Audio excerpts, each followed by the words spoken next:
not a non-state actor as far as we know, right? As far as we know. And that is precisely the reason why when someone talks about it or is coming across as like celebrating it or whatever, then there is a lot of pushback against it, especially from those who are beneficiaries of the structures of violence, or at least have a level of privilege where they don't actually find themselves in the receiving end of said structural violence, or maybe they're oblivious to the types of structural violence that they actually experience, like, you know, poor white people, for example, that think that the current capitalist organization of the economy doesn't actually create a tremendous amount of harm in their lives, as long as they can preoccupy their minds with the kinds of direct forms of violence, systematized violence from police against other groups, black people and brown people. That's it, though. That's the reason why one side can get away with saying these sorts of things. This is a dynamic that I actually explain when talking about Charlie Kirk in the immediate aftermath of his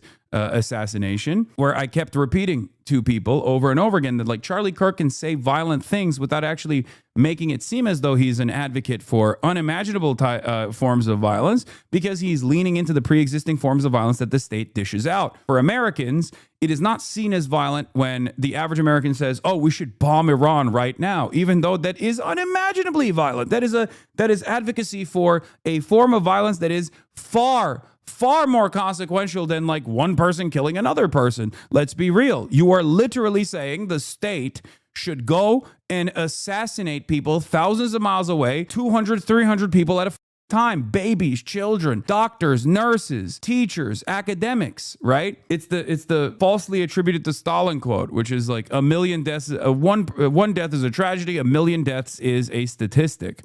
So that's what it is. People do not have the capacity to understand this stuff. So they only laser in on direct forms of violence that they think is outside of they only attribute violence to things that are abnormal, right? Things that the state is not doing. There's also obviously the social murder concept that we've talked about quite a bit. When the Brian Thompson alleged Luigi Mangione shooter dynamic was taking place, social murder is seen as a norm. Even if you're the CEO of a company that is actually responsible for the deaths of so many people, you're just doing your fucking job. Whereas if someone goes and shoots you, obviously that is someone breaking the system, and people have a very negative reaction towards that, unless they are people who have been directly harmed by either Brian Thompson or someone like Brian Thompson, right? Someone actually simply doing their role in today's incredibly cruel society, at which point they also see that as a moment of righteous vindication.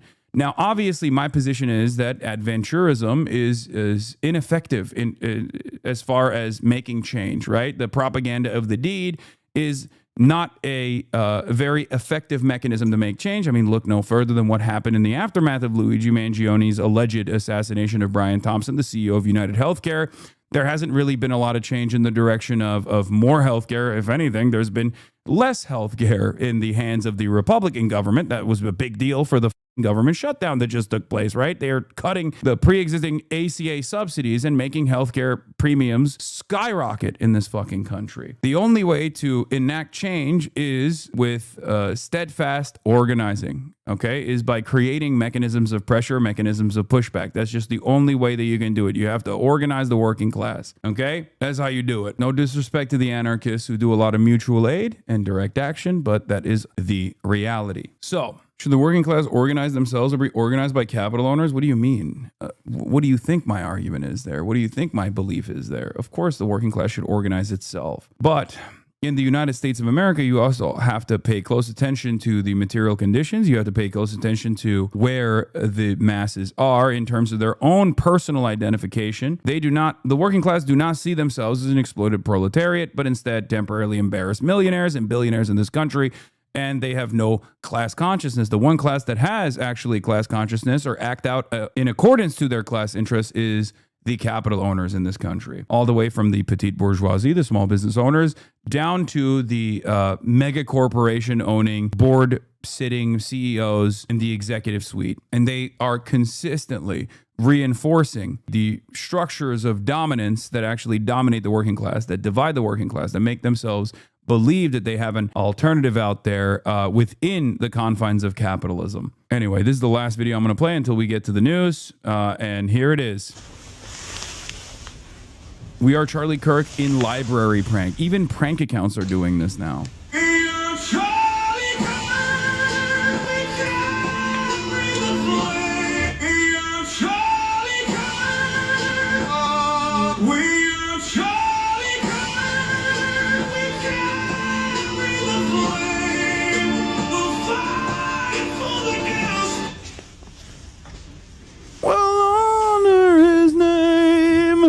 We are Charlie Kirk.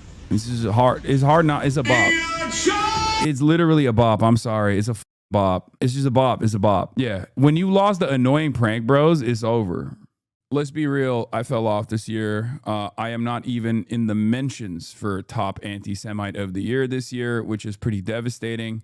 I must admit, I am the most cooked anyone's ever been. As you can see, stop anti-Semitism. It's that time of the year. 2025 Anti-Semite of the Year. Vote for your top 3 candidates by Friday, December 12th. Tucker Carlson, Miss Rachel, Guy Christensen, Marsha Cross, I don't know who that is, Bryce Mitchell, Cynthia Nixon, Cenk Uygur, Anna Kasparian, Stu Peters, and Calla Walsh. And it's awesome because, like, first of all, they decided no more DEI. It's clear. They were like, oh, we got to go after the whites, okay? We got to go after the white anti-Semitism. That's number one. Number two, how is Nick Fuentes not even on the list? Like, what the f? For those of you questioning why Fuentes wasn't on this year's list, we have been monitoring Fuentes' anti-Semitism since 2019. While he was a finalist a few years back, his absence for this year's cycle does not erase his anti-Semitism. Oh, okay. Oh, okay. They're like, no, we've been monitoring him. Like, you put Miss Rachel before Nick Fuentes, you're a psycho. Also, no Hasan, I fell off. Let's be real. Wait. Was Candace ever on the list? Yes, Candace beat me. I was number 2. I was number 2 last year, and Candace was number 1. She beat my ass. Are they trying to self-sabotage? Why, Miss Rachel? I need you to understand something, and I mean this very sincerely. This person is mentally ill. Like, there is no way to try and understand what's going on here beyond she is a deeply mentally ill person. Like a genuine, like a person who has some very, very serious mental health complications. Okay, no disrespect to the mental illness chatters. Okay, but this is like, this is a person who is deep in the throes of, it's one person. It's not a real organization. It's like one psychopath from Long Island, and she's been on, I think she was on like CNN or something the other day too. Like, it is a really insane thing. She is like one mentally ill wine mom from Long Island. And the problem is, I think this is what happens when you have like schizophrenic tendencies, and instead of like getting the adequate healthcare and the adequate like mental health, people around you basically lean into it and they just say like, no, queen, you're doing the best thing, right? Like you keep posting. Please don't stop posting. And like, this is what happens. She's getting validated by other people who also have that same kind of brain worm, if that makes sense. The Hasbara operation all around the world, but especially in the United States of America, heavily relies on people's worst mental health complications. But this is a pretty decent summary of it. Zion is putting Miss Rachel, but not Nick Fuentes on the dumb list.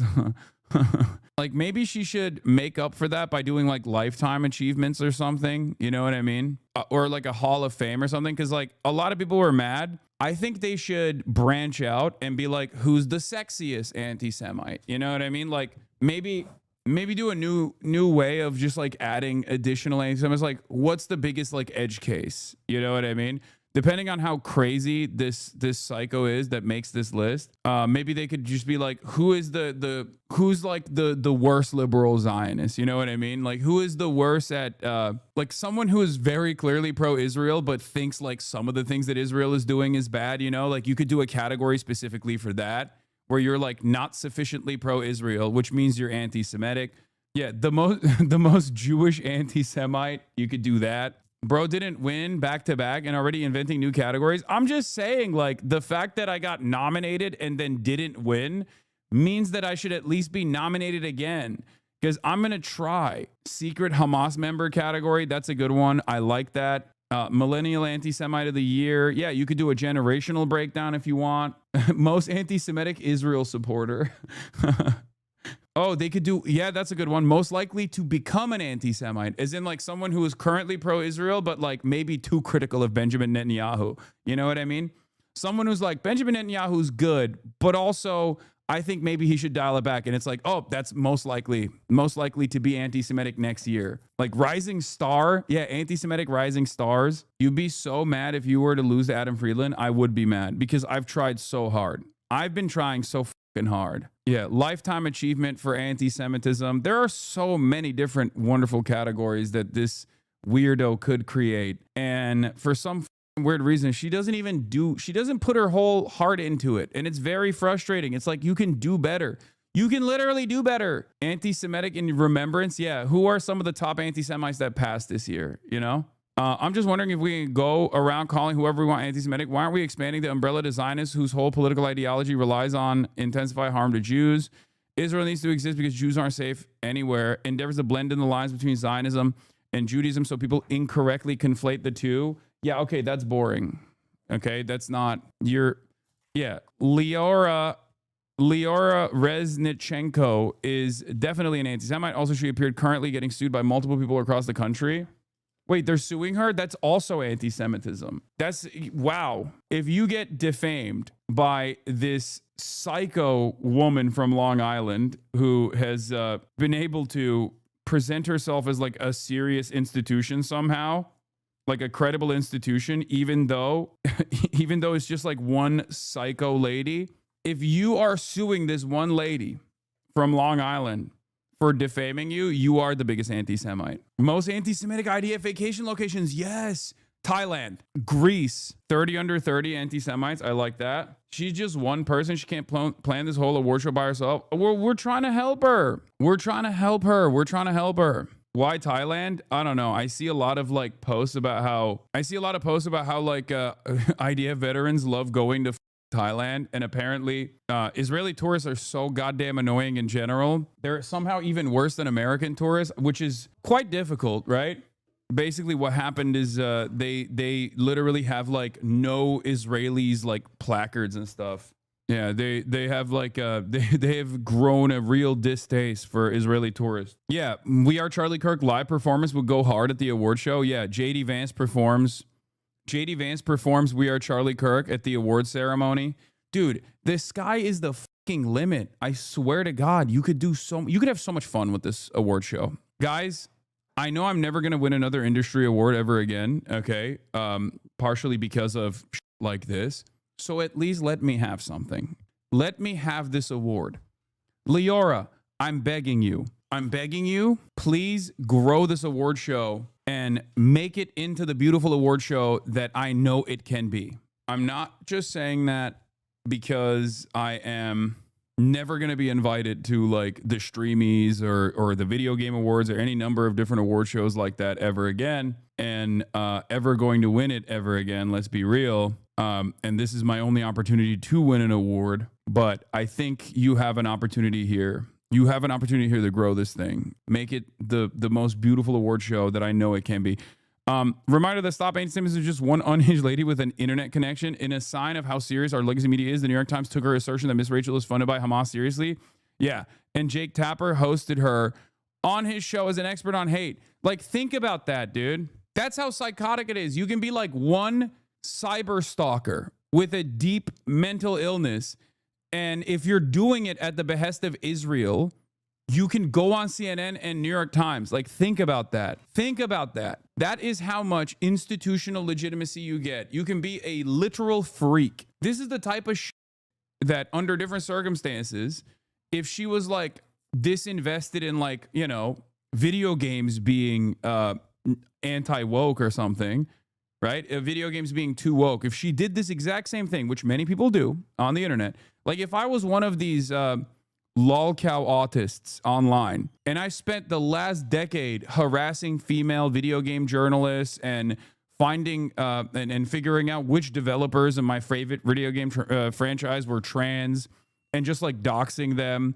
And then I see this one psycho from Long Island literally get like institutional credibility, go on Jake Tapper, go on the New York Times, and have all of these like reputable media institutions treat this person like super sincerely, as though they're a serious figure, as though they have like something serious going on. I'd be pretty pissed. You know, there are dudes out there who are just as sweaty, who are just as gross as this one lady, and they've spent the last decade on Kiwi farms and 4chan, cyber stalking people, which they call A-logging, right? A-logging people, and they get no credibility whatsoever. They get no recognition for their work. Meanwhile, she's getting all the recognition for doing this for like, what, 5 years now? I don't know how many years she's been doing it. Just lose gracefully. HasanAbi, OMG, not a good look. I don't know. If I can't even win this, who can I mean, what can I win, right? That's what it is. But yeah, that is real. Like that part, I'm being sarcastic about a lot of stuff here and joking about a lot of stuff here, but except for this thing, which is that this one psycho has been, reported on as though she is a serious figure invested in targeting and combating anti-Semitism in America. That is insane. That's insane. It would be like the New York Times bringing in a race realist, white nationalist, white supremacist as a primary source, a confidential source to disparage someone who had recently won like the New York mayoral primary or something, and report on his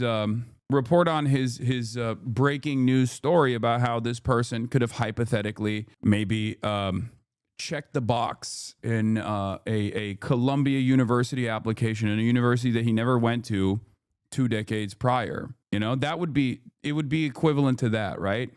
Oh, they did do that. My point is, when it comes to Israel, all bets are off. And these reputable institutions that are supposed to have some veneer of credibility, that are supposed to be first and foremost invested in informing the public, drop all remaining standards, and they behave in the most insane ways. It's crazy.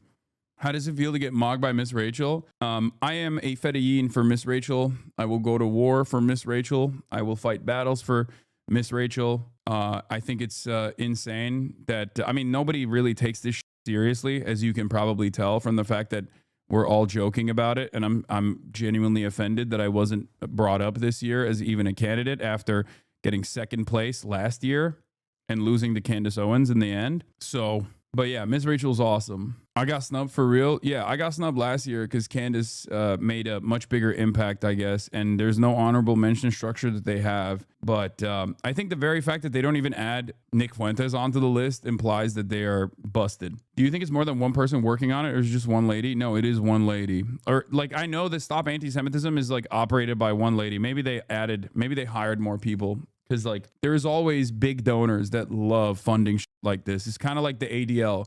The ADL basically cut down their entire extremism glossary researchers because they have like actual fascism researchers in the ADL. They chopped it down this past year when they got the most amount of funding they've ever gotten. Like Jonathan Greenblatt literally was like, yeah, we're just pro-Israel. Everybody knows it. We're just going to be we're just going to be more open about it. We don't really give a shit about any sort of extremism. We just only care about defending Israel. And I suspect that Stop Anti-Semitism probably got more donations post October 7 as well. But you know what? My family getting a nomination is kind of like me getting a nomination, right? That's just how I feel about it. Even though I did fall off, let's be real. I fell off pretty hard. Whatever helps you sleep at night. Yeah. Yeah, it's cope. I'm coping. I need to get way more aggro with my anti-Israel sentiment. My mom thinks Miss Rachel is a legit anti-Semite and it sucks. Yeah, I think Miss Rachel is a great example of like, if you think that she is in any way, shape, or form anti-Semitic, you might be too far gone. Like, I don't think there's any salvaging that. If that's the level of like propaganda that has been beamed to your consciousness, I don't think you can return from that. I think you just got to kind of give up on your mom.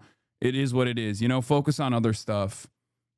focus on other areas of agreement, and I guess like maintain a relationship and try to navigate it to the best of your ability. But I don't think you're ever going to be able to pull her off that ledge when it comes to Zionism. I thought you said anyone could change your mind. Yes, but also there's a finite amount of hours and only so much that you can do.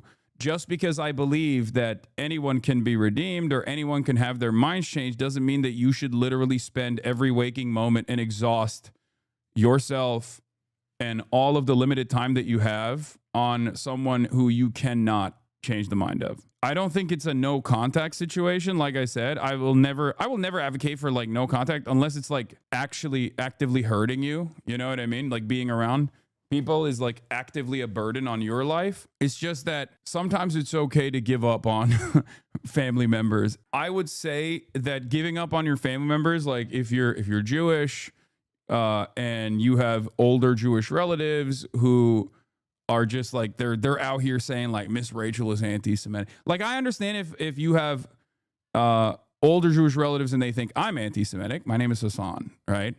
I'm Muslim. And I do not shy away from talking about like groups that are considered, too radical to touch, right? Like I get that. I'm not an anti-Semite, but it doesn't matter. Like I can understand why like an older person could, an older Jewish person, especially that has like seen a lot of Zionist propaganda and internalized it. Like I can understand why that person could arrive at that conclusion, especially with the Islamophobia. Having said that, if you are thinking that, white lady Miss Rachel, whose biggest crime is basically saying all children should be saved and protected, including Palestinian children, and that is like, if that's like anti-Semitic to you, that means you are too far gone, you are too lost, and it might be, it might be time to just not, you just save your energy elsewhere. I think you can have a lot more success elsewhere. That's all I'm saying. I'm cutting off my entire family because they're crazy evangelicals. Do you think that's bad? Hello? First of all, poo-poo pee-pee man. That's the assessment that you can make on your own.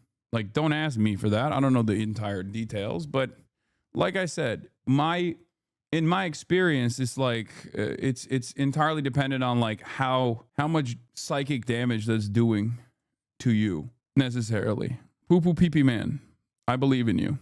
I'm sure you will make the correct assessment. When you say shit like that, and you're Dan Bongino with the current FBI, the current state of affairs of the FBI, that kind of looks like a L for Trump. If anything, you should be going up there and being like, the Democrats have actually been crippling our investigations. They've handicapped us so aggressively.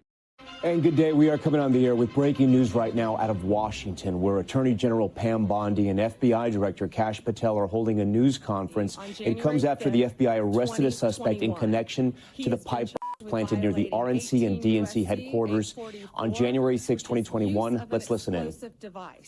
This investigation is ongoing. As we speak, search warrants are being executed, and there could be more charges to come. I'm going to let our U.S. Attorney discuss that shortly. This was the work of multiple agencies working together. This morning's operation was carried out safely and successfully. We know that there are so many issues when you're issuing search warrants. Dangerous things can happen, and this was carried out safely and securely thanks to all of the people standing around me. They have worked tirelessly on this. Today's arrest happened because the Trump administration has made this case a priority. The total lack of movement on this case in our nation's capital undermined the public trust of our enforcement agencies. This cold case languished for 4 years until Director Patel and Deputy Director Bongino came to the FBI. The FBI, along with U.S. Attorney Pirro and all of our prosecutors, have worked tirelessly for months, sifting through evidence that had been sitting at the FBI with the Biden administration for 4 long years. Let me be clear, there was no new tip, there was no new witness, just good, diligent police work and prosecutorial work, working as a team along with ATF, Capitol Police, Metropolitan Police Department, and of course, the FBI. We are working every day to restore the public's trust. We hope that today is a significant step towards that progress. We'll share more information when we can and when it unfolds. I cannot stress enough how hard Director Patel and Deputy Director Bongino have worked for months to make our nation's capital safer and to make our country safer. I'd like to introduce now Director Patel. Thank you, General. When you attack American citizens, when you attack our institutions of legislation, when you attack our nation's capital, you attack the very being of our way of life. And this FBI and this Department of Justice stand here to tell you that we will... Sorry, I was looking all around the room and I found some cookies. And I also ordered room service. Sorry, I was gone, but I was able to do it. Seems like Kash Patel did another crime. I know that they're talking about the 2021 DC pipe bomber, but it almost feels like, judging by his vibes alone, it feels like he did it. Since when did this admin hate January 6 people? No, they're in a permanent state of saying January 6 is both good. Remember? It's both good and bad. Get with the program. It's both Antifa, but they also are patriots that must be pardoned. You don't understand.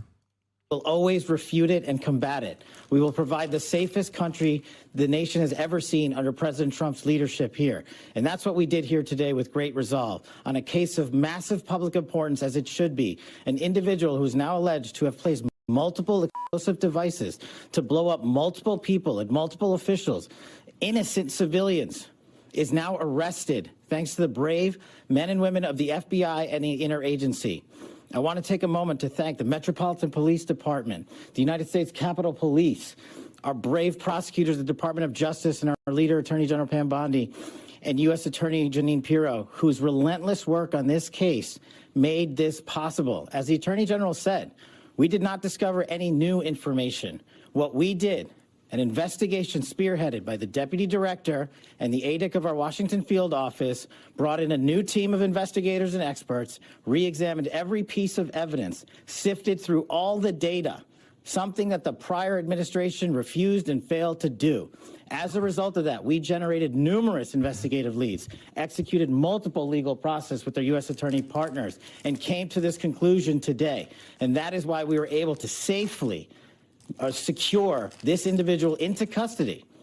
Remember, we are dealing with an individual who is alleged to have made bombs. We cannot do this sort of takedown in haste because it endangers the lives of law enforcement. And this FBI will never allow the lives of law enforcement and our prosecutors to... Yeah, if you're trying to invoke an image of confidence and competence, Kash Patel is the worst guy to do that with. Oh, yeah, dude, we were working tirelessly. We were working tirelessly to figure out who did this. I'm like, no, you weren't. I just don't believe you.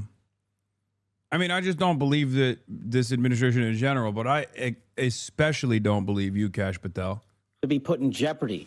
This execution was flawless in terms of teamwork, resilience, and just a good old-fashioned way of police getting the job done. When you let good cops be cops, this is what happens. I'm eternally grateful to the team behind me, to the leadership at the FBI who made this possible. But I do want to highlight, when I introduced the deputy, he made this case and so many others, including Summer Heat, his priority to come in here and solve it for the American people. And today, I'm proud to stand here before you and say, we solved it. He will have his day in court. The American public and the world will learn even more information through the legal process, as we have committed under this Attorney General. We are the most transparent law enforcement operation in U.S. history, but we are also going to make sure accountability is delivered to its fullest extent, and that happens in the courts of law with our U.S. attorneys and our prosecutors. So we will divulge information when it is prudent and constitutionally permissible, while upholding the safeguards of this case to make sure that the people that this individual intended to victimize get the accountability they deserve, and most importantly, to deliver on President Trump's promise to secure our nation's capital and the rest of the cities in this country to make sure that Americans are allowed to go out free and securely in their neighborhoods, and that people around the world are allowed to visit our nation's capital, and they now have that trust thanks to the leadership of the FBI, the Washington Field Office, and I'm honored now to introduce to you Deputy Director Bongino, who spearheaded this investigation. Oh my God, Dan Bongino's alive. Yeah. Turns out it's actually Dan Bongino who did it. That's why they brought him up to the stage. That's why he wasn't around. I thought Dan Bongino was dead. What a spectacular development, dude. I haven't seen our boy in a minute, you know? I was getting sad. Our returning character. Thank you all for being here for this critical investigation we've been working on for a very long time. We deeply appreciate it. Thank you for the kind words, Attorney General and Director. I appreciate it. Folks, this is what it's like when you work for a president who tells you to go get the bad guys and stop. You guys haven't done enough to say stuff like this and make it sound like it's a positive. When you say shit like that and you're Dan Bongino with the current FBI, the current state of affairs of the FBI, that kind of looks like a L for Trump. If anything, you should be going up there and being like, the Democrats have actually been crippling our investigations. They've handicapped us so aggressively. That's why we suck dick and balls and ass. Focusing on other extraneous things not related to law enforcement. This is what happens. We had a great team. I know it's said a lot in this business. It was a team effort. It becomes cliche, but cliches are useful for a reason because they matter. And this was a team effort. The director and the attorney general emphasized that it was not a new public tip this came from. This was our internal work at the FBI. And I want to just really express my sincere gratitude to this attorney general and this president for allowing us the latitude. I spoke with Ms. Bondi. So what? Merrick Garland was like stopping the previous FBI or something? Like who? Like what were they? What were the motherfuckers doing for the past 5 years? Joe Biden was like, do not reveal the identity of the January 6th pipe bomber. No matter what you say or do, I will halt this investigation with all of my might. Joe Biden was on the phone like, I love crime, Jack. You know this. I love crime, especially immigrant crime. So please do not reveal who did this. I don't even care. You better not. Anyway, time to go turn on the auto pen to release more criminals. That's what happened. Thank God for our big, beautiful president and his big, beautiful FBI that are actually doing the work now. I love crime and I love ice cream, but I love crime more than that. Early, when we, maybe day 2, and I said, we're going to get this guy. And she said, yes, you are. And we did. I want to also thank, he's not here, but Deputy Attorney General Todd Blanche, who we deal with often as well, who could not have been more supportive. Whatever process we need, Judge Janine, Todd, and Attorney General Bondi, they were there. All you had to do, they were a phone call away. And their team was amazing. We actually never had to make that phone call because they were always responsive. And thank you, Judge, as well. You were amazing. Folks, you're not going to walk into our capital city, put down 2 explosive devices, and walk off in the sunset. Not going to happen. We were going to track this person to the end. Do you officially endorse all crime? Always. As you guys know, I am a pro-crime content creator. Pro-crime and pro-violence, of course. And I'm endorsing all of it. The earth. There was no way he was getting away. Well, we didn't have to track him. We've been listening to this news conference from Attorney General Pam Bondi. Wow, NBC can't stand the truth being heard by Dan Bongino. They're moving away from Dan. That's fucked up. He made his glorious return to the FBI after being away for months. And you're going to do him like this. NBC News, you're the reason why Dan Bongino no longer wants to be at the FBI. It's fucked up. Can you blast off again when the news is done? No. This is a horrible way to spend time in Belfast. 4X Speed the News. So cool. Crime creator. Isn't this the dude that threatened you? Yes. And he is now the deputy director of the FBI. and the director of the FBI, Kash Patel, that Brian Cole Jr. has been arrested for using an explosive device. They accuse him of planting those pipe bombs back in 2021 at the Republican and Democratic National Headquarters in D.C. Remember, these were pipe bombs that were placed just before the January 6th Capitol riot. Joining us now in studio is both Tom Winter and Laura Jarrett. Tom, I'm going to start with you. They had released surveillance video that we've seen. They released surveillance photos as well of the pipe bombs, of the sneakers. Little by little over these years, they've sort of released some evidence, but it was a cold case for a very long time. Do we know what sort of broke here? Yeah, it appears to be a review of the evidence. The FBI has used this in the past. I'm thinking of a person who was mailing anthrax around the country. There was a new team that was put on it, fresh eyes that was put on it. Some of the evidence here, Tom, was particularly unique, especially the Nike sneakers that they found that this individual was wearing. Only 25,000 of them were made from a period of 2018 to 2021, the morning that these bombs were discovered. You're looking at a photograph of them there. And so that was a unique piece of evidence. This individual had a specific way that they were walking. But what made it difficult is because of the hooded sweatshirt, the mask that this person was wearing, there didn't appear to be an area where they were able to see their face. What was surprising to a lot of people that looked at... Bro, how are you going to evade the authorities for 5 years only to get got by your exclusive sneakers that you were wearing? Like, sneakerheads are so silly, bro. Oh, let me wear my favorite exclusive sneakers to this pipe bomb. Let me get my favorite sneaks on before I go place pipe bombs at the RNC and DNC headquarters. Oh, man. I guess it's not that exclusive. What is it? How many of these shoes exist? Like, what, 25,000? They're not called pipe, right? They're not like Nike pipes. That's too on the nose. That's a little crazy, right? That's just the name of the file. Like, he wasn't wearing shoes that are branded as Nike Air pipes as he was on his way to go put fucking pipe bombs.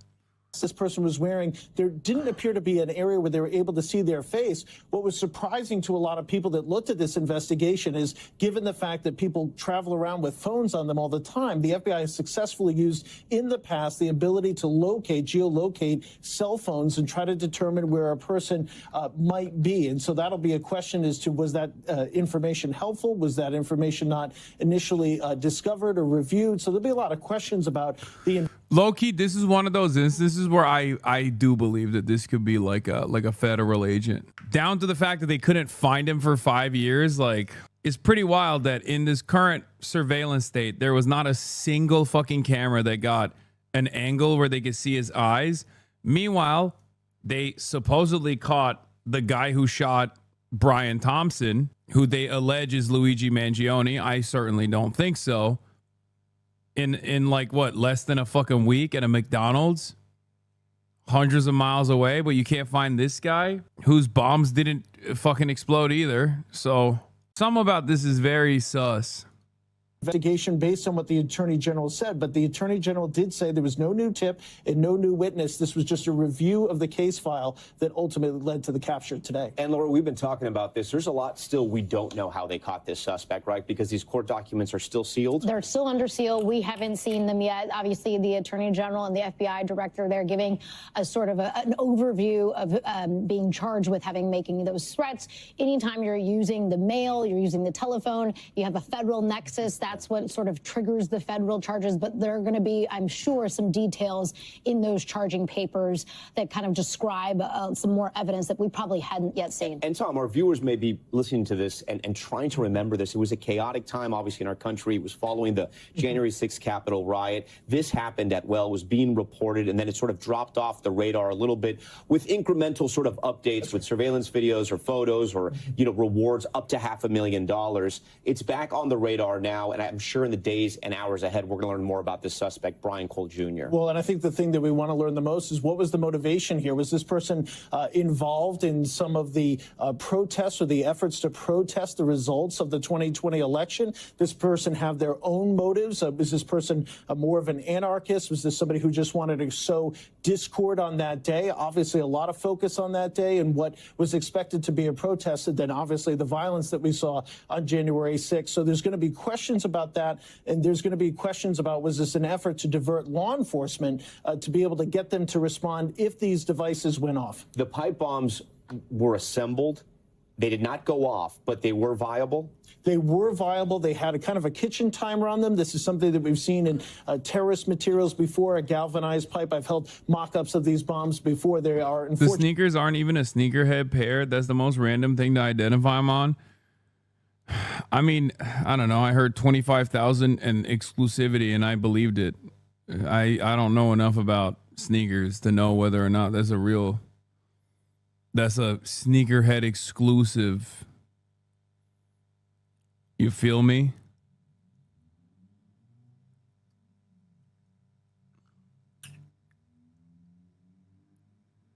Although the sneakers, at least from my perspective, are not exactly the coolest looking sneakers.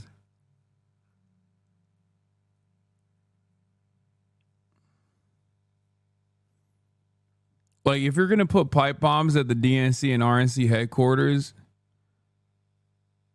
you got to go with the Margiela tabbies. You know what I mean?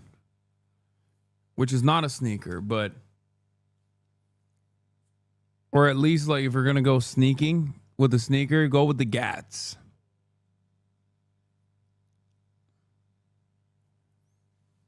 What is this no drip having ass Nike Air Forces that you had on? Air pipes. It's not the best.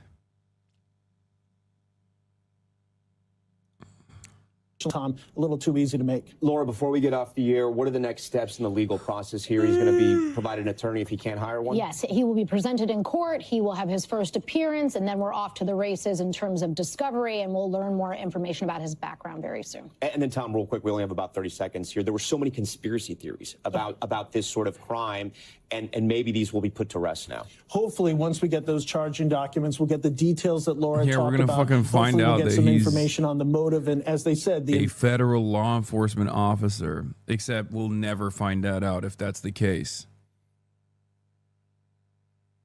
Obviously. Do crime in New Balances so they only look for dad's law? True. I never thought about that. Bro, you have no swag. Someone pull up the photos of him, law. Brother, what do you mean pull up the photos of him? I'm in front of you. Like, if you're going to say I have no swag, you need to literally, if you think I have no swag, you have to point to why I'm swagless currently. Pull up the photo, bitch. You pulled up the stream. You're here right now. What's the problem? Perhaps it's because you know I'm swagged the fuck out. Investigation remains ongoing. Hopefully that informs us on what happened in this. Tom and Laura, we thank you so much. Don't make us pull your fashion sense from 2017. Okay, that's from 2017. If you have to go back. When you look at Zoran's election in Tennessee special, it looks like Trump was really able to activate the Republican base vote when he intervened in these specials. I don't think we can ever count on that happening again. Like, as much as I love shitting on Matt Iglesias, I don't think he's wrong about this necessarily. I think he's wrong to shift the blame over to, like, liberals who were excited about the race.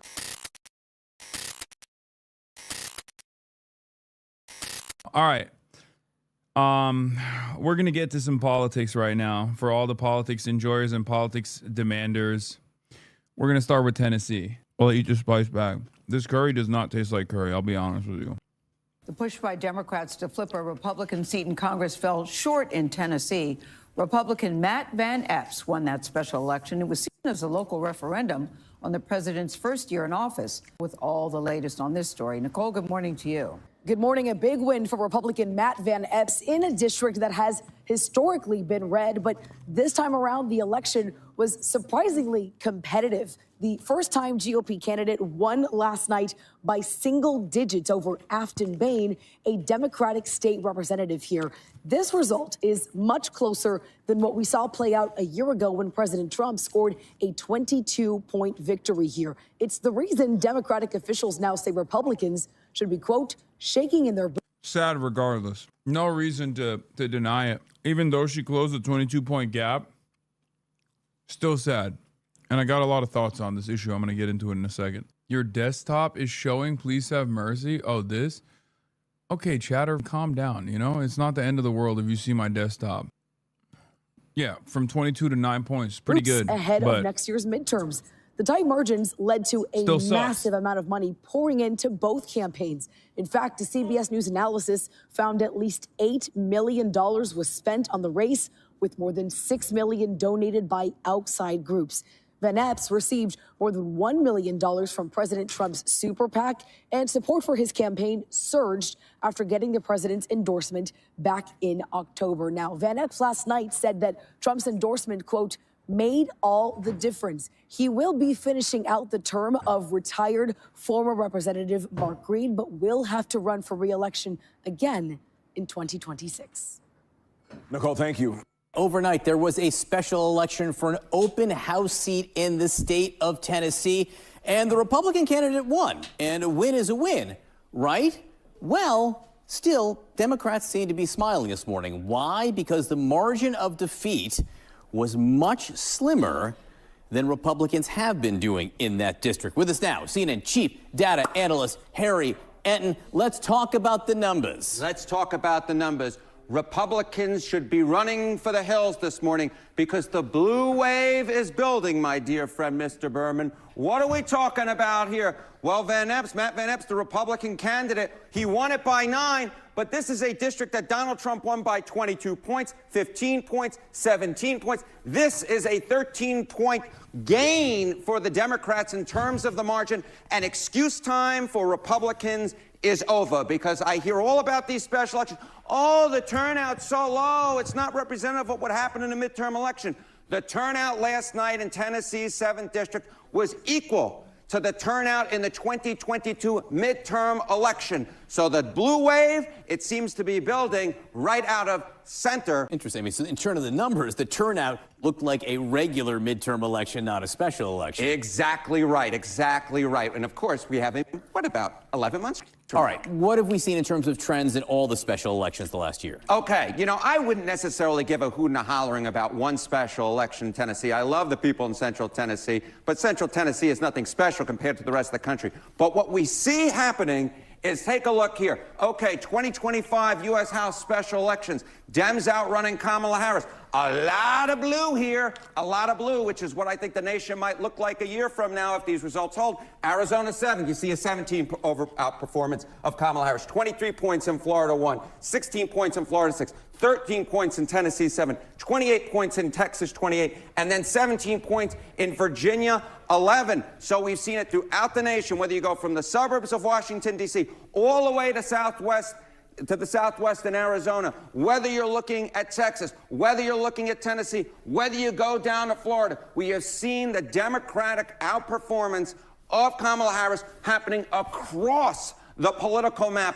What happened last night in Tennessee ain't just staying in Tennessee. It is spreading itself throughout the nation. As I said, to me, looking at these results, it looks like a blue wave is building. And it's not just that it's blue, it's that it's double-digit blue. It is exactly right. It's double-digit blue. I will note, I looked at the stats. If, in fact, you had a 13-point shift like we saw in Tennessee, and you applied that to the 2024 presidential map, we are talking about a gain for Democrats. 40 seats. All right, in terms of the history, what does this mean as we project forward? Okay, so we're looking at these special elections, we're sort of applying these hypothetical numbers, right, in terms of, Democrats would gain north of 40 seats if, you moved everything over, 13 points from the 2024 presidential result. But we actually have history.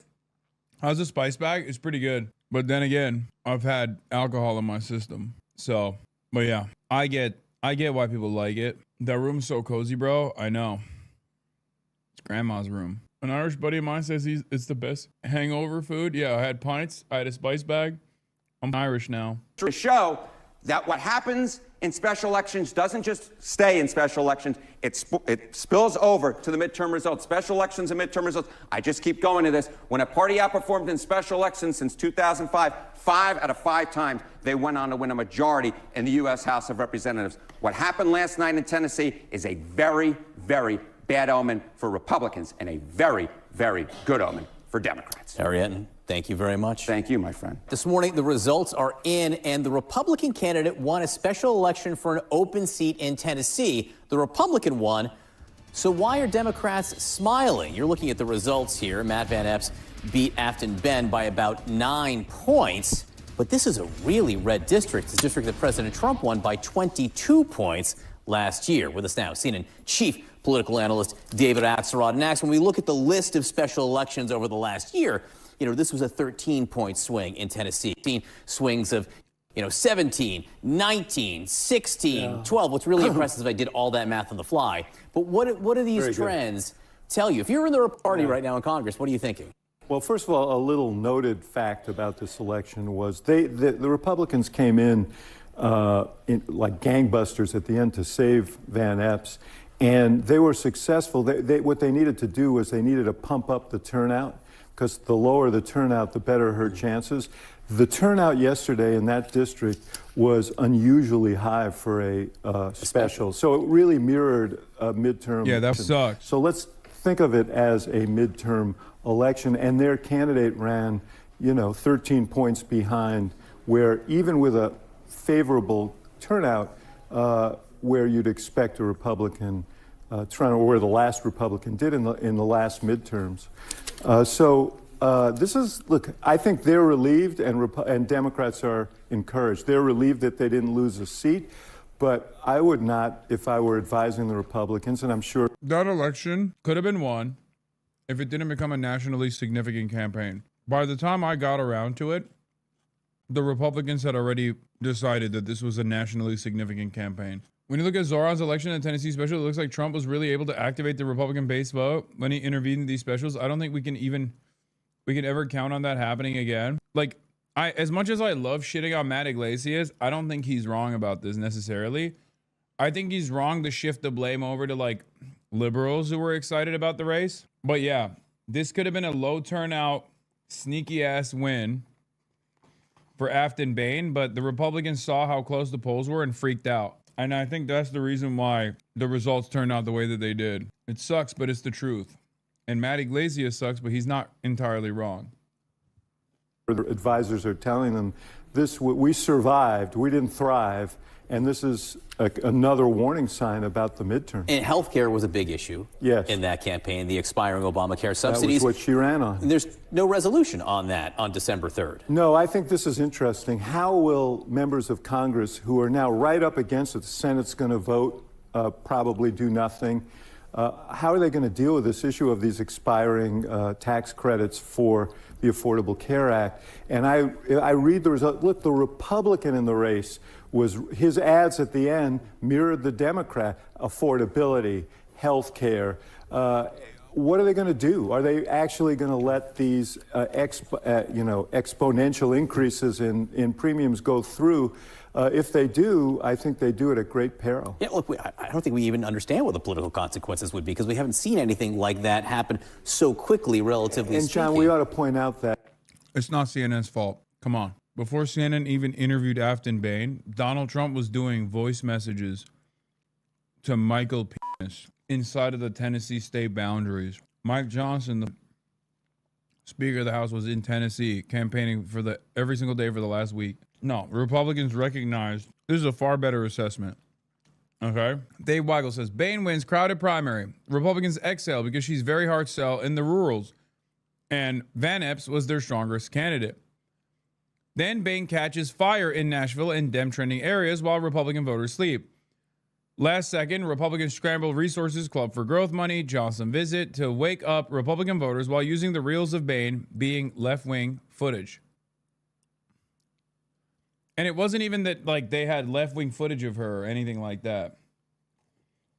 It's just that she didn't have enough time to present herself as like a serious contender before the negative opposition shit came in.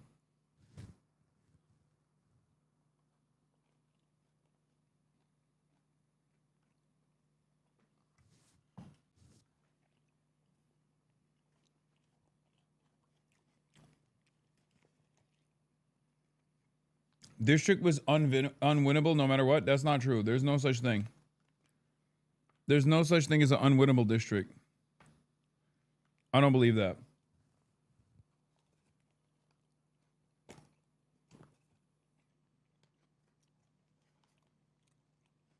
You enjoying that spice bag, my guy? I'm fucking it up. Yes, I'm eating a spice bag. And it's actually pretty bomb.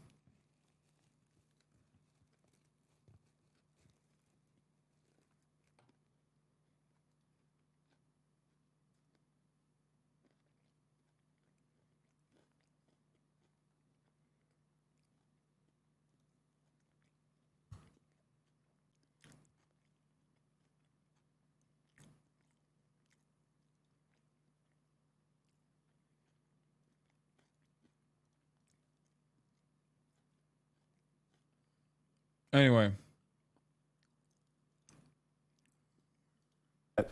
It's coming at a time when healthcare premiums overall are rising, and people are not going to distinguish between the Affordable Care Act premiums and the general rise in premiums. They're going to look at it and they're going to say, they didn't do anything, and now I'm paying. You talked about affordability. Yes. President Trump spoke a little bit about affordability in a way that I think probably alarmed some of his political advisors. I would think so. Listen. Yeah. There's this fake narrative that the Democrats talk about, affordability. They just say the word. It doesn't mean anything to anybody. You just say it. Affordability. I inherited the worst inflation in history. There was no affordability. Nobody could afford anything. The word affordability is a con job by the Democrats. Yeah. Look, I don't know whether he wasn't paying attention during the last election, but this is exactly how Joe Biden got in trouble, by insisting that the economy was strong, that the inflation issue was under control. When people were going to the grocery store and going, paying their rent and their insurance and all of their costs, and they saw in real time what was happening, and it's still happening. We're no better off on inflation today than we were the day he walked in. And how long can you keep blaming the last guy for your problems? You know, the Harry Truman said the buck stops here. The motto of this administration seems to be, stop eating and answer your best friend. Have you heard of me? Please acknowledge me. Stop eating and answer your best friend, please. Take a day off.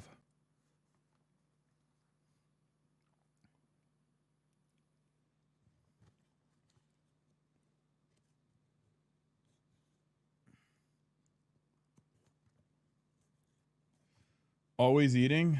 Yeah, I am.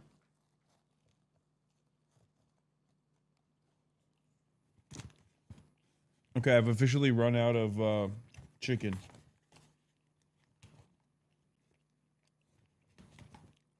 The rest of the spice bag is just fries.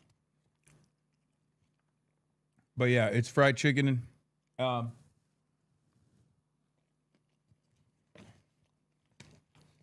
For those of you who are wondering what spice bag is, it's Irish drunk food. It's a bag full of chicken and fries with it's a bag full of fried chicken, like chicken tenders, fries, peppers and onions. And then they put curry sauce on it. And let me tell you,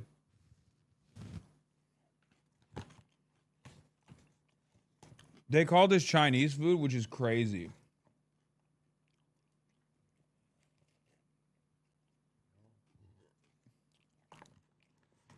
I cannot believe they call this Chinese food.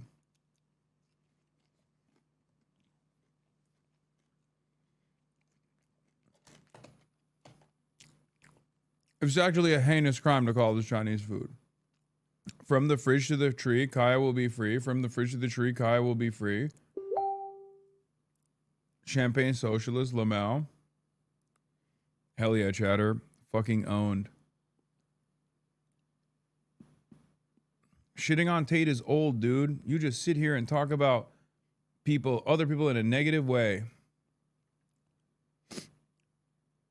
From the fridge to the tree, Kai will be free.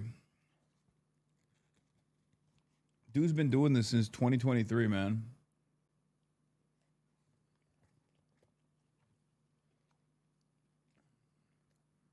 Give it a rest, brother. Buck stops there. He seems so pained talking about it. He came off the pain a little bit with Mamdani a week and a half ago, but now it just seems like it's like the Fonz who could never say he was sorry. I don't know if you remember Happy Days. Yes. Like President Trump seems to not be able to get the word affordability out. No, because I think he promised to very quickly bring down prices. That was the offer in the election. He's failed, and that's the reason his numbers are tumbling more than anything else. David Axelrod, great.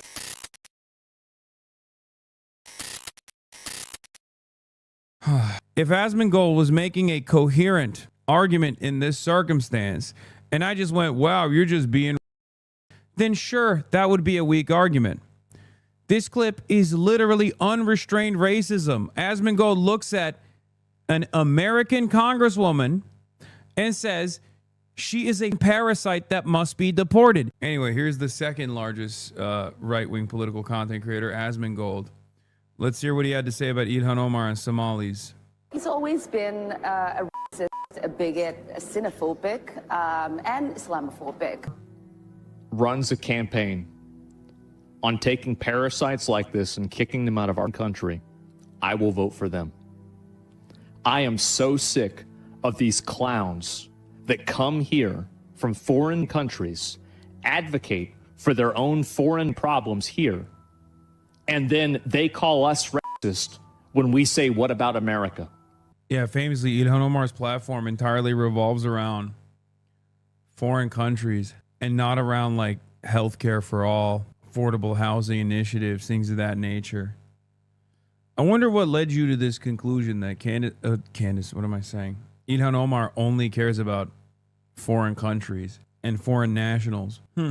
I assume he's read all of her policies, right? He's just making a well-researched critique about Ilhan Omar's ideology and her advocacy. That's probably what it is. This is outrageous. This is an insult. There's no such. Islamophobia is a made-up word that's invented. Brilliant. To stop criticism of Islam. If phobia. Would this guy ever debate you? No, not in a million years would he debate me. I would love to. I've asked many times. Of course not. Because if this is the level of argumentation he's bringing to the table, it's not really going to hold up, even in the face of like just a little bit of scrutiny. First of all, every word is made up, but that's a stupid counter argument anyway. Islamophobia is a made up word to stop criticism of Islam is so stupid because you're not even criticizing Islam right now. What the fuck is Islam about what Ilhan Omar said here? You just saw a black woman who is Muslim wearing a hijab and you went on a rant calling her a parasite, saying that she only has foreign interests in mind, and then went on a tangent about Islamophobia. I'm sorry, dude. You have to be a real moron to look at this commentary and go, wow, this is brilliant. Yeah, based. You're just as racist as he is. That's it. Like, what's the argument here? It's because she said it in the video. I know, but when she's talking about Trump being a racist, a bigot, xenophobic, and Islamophobic, she's actually addressing issues that American citizens are experiencing, including her constituents, including Americans of Somali descent. You understand? The very mindset that is a foreigner issue is stupid. This is the most diverse nation on the planet. If you don't like it, you can get the f out. Okay? What the hell is this argument? Yeah, racism, xenophobia, and bigotry is an issue for many American citizens.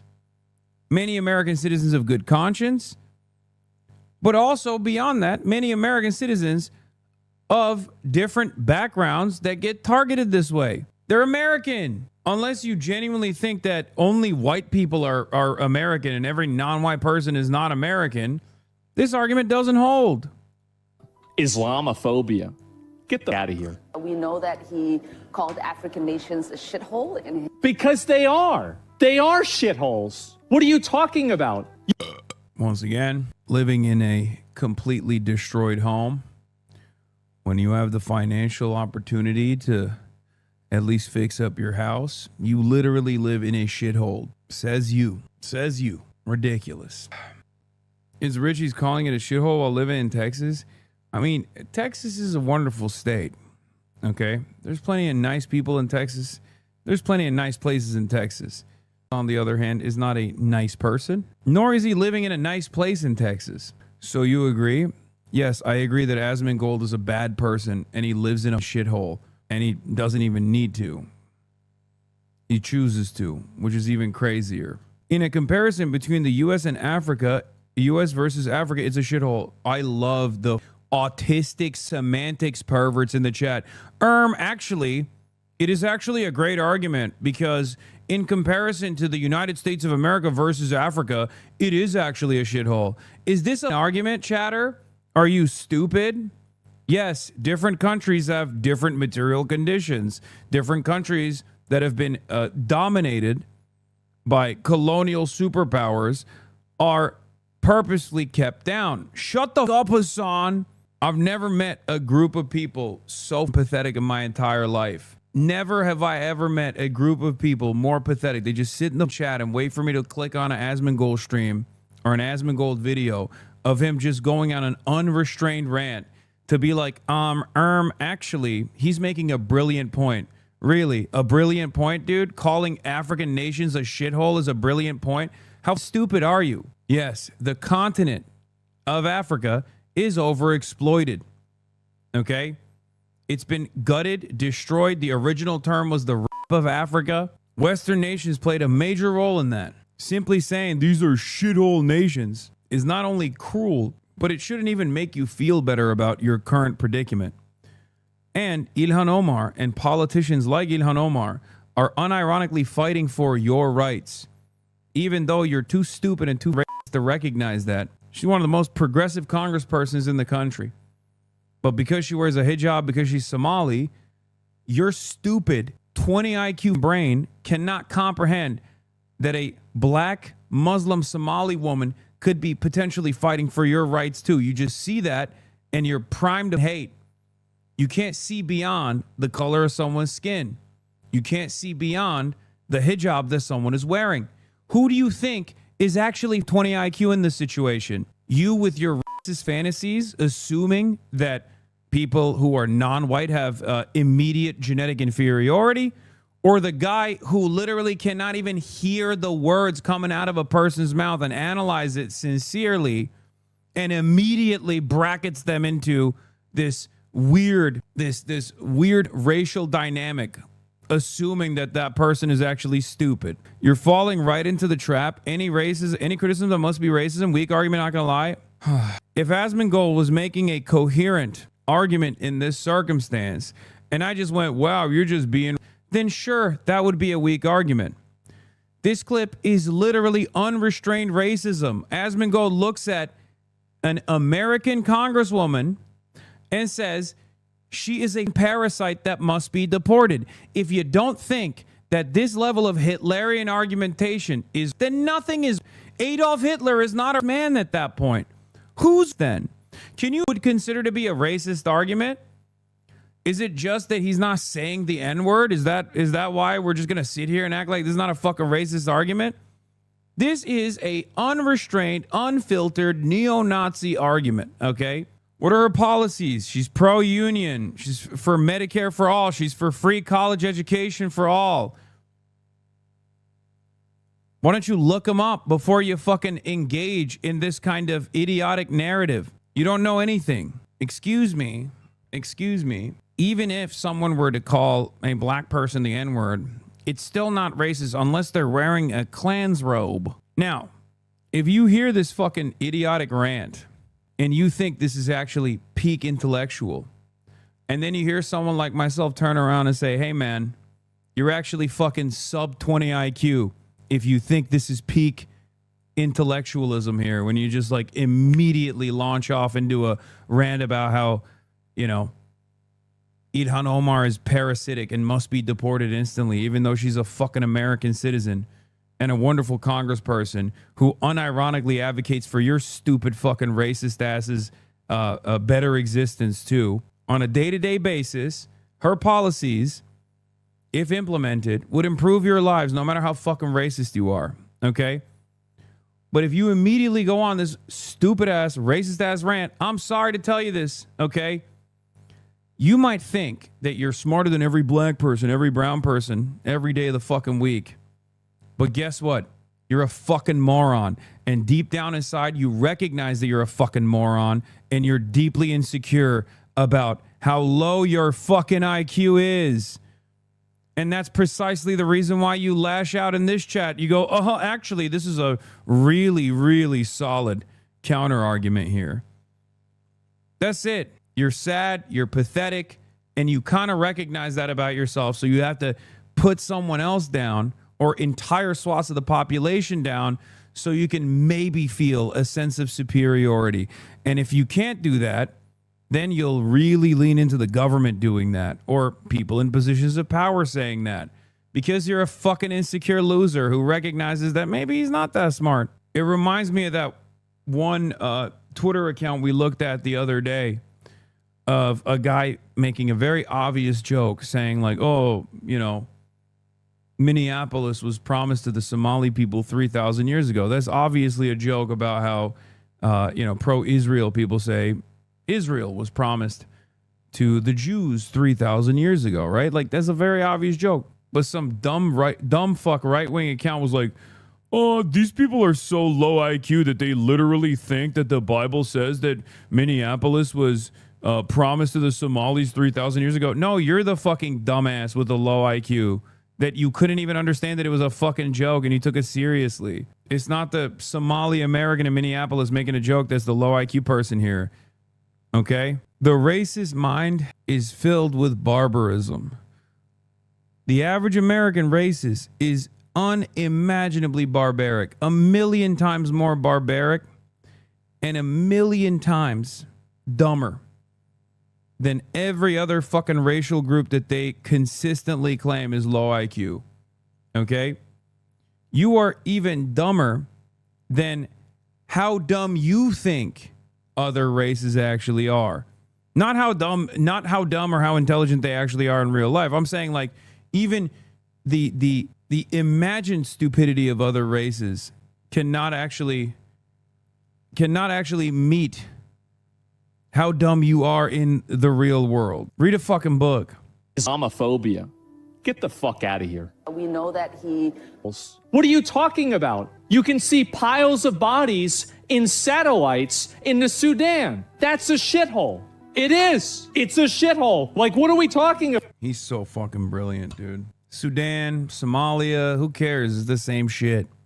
Also, how the fuck is that born out of the Sudanese? Like, yeah, they shouldn't have had gold that is endlessly exploitable so that the United Arab Emirates could fucking send unlimited weapons to the rapid support forces and fund a fucking genocide there so they can take ownership of all the gold mines in the country. You know, hey, if you don't want to be destroyed and genocided, why don't you fucking, you know, have you thought about not having any gold mines or natural resources that are easy to exploit?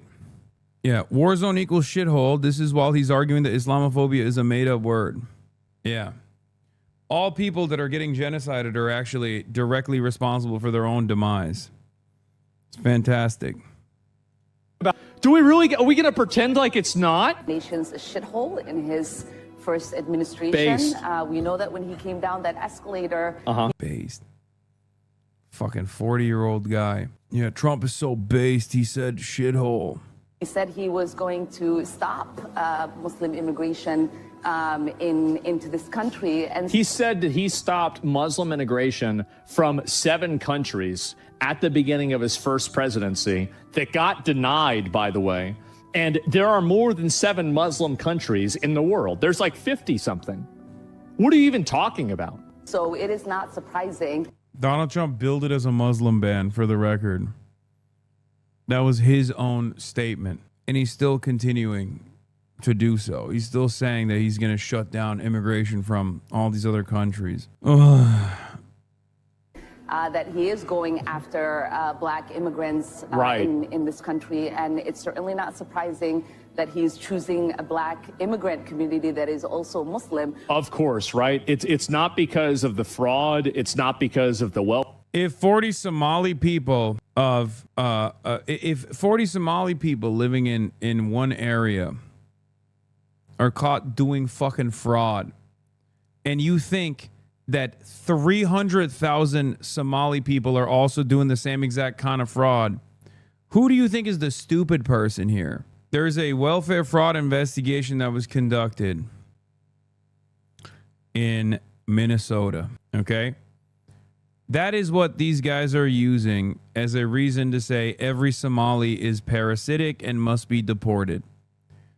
Good luck explaining to people how insanely fucking racist this is. Okay? Good luck. You will never be able to convince these dumb fucks that they are actually engaging in a stupid line of argumentation that is devoid of all reason, all logic.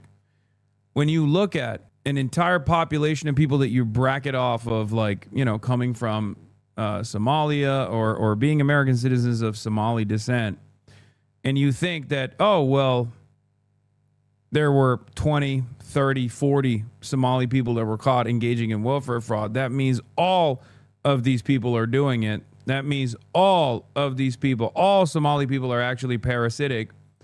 You're just a fucking moron, first and foremost. You're racist, but you're also kind of stupid. For levels, it's not because of anything. Yeah, all white men are pedophilic church shooters, I guess now. That's what we're...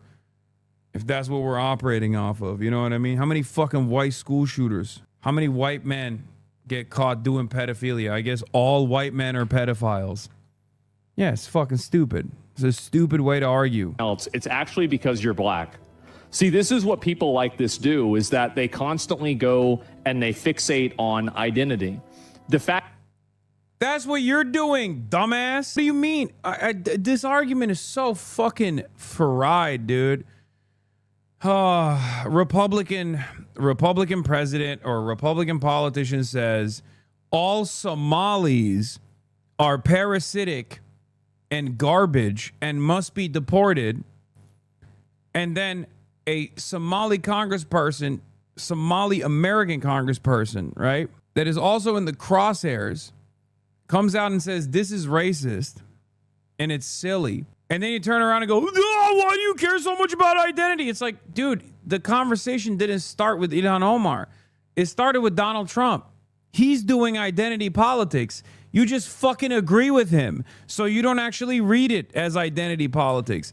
Stop saying, is listening to Rage Baiter Asmongold worth it? He doesn't even know what he's saying. He's just being racist to get views. I'm sick and tired of dumb fucks who just come in here and make this argument, okay? This is not an argument.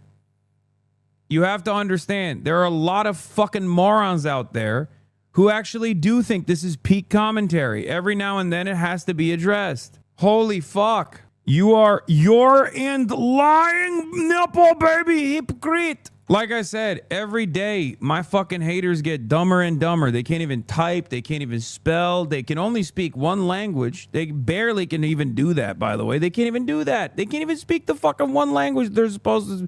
Asmongold is so much more politically informed than you. Ethan is more moral than you will ever be. You're and lying nipple baby hypocrite. You're right, chatter.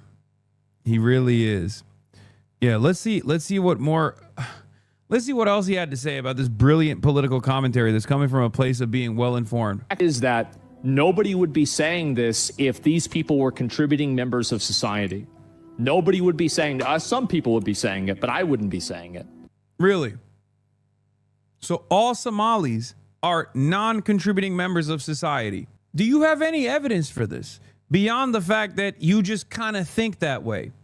Also, you're not a contributing member of society. What the fuck have you done? What have you done? You don't even leave your fucking house. You just sit in your fucking moldy ass, dusty ass house and talk about how all Somalis are non-contributing members of American society, it seems. That's what you're doing. He invented the rat alarm clock. It's true. It was a wonderful invention. The fact is that these people come to the country, they live off of our benefits, they are net negatives to the country, and we are subsidizing. Explain why they are net negatives. Explain why they are net negatives. Please present one argument. Please, why are 300,000 American citizens of Somali descent net negative to the country? Please explain. Explain what you mean, okay? Please. They're taking advantage of welfare is not enough, okay? There are far more white people that are taking advantage of welfare than fucking the Somali Americans. And the welfare is marginal regardless, and it should be given to all regardless. And it should be far more expansive than it currently is. But if you're talking about whether or not someone is a benefit to the country, you have to make an argument as to why they're not. Because every Somali migrant that comes to the United States of America and gets a citizenship, that goes to school here, that gets a job here, is a productive member of society. Are you saying that every single American citizen of Somali background is actually jobless? Is that what you're saying? Like, what is the argument? Why do you think they are a net negative? Yes, I think Asmongold is a net negative to American society. I do believe that 100%. I sincerely believe that Asmongold and people in Asmongold's audience that hold Asmongold's worldview or defend Asmongold's positions are unironically a net negative to America. If I actually hated America in the way that people claim I do, I would probably do Asmongold style commentary. I would actively shift people's attentions away from the real vectors of power and the people that actually harm them, the people that actually control society, back to vulnerable populations and, you know, black people, brown people, Somali people, and collect a fucking paycheck and laugh my way to the bank every fucking day of the week. That's what I would do. If I actually hated America, I would be a Republican. I'd be a right-winger. I would constantly tell you, no, it's not the super wealthy that's at fault here. Come on, don't be stupid. It's the Somalis. Or rather, I would say it's the Somalians. Bro, don't fall into the streamer versus streamer political commentary shit like these fuckers do to you. So many of us are here for the actual news. Doing this type of content dampens the impact of that so much. Shut the fuck up. This is not streamer on streamer shit, okay? There are going to be instances where I have to talk about unrestrained Islamophobia and unrestrained bigotry that is masquerading as political commentary on the platform that I frequent. This isn't fucking drama. You only can filter this kind of shit when you see Asmongold on your screens. You go, oh, this is drama time.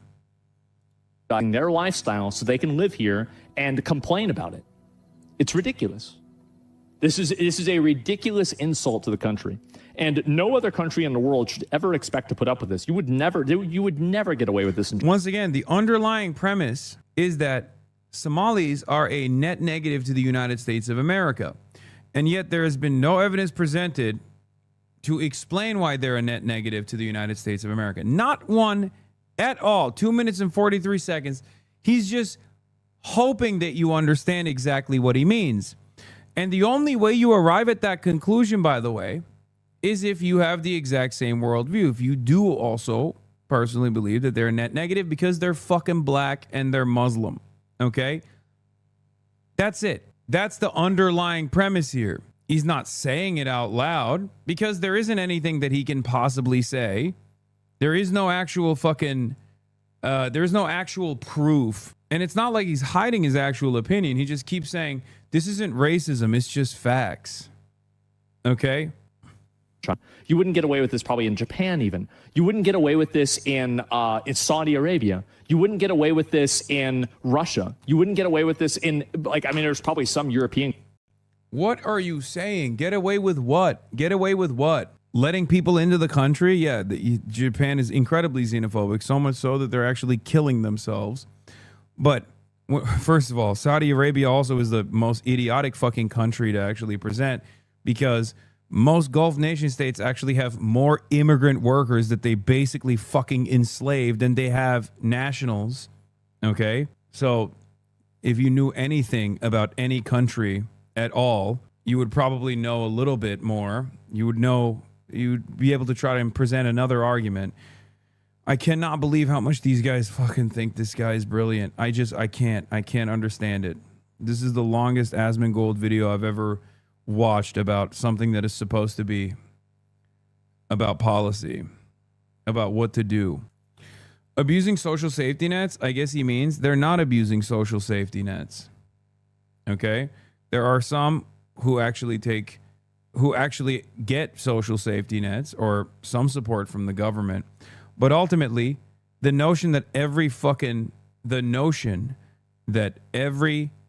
American of Somali descent is actually abusing social safety nets here, and that's why they came to America, and that's why they're a net negative without any evidence whatsoever, is just pure, unfiltered, unrestrained, unrestricted racism. That's it. Do you understand? Is it really that difficult to comprehend? If you look at like, I don't know, 10 people of a marginalized group, if you look at 10 people of any background and then assume that every single person is exactly like that, well, you're kind of fucking stupid. You're not a very intelligent person if that's how you're doing analysis. Okay? That's number one. Number two, it is very low IQ. Number two, another clear-cut sign of having unimaginably low IQ is when you present no argument whatsoever and just lean into your established preconceived biases about an entire group of people. Okay? There's no argument here. There's no argument that Americans of Somali descent are actually a burden on the United States of America. None whatsoever. He's not even attempting to find an argument where he'll like cherry pick data or something. He's just simply saying it. It's just his feelings over facts. No facts necessary, just my feelings. It's just common sense. It's just based. Okay? That's it. Countries you would, because they have the same problem that we do. But in a general sense, a lot of these countries, like you go to Vietnam, you wouldn't get away with this. This is outrageous. The level of entitlement that these people have is just unbelievable. Every country on the planet, with the exception of more repressive ones, will allow its citizens to criticize the government. Okay? Minnesotan Americans of Somali background who are American citizens have every right to criticize the American government. If you don't fucking like it, you can leave. You can go to a country where they're not allowed to criticize the government. Why don't you do that? It's one of the things that I love about America, as a matter of fact. It's one of the things I like about America more than China, as a matter of fact. You are un-American. If you hate diversity, you're un-American. America is the most diverse nation on the planet. One of the most redeemable qualities of the United States of America. If you hate diversity, you can get the fuck out. Go live in Japan. Well, you'd probably be diverse there. Go live in Poland. You're a white guy. It's a very white country. Actually, I wouldn't wish that upon Poland. I take it back. I'm sorry. To my Polish chatters, I love you. And I wouldn't wish that upon my worst enemy. And Poland is far from my worst enemy. Okay? The point still stands, though. America is the most diverse nation on the planet. If you don't fucking like it, you can leave. Another incredibly redeeming quality of the United States of America is that you, at least for now, have the opportunity and the right to be able to criticize the government. As a matter of fact, you can do it even if you're not a citizen, for the record. Free speech protects all, citizens and non-citizens alike. That's a beautiful thing. I like that. That's an American thing. It's actually very different than any other country on the planet. How expansive our First Amendment protections are. If you don't like it, you can fucking leave. Go to a country that doesn't have that kind of protection. But this one does. Asmongold's rebuttal, America's the most racist country on earth, and if you don't like it, you can fucking leave when I make you. Yeah, I mean, I guess that's the rebuttal. It's crazy. But what I would like to say is that most of us are citizens. On our passport, it says...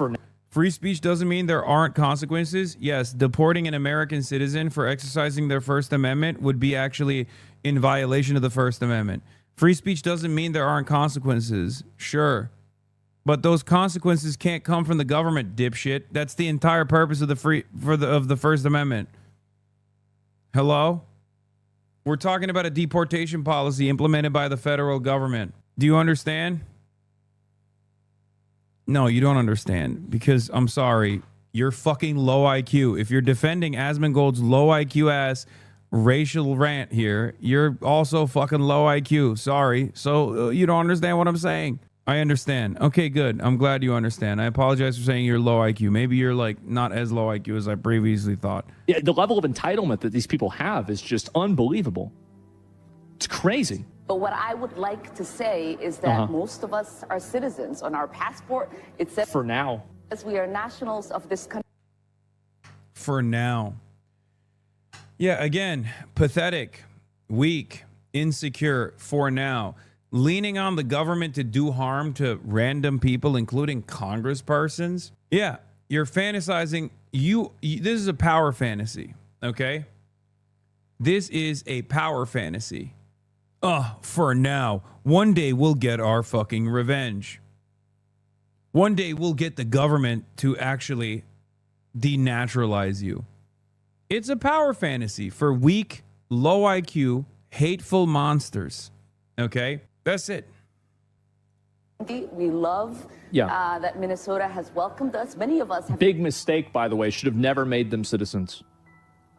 Not been settled in Minnesota because the Minnesota people and the state is beautiful and very welcoming, and we are going to be here regardless of what the president has to say. No, just undo it. Just undo it. Yeah, that's it. Well, free handouts, deport them. Yep, doesn't matter to me. Absolutely. Deport him. American congressperson, by the way.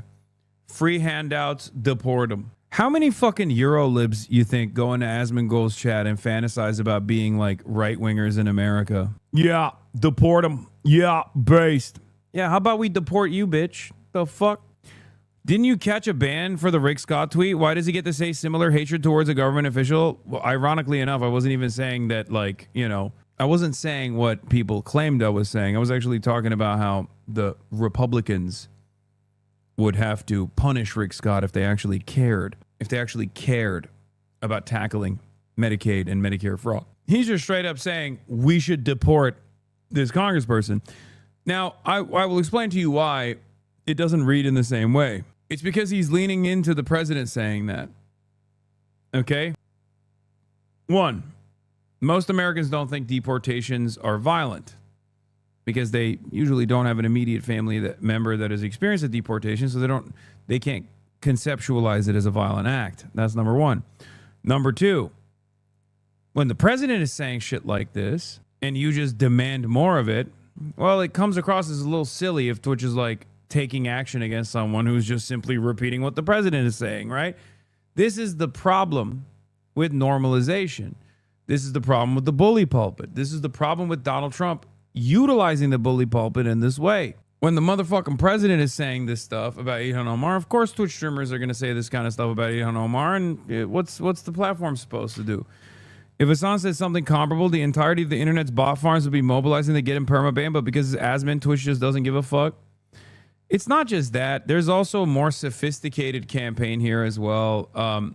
Whenever something happens, obviously Reddit bots immediately fucking spam it into oblivion, as opposed to like those very same botters downvote whatever fucking thing that comes out about Asmongold. It's not an accident that like Asmongold's worst moments like this, which are very commonplace, are rarely ever plastered all over subreddits. It's because anywhere where Asmongold is mentioned, it's an automatic downvote.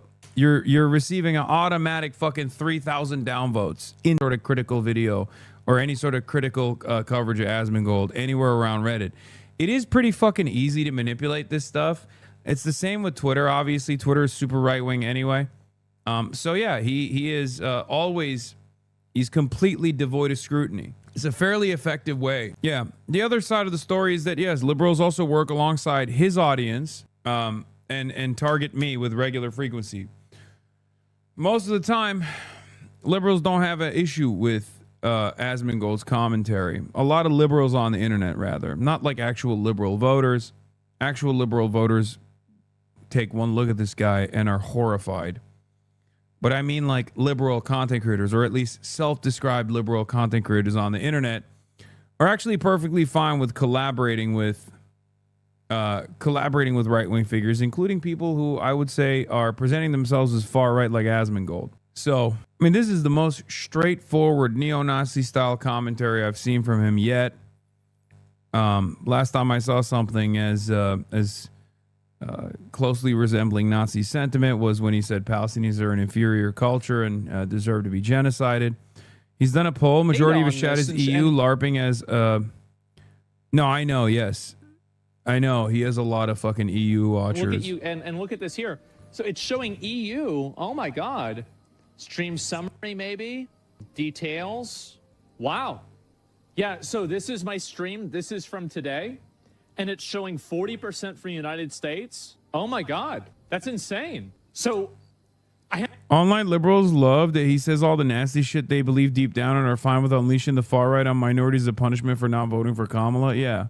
You don't understand, his entire stream has gotten so bad these clips aren't even the half of it. The people around him don't even say anything. Should we hit out on those associated with him? I mean, don't ask me for fucking advice. I don't get it. He doesn't cover EU. Why would they watch him? Because there's a lot of fucking late night shifters in the European Union countries that are unimaginably racist. I don't think you guys understand.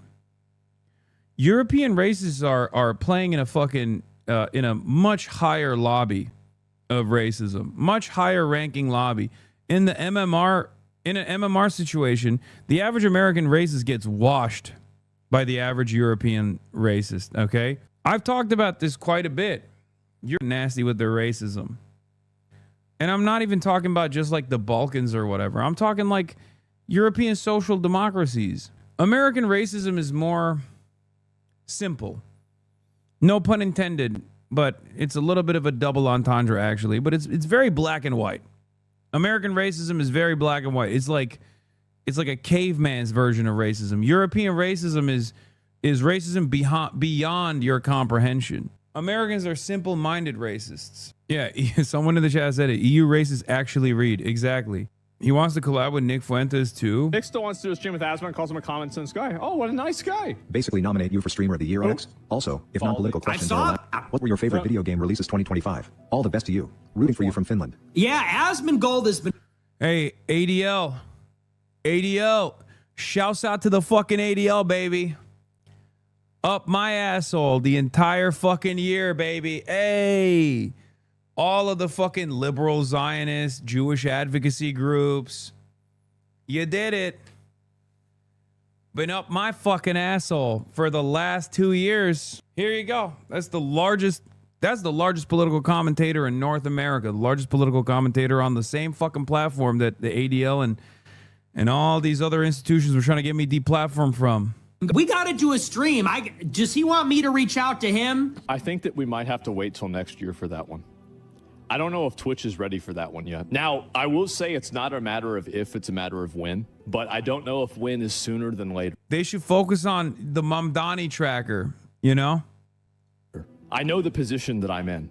I feel like he's like the #1 streamer in the world. So I was like waiting for him to but maybe I'll hit him up because I really want to collaborate. I don't want to get him canceled though. So if he doesn't want to do it, I totally understand. But maybe I'll hit him up this week and see if we could set something up if he's into it.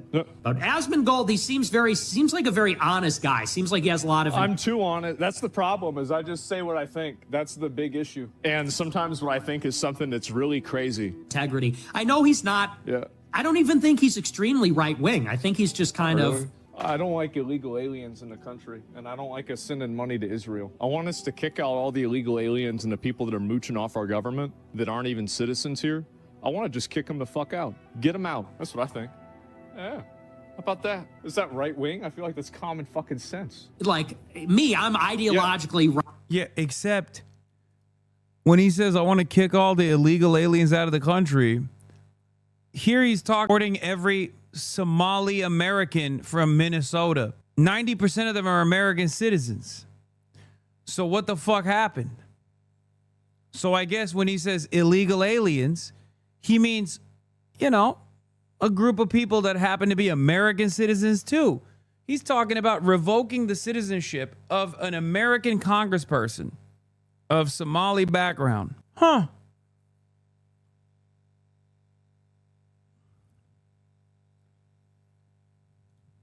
While fantasizing about collaborating with Nick Fuentes, an open neo-Nazi.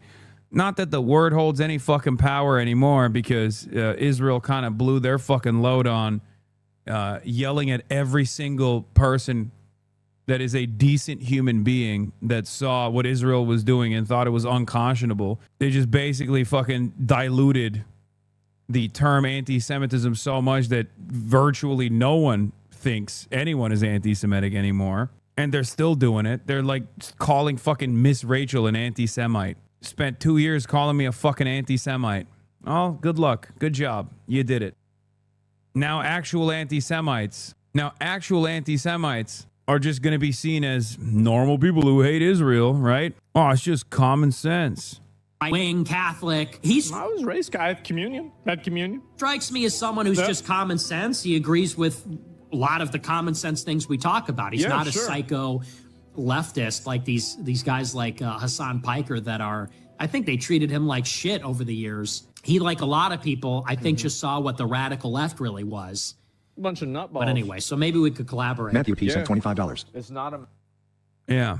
Remember, Ethan Klein, who was Jewish himself, spent the last 2 years collaborating with this guy with endless attacks against me. He even went so far as to say, oh, I don't think Asmongold is like, you know, a Trump supporter or something. He's like a pretty reasonable guy. You should ask every fucking remaining Ethan Klein fan how he feels about this in his conquest against anti-Semitism. Where's the fucking context new for Asmongold, Ethan?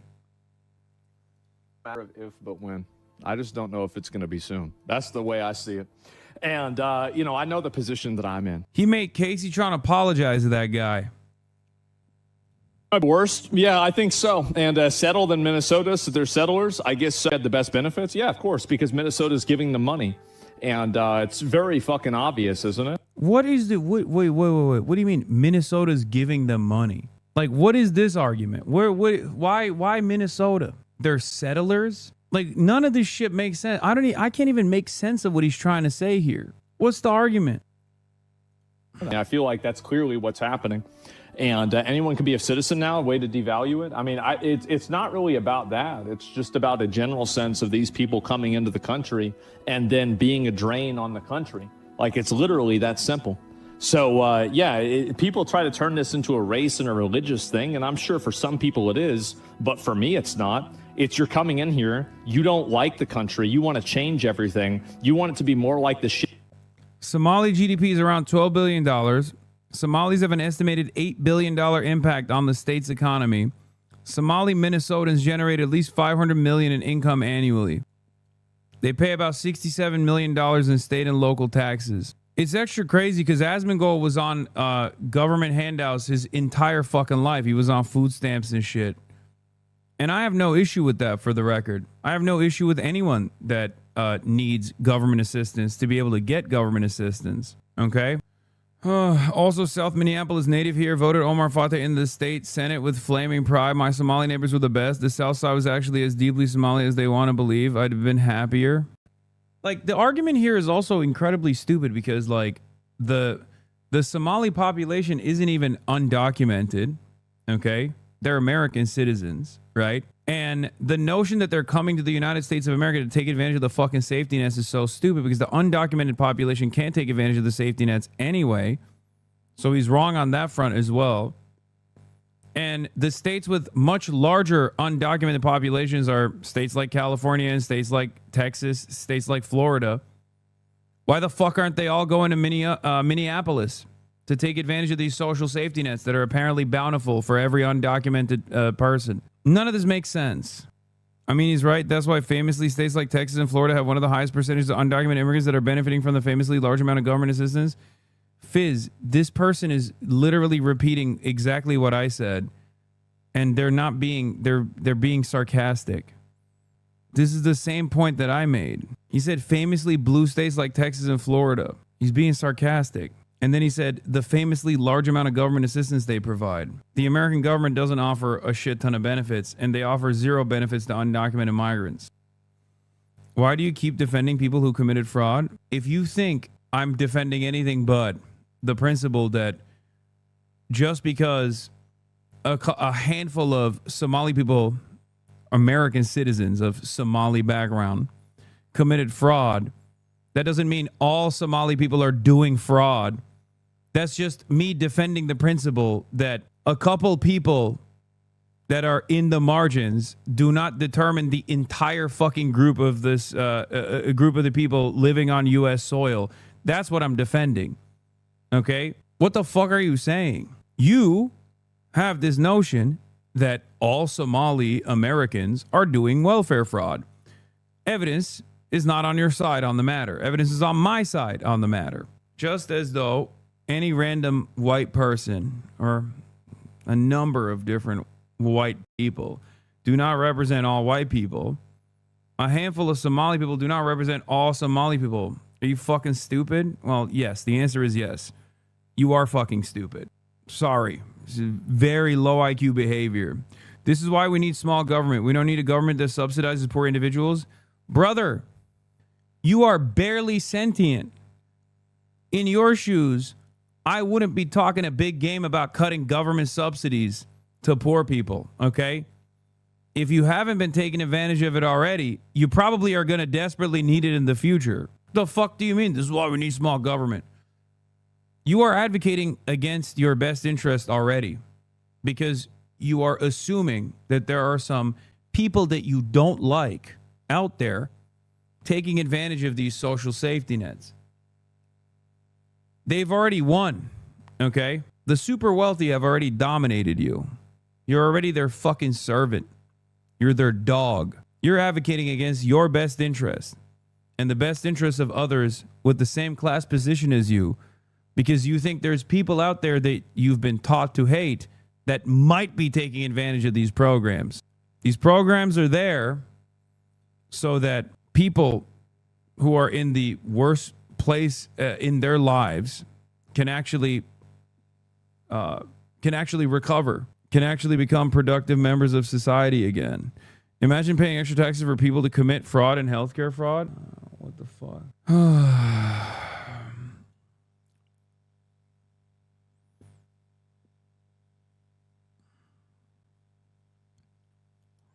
He's not understanding. I don't think he's hearing the words that are coming out of my mouth. And if he is hearing the words that are coming out of my mouth, I don't think he's understanding what I'm saying. Good luck to you, chatter. One day you will absolutely need social safety nets, though.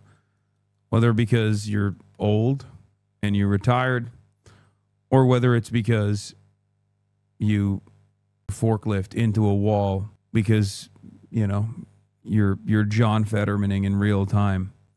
And at which point you will need disability pay. And luckily, at least at this stage, we still have a little bit of that left, regardless of people like you advocating to fucking erode it. Is there a real appetite for this Nazi shit, or is just dipshit hogs like this? I mean, I go back and forth on this. I do think that there are a lot of people out there. I think Americans are getting dumber and dumber every year, for sure. And the dumber they get, the angrier they get, the more they just lean into this kind of narrative where it's like, oh, dude, it's just, why are we paying for these Somalians? Why are we paying for these Somalians to take advantage of our safety nets?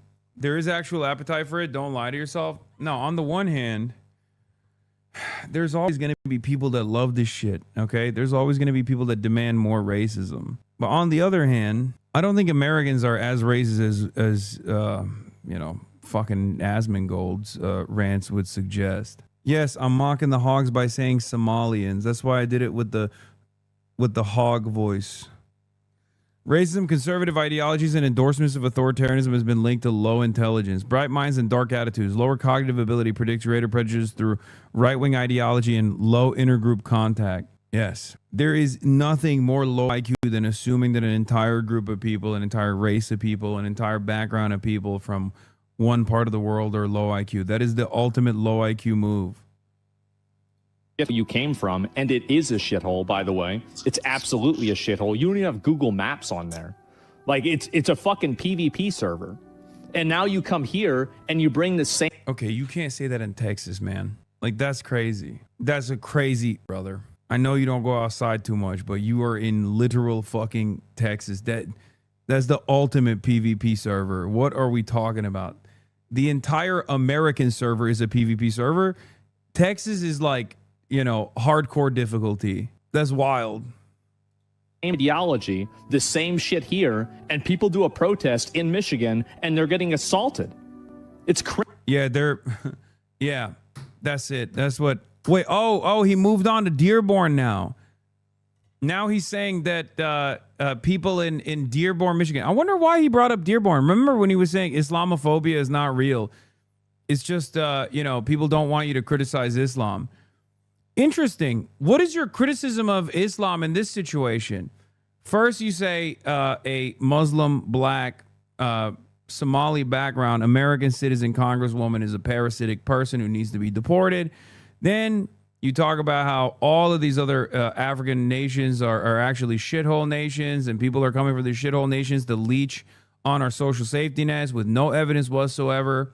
And then you turn around and you start talking about Dearborn, Michigan. It's all tying to this grand narrative, but it's just common sense, right? It's just fucking common sense, dude. You don't get it. Matt Walsh chimes in. Oh yeah, I know. This is the average IQ in Somalia is 68, which is below the line for mental. 7 out of 10 Somalians live in poverty. It says Somalians. Their per capita GDP is $1,000. USA is 90,000. Somalia does not have a functional waste management system. The tallest fully constructed building in the country is 10 stories.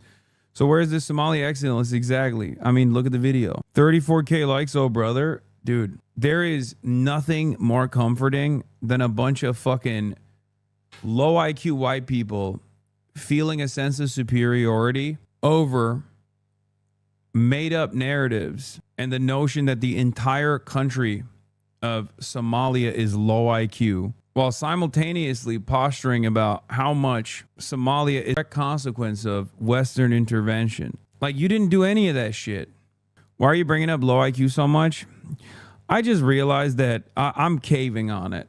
Okay, you want to know why? I'm caving on it because obviously one of the classic signs of someone being low intelligence is this hyper focus on IQ, right? But honestly, they obsess over it. They love saying it. They love talking about it. And they get real fucking butt mad when you say, no, actually, you're low IQ. I don't think IQ is a metric of a decent or great metric of intellect in the way that we understand it. I know when someone talks about IQ, first of all, it's bastardized like this all the fucking time. The shithole argument is entirely oriented around the idea of genetic supremacy and predisposition, i.e. Western white exceptionalism, and third world countries are third world because of the genetics of the population. Yep. They could not advance because they're inferior. It is a coward's way of saying that all people from the continent of Africa are genetically inferior, and you don't want to say it out loud. You don't want to say the N-word, or you don't want to say all people from the continent of Africa are genetically inferior. So you go, oh, well, they're shithole countries. They just can't advance. They just can't advance for some reason. Let's not analyze what the reasons are. I'm sorry. But if you have to compare the wealthiest nation on earth to a nation that we have fucking destroyed and the living standards in a country that we have fucking destroyed, I don't think that's a sign of progress for America. Okay? I think that's very bad, as a matter of fact. What are we doing? Why won't you compare us to China? Why won't you compare us to social democracies in Europe? Are we really? Is this what we're doing? Oh, well, there's these other countries out there that we've fucking dominated and destroyed, and they're in a dire situation compared to us. It's like, yeah, but that shouldn't even be the contest. How is this the contest? We're the wealthiest nation on the fucking planet. Sock them countries are disgusting and imperialist. Who gives a fuck? We're talking about America. It's the ultimate imperialist nation. You're missing the point. You're missing the forest for the trees here. My point is, they do even less imperial conquest than we do. They just basically take advantage of being a periphery state. Having said that, however, they have better redistributive policies than we do. They have higher living standards than we do. And that's precisely the reason why Americans will never compare America to countries like, and whenever people actually do make that comparison, they have to cope and seethe and say, oh, it's because those countries are not diverse. I don't know what, like, I hate these people, bro. I really do. Like, they come to our country and do this shit. And then they call us racist as if the problem is your skin color. No, it's what you're doing. It's outrageous. The level of manipulation. And I'm glad to see that very few people are still buying into the racism wool over their eyes. Oh, well, we're not going to listen to this. And, it's not that bad. No, man. Guy on the tail end of a 5-minute and 20-second, no evidence, all fucking pure facts, riddled with generalizations rant about the inferiority and the parasitic nature of the Somali, turns around and goes, oh, and then, yeah, they just say you're racist. They have no argument. I presented, I think, a pretty solid argument as to why this is a racist rant.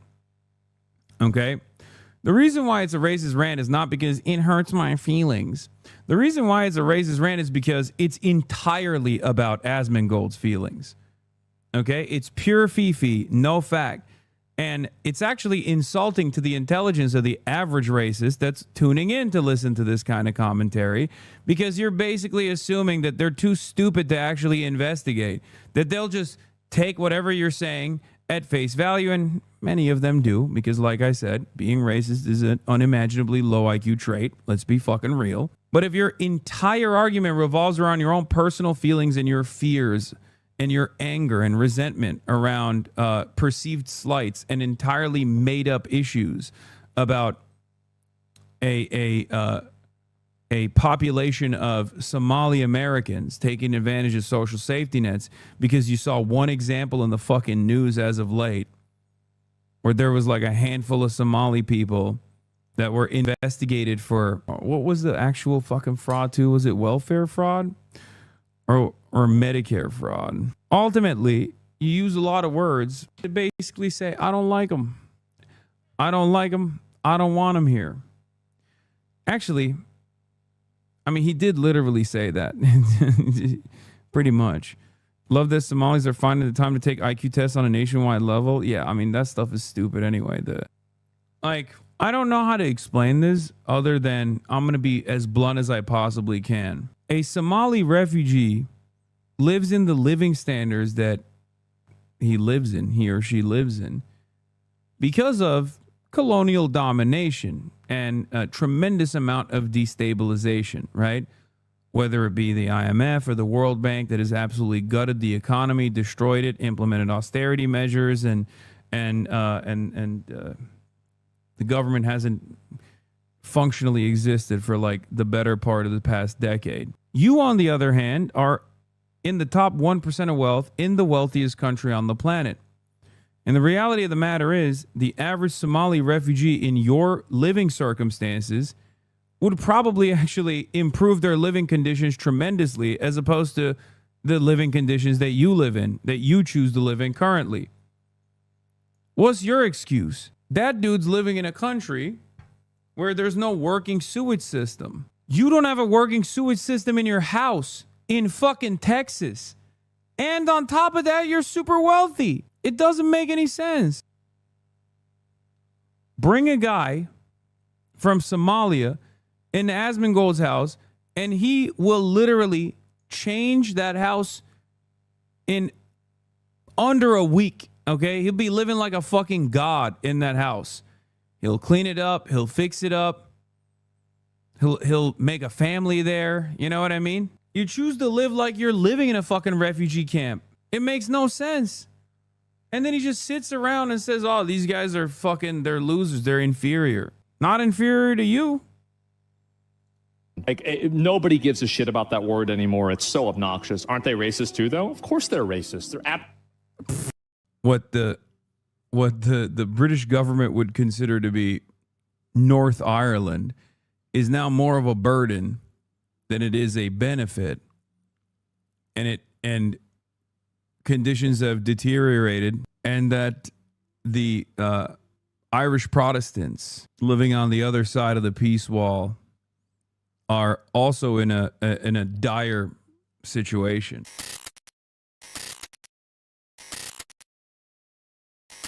The idea of walls around the corner from where I live, absolutely insane unionist behavior. Oh yeah, I'm gonna talk about all that. Don't worry, it's insane. Like, learning about it is one thing, but seeing it in action is crazy. Especially seeing it like after seeing the murals on the good side. Here, we're blasting off. We're live. We're alive. Let the people know. Seeing the murals on the correct side of politics and on the right side, only to turn around and go through the peace gate, which is what they're called. There's like, dude, Belfast is, if you live in Western Europe and you wonder what like segregation looks like in action, like visible segregation, come to Belfast. It is one of the most insane things to experience in person. Because like, look, I've read a lot about this stuff. I've seen the movies. I've seen the documentaries.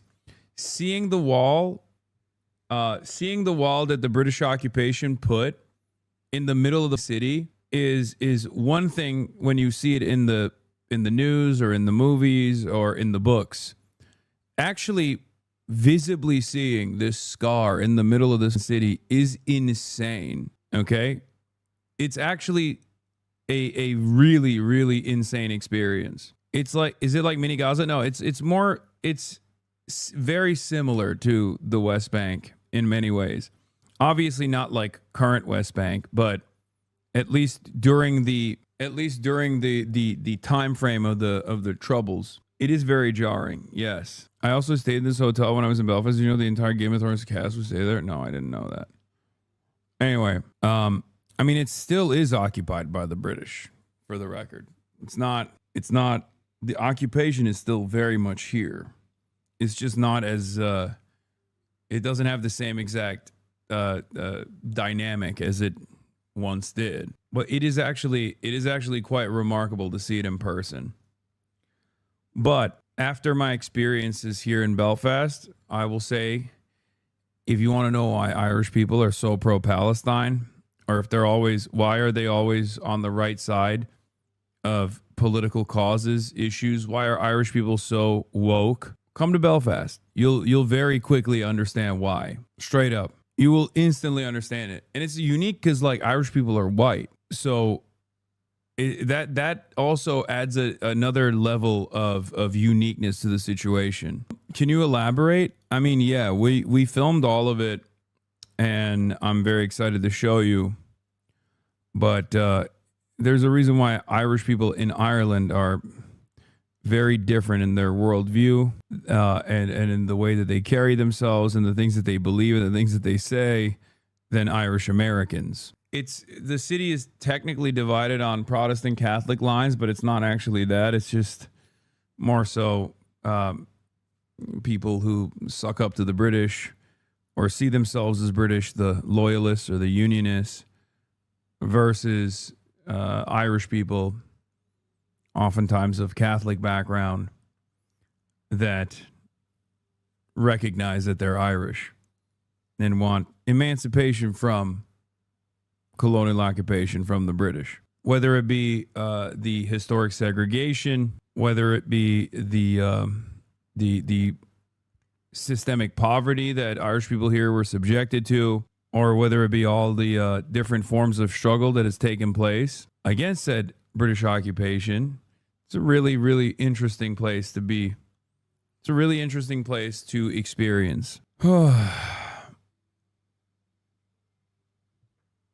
But yeah, no universal voting rights until the 70s. Yeah. Initially, the British people were like, initially the British government was like, we'll give you voting rights, but only if you have a job and if you're like a landowner. And of course, because they have complete control over all of this, they just did not. This was basically de facto segregation. You know how like in the American Jim Crow system, there were different ways in which they stopped black people from being able to vote. it wasn't just on the basis of being black on paper. It was, the grandfather clause. Like if your grandparents did not have the right to vote, then you can't vote, things like that. There were different versions of pushing Irish participation, pushing away Irish participation in occupied northern territories. But yeah, a lot of cultural repression around language. Yeah, it's a poll tax with a grandfather clause, pretty much. Segregated housing, and then on top of that, post 1969, direct military occupation, alongside paramilitary, oftentimes in the exact same way that you see settler violence in the West Bank. The not only did the predominantly Protestant British Royal Police Force, the Royal Constables, like straight up a bunch of people with regular frequency, but they also delegated the task over to violent paramilitary units, straight up, cells that would wreak havoc, unrestrained havoc upon the regular Irish civilian population. And it got so bad that these guys had to basically take up arms and take matters in their own hands to defend themselves. But then, of course, after that, the British government also sent in the troops. Yeah. The Loyalist cells still exist, now doing drug running, Sandy Row and Shankill areas near the city center. Interesting. What is this? Half the people here want to be British, though. Are those people also not also Irish? The British Irish often call themselves Irish. The most heavily unemployed fraction of society in Northern Ireland is male Protestants. What about the Protestants living in poverty? The Irish have done exactly the same to the Scottish in the past. They speak Gaelic in Scotland because of it. Otherwise, they would speak Pictish, not Scots Gaelic. The British government sucks, but so does Ireland. That's crazy. I didn't realize that the Irish kingdom was occupying Scotland. It's news to me. I didn't realize currently had control over Scottish territory in the same way. And they used the Irish pound in Scotland. Also, what's ironic about what this chatter is saying, because you guys were wondering, like, what is the mindset of the loyalist or a unionist? This is it, ironically enough, right on cue, which is not incorrect. You're right. Because the British Empire has been in decline in perpetuity, what the British government would consider to be North Ireland is now more of a burden than it is a benefit, and conditions have deteriorated, and that the Irish Protestants living on the other side of the peace wall are also in a dire situation. So Irish unification would be beneficial for them more than whatever this current formation is. If Northern Ireland unifies with the rest of Ireland right now, house prices would rocket. Oh yeah, no, totally. Definitely. When was Northern Ireland occupied? It was occupied when the entirety of Ireland was occupied. It's just that they never pulled out of the north. 6 counties. So it's still occupied. When is the news starting? Soon, my friend. Soon. Are you okay? You're learning a little bit about Irish history. Is it that hard? Did the same cab tour when I visited last year. Guide grew up in the area and went to prison for alleged affiliation with the IRA. Was an absolute legend. Yeah. Read his first message about your area. What is this? A stone's throw from your hotel is Sandy Row, Loyalist area. You'll see a parade of Rayleigh flags along with British and paratrooper flags, whereas Shankill Road area is a Loyalist enclave in West Belfast, mostly Irish Republican. So, yeah, that's one of the funniest parts. Okay. One of the funniest experiences is seeing like wall-to-wall murals of like Nelson Mandela, indigenous people, anti-colonial figures, okay? Palestine flags everywhere, Palestine murals everywhere. And then you pass over through this peace gate that the British placed, okay? And you get to the other side, and instantly on the other side, you're like, wow, like these people are so woke, it's so sick. and then you pass over to the other side. I mean, here, this is a great example, right? Like united in struggle for freedom and sovereignty, right? Hashtag BDS Free Palestine. I'm a child. They have the guns. Who is this? You know, this kind of stuff. And then boom. I'm not even kidding. This is literally the second mural when you pass over. You pass through the Peace Gate and you get to the Protestant side. And this is literally the first mural, chat. I could not believe it. Literally pro-Israel, pro-Confederacy, pro-South Africa. Like these guys, they are on the wrong side of every issue. With one exception, I guess, because the British were against the Nazis. Technically, they're not pro, Nazis. That is the only cause, seemingly, that these guys don't ride for. Yes, Confederacy. Yes, there are Confederate flags. Okay, they're pro Royals. They're pro Winston Churchill. They have a mural for Henry Kissinger. They have murals for Israel, Israeli flags, Confederate flags. It is one of the most insane things you've ever seen. It's like, can you imagine? Your neighbors are just assholes, you know? You know they put that shit there just to be assholes too? I'm sure the cool murals were up first. They just want to be dicks about it. No, I think so too, because it makes no sense. Brother, why the fuck do you have a mural for Henry Kissinger?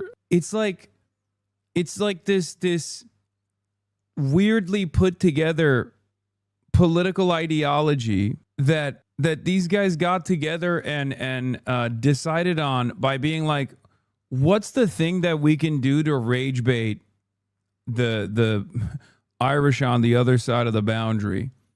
Like, how do we rage bait the Catholics? Whatever they like, we're against it. It's the reason why this shit is so crazy to me, this especially is so crazy to me, is because the reason why this is especially crazy is because English people in the fucking UK are not this pro-Israel, or like there aren't that many British people that are pro-Israel at this point. These guys are holding on to a cause that doesn't make any fucking sense. Yeah, it's like inside the West Bank, you see murals for George Floyd, Nelson Mandela, and one step into Israel, they have them for Charlie Kirk. Yes. Check out who recommended Lorcan's book. Scroll down. Corbyn did, of course. That's a real one. Loyalists decide that any cause that is in contradiction to Irish nationalism they support. There's no other rhyme or reason to it. No, literally, because it doesn't. There's not really like an ideological consistency to it at all. It's just what it is. Like if the Irish Catholic were fucking pro-Israel, which they're not, obviously, and they never would be, but if they were, it seems like they would take on the pro-Palestinian position just because they're like, oh, well, my entire worldview is just about reacting and being a reactionary to whatever you like.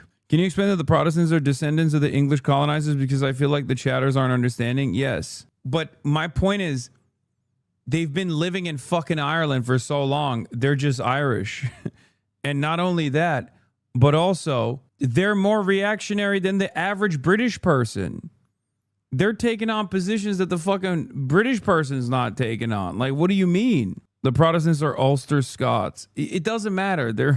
It's actually pathetic because most Englanders don't even think about the Unionists, so it's a one-sided cuckolded relationship. Yeah, I don't understand it.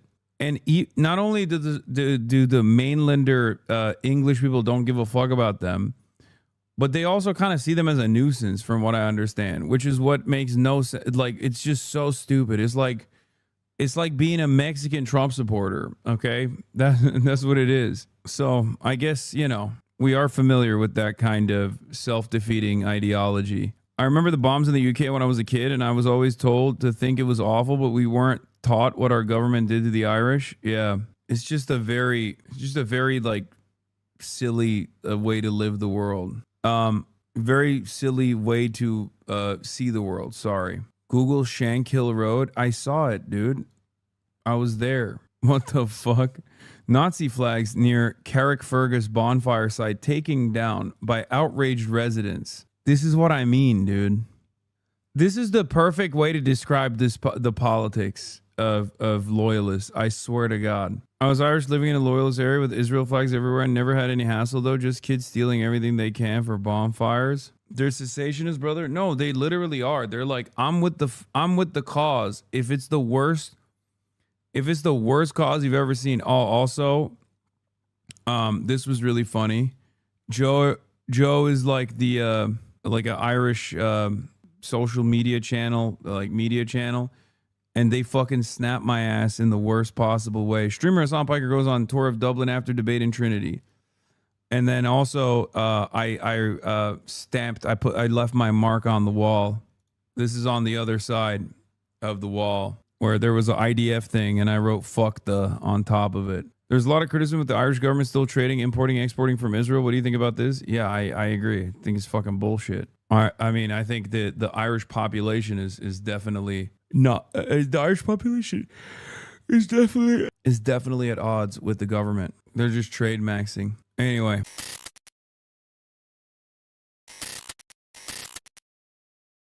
Investigators said that Mr. Hernandez went to pitiless lengths to cover his tracks. One accused co-conspirator was killed in a Honduran prison to protect the president. According to court documents, he used the drug money to manipulate the vote in 2 elections, the document said. In 2017, Mr. Hernandez again became president after an election so laced with allegations of fraud that days of violence ensued and about 24 people were killed as the military cracked down. Hondurans, long divided on political lines, united in disgust.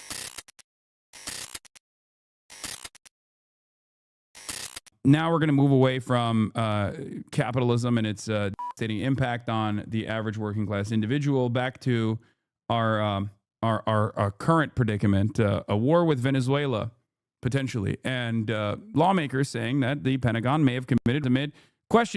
Ohio Republican Mike Turner spoke for many lawmakers Sunday when he questioned the massive U.S. mobilization in the Caribbean. It is certainly a significant concern in Congress. Those concerns grew more urgent this weekend after President Trump announced that airlines and pilots should consider the airspace above and surrounding Venezuela to be closed in its entirety. Don't read anything into it. When Trump was asked why he issued that warning, he would only say this. Because we consider Venezuela to be not a very friendly country. Now, there's a new controversy over those strikes on suspected Venezuelan drug boats. The Washington Post reported that Defense Secretary Pete Hegseth gave an order to kill everybody on board before the first boat strike September 2nd. When 2 survived, the Special Operations Commander overseeing the attack reportedly ordered a second strike to comply with Hegseth's instructions. And the 2 men were blown apart in the water. This rises to the level of a war crime if it's true. Now lawmakers in both parties are vowing to investigate. If it was as if the article said, that is a violation of the law of war. Hegseth called the story fabricated and derogatory and made light of it Sunday night by posting a pretend children's book cover depicting an armed turtle firing on drug boats. President Trump was out. Yeah, the irony is like the attack on the drug boat, quote unquote drug boat, is quite literally the war crime in and of itself. But we're doubling down on by doubly attacking the boat and 2-tapping it. So I guess it's the Israelification of America in some ways. I guess one could say that America has always done this stuff, and there is truth to that as well. But yeah, it's this story in and of itself is so crazy because like it's both crazy because double tapping is explicitly a war crime, but the very fact that we are just blowing up drug boats off the coastline of Venezuela on international waters is a war crime in and of itself. What the fuck are we doing? This almost reminds me of the Signalgate saga, where everybody was like, oh, I can't believe you leaked the details of like America's campaign in Yemen. And the question nobody was asking in mainstream media was, why the fuck are we Yemen? Hello? Last Sunday night, if he thought a follow-on strike like that would be legal. I wouldn't have wanted that, not a second strike. The first strike was fine, and if there were 2 people around, but Pete said that didn't happen. Oh, okay. If Pete said that didn't happen, then that's fine. Except now they're saying the White House has confirmed that the Admiral approved the second boat strike, the second deadly boat strike. Caroline Leavitt defended the decision to kill civilians who had fallen off the boat after a first strike. Reminder, Admiral Alvin Halsey, the commander overseeing the operation of the Korean, announced his resignation the same day as Hegseth's illegal kill them all strike against survivors. I don't know. Was that the same day? But yeah, here is Caroline Leavitt being asked a very solid question. The president said that if someone sells drugs in that country, that doesn't mean you arrest the president. How is that any different than what the administration is doing, or what the administration is accusing Maduro of doing? Yeah. Oh, here. Does the administration, first and foremost, the administration was asked whether or not they denied that the second strike happened. Let's take a look at what they said. Gabe. Thank you, Caroline. Excuse me. Regarding Venezuela, the president said yesterday that Secretary Hegseth had denied that second strike, the reported second strike on an alleged drug vote on September 2nd, the secretary said to the president that didn't happen. But to clarify, I just wanted you to clear this up. In his social media post, Secretary Hegseth didn't go into details about that strike. He just said U.S. operations in the area were lawful, and he said that the story and media reports were fabricated. So to be clear, does the administration deny that second strike happened, or did it happen and the administration denies that Secretary Hegseth gave the order? The latter is true, Gabe, and I have a statement to read for you here. President Trump and Secretary Hegseth have made it clear that presidentially designated narco-terrorist groups are subject to targeting in accordance with the laws of war. With respect to the strikes in question on September 2nd, Secretary Hegseth authorized Admiral Bradley to conduct the. Admiral Bradley worked well within his authority and the law, directing the engagement to ensure the boat was destroyed and the threat to the United States of America was eliminated. And I would just add one more point to remind the American public why these strikes are taking place. Because this administration has designated these narco-terrorists as foreign terrorist organizations. The president has a right to take them out if they are threatening the United States of America and if they are bringing illegal narcotics that are killing our citizens at a record rate, which is what they are doing. And under the previous administration, there was enough. Yes, it's a war crime, but we had to do it because of insert made-up reason. Yeah. It seems like the administration has their fall guy. They're claiming that Hegseth delegated the strike to SOCOM commander Admiral Bradley. Last night, Trump tonight the reporters. Hegseth said he didn't do it, adding when pressed yet again about the legality of the strikes, I wouldn't have wanted that, a second strike. The first strike was very Trump in October. We're going to kill them. Every single day, they run with the same exact modus operandi where they just go, that's not true. It's fake news. Okay, maybe it's real news. Maybe it doesn't matter if it was real news. Also, insert additional made-up information as to why this had to happen. It's annoying how libs are only now recognizing the American state. Them sleeping during the last 20 years pisses me off so much. No, I don't care. I just, it's good. It's good that they're waking up to it. And they should make a lot more fuss about this shit. This is an opportunity for you to have a conversation with people that you know that may have been oblivious to what America was doing and only now are going, wow, this is really up, actually. This is an opportunity for you to tell them, to explain to them that, like, the very fact that we are striking these boats instead of, like, apprehending them, for example, is already ridiculous and a war crime in and of itself and completely unacceptable. Okay? Use the momentum to your advantage. Don't just cast this aside as like people only now realizing. Never gatekeep morality. I think it's a silly thing to do. But yeah, as far as it stands, you have the Admiral Bradley gave the order for the second strike is what they're saying now. Okay, says Bradley was within legal right to order the second strike. So White House not disputing the second strike, but is disputing Hegseth gave the order. Trump admin's case, Trump designation of drug traffickers equals fair game for legal, in air quotes, targeting. Hegseth authorized Bradley to conduct September 2nd kinetic strikes. Bradley worked well within his authority to strike boat. Hegseth did not order everyone killed. So we went from it didn't actually happen to even if it did happen, it was good to yes, it did happen, but it wasn't Pete Hegseth. Just wait until tomorrow when it's no, absolutely it was Pete Hegseth, and it was Donald Trump actually that told Pete Hegseth, that told Admiral Bradley, but also it was all good and great and totally valid and warranted. Okay? At what point was it actually Hamas that struck the boat? Yeah. Well, we haven't reached that level of Israel yet.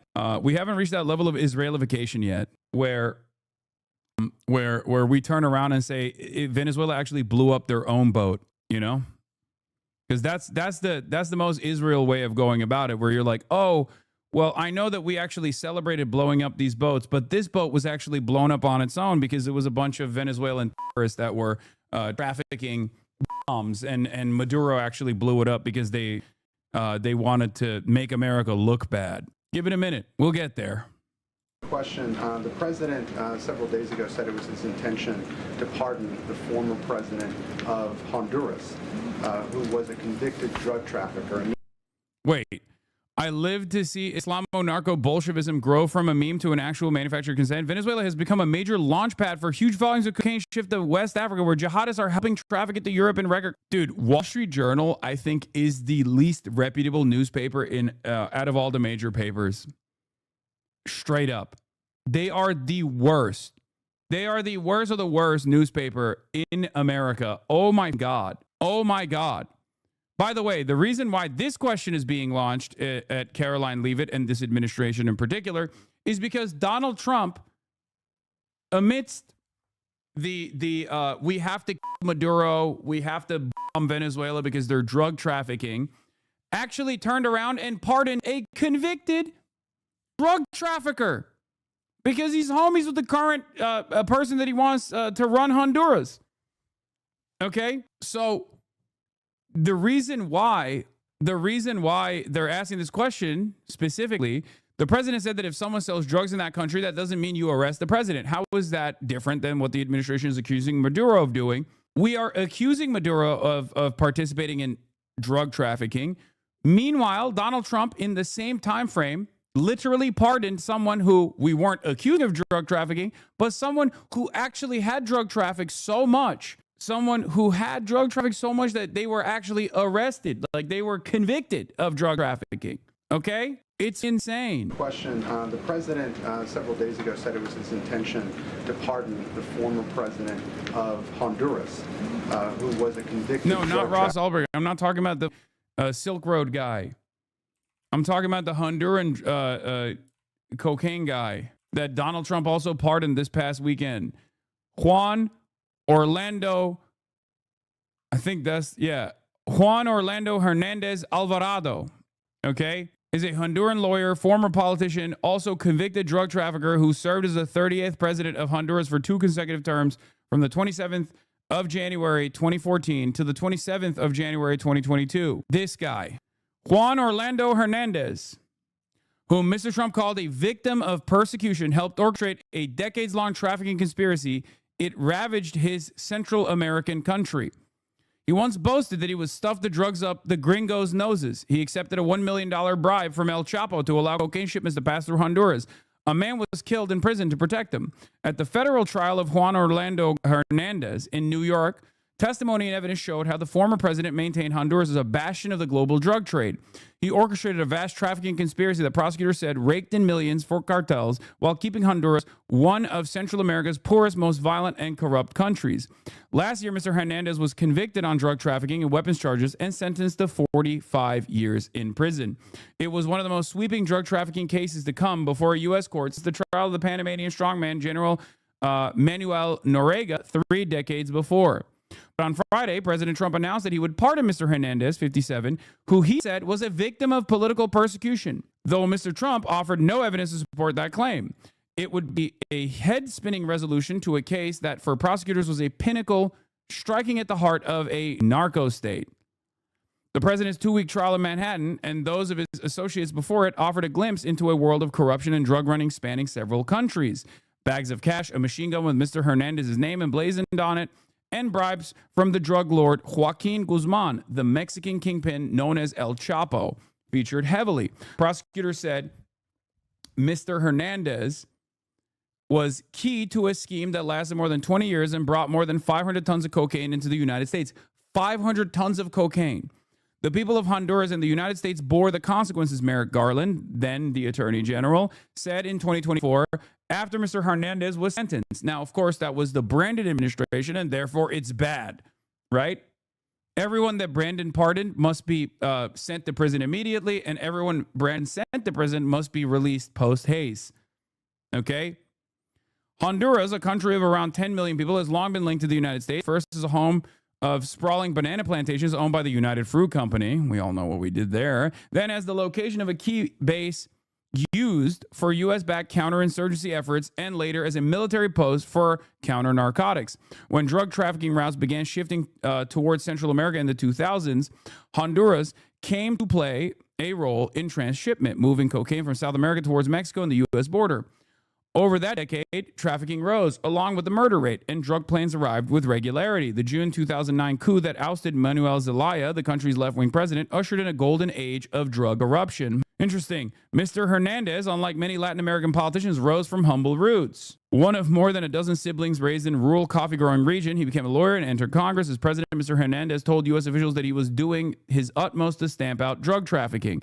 But prosecutors said his political career had been fueled by drug money as early as 2009, when he was still a lawmaker and vying to lead the Honduran legislature.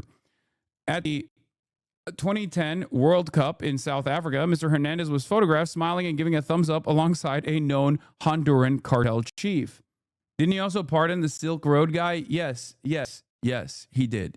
You're right. He did do that, okay? That was for different reasons. But he does not give a shit about drug trafficking nonetheless, because this is a very clear-cut example of that, okay? I think that was more so for, like, libertarians. He was throwing a bone to the libertarians and the fucking crypto people and shit. But this one is direct. It's pretty fucking direct, okay? Mr. Hernandez ran for president on the ticket of the Conservative National Party and was elected in 2013. Prosecutors said Mr. Hernandez relied on his connections to the world's most powerful cartels to fund his campaign, including a $1 million bribe from El Chapo Guzman, the Mexican kingpin.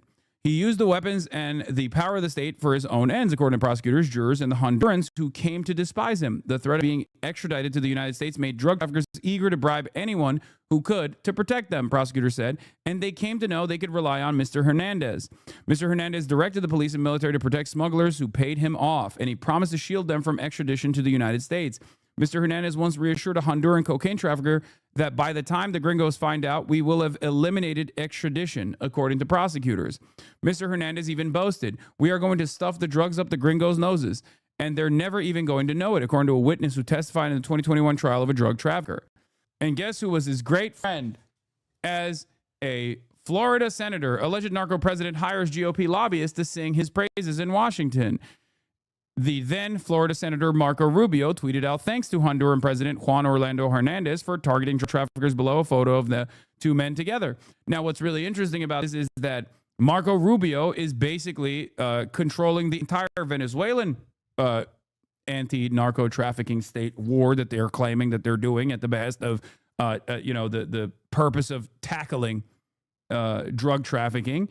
And I assume Marco Rubio is also, yes, little Marco Rubio is, I suspect, also the one in Trump's ear to potentially pardon this guy. Investigators said that Mr. Hernandez went to pitiless lengths to cover his tracks. One accused co-conspirator was killed in Honduran prison to protect the president. According to court documents, he used the drug money to manipulate the vote in 2 elections, the document said. In 2017, Mr. Hernandez again became president after an election so laced with allegations of fraud that days of violence ensued and about 24 people were killed as the military cracked down. Hondurans, long divided on political lines, united in disgust. The chant, "Fuera JOH," out with JOH, could be heard not just at protests, but among huge migrant caravans marching north, filled with people fed up with poverty and rampant corruption. Publicly, Mr. Hernandez denied any involvement in drug trafficking, and his connections to the U.S. remained strong. President Barack Obama called him one of the excellent partners helping to discourage children from coming to the United States.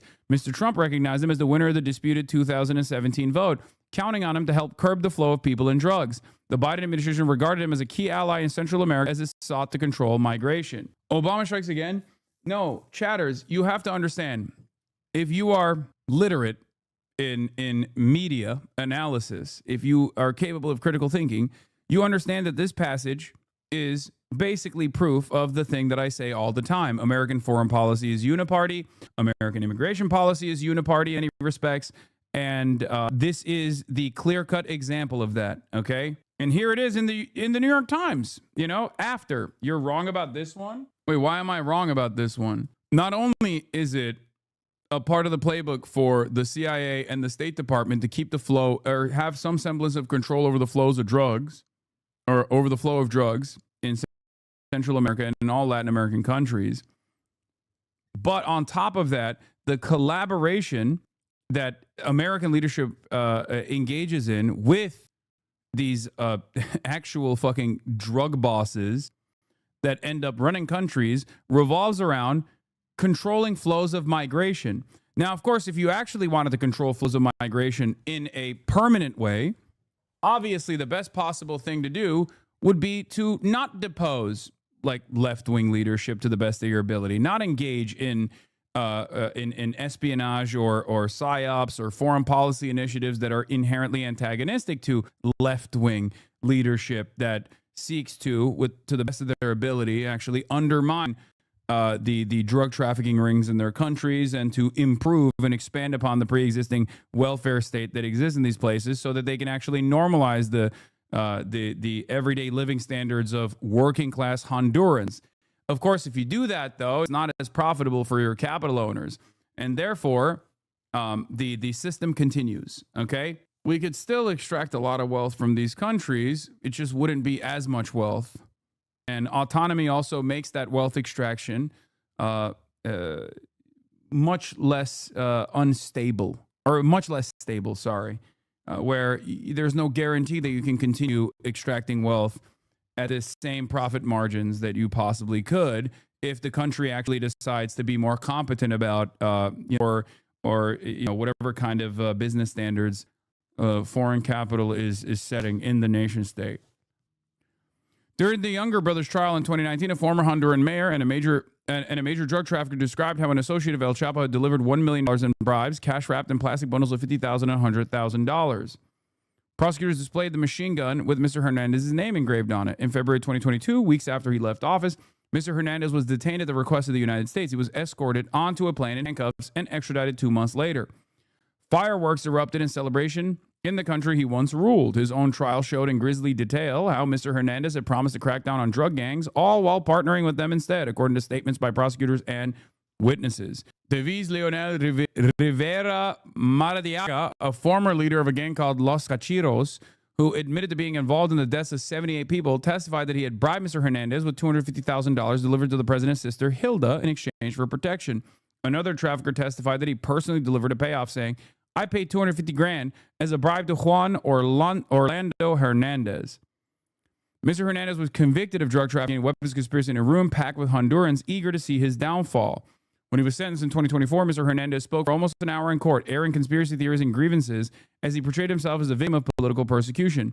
In a lengthy letter, Mr. Hernandez quoted Edmund Burke, Martin Luther King Jr., and the Bible.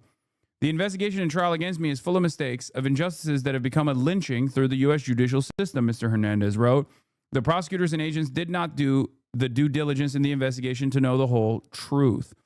For many Hondurans, his conviction was a rare taste of justice. A woman in the crowd outside the courthouse celebrating his punishment held a sign that read, "No clemency for narco politics."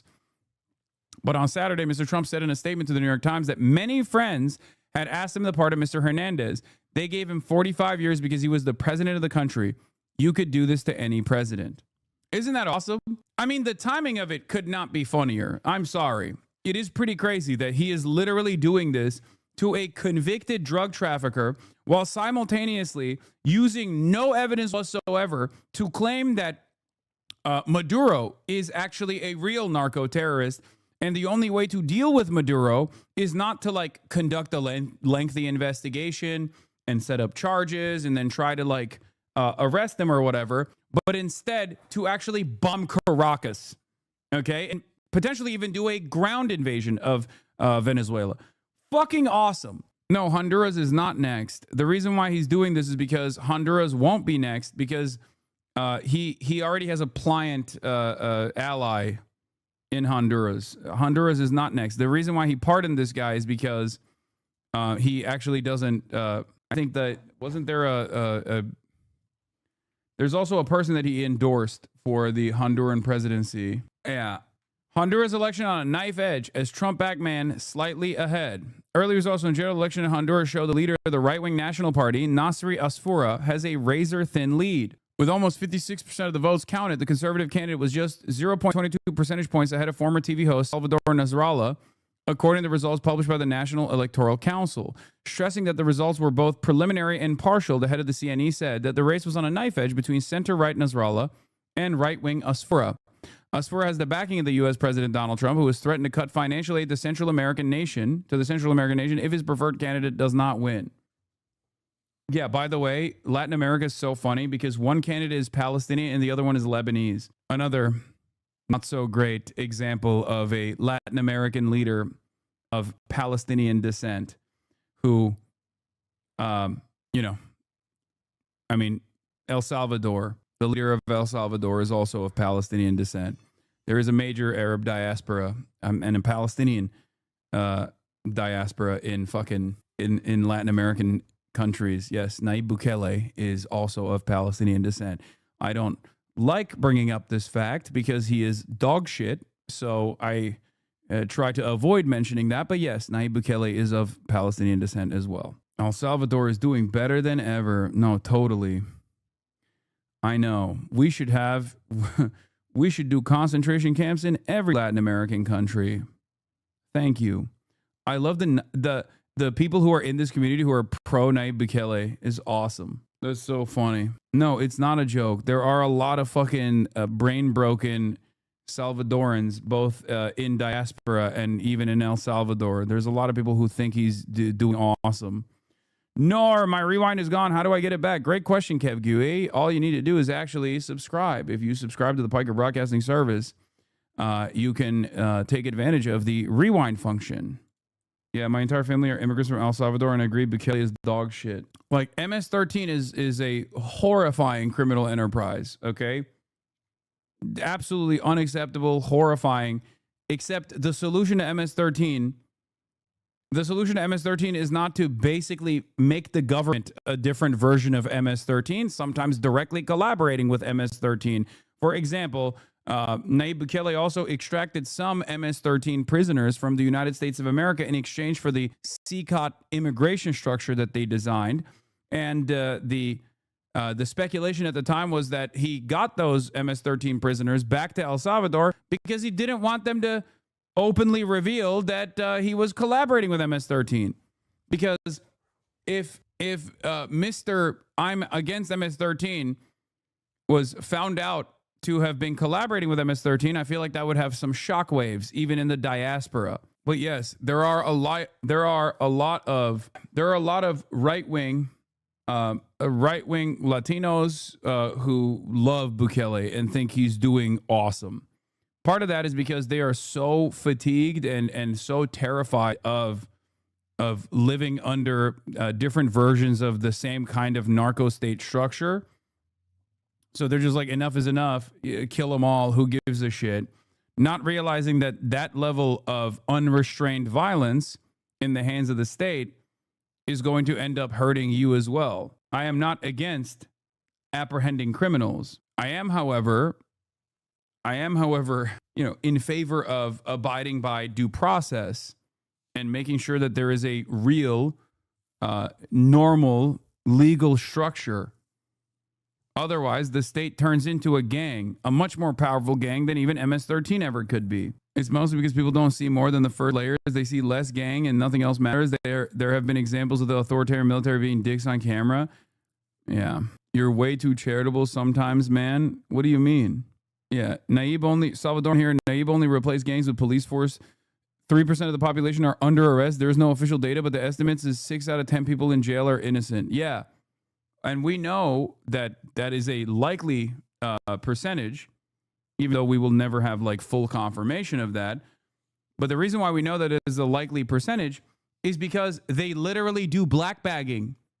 Like random fucking shopkeepers, if they live in a neighborhood where there's like MS-13 gang members in a country that was basically run by MS-13, so obviously everyone is going to have some level of fucking direct or indirect involvement with MS-13, even if they are fucking totally innocent. But they do dragnets and they black bag people, and they literally put them in front of a judge that is wearing a balaclava. Okay, a judge that's like hiding their identity will do 200 convictions at a time. How can you call that justice? That is fucking insane. Nayib Bukele is for sure far right, but if he holds a 90+% approval rating among citizenry, which is only possible by having a high approval rating among even left-wing Salvadorians, who are you to castigate him? Honest question. Murder rates have dropped 98% in El Salvador. Yeah, murder rates have dropped 98% in El Salvador because, one, there is not a, first of all, Bukele's administration also controls the distribution of that information. So we don't even know if the murder rates have actually dropped by 98%. There is real serious skepticism around the numbers themselves. There's a lot of disappearances, for example, and then they just don't get put down as murders. There's also a lot of collaboration between Bukele and MS-13 in general. And outside of that, yeah, of course, you can drop the, if you arrest everyone, you can drop the fucking the murder rates down to 0%. What do you mean? Okay, but you arrested everybody. Everybody's now in prison. Is that success? I don't think so. Like, put everyone in prison and make them prove their innocence. Yeah, I mean, that's basically Salvadoran here. I've said it before. My aunt almost went to jail for treating gang members. She's literally a nurse. The only reason why she was left off the hook was because my family's entire village came out for her and told the judge she's just a nurse and all the good she's done. Yeah, they mark most homicides as disappearances, which is why homicides have dropped while disappearances have skyrocketed. There's that. And then also on top of that, they've arrested a significant percentage of the population. If you have any connection whatsoever, like the nurse story, the anecdote that chatter just told, or shopkeepers, like there are storefronts, there are just like people selling shit. On some of those guys are forced at gunpoint to collaborate with, you know, to pay for protection with like a local MS-13 affiliate, right? If you're arresting the fucking shopkeeper who is a victim, you've now doubly victimized that person.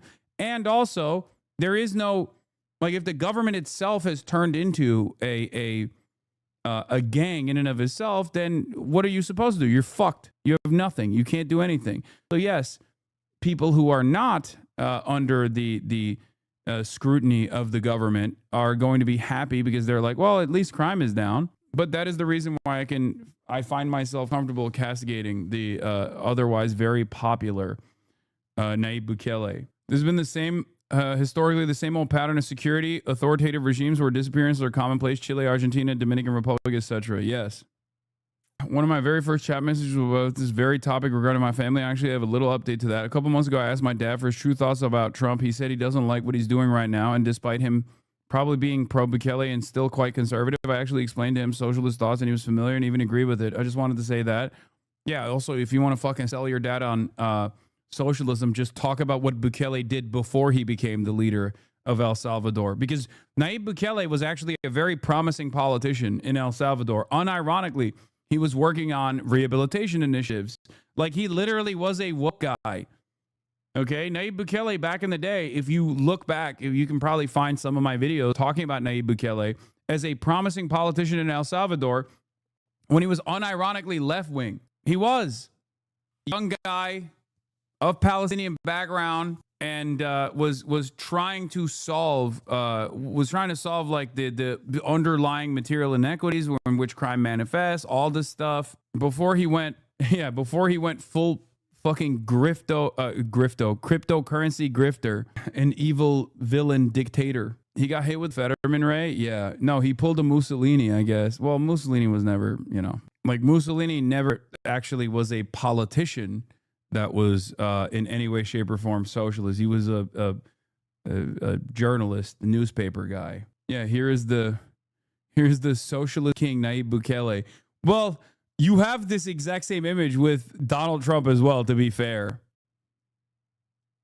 I don't know why people have opinions on something when they don't know. Not you talking about some of the chatters. I don't know much about this, so I just taken the information. Yeah, now he just runs around calling himself a dictator. No, but Donald Trump, 2016.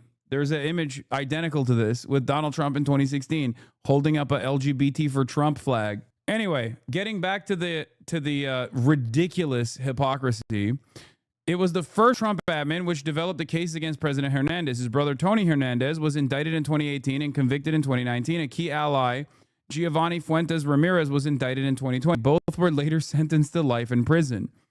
So Trump won, once again, setting up the case to arrest this guy under the Biden administration and convict this guy under the Biden administration, only for Trump to turn around and be like, well, Biden put him in jail. He's probably a good guy. Let's release him.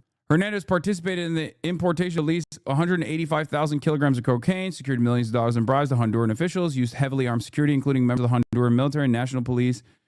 I think this really is the left-wing grift, using left-wing aesthetics and even policies to get power and then switch up. Yeah. Today on tap from me, from David Dan, Marco Rubio is selling a war of choice in Venezuela based on the falsehoods about narco trafficking to get right-wing South Florida exile political allies back into power. Is an incredibly parochial pretext for an imperial adventure. It's hard to escape the feeling that this is all being done to flatter a few power-mad expats with little concern for American interests. It even managed to sweep in the Nobel Committee, which made the disastrous decision to give opposition leader Maria Corina Machado the Peace Prize, an epic misstep that will take its place alongside Henry Kissinger in the ignominious annals of that award's history. As Maureen Kachik laid out in a dynamite long read last week, the same people who bankrupted Venezuela when in control of a shadow government and who stage managed the failed mercenary-led coup attempt at the end of Trump's first term are the ones agitating to return, despite having stunningly bad reputations in the country they want to lead. The largest proven oil reserves in the world are more the spoils of war than its cause. Last week, a federal judge approved the sale of Venezuelan-owned oil refiner Citgo to Elliott Investment Management, whose founder, Paul Singer, has been a Rubio backer for a decade. Paul Singer rears his ugly head once again in Latin American affairs. But neither hemispheric control, nor petroleum futures, nor interdicting drug supply is the main point of this mad rush. Right-wingers want to get back in charge of Venezuela, and they have a friend in the State Department. How awesome. Oh, how fucking dope, dude. It's not even about them. It's for Exxon. No, that's just spoils of war. It's not just for oil, but the oil is the... Look, from what I understand, Venezuela is much more open to extraction with Western capital at this stage than they ever have been under Chavez, okay? But that is a non-starter for foreign capital in general, just like it was a non-starter in Iran. Mossadegh didn't actually fucking say British Petroleum is no longer going to extract Iranian oil. Mossadegh simply said, hey, we want to actually re-examine this relationship that we have with British Petroleum because it kind of feels like we're getting fucked over here. And they were. So it was literally that additional 10% that was the demand for Mossadegh or something along those lines. That was enough for a fucking espionage initiative to be implemented in Iran and the Shah to come back into power as a puppet leader. Okay? That's it. Sometimes it is that much. Okay? So for a lot of these guys, just like for a company, it's the threat of unionization that might act profit margins in the long run, so they'll spend more money than the initial demand that the union could make in the first couple of years to basically stamp out any sort of unionization initiatives.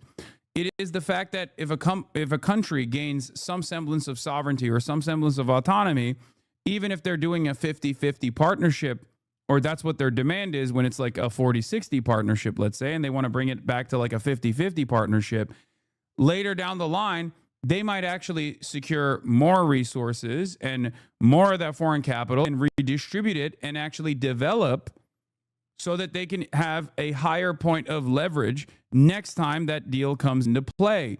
And that is the real threat. It's the continued extraction of natural resource with bargain bin prices that these foreign capitalists want to impose. They want to continue. Okay? That's what it is. That is the reason why a destabilized Venezuela is much more favorable for a lot of these people than a stable Venezuela run by leadership that has some kind of leverage and has some kind of interest in negotiating. It's not the fact that they don't want to negotiate at all. I'm sure that Maduro, if given the opportunity right now, would love for a Chevron deal, would love for an Exxon partnership, okay? The country is starving. The country is fucking suffering. That would mean sanctions relief for them. He would take that deal any day of the fucking week, okay? It's also a far better deal than blowing up Caracas. The problem is if you actually take that deal, you normalize Maduro. If you take that deal, then he might demand a better deal for the Venezuelan population later down the line. And that's terrifying. That's a terrifying prospect. So that is a big part of the equation here. But in terms of like why we have chosen Venezuela and why we're aggressively trying to go to war with Venezuela, well, unfortunately, the oil reserves are just the spoils of war, as David Dayen correctly points out. It's the icing on the cake. The major reason is because they want to install a right-wing dictatorship in Venezuela that is much more compliant with foreign capital demands in general. Oil is only one part of it. On the one hand, cowardice of giving up 10% of profits for being a real man and holding up to business practices, which way, Western man? They will never. History is riddled with foreign capital saying fuck no to that additional 10% demand. Because it's not about the additional 10% demand. It's the fact that you are demanding something. It's the fact that you have sovereignty. These guys would much rather have Western compliance, even if it's a dictatorship, right? Western compliance, even if it's an authoritarian government that's just like killing fucking members of the population, disappearing them, throwing them off of fucking helicopters like Pinochet used to do. All of that stuff is totally fine as long as there is no sovereignty, as long as there are no redistributive policies that any sort of foreign leader is engaging in. It is a way to prolong that pain and instability and lack of development, so it's much easier to continue extracting super profits from the global south. This is Western capitalist foreign policy in perpetuity, okay? Even if the demands are modest, the very fact that you're making a demand means that you have the audacity to demand sovereignty, and that is unacceptable. That is a real threat, okay? Yeah, let's be clear. The U.S. government does not care about the people of Venezuela. It cares about U.S. hegemony and the interests of U.S. capitalist class. That's what this is about. Always. Always and forever. Would you say that thanks to the internet and all the conspiracy theories out there, it's gotten more difficult for the USA to just go straight into attacking Venezuela? Maybe, but I don't think they need compliance. I don't think they need to even manufacture consent, because I think they just do it without consent. The American government is realizing that they don't need consent at all. They don't even need to manufacture consent. They just kind of do it. Why can't Maduro threaten to blow up the oil fields like Iran did? What do you mean, blow up his own oil fields? What are you talking? It's the last remaining lifeline for Venezuela. He's not going to blow up his own fucking oil fields. Reporter asked Donald Trump directly, do we have a video of this? I would love to see his face during this. Maybe it's on the playlist. Caroline, excuse me, regarding Venezuela, the president said we're going back to the drug boats, in air quotes, okay?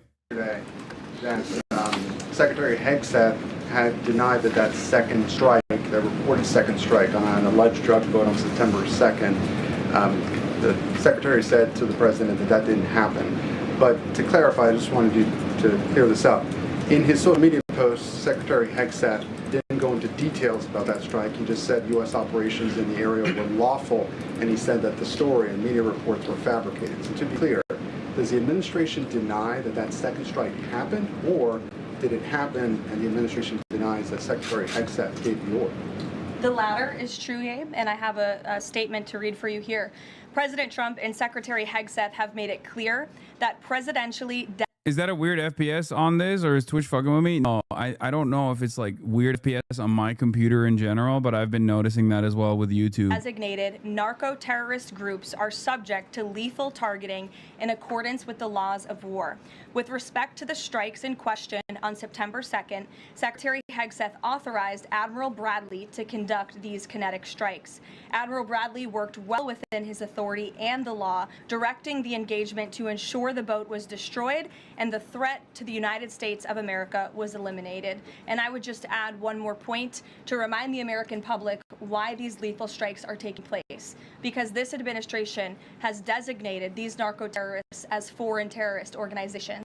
The president has a right to take them them out if they are threatening the United States of America and if they are bringing illegal narcotics that are killing our citizens at a record rate, which is what they are doing. And under the previous administration, there was enough fentanyl trafficked into our country to kill every American man, woman, and child many times over. And so Not even coming from Venezuela, mind you. Once again, not even coming from Venezuela. And they have done zero propaganda to even imply that it's coming from Venezuela. They just say it, right?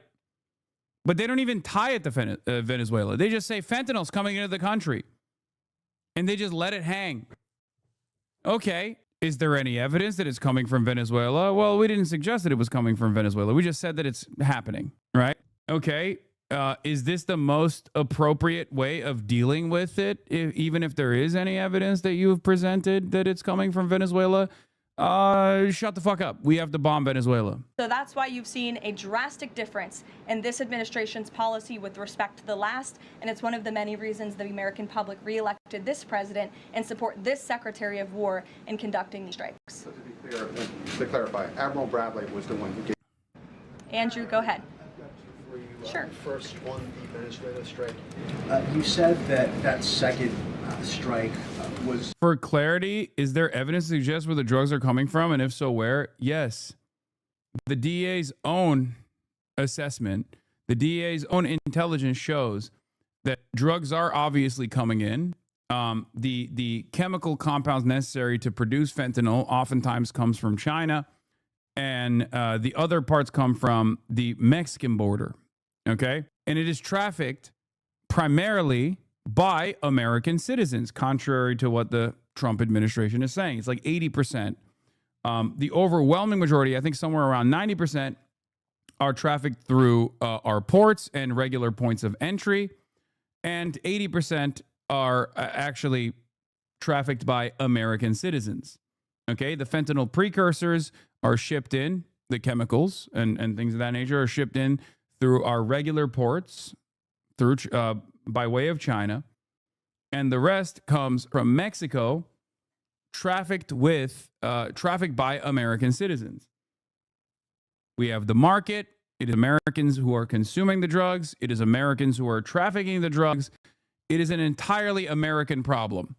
But the solution to it, seemingly, is everything but tackling this American problem at the point of America. Okay? It's always everybody else. It's ironic because this demand for it, the market for it, and the trade for the fentanyls is in exchange for the weapons that Americans have. Okay? Cartels ship in the drugs with American citizens, and then American weapons make their way to are used by the cartel. That's why they have all the best gear. Literally plays a role in destabilizing Mexico. So there are numerous points where we can actually tackle this problem. It's just we are not invested in tackling this problem at all. Okay? Having said that, I don't know if you noticed this, but at no point did I mention Venezuela. That's because, according to the DEA's own assessments, Venezuela plays no role in fentanyl trafficking. Like, none at all. So when these guys are saying, oh, fentanyl is killing Americans, like we got to blow up these drug boats, they're literally blowing up random low-level smugglers that are using go-fast boats between Venezuela and Trinidad and Tobago. These boats do not have the capacity to make it to the American coastline anyway, and that's not a significant narco-trafficking hub. So it's just completely made up. In full accordance with the law of armed conflict, but the Navy's own manual of law of war says that specifically firing on survivors from a wrecked vessel. And yeah, there isn't even enough evidence to suggest that they are smuggling drugs between Trinidad and Tobago and Venezuela, for the record. They're just simply claiming that. I want to stress this, okay? They released some information.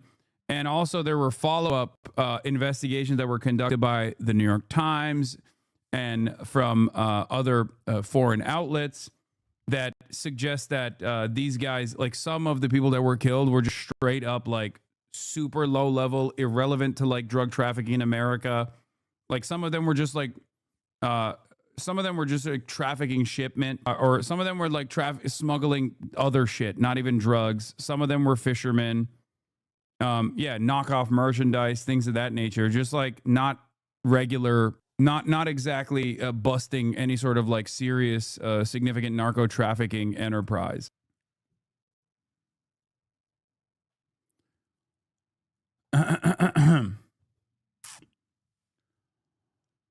Of course, one of the greatest ironies here is that if you want to tackle the overdose problem with opiates, there is the last administration that actually took the initiative, quietly, albeit, even though it became a major point of contention for Fox News watchers at the time. But a marginal move in the direction of rehabilitation over incarceration actually created an environment where, for the first time ever under the Biden administration, overdose deaths decreased. Okay? They did. Overdose deaths by opiates actually decreased under the Biden administration in the last year, of fact. A big part of that was because of harm reduction initiatives, something that I talked about quite a bit, even during the campaign, even during the election cycle, and yet the Democrats never made a big fuss about it at all for some fucking weird reason. But yes, distribution of Narcan, safe injection sites, and other kinds of harm reduction initiatives actually successfully lowered the number of overdose deaths in the country for the first time since the opiate crisis started. Of course, Donald Trump came in and cut all of those initiatives, so who knows where the fuck we'll go with the opioid overdose deaths in the country now. I don't know where we're at, and I don't even know if we'll ever actually get accurate numbers from this fucking administration any longer, considering that we can't even get financial numbers. You know? Everything is awful. Everything is broken. But it almost feels like drug addiction is a health issue and not one that you can penalize and treat like a issue of criminality. No. Is an example of a war crime that's forbidden under U.S. law and the law of armed conflict. So was that second strike in following the law of armed conflict and then second on immigration? Again, Andrew, I would reiterate to you the strike was conducted in international waters and in accordance with the law of armed conflict. And since somebody asked about Congress and it's sort of... You're missing a very important thing. Drug policy is what causes overdoses? No, I'm not missing a very important thing. I'm saying that. That's the point I'm making. Yes. You're absolutely correct, Chatter. I agree with you. Related to Venezuela, I also want to add that Secretary Hegseth spoke with members of Congress who may have expressed some concerns over the weekend. And there have also been 13 bipartisan briefings to Congress on the Venezuelan strikes. There have been a number of document reviews for members of Congress to review the classified DOJ Office of Legal Counsel opinion and other related documents. 29 senators and 92 representatives have reviewed those documents, which is about 2/3 of those are Democrat members. And they have been made available to all 100 senators, all 435 members of councils of the relevant committees on a bipartisan basis for their review. What do you think they're going to do after bombing Venezuela and the drugs keep entering the U.S. since the drugs don't come from Venezuela? I don't think anyone even believes that they're doing this to tackle drugs. So I don't think anything will change in that regard. I'm going to be real with you, Chatter. I don't think that is going to change at all.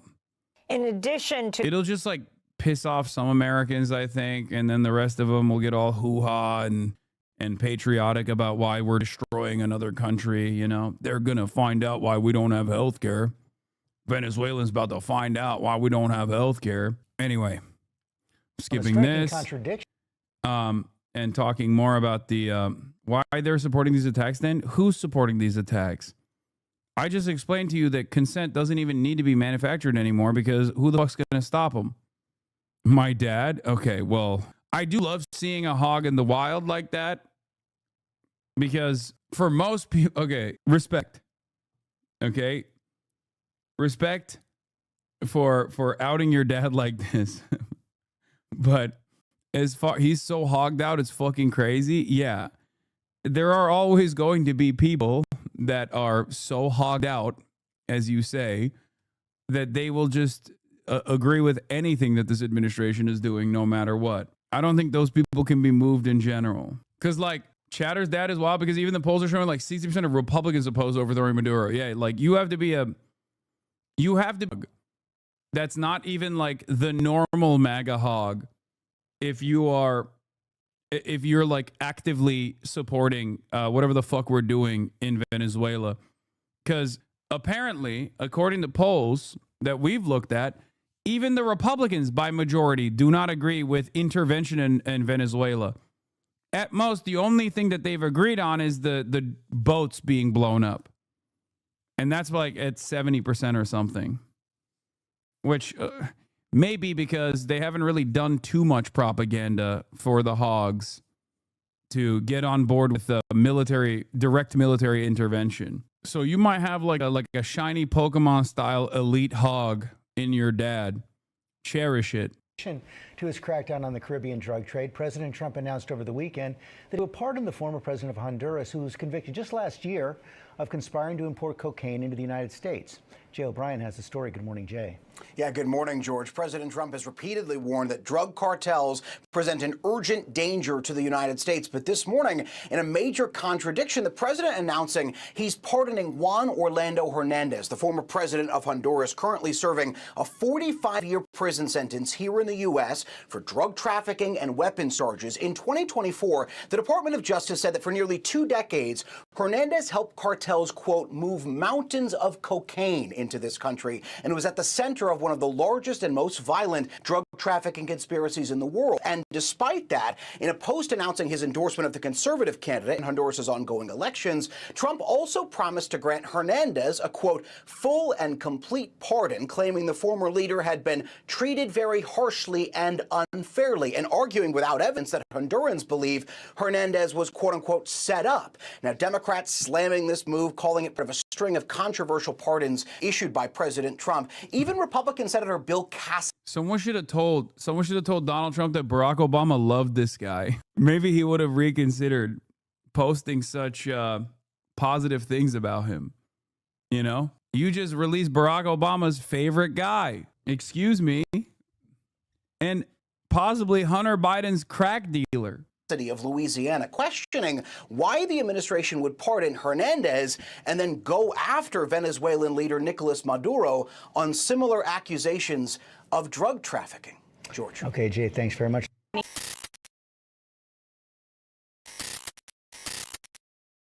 Wait until she finds out that the Statue of Liberty is a French robot spy. Oh my God.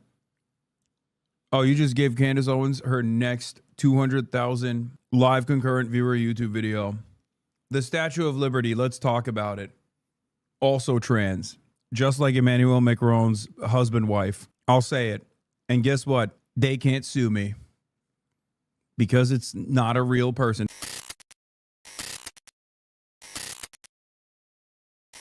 $155K viewers are watching Candace Owens say nothing. So that people would wake up. And I do think that it catalyzed an awakening here. And these are risks that I also feel missionally I have to take. Turning Point has been keeping a big secret. Did Charlie know about it? Because there won't be a tomorrow for our children. I sense that dread, and I hate to communicate that to you. I always try to be Let's talk about the real shit like this. This is the real shit. I feel it too. So, yeah, there's a lot that is a lot. Which is the fakest, dumbest shit of all time, but it doesn't matter. That's what Americans respond to, it seems, in the realm of politics. Erica Kirk will issue a statement. I think in this new capacity, and that we deserve an answer about that check, that phone call. Who killed Charlie Kirk now? I think it was the French Legionnaires or something, right? And now, who is it now? Was it J.D. Vance? My sources were pretty solid on that, and I am just kind of trying to digest the devastation of it all. For the record, if you don't watch this right now, you're going to hear about this from your coworkers anyway, so you might as well develop talking points against it before they kidnap you near the water cooler and hit you with like the latest and greatest from Candace Owens. Head to the book club as we continue this conversation about Sigmund Freud and the Jewish mystical tradition, and which correlates directly with what's going on today. Kind of a war that happened and nobody really knows what was going on in Europe. This book is really important. So yeah, you can now gift a membership if you'd like to. We are kind of running out of time here, but I'm going to read the top comment from yesterday's episode. It says, it's crazy to me that Candace is doing her own research on her own plot. Meanwhile, uncovering things in our government that are hidden in plain sight. We need to wake up, America. Oh my Not God. just America, world. The world needs to wake up. And The world needs to wake up to the Candace Owens plot. the devil makes, but in overplaying his hand was publicly executing Charlie, because it stirred something inside of all of us who still have goodness, inside of all of us who will say no to money, inside those of us who would rather be sued than to acquiesce to evil. I think it made us realize that we have to be soldiers for God. If they are going to be soldiers for darkness, then we have to be soldiers for light. Let me see if I can read a couple of these comments before we go off here. Wow, that's a huge donation that was made by Laughing Cats Music World. Wow. Pierre DuPont. Yes. Okay. Okay. Project Constitution. Explosive. Candace Owens connects Charlie Kirk's assassination to $1 billion DuPont deal. Turning Point USA's insiders implicated. She's now publicly naming the mysterious French-American billionaire donor that multiple Turning Point USA insiders swear got an immediate phone call from leadership the minute Charlie Kirk was assassinated. The name, Pierre DuPont. Yes, that DuPont family. According to 6+ separate TPUSA sources, a massive secret deal was on the table. Not millions, potentially billions tied to an upcoming IPO. Only a tiny handful of people even knew it existed. The second Charlie was gone, someone allegedly called his donor prospect to, what? Reassure? Renegotiate? Celebrate? Candace says she forgot the name at first because she was traumatized and drowning in tips right after the... But when she said Pierre DuPont yesterday's show, her sources flooded her inbox. You figured it out. It's Pierre DuPont. But now she's asking publicly, did Charlie Kirk turn down this money? Was DuPont deal the big money he famously said no to? Why was the Turning Point USA's spokesperson allegedly telling Charlie lost out on millions by saying no to Bibi? And how would the PR team even get a cut? This is starting to feel like a John Grisham novel written by Satan himself. We deserve answers. Who called Pierre DuPont the second Charlie Kirk was dead and why? Wow. Yeah, Candace loves to suggest that people murder Charlie Kirk without actually saying it. Excited to learn more about this Israel Frankist French Foreign Legion op. Well, it turns out it was Pierre DuPont. Keep fighting the good fight. Snowy writes, integrity, courage, intelligence, articulate, as beautiful inside and as outside. Candace Owens from I love this shit. I love this shit. Kid, let the people have fun, bro. None of it matters anymore. People are just not believing. People could look at a situation for money, which is what Bibi said on camera. People could look at a situation that happened in broad daylight to themselves and still be like, what is Candace Owens' take on this? Does this somehow tie back to like her own personal gripes and grievances? Who knows? I believe her. They helped us win our big independence from the big bad Brits. And then what? Yesterday, Remember, it's the French because she's beefing with the French government, because she's beefing with Macron, because she falsely suggested the dumbest thing of all time, which is that Emmanuel Macron's wife is actually a man and that she is a transgender man, or a trans woman, rather. And it's actually a riddle that we're all familiar with. What came first, the chicken or the egg? Chicken or the egg? That's what's on my mind. That's what's on my mind really all day. Because yesterday, we were explaining to you guys this sort of random coincidence, maybe not a coincidence, of the FBI seemingly choosing to work in offices that are kind of being run by like French royalty in essence, right? These old French Americans. Are you going to write on the dot? Yeah. Epstein Israel, Epstein DuPont, Epstein Donald Trump. These connections all exist, okay? I don't know, bro. I'm just making shit up. That doesn't mean anything. That doesn't have anything to do with Charlie Kirk. You can, by the way, you're saying you just made shit up, but you can literally point to any wealthy person and say Epstein, and there is a connection there. It's just a matter of whether or not. I like that you also arrived at this conclusion by just simply throwing darts at a board, and it's not even incorrect. But the point is, how does that tie to Charlie Kirk being shot in the neck? I mean, it was tapped in with Noam Chomsky. What are we talking about? families. Now, why would our FBI do that? Surely they would have been aware that they were choosing to work in buildings that might potentially have some foreign interests. But then you know what? It clicked. The chicken came before the egg. Of course, don't be ridiculous. That's the answer to the riddle. LOL to the American history that's taught to us in the public schools. The French helped to establish the United States. They came over and they helped us win our big independence from the big bad Brits. And then what? They just left us alone. It was just an act of charity. Like, we're good. We want nothing in return. We just want you guys to be free. Does that make sense to you? Wait, is she doing the Jews actually like changed our history books to make us care about Israel, but for France now? Are the French the real Jews? How far does this rabbit hole go? Oh my God. You aren't allowed to say that? That's right. You wouldn't want me saying that. You wouldn't want me cracking the real conspiracy.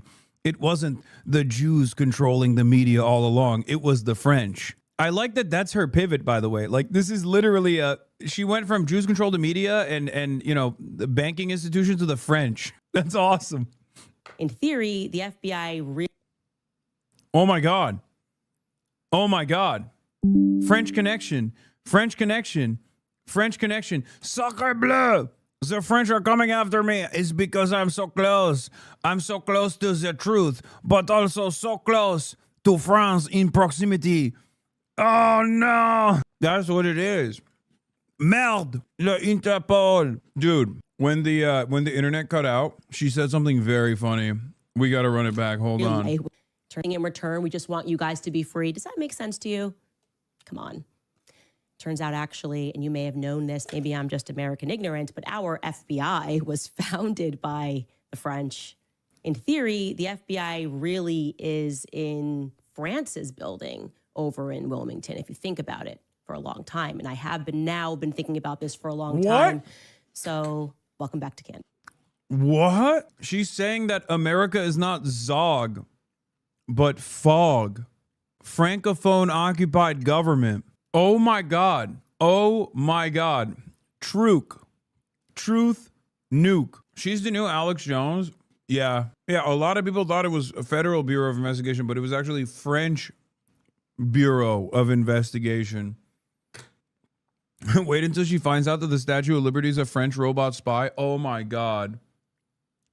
Oh, you just gave Candace Owens her next 200,000 live concurrent viewer YouTube video. The Statue of Liberty, let's talk about it.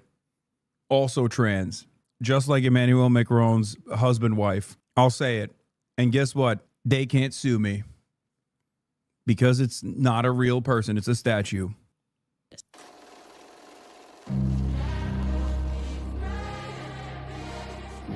What is this fucking intro? Oh, there she is marrying her gay husband. Are you supposed to read any of these fucking comments, dude? Very carefully. I actually want to begin this episode with a comment from yesterday's episode because, you know, we ran that poll wondering whether or not the public agreed with me about my lawsuit, me being filed by Brigitte Macron, me being sued by Brigitte and Emmanuel Macron, and whether or not it was just one big federal setup meant to bankrupt me. This is literally where she's coming from, by the way. This is it.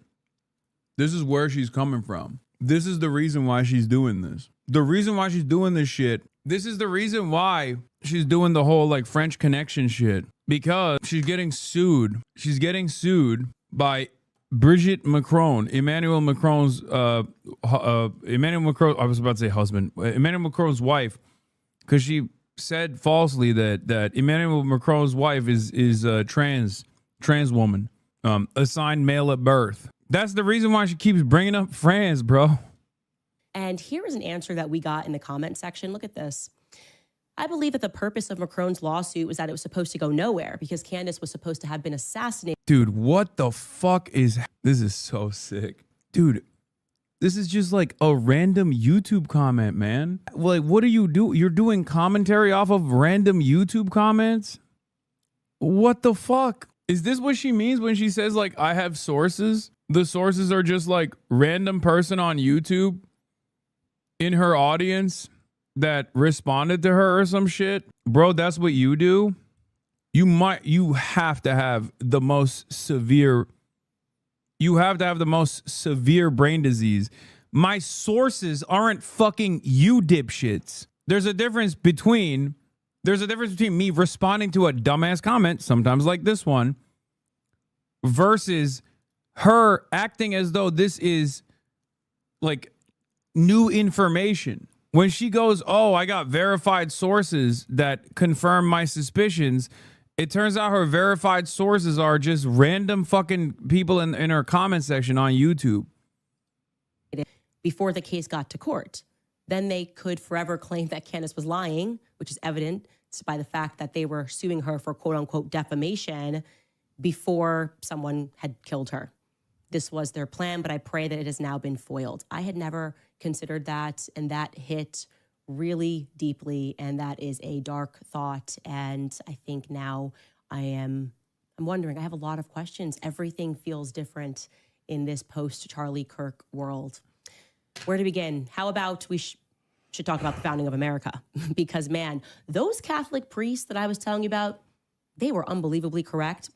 I told you guys a long time ago how when I was considering whether or not I should be Orthodox or Catholic, but I knew that I was sort of done with Protestantism, I had been taking instruction from these priests in Europe and in the UK. And one of the fathers is a real bookworm, right?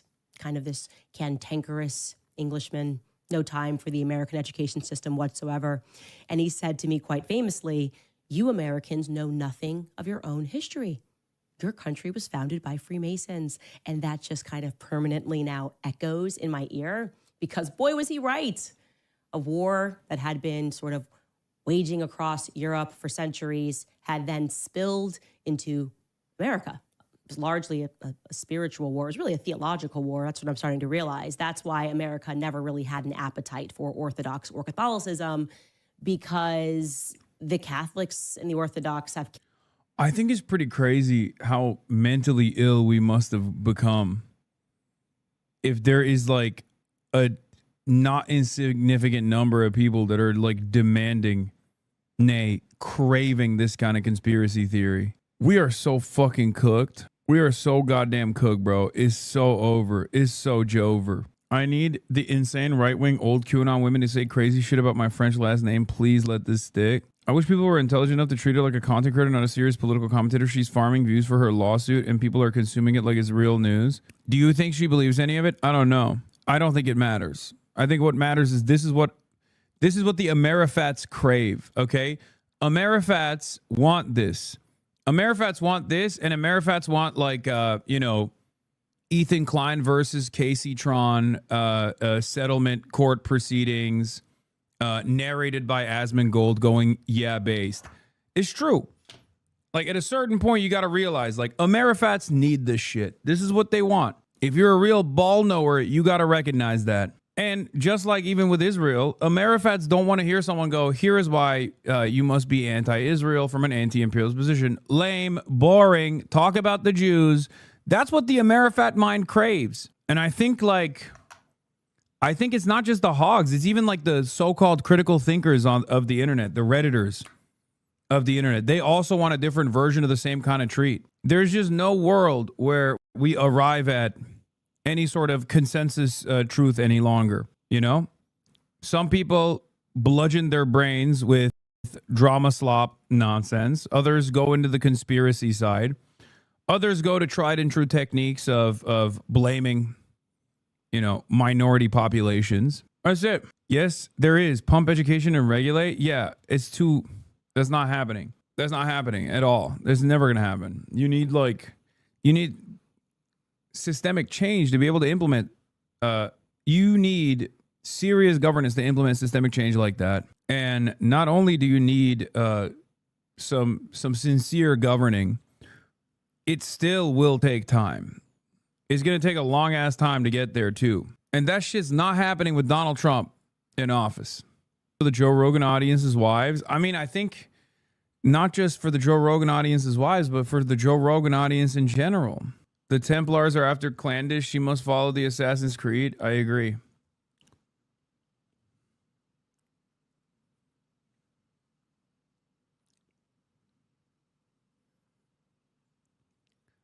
I think the truth could hit someone directly in the fucking face, and these guys would still look for a grand conspiratorial narrative.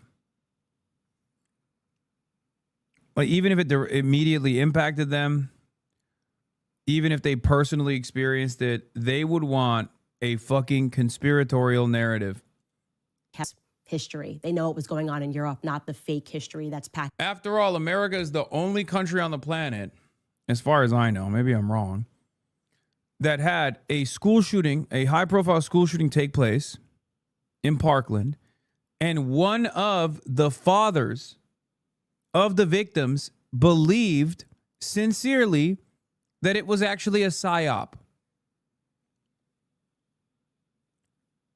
You can't, like, that level of brain rot can only happen in the United States of America. Like, people who personally experience pain can still fall for random onlookers and opportunists and the conspiracy theories that they cultivate around an issue where you were personally victimized. I think there is a real QAnonification of American politics happening in every direction. And a lot of people think liberals will be spared from this, but I've been, paying close attention to the liberal circuit as well. And they have their own versions of this stuff. They believe that, like, the election was stolen. If you recall, in the aftermath of the election, a lot of liberals started rushing to the identical narratives of the Republicans where they were like, well, what about Starlink? There is a blue one on out there as well. Yeah. I'm a Parkland shooting survivor. QAnon convinced my dad it was all a hoax. You should make a debunking video of Sahar TV. What the fuck is Sahar TV? What the fuck is that?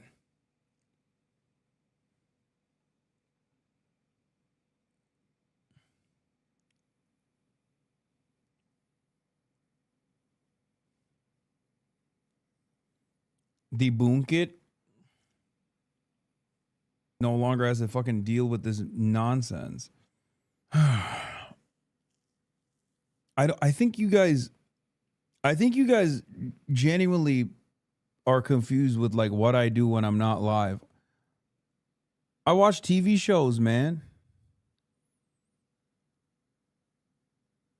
You think I fucking tune out of this shit, and then as soon as I'm offline, I'm like, oh, time to go watch all my slop.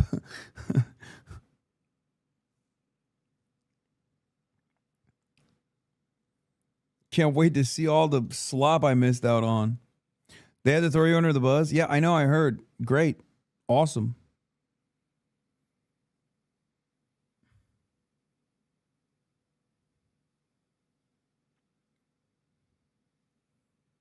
Fucking dope.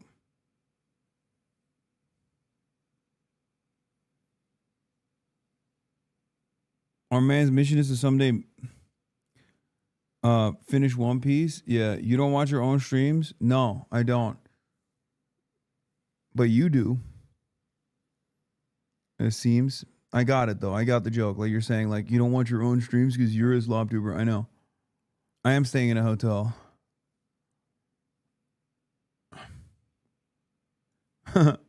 He said yes. You're not as brilliant as you think you are. This wasn't a great gotcha. If the choice between getting sued into homelessness and reading a script, read the script. The real homies will understand. Guys, 100%. It's not even a question. He owned you. Gonna watch them now? Oh no, it's over for me. All right. Getting sold to Americans. We're learning about how the French government has literally had America in a chokehold since 1776. And some of you are not locking in, okay? I need you to lock in. What the Freemasons were up to. Freemasons who caused all of those revolutions against really the Christian empire across Europe. The idea really, I now think, is keep Americans fat and dumb and drugged and propagandized, right? And then when we need to, use their men to mass murder other Christians overseas. That's the big picture that I'm beginning to see. All of this to say, did you know that our FBI was founded by Charles Joseph Bonaparte?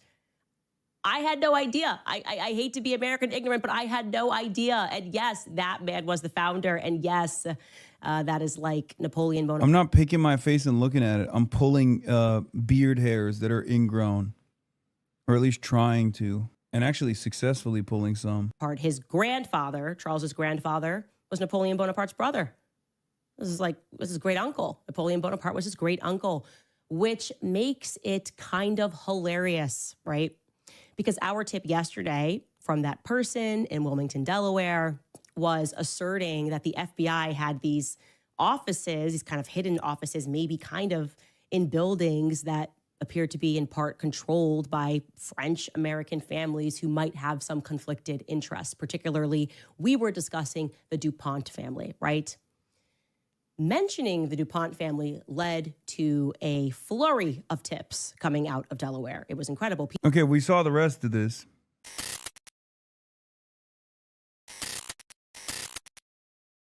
I'm dying, brother. The American government will do anything but tax the rich. I swear to God.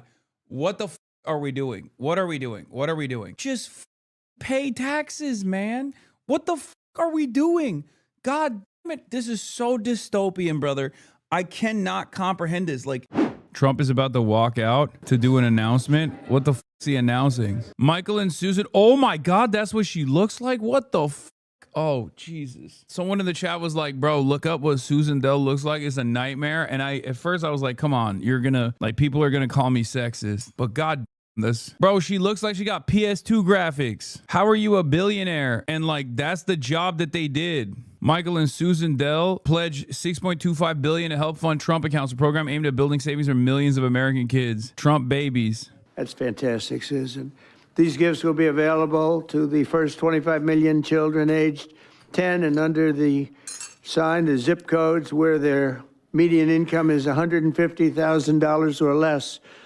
So they're giving them to children that won't be born particularly rich, and they're going to be hopefully very rich someday.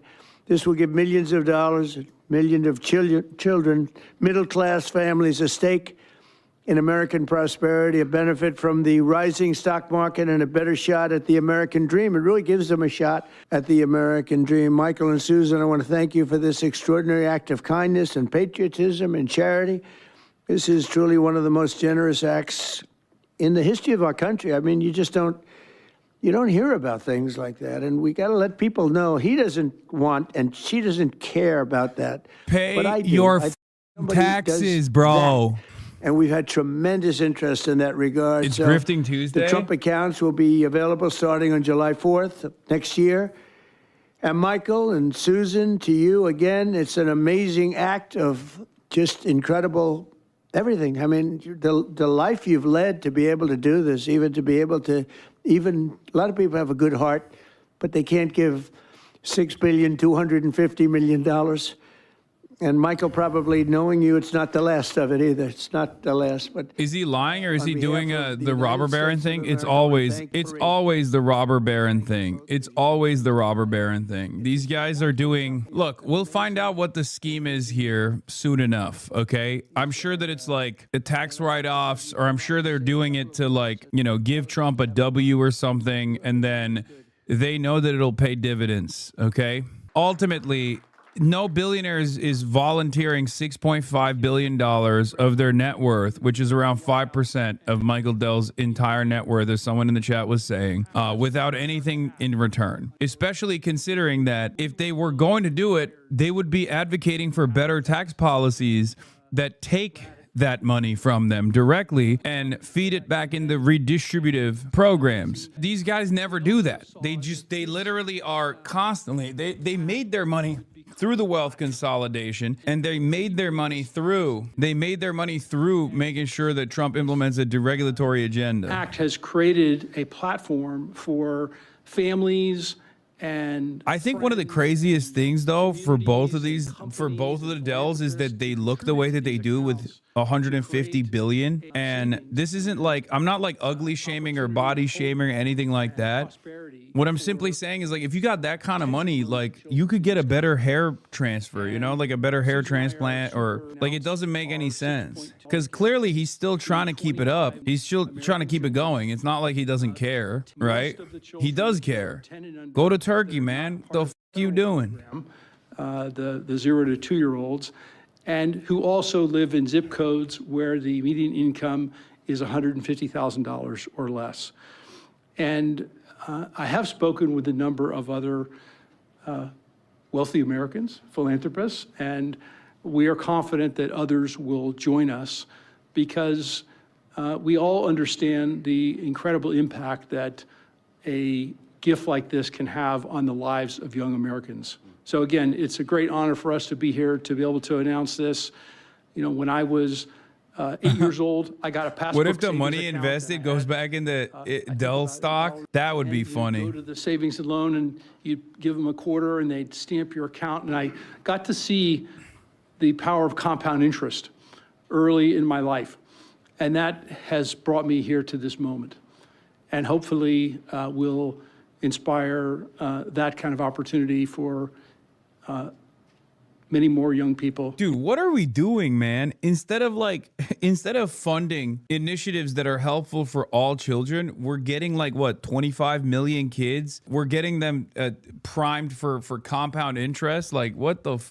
Everyone's a little capitalist, including little babies. I guess this is just the maximalist position, right? Like, you have to...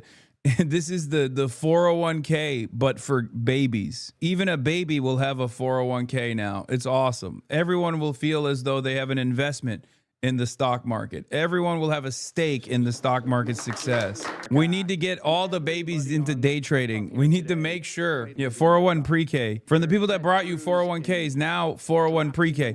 We need the babies to be doing day trading. Every baby must have a Robinhood account. My dad's company did this with $100. It didn't keep up with inflation. When I turned 10, I got like $90 and bought a Lego. It's a waste. Into the game. And that's exactly what this does.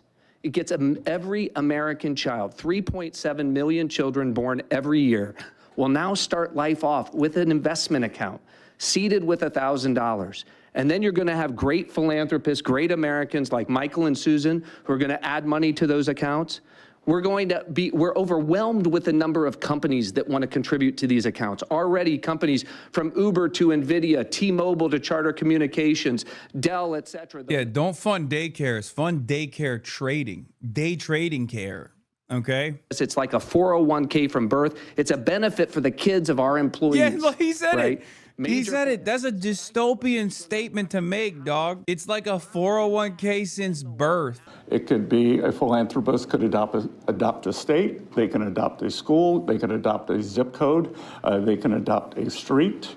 And so we will constantly see these accounts be topped up.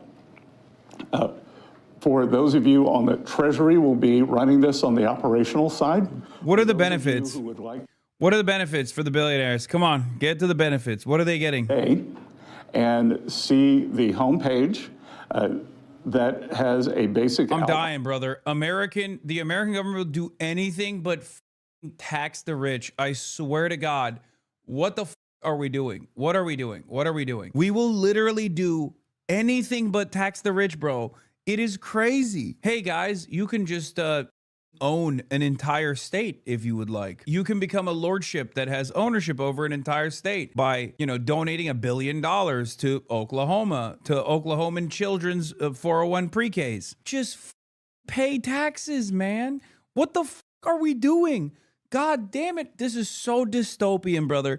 I cannot comprehend this. Like, if redistributive policies are the goal, what the is this capitalist dogma, this dogmatic approach where you're such a zealot that you literally cannot foresee any other method of engaging in redistributive policies where it has to be voluntary. It has to be voluntary from billionaires, from the magnanimous nature of billionaires, which is not real, by the way. That's not a real thing. And we will do it by creating this funding vehicle that actually sets up bank accounts for babies, and hopefully billionaires will top it up. Inshallah. I bet they'll be forced to pay credit, and the tax this is 1K free fund. Bro, when you cut, here, I'll give you an example, okay? When you don't have any social safety nets, the cost of daycare is going to be far larger than the $1,000 turning into $2,000 over the course of a decade plus. Because the cost of daycare for the year is far larger than the interest that you're earning off of the $1,000 free dollars that you got. Do you understand how stupid this policy is for that reason? And the dumbest guy you know is going to say, this teaches people to do responsible compound interest. This teaches people to be passive earners from the start. You're so stupid. What's wrong with financial literacy? There's nothing wrong with financial literacy. It's just that you are saying yes to breadcrumbs when the actual broad sweeping change is such a glaringly obvious necessity that even these dickheads realize that, so they're throwing crumbs your way, so you shut the fuck up. That's how busted the system is, that these guys are like, oh yeah, come on, give a couple billion here, a couple billion there, let's just like squeeze something into the working poor's bank accounts, so they shut the fuck up. Every child in America will have a personal investment account opened for them. Newborn children will have it seeded with $1,000. Parents and family and employers can contribute up to $5,000 a year in a tax-advantaged account. That money will be invested in the S&P 500 in the stock market, broad-based equity index account. Two massive benefits that change this country. Number one, every child in America will experience the benefits of compound growth. Take a little girl born next year. She's born next year. She has the account opened for her. $1,000 is automatically seeded. They're saying these are not narco. These are narco persons. Like, you start, guy in the administration does a shitty, like, misgender meme. Then he moves on to talk about how, like, what, the Venezuelan military is skinning and beheading people? What the are we doing?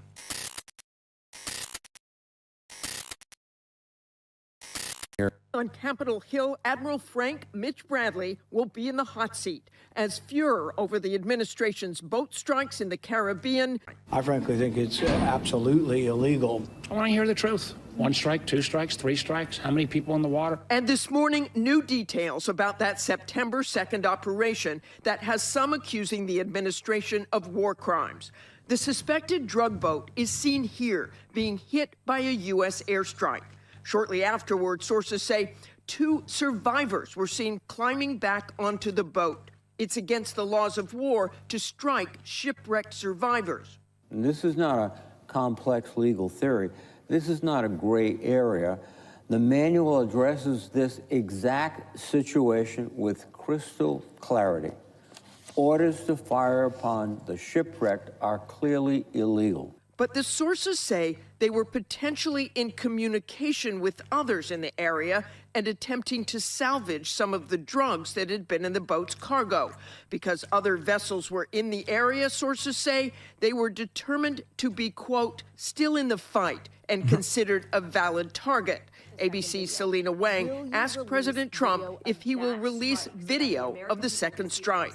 I don't know what they have, but whatever they have, we'd certainly release, no problem. Defense Secretary Pete Hegseth, who oversees the operations, says he personally didn't see any survivors or the second strike, but calls the decision to strike twice Admiral Bradley's call. He sunk the boat, and eliminated the threat. And it was the right call. We have his back. But this morning, Hegseth is facing backlash. I don't like the Secretary of Defense blaming on a military commander. These commands came from him, and I think the buck stops with him.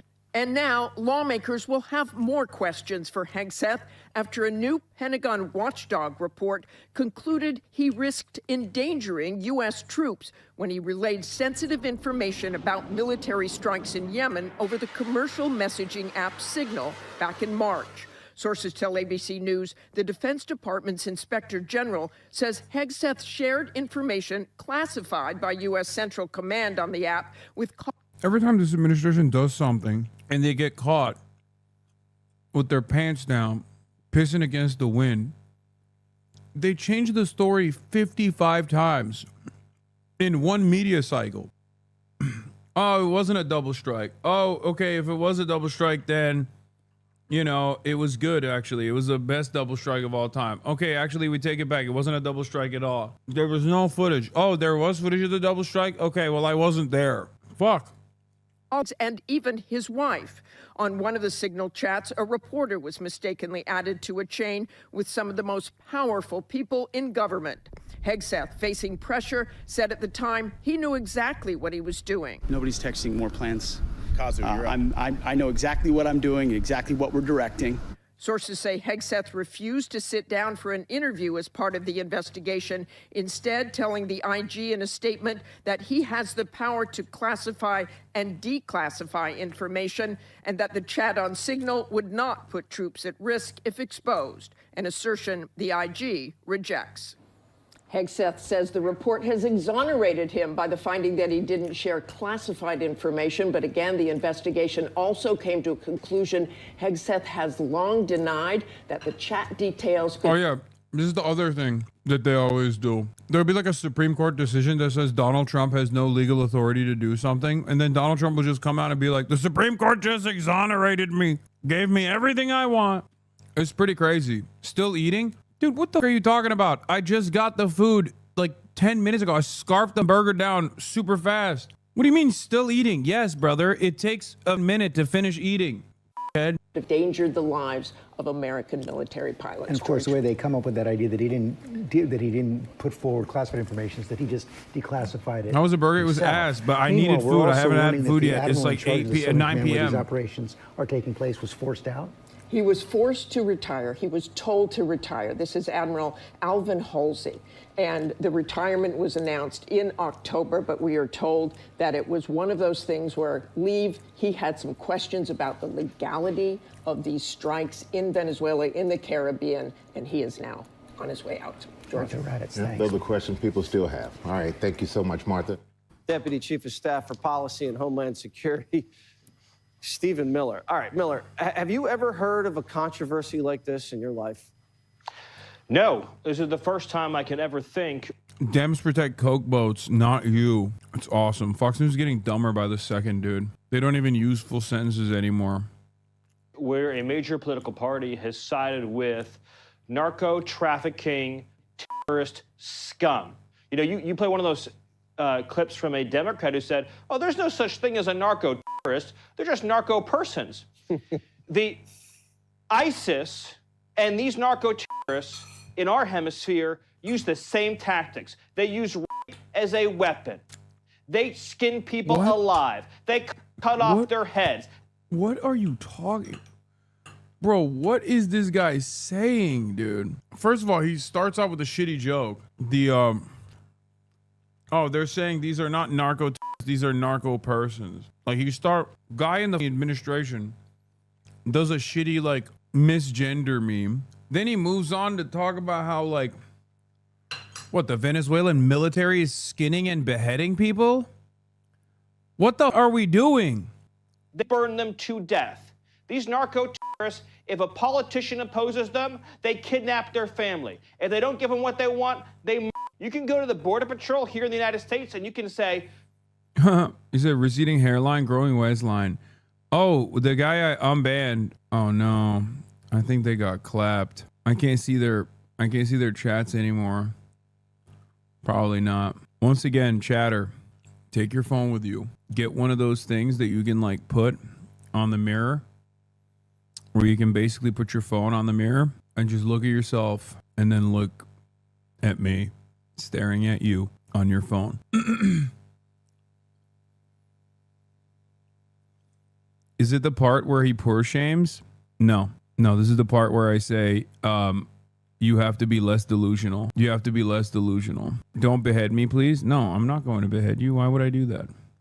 Is it poor shaming that I said to a chatter that said I'm bald and fat to open his eyes? What are we doing? Draw me a map of the border, and on the Mexican side, tell me which cartel controls every inch of territory.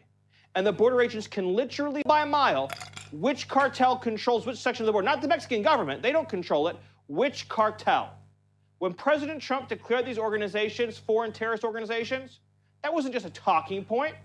That wasn't just a buzzword. It was a promise from this president to use hard American power to kill and to stop these terrorists, these enemies of the United States, from killing our families, from killing our children, from taking over our communities. And that's what President Trump is doing. And we have some breaking news from ABC. Listen to what they just reported about an hour ago. Roll it. And tonight, new information. According to a source familiar with the incident, the two survivors climbed back onto the boat after the initial strike. They were believed to be potentially in communication with others and salvaging some of the drugs. Because of that, it was determined they were still in the fight and valid targets. A JAG officer was also giving legal advice. This backs up the entire second strike. Yes, I mean, it just doesn't get more crystal clear than that. The mission is take out the boat, stop the drugs, keep this vessel and its cargo from reaching our shore using lethal means. And our amazing military, the heroes of the United States Armed Forces, did exactly that. President Trump, Secretary Hegseth, and this entire government are committed to finally using our military to defend our people, our borders, our family, our culture, our history, our heritage, to defend the United States. We're not going off, running around the Middle East, trying to build democracies in caves and deserts and in distant sands that have never known.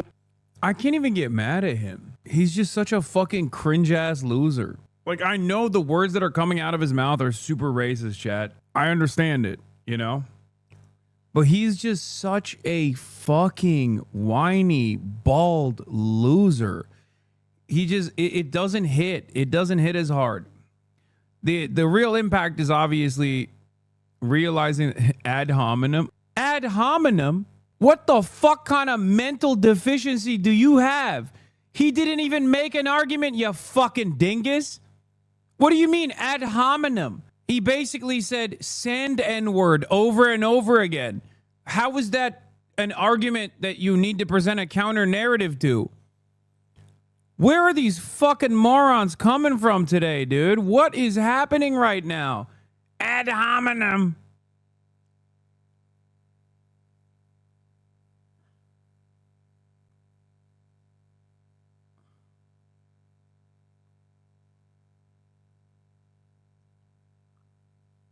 In order for this to be debate club, he actually has to make a reasonable position, or any position whatsoever.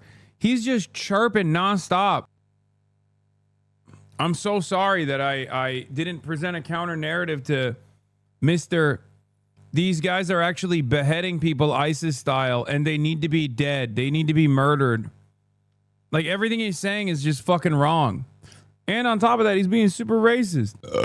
Of course I'm gonna fucking belittle that disgusting little monster. The fuck? Oh, I'm sorry. I didn't take the Jewish great wizard of the fucking Ku Klux Klan seriously. Yeah. Jewish Himmler is over here talking about how every fucking non-white person is a barbaric decapitator rapist that needs to be destroyed by the American military. And you're like, why don't you take his argument seriously? Democracy. We're using the military to protect American security, American prosperity, American lives right here where we live, where our children live, Jesse. Well, Madda wants a land war. She says we have to follow these drugs back to the source of origin and take it out there. What the F? Who the fuck gave me sub to this retard? Ban me. I will not ban you. You're a subscriber. You're a fan. What the fuck? Who the fuck gave me sub to this retard? You're a fan. I don't know. I don't think she realized that she walked herself with that very warped brain of hers. She walked herself right into the right answer by accident. It happens sometimes, even with the brain-addled Democrats. She said, yo, go back to the source and take it out there. Well, as you point out, the source is Colombia. Right. The source is Venezuela. The source is Mexico. That's what the president has been talking about, which is what we're going to use, whatever resources we need to use as a country to make sure that these narcotics and the terrorists who traffic them cannot threaten our people. They're in all 50 states. For 4 years, Biden let these monsters cross the border freely. They're operating now in all 50 states. They are controlling the flow of drugs, weapons, gangs. It's just not like he's not a very charismatic guy. Yeah, he's a monster for sure, 100%. But he's also incredibly fucking whiny. He's like, like he just comes across like he's crying all the time because someone fucked his wife. I don't know. I cannot read what he is ranting about as anything but someone fucked. A migrant fucked my wife, and she actually came for the first time in her life. And now I'm going to make it everybody else's problem. I mean, low-key, it is a migrant that fucked his wife, actually. It was Elon Musk, but that's besides the point. And I highly doubt that he gave her an orgasm, but that did happen. Criminal activity, sex trafficking, human trafficking, and labor trafficking all across this country. We're getting them out, and we're attacking them at the source. President Trump is saving American lives. And so is Pete Hegseth, but he says you're a terrible babysitter. Roll this tape and listen. Who would you trust to babysit your kids? Not your husband or Marco. I would trust the vice president. I mean, I've known Sean Duffy for years. I would trust him. He would just call one of his kids. Brooke Rollins or Pam. Tulsi's incredible. Did he just say anybody could watch my kids except Miller? Well, I think in fairness, he's worried that if I babysat his kids, they come back after a couple hours and they would say, Daddy, why don't you send the military into Minnesota to help us with the Somali refugees? So I think... Miller, you constantly... You're trouble. I bet people are just trying to contain you at the White House. Don't let Miller off the leash. All right. He did say, though, later, if there was he was in a jam and he had one phone call, who would he call? Stephen Miller. So that is the highest compliment that anyone can receive. I love Pete. I love what he's doing at the Department of War, saving American lives under President Trump's leadership. And I'll tell you this, we've achieved everything we have as a country. And somehow, over 250 years, we've gotten where we are today, and we've done it all without the help of Somali refugees, which is really a testament. It's a testament to our skill as Americans. And we have that segment coming right up. Thank you, Stephen Miller. Hey, Sean Hannity here. Hey, click here to subscribe to Fox News YouTube page and catch our hottest interviews and most compelling analysis. You will not get it anywhere else.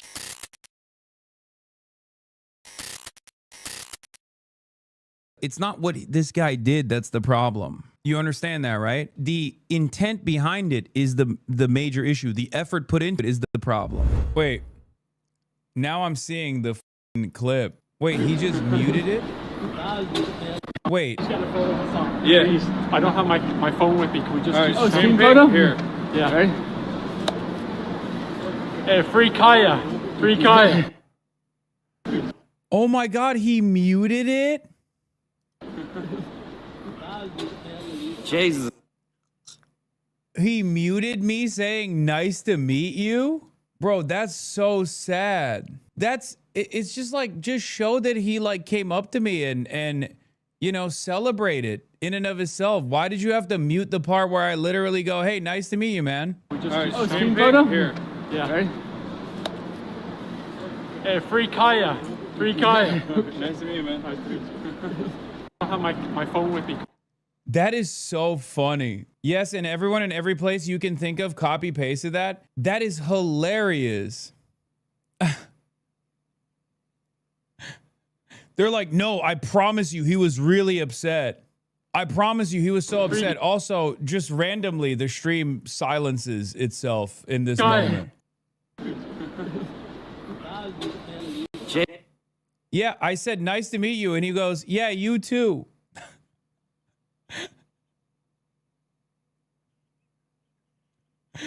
To make you look ashamed and embarrassed and stuff? I'll tell you what, the power of social media. Nuts. I'm a bit blown away that people are coming out to say hello to you. Well, it's great, like it's deadly, you know, it's brilliant. Part of the world is happening. Yeah. Why did he keep the rest of it? This is how it was posted on Reddit, to be fair. Also, I can't believe he posted this a hour ago. Like, this just happened. That means he has psychotically obsessed. Meanwhile, when Ethan goes outside, he starts yelling from the river to the sea a phrase he considers anti-Semitic when someone asks him to. Yeah. This is the guy who's like terrified of going outside because he thinks someone's going to assassinate him, by the way. He posted it minutes after the interaction. That's so sad. Well, I promise one day people will actually enjoy Ethan Klein. That will happen. It is funny, though, that they're like, oh, yeah, the stuff that we do online, if we do in real life, it will work in the same exact way. And then it doesn't. So then they have to manipulate the footage to be like, no, actually, he was quiet because he was so scared. And that's the reason why the stream audio cut out. It's like, no, it's a normal interaction. Yeah, I wonder how Ethan Klein would feel if he ever actually went out in public and people showed up to him. People rolled up to him and started screaming about how he was pro-Israel or how he killed his own dog by feeding it too much cheese. Apparently, like, sodium is really bad for their kidney, and I never heard that. And I was giving Shredder like cheese. He loves cheese, and I was always sprinkling cheese on his food. And I just wish to, and I'm so pissed at the stupid fucking vet. And then it was on camera, and then I posted it on my Instagram story celebrating it. He probably have an aneurysm, right? I mean, I would never do that, for the record.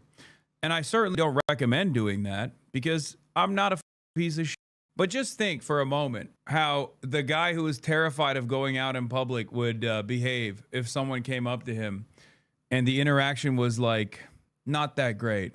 You know what I mean? You probably do 8 weeks of content. I was murdered. There's a hit out on me. They tried to assassinate me.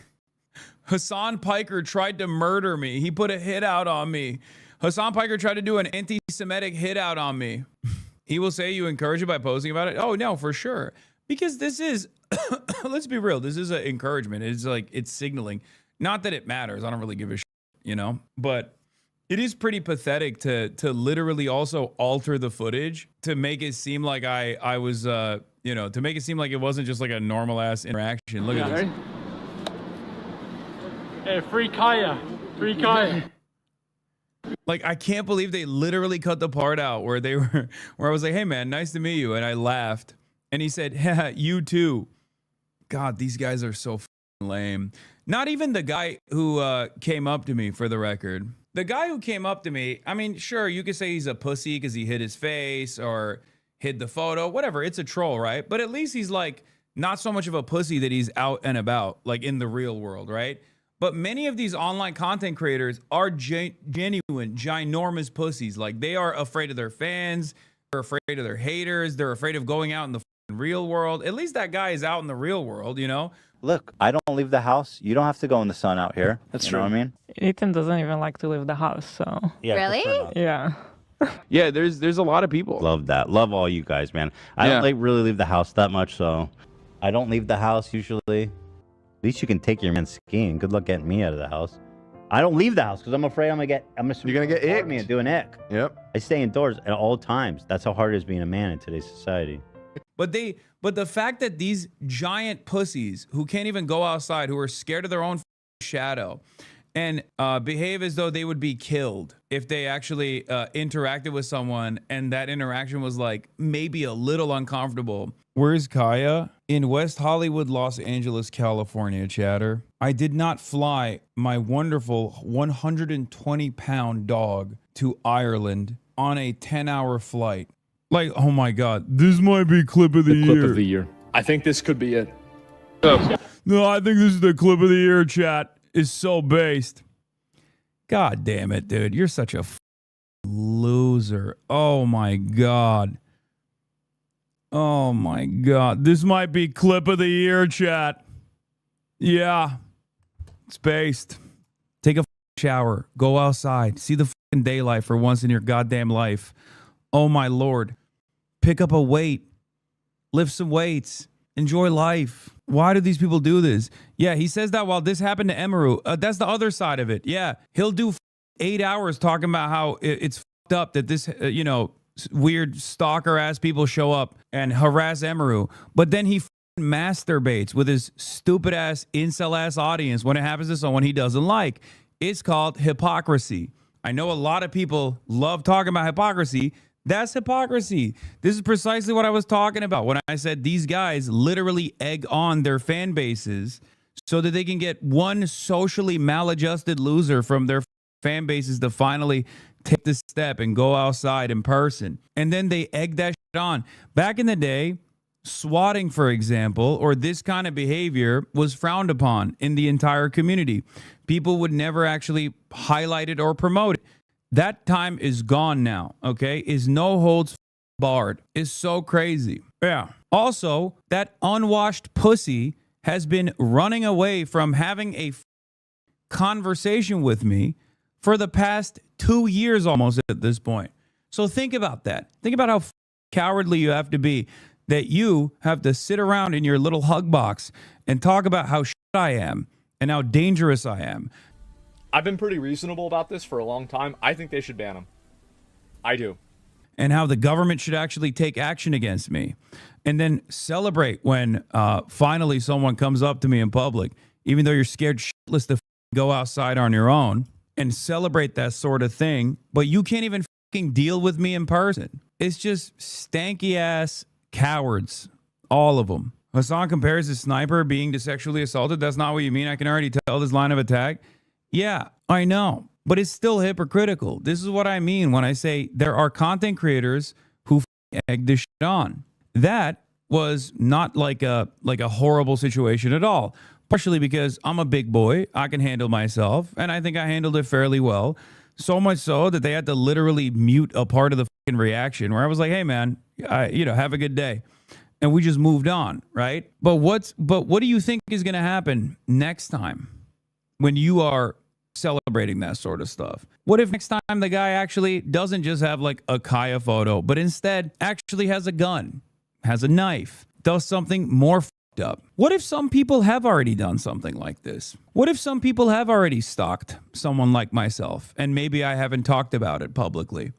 What if people have already stalked my physical location and tried to assault me and people around me? Do you feel like it's a good thing that you keep celebrating this? I guess you'll make more content if the next time someone does something such as that and they actually have a gun or a knife or something like that and I experience bodily harm, you'll turn around and go, "Oh, how could this have happened?" You don't know. You don't know. Just because I don't talk about every single thing that I do off camera doesn't mean that you should let go of your principles and entertain this kind of thing.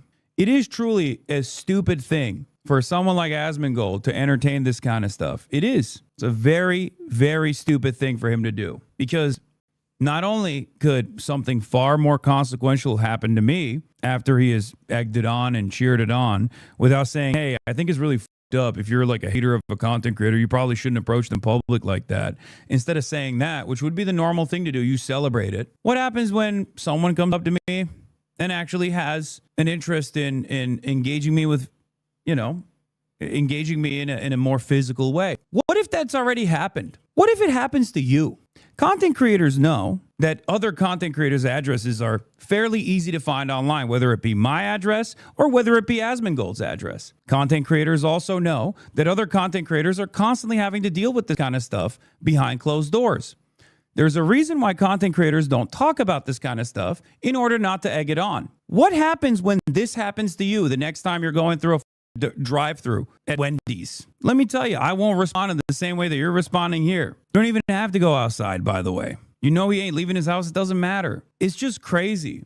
Like all sense of normalcy is completely dropped. He's one of the largest content creators on this platform, and he's over here celebrating a random ass hater showing up and stream sniping.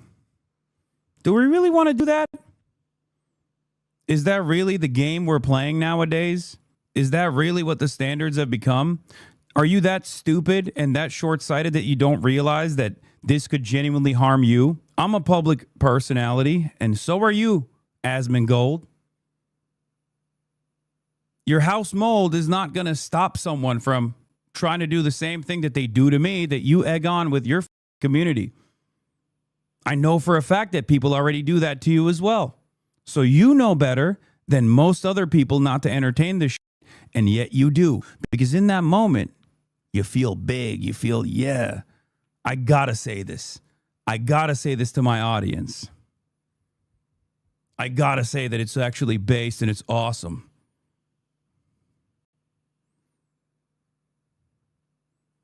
It's so strange.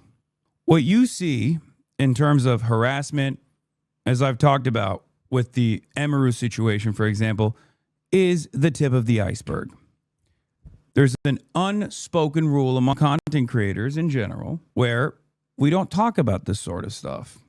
We don't highlight this sort of stuff, and we instantly criticize this sort of stuff because we all know what goes around comes around, and there's not a lot of protection against this sort of psychotic behavior. And I know for a fact that Asmongold has to deal with that in his day-to-day experience as well. He just doesn't talk about it, neither do I. But the difference between myself and Asmongold is that if someone were to approach Asmongold like that, I wouldn't be celebrating it. Yeah, he can farm this all day, every day. But if he hears my words, I think he'll understand man to man. You can farm this but what goes around comes around, Asmongold. And before people say, oh, he doesn't go outside, it doesn't matter.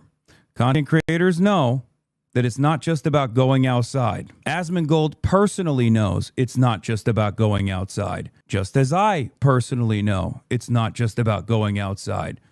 When there's a will, there's a way. When you're in the same spot day in, day out, live streaming, people can figure out exactly where you live, just like they know where Asmongold lives and just like they know where I live. So don't talk like that, okay? It's not just about stream snipers, you moron. It's what you consider to be permissible, what you are leaning into with your audience. Inevitably, people are going to do more of the stuff that I know you've experienced already. Stop tapping the glass before it taps back at you in a way where you can't deal with it any longer. This is the reality. This is what I despise about Ethan Klein and Destiny and Asmongold and Dan Saltman, whose addresses are all readily available in the same exact websites and platforms that they rely on, that their fan bases go to find my address, to harass me. These guys are equal opportunity autists. They're equal opportunity cyberstalkers. You're playing a very dangerous game when you lean into this. This is one big crash out. Just saying, if you want to see this as a crash out, go ahead.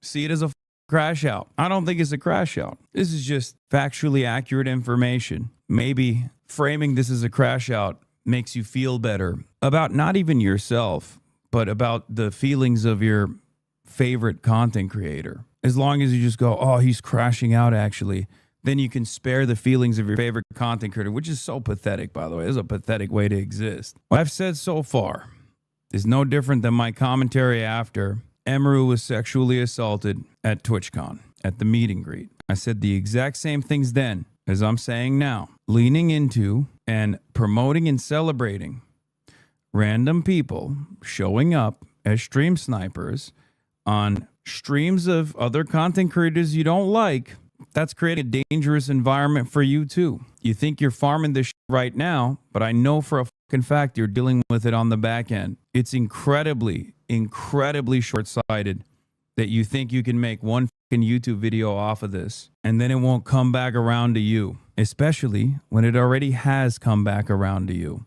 I know what you mean with egging this on. Clip of the year, Patriot. So what message does this send? The next guy has to do something bigger to get a similar reaction from his favorite streamer or Discord com. Exactly. That's what it is. And I know he knows that. In any case, I'm sure he'll turn around after literally celebrating someone showing up and being like, oh, I thought it was just like a meme. I think so. I think it's a meme. I think it's ultimately harmless at this stage, right? But when you got freaks like Roachman being like, yeah, this is the clip of the year, you're telling your audience that they need to do more of it. You're telling your parasocial fans that they got to do stuff like this to get your attention, that you'll highlight them, that you'll give them praise. What are you doing? Moments later. He's doing damage control on a stream so hard right now. Good. I think he should tell his audience not to do that. Personal safety. I would not react to stream sniping clips of him because of that. Because I know that, like, I know what it's like to deal with stuff like this, right? Oh. And so, like, if he doesn't want me to, I would not do it, if you want me to be honest, right? Because I know how problematic it is. But, like, I really don't think this is over the line. I don't. I don't think it's over the line at all. It's just a funny guy just taking a piss, right? It's not a big deal. So I don't know if he's upset about that or not. I have no fucking idea, but yeah. It's just a meme. Yeah. I mean, it doesn't look like it's being okay. It doesn't look like it's done with like malicious or aggressive intent. So yeah. And that's what I would say. Well, yeah. Seen a recent tweet of him reply to Dexterdo's fan account about Rakai's ban. He's doubling down? No, he's not doubling down. He's backing down. Mistake, basically. Yeah, I did see that. Absolutely. Come on, dog. He literally printed out a photo. Like the level of effort that person put into it, he could have put into something much worse. Okay? That's not normal behavior. Oh, it's just a meme. Let's move on to another drama thing. You said that to 36,000 people, by the way. Clip of the year. That shit's going to go on your YouTube page, get 1 million views. That shit's going to go on Twitter already. He always does this cop-out. If Hasan wants me to stop talking about something, he should message me and I will stop. Maybe use your common sense. It's fucking ridiculous, man. Think critically. The only reason why I know about what he said is because he literally said it and it made its way to Twitter already. What will it fucking take? Also, it's not a surprise to me that every right-wing account posted it. Every single one. The clip of the year has been up on his YouTube for 2 hours already. Are you serious? He's like, oh, I didn't realize it. There is no way, dude. There's no way that shit's already on his YouTube. No. This, I think, might be the clip. Motherfucker has never been speechless in all his life. Yeah, dumbass. I wasn't speechless here either. 3.5 thousand likes. Brother, it's muted. Think critically. I responded to the person. I said, nice to meet you. He responded back. They edited the clip. These people are so stupid. 120,000 views in 2 hours, Asman. It wasn't enough that some dude pulled up. They had to literally edit it as though he like got one on me and I was like devastated by it or some shit. Like they fucking muted it. Hey, free Kaya. Free Kaya. And then they start playing music. Wait. Wait. Jesus, I'll tell you what, the power of...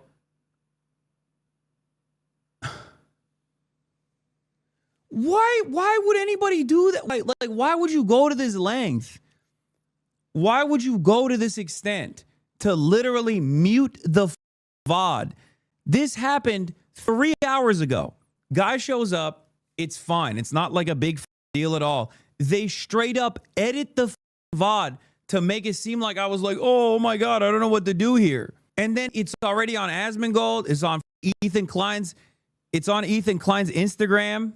Tim Pool posts about it. The entire right-wing orbit posts about it instantly. And it's all the same edited clip. It is so incredibly coordinated. How do people not realize that this is like just straightforward slop? And also, when you lean into this, and the same goes for Tim Pool, who complains about getting swatted all the time. Every single right-wing account was like, oh, this was so awesome. Hey, dumbass, you go outside too. What do you think they're going to do or say to you when you go outside? You got a lot more haters than I do, motherfucker. I don't give a shit about going outside. I'll go outside every goddamn day. You are terrified of going outside. Why the f do you think you can just lean into this shit on the internet? Someone took Tim Pool's beanie and he talked about it as though it was an assassination for years on end. Guy stalks me with malicious intent. It's not that big of a deal at the end of the day because, you know, I'm going to diffuse that situation because most people are not going to behave too crazy in the normal world, right? But like, there's a lot of effort that he put into this. Do you not think that this is not normal behavior? Do you think that this is behavior that should be celebrated? Are you that stupid? Again, when it happens to a content creator you like, you go, "Oh my God, how could this have happened? It's so devastating. We really need to stop allowing shit like this to happen. When it happens to a content creator you don't like, you go, oh, hell yeah, he deserved it. It was awesome. I love these memes.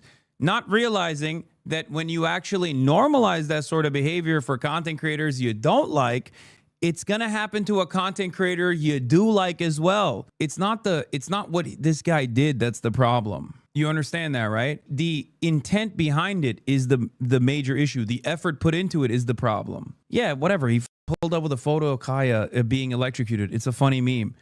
I don't give a shit about that. Do you not understand? It's the fact that someone took that level of initiative and effort to find where I'm at when I'm obviously like unafraid to put my location out there to do that. A person that does that gets this level of immediate praise and celebration is going to create copycats. Content creators know that it's going to create copycats. And not only will it create copycats, it will create more dangerous copycats where people will constantly try to push the envelope. They will try to do something more impactful because this doesn't work, right? This is just regular harassment. So next time they're going to do something different. Where will it end? That's the question. These people act as though I incite violence, right? I'm inciting violence. This is directly an incitement for more violence. And it's also directly incitement for more violence that will come back to you inevitably as well. It's a really, really, really thing to do if you're a content creator. And it's also very short-sighted for you to do as a content creator. Yeah, Destiny encourages audience to stalk me in the past. It's happened before. That didn't stop me. I still go outside. Remember the I'm shaking guy at the DNC? The guy that came up to me at the DNC and was like, Destiny made you. It was like a brief moment. It was a brief interaction. It didn't matter. Destiny literally retweeted the guy, celebrated his behavior in his community. And then that same Destiny also said someone should kill me in the streets. Who's actually inciting violence now? I'm not saying that about Destiny or anyone for that matter. Anyway, I think I got my point across. I hope it was able to reach the intended audience. Be more careful with the way that you're promoting shit. And it's not just, this is not just a message for Asmongold, it's for Tim Pool. It's for all these right-wing losers that are jerking off to this kind of shit, not realizing that I'm not afraid to go outside. If I die, I die. You are afraid to go outside, you pussy. You're afraid to go outside because you're worried about something like that happening to you. But then you sit on the internet and celebrate that shit. And then you complain about getting swatted all the time. Suck my dick. You are leaning into it. You are normalizing it. It would be Montgomery County. In the early vote, it is. Let's show you what happened here in 2024. Donald Trump won this by 18 points over Kamala Harris, Montgomery County. Again, you see right now, that is a margin of 3 points for Afton Baines. So with the early vote, that is a swing of 21 points across the board, from baby. The Republicans and Shit towards looks the Democrats. crazy. And remember, the number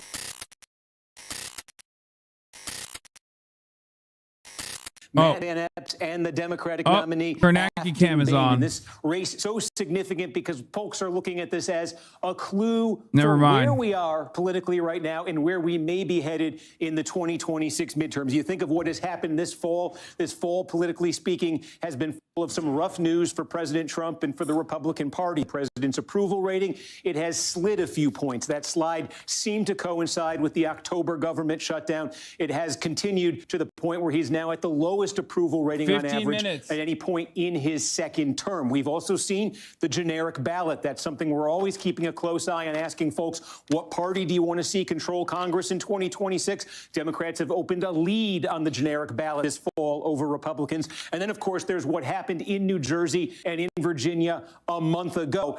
Landslides, Democratic landslides, maybe not as much of a surprise in Virginia, but certainly in New Jersey, where Republicans went into Election Day believing they had a chance at an upset, and they ended up losing by double digits. That's the backdrop for what we're about to watch in a traditionally Republican district here in Tennessee, one that President Trump carried by 22 points in his election campaign last year, one that he lost by 15 points in his reelection election campaign. Won by 15 points.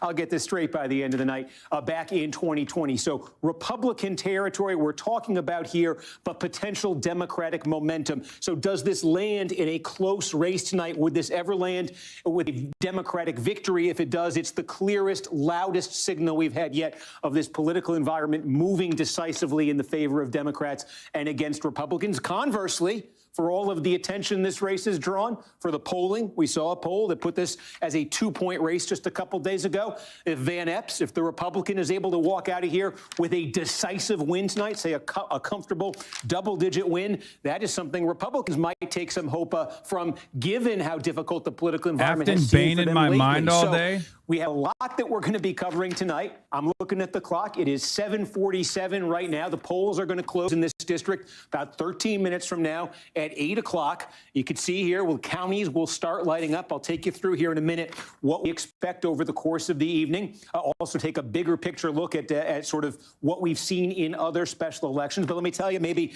a little bit about how tonight is going to work. Thank you, by the way, if you're joining us on the live stream. Our goal tonight is to give you the results. Just all of the results, nothing but results from the time those polls close at 8 o'clock until we get a call. Is it going to be a short night? Is it going to be a long night? Is it going to be something in between? We're going to be along for the entire ride. I hope you're going to be with us for it as this board lights up. So with that in mind, let's use these few minutes before polls close, maybe to set the stage a little bit more. So what I want to show you first is we're going to go off the results map. We can do that now because there are no results yet. It's safe to navigate away. And I want to show you what we've seen in special elections so far this year that sets the stage for tonight, because there's been a pretty clear pattern. These are the House special elections that we've seen coming into tonight. There were 2 in Florida back in April. There's 1 in Arizona and 1 in Virginia in September.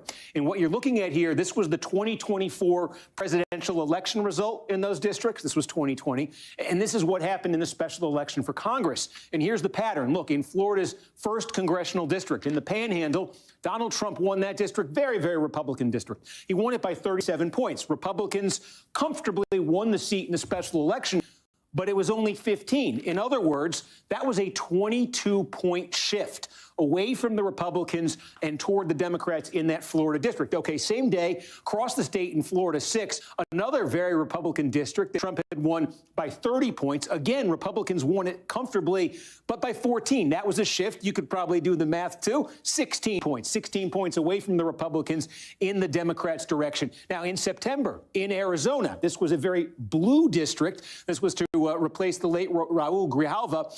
22 points Kamala Harris had won this district by in 2024. That swelled to a 40-point Democratic victory in the special election. So that is an 18-point jump for Democrats. And in Virginia, September 9th, again, Democratic district, 34 points for Kamala Harris, became in the special election a 50-point Democratic win. So that is a shift in the Democrats' direction of 16 points. You see the pattern. It's clear. It's unmistakable. It's in Republican districts. It's in Democratic districts. It is gains for Democrats on net between 16 and 22 points so far in these special elections.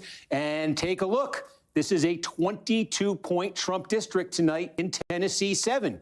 So if tonight brings the same kind of shift we've seen in these special elections so far this year, that would bring this race down into the mid-single digits, into the potentially competitive category if it ever produced the kind of result you saw in this April 1st race in Florida. First, that could even, at the outer edges, mean a Democratic victory tonight. So that's why this thing got interesting, why this race in Tennessee got so interesting. We talk about the difficult political waters Republicans have found themselves in the last month or two. And then there's just this broader trend we've seen in special elections. Now, what's behind that trend? Part of this is there seems to be, it's pretty clear, an enthusiasm gap between the two parties when it comes to special elections, when it comes to lower turnout elections, non-presidential elections here. The Democratic base on the whole seems a little bit more motivated to go out and vote than the Republican base. Add to that the fact that in 2024, a key part of Trump's success in terms of, winning the popular vote outright, getting these margins as high as he did, he attracted a lot of voters who really only vote in presidential elections. They don't vote in midterm elections. They don't tend to. They don't vote certainly in special elections. So those voters seem not to have taken part in these elections. That's hurt Republicans. And to some degree, certainly when you start seeing numbers like this so consistently, there's that question of the swing of voters who did vote for Donald Trump, who did vote Republican in 2024. Perhaps now some of them have begun to shift away from the president and his party. You know, it's not new that when you get into a midterm atmosphere, the political landscape can get difficult for White House parties. They almost always lose seats in midterm elections. So again, that's what we've seen in special elections so far coming into this race in Tennessee's 7th district tonight. And again, there was a poll as well that put this race within 2 points a couple of days ago. So that's why this, seemingly very Republican district has gotten so interesting. Okay, now I'm taking a look at the clock here. You're probably watching it too. Don't worry, you won't miss any results. 7:52 and 34 seconds. Let me take you through quickly what we expect in the district tonight, where the action is going to sort of be as this results board light up. So we're talking about Middle Tennessee right here, the city of Nashville. It's not all of Nashville. It's about a quarter of the city of Nashville. That's going to be Davidson County. You're going to hear me say Davidson County an awful lot tonight. Immediately south of Davidson County in Nashville, you've got a part of Williamson County. Williamson County is the biggest growing suburban area right outside of Nashville. Williamson County, part of it at least, is a big chunk of this district as well. The other major population center in this district is right here at Clarksville. It's the city of Clarksville. I think more votes potentially are going to come out of here than Davidson. It's going to be interesting to watch between those two, which one actually produces more votes tonight. But the key thing, I think, as you see the results sort of come in tonight, is most of the population is going to be in this part of the district. Okay, you have a lot of smaller rural counties sort of in the outlying parts here. In fact, you're actually technically in West Tennessee when you get over to these two counties. You're down at the Alabama border here, but again, tend to be very small rural counties. Most of the action in terms of the big chunks of votes are going to be coming out of this area. Now, Davidson County, I'll click it right here, where Nashville is. This is the Democratic core of the district. Kamala Harris won this portion of the district by 38 points in last year's presidential election. So this isn't a question of are Democrats going to win Davidson tonight. The question is, how much is Bain winning Davidson by? And I think she needs two things here. She's got to do a lot better than Kamala Harris did. Like, I think Bain, if she's having a good night, she may want to get somewhere near 80% of the vote in Davidson County. Let's see as these results come in. Is that something she can do? Also, what's the turnout level? Again, we're talking about that motivated Democratic base. If you're going to really see that be a factor tonight, if there's some sort of disproportionate turnout, Davidson County is going to be the place to look at it. So that's a big one we're going to be keeping an eye on. The other place, I think if there's one other county tonight that could theoretically turn blue, and that if it does, the Democrats would actually have a chance in this district, is right here. It's Montgomery County. It is basically Clarksville. Now, Clarksville, you're talking about a city here of about 150,000 people. Fort Campbell, right on the line between Kentucky and Tennessee, is a big sort of local presence here.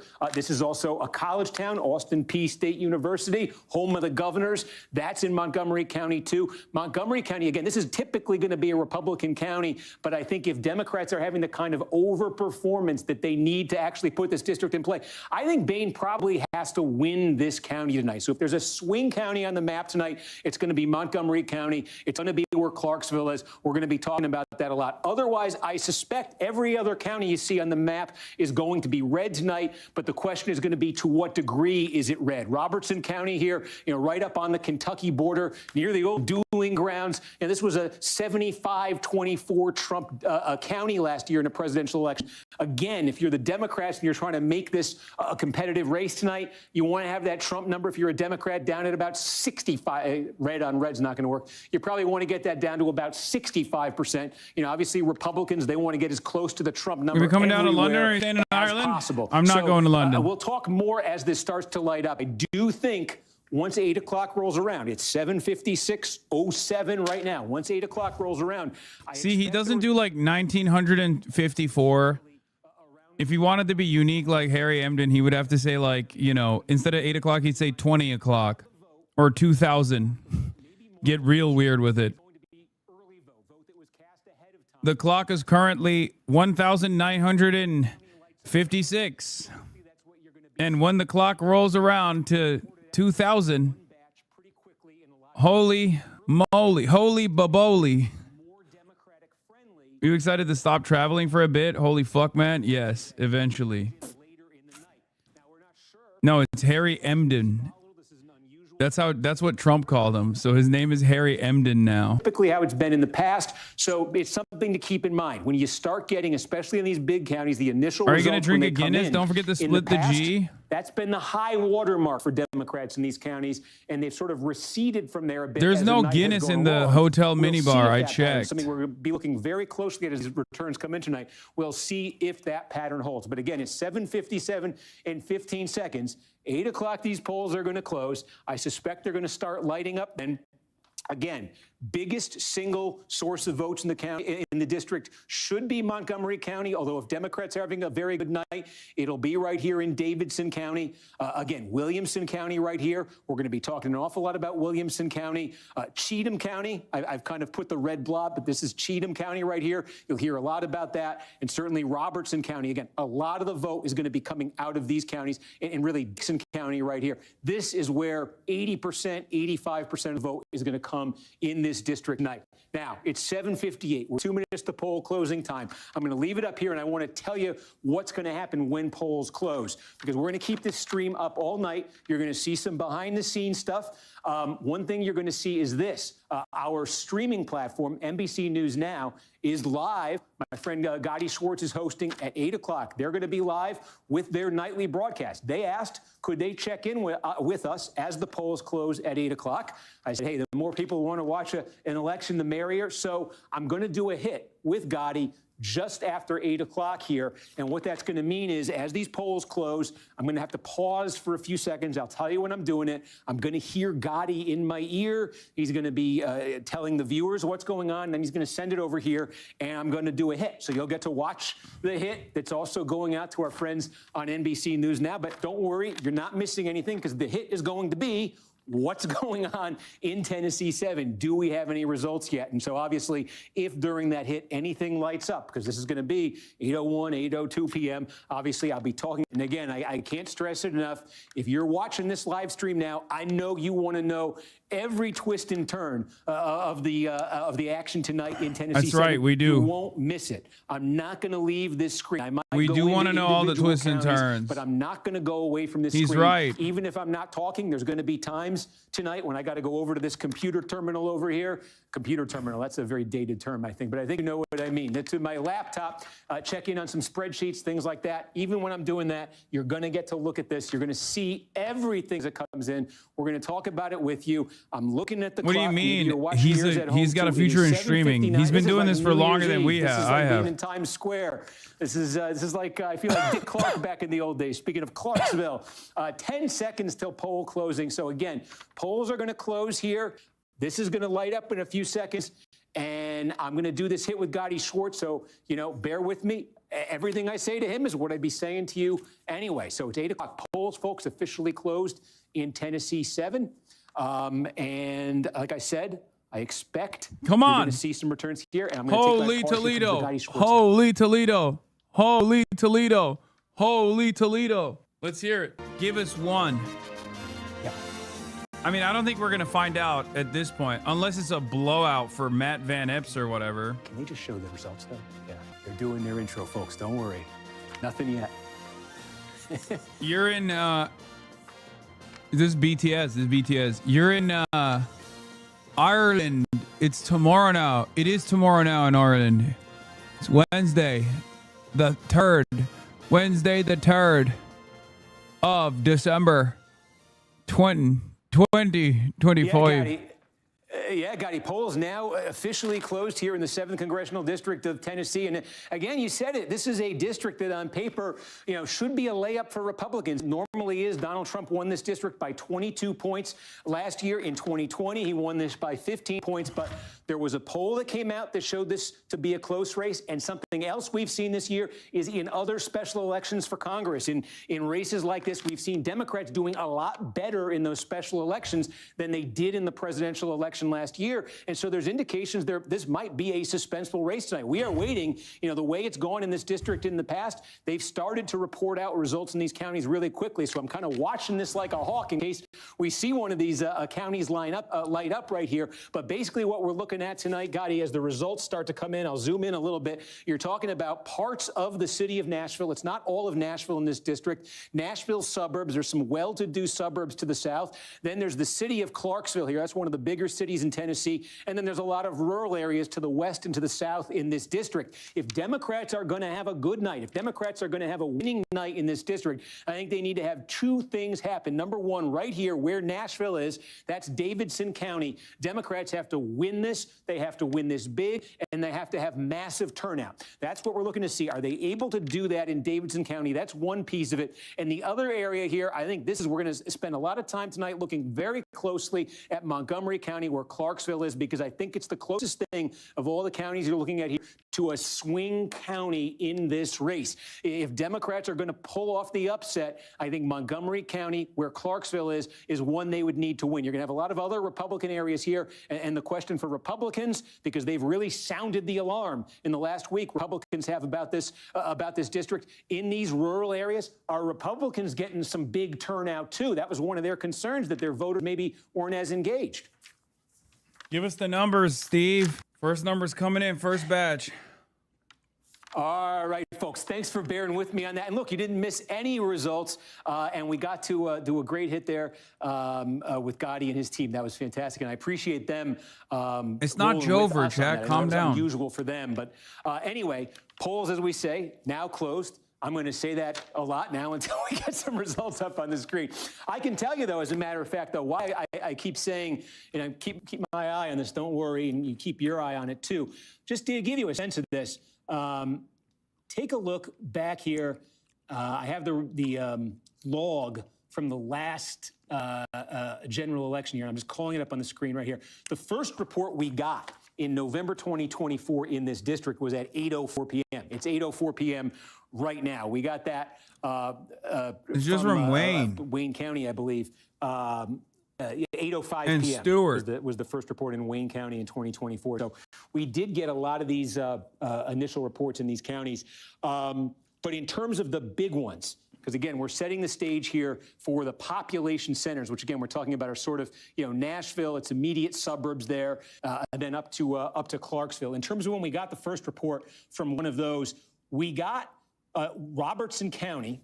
Okay, this is about 10% of the vote is going to come out of Robertson County. This is a big core Republican county. The question tonight in Robertson is, how Republican is it going to be? We got our first big batch of vote at 8:15 there in 2024. Williamson County. We've now got our first real vote. I can stop stalling, and now we can get to the action. Let's go to the Alabama border. This is Wayne County. And again, look, what you see, this is very small. Remember what I said. You're talking about the west and the south of this district. You're talking about, they're big geographically, they're small counties, they're rural counties. That's Wayne County on the border of Alabama. You see that's like 45% of the vote. 45% of the vote we expect from Wayne County just got reported out. Why that much all at once? That's the early vote. That's the vote that folks went and cast, days, weeks before this election. Here's the Republican. This is no surprise, 79-20 for Van Epps with the early vote. Now, here's something we're going to be doing throughout the night as results come in. We want to compare it. How does this compare to the presidential election last year? Because remember, the margin overall in the district in the presidential election was 22 points. Holy fuck. So how much, as these results come in county by county, are the results differing from that? So this was in this county, in Wayne County, it was a 77-point Trump victory in 2024. What are we seeing with about half the vote in Wayne County?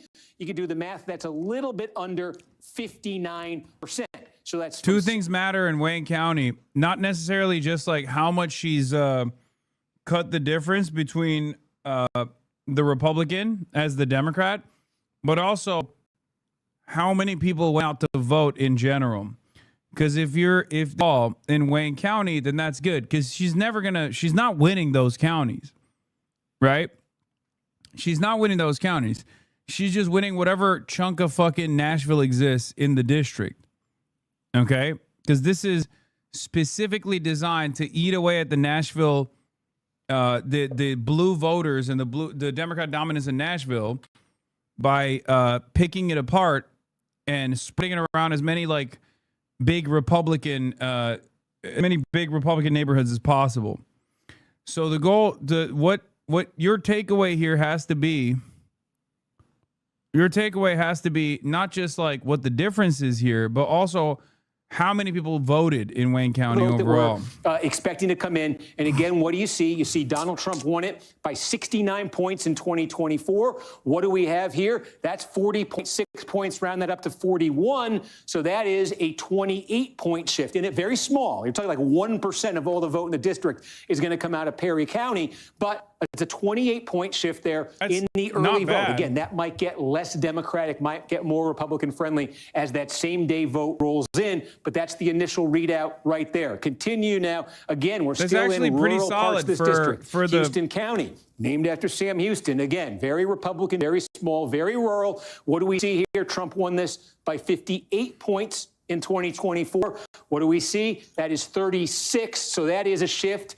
22 points at the moment. That's a shift of 22 points at the moment. Again, is that the high water mark for Democrats in Houston County? We'll see as the same day vote comes in next. Now let's go. We're actually getting west of the Tennessee River. It's, Tennessee's got the 3 grand divisions. Maybe you got West, Middle, East Tennessee. The Tennessee River is the dividing line between Middle and West. There's actually 2 counties from West Tennessee that are in this district. Benton County, at least part of it, is one of them. Again, Republican, rural, small. 65 points was Trump's margin in 2024 in the early vote in Benton County. That is That's crazy. That's crazy. 200 people, 259 people in fucking Benton voted for Afton Bain, and I saw a chatter go, I'm starting to believe in a blue Texas. Y'all need to fucking calm down. Brother, these are tiny, minuscule counties. That is fucking nutty, dude. I mean, the performance has been pretty solid so far, but y'all are living the fuck out beforehand. You're pre-firing. Again, that's only 3% of the vote. These are all 80%. We say 80% or so. I'd say 85% of the vote in this district is going to come out of these counties. This is when this is when it really gets real, when you start getting the numbers from here. But we're kind of whetting your appetite here. The gerrymandering in Texas is big value. If we even see a small swing, to be honest, the Republicans might have played themselves with that maneuver. That'd be the funniest outcome. The funniest outcome is that all the Republican gerrymandering still doesn't amount to like a additional Republican seats, and all of the subsequent California gerrymandering ends up really blowing out, and Democrats just pick up all the new seats just across the board. Democrats end up winning every new seat. Congratulations, you played yourself. That would be fucking awesome. He's not currently at Trump's level in those small counties. He's not close to Trump's level in those small counties. We will see if that changes. Yeah, how is she doing better than Kamala even though she's backed by AOC? How is she doing better than Kamala even though she was anti-Israel? How is she doing better than Kamala Harris? I thought real centrism hadn't been tried yet. Is she doing real centrism? Chat, is Afton being a real centrist? Is she doing centrism like it's never been done before? Is that what's going on? How strange. How strange. Be about 6% of all the vote in this district, and we got more than half of Cheatham County's vote right now that just came in, the early vote. So this is getting more significant. Bro, this now. is actually. You see here, 60. Am I crazy or is she kind of cooking? Is what you got in the early vote there, and we'll do our math game. It was a 46-point Trump margin in Cheatham County in 2024. Currently, that is a 21.4 point margin. Oh my God! For Van Epps. So that is a swing there of 24.5 points. Remember, is 22 it is the Democrats' goal tonight. With the early vote, at least in Cheatham County, that is 24.5 points. This is early vote away plus from the this is Republicans and toward the Democrats. You could see this is building towards a very critical question here. How different? This is a showing so far for Afton Bain without the fucking the early vote. Without the blue areas. How crucial that is, because at these current swings that you're seeing in the early vote, This would be very competitive for Bain if that were replicated across this district. But if the same day vote ends up being significantly less Democratic, significantly more Republican, and this is sort of her high watermark in these counties, then that would not be enough if that's what plays out across the rest of the district. Let's take a look here. Again, we're in those small rural parts of the district here. Early vote, very Republican. Hickman County, we'll do our math. 61 points, Donald Trump's margin in Hickman County back in 2024. And we just got something very significant. We'll finish the thought here, though.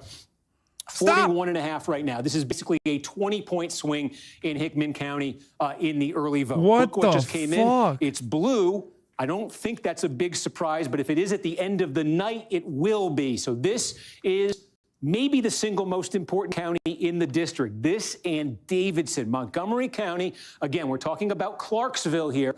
We've just got the early vote in Montgomery County. And Afton Bain, Democrat, That's the you can see excerpt, by right? a 3-point margin, wins the early vote and takes the lead here in the tally in Montgomery County. Again, in 2024, more votes in this district came out of Montgomery County than any other county or any other portion of this district.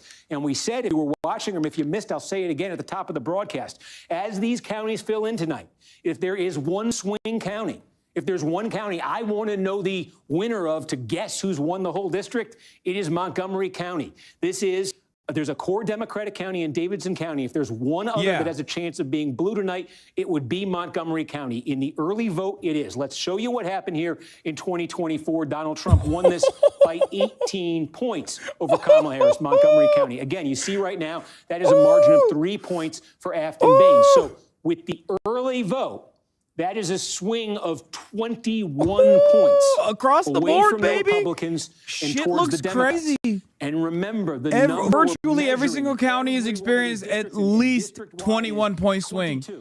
At least a 21-point swing in the blue direction in every single county, including all the red ones. Now that's an interesting number. That's an interesting swing. This is the reason why what matters here is how much did the red counties actually turn out. If the red counties didn't turn out a lot, and the one major blue county did turn out a lot, then all of a sudden, if Van Epps is winning it, then these numbers are going to change. Van Epps oh my God. And then that shift from lower and lower and lower. And the more it moves from 22 points, the lower it gets. I just don't understand why, I am an Ezra Klein enjoyer. I am a Maddie Iglesias enjoyer. I'm not hoping until we see the election day votes. I know.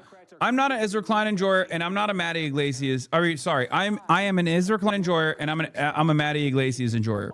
These are the only people that I have gotten my political notes from. So I'm a little bit confused because like Afton Bain doesn't seem to be doing politics the right way. And yet Maddie Iglesias' favorite candidate, Kamala Harris, was doing politics the right way.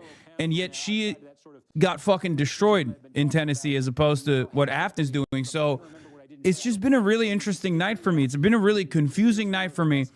And I'm just going to try to figure out a way to confirm my priors. Okay?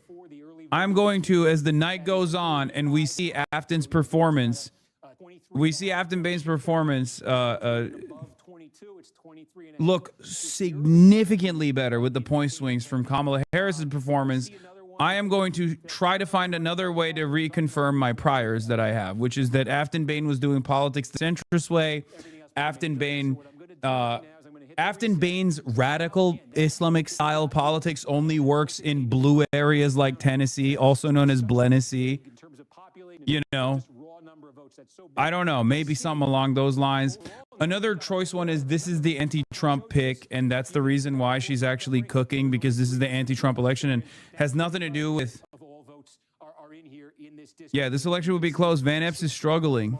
For Van Epps in sort of the running tally, but again, we're breaking this down a level deeper than Dixon County. I see Dixon County. I don't think I'd shown you this. Again, this is significant. This is a pretty significant one. About 8% of all the vote in the district is going to come out of Dixon County. You see half the vote. That's the early vote that came in Dixon County. This is a very Republican county. How Republican? Donald Trump won it by 52 points last year. What are we seeing tonight? That's easy math. That's 25 points. So yeah. Your analysis is off here. This kind of DSA style platform may work in the thriving cities of West Tennessee, but there's no proof of it. There's no proof that it would work in the swing states of Pennsylvania and Ohio.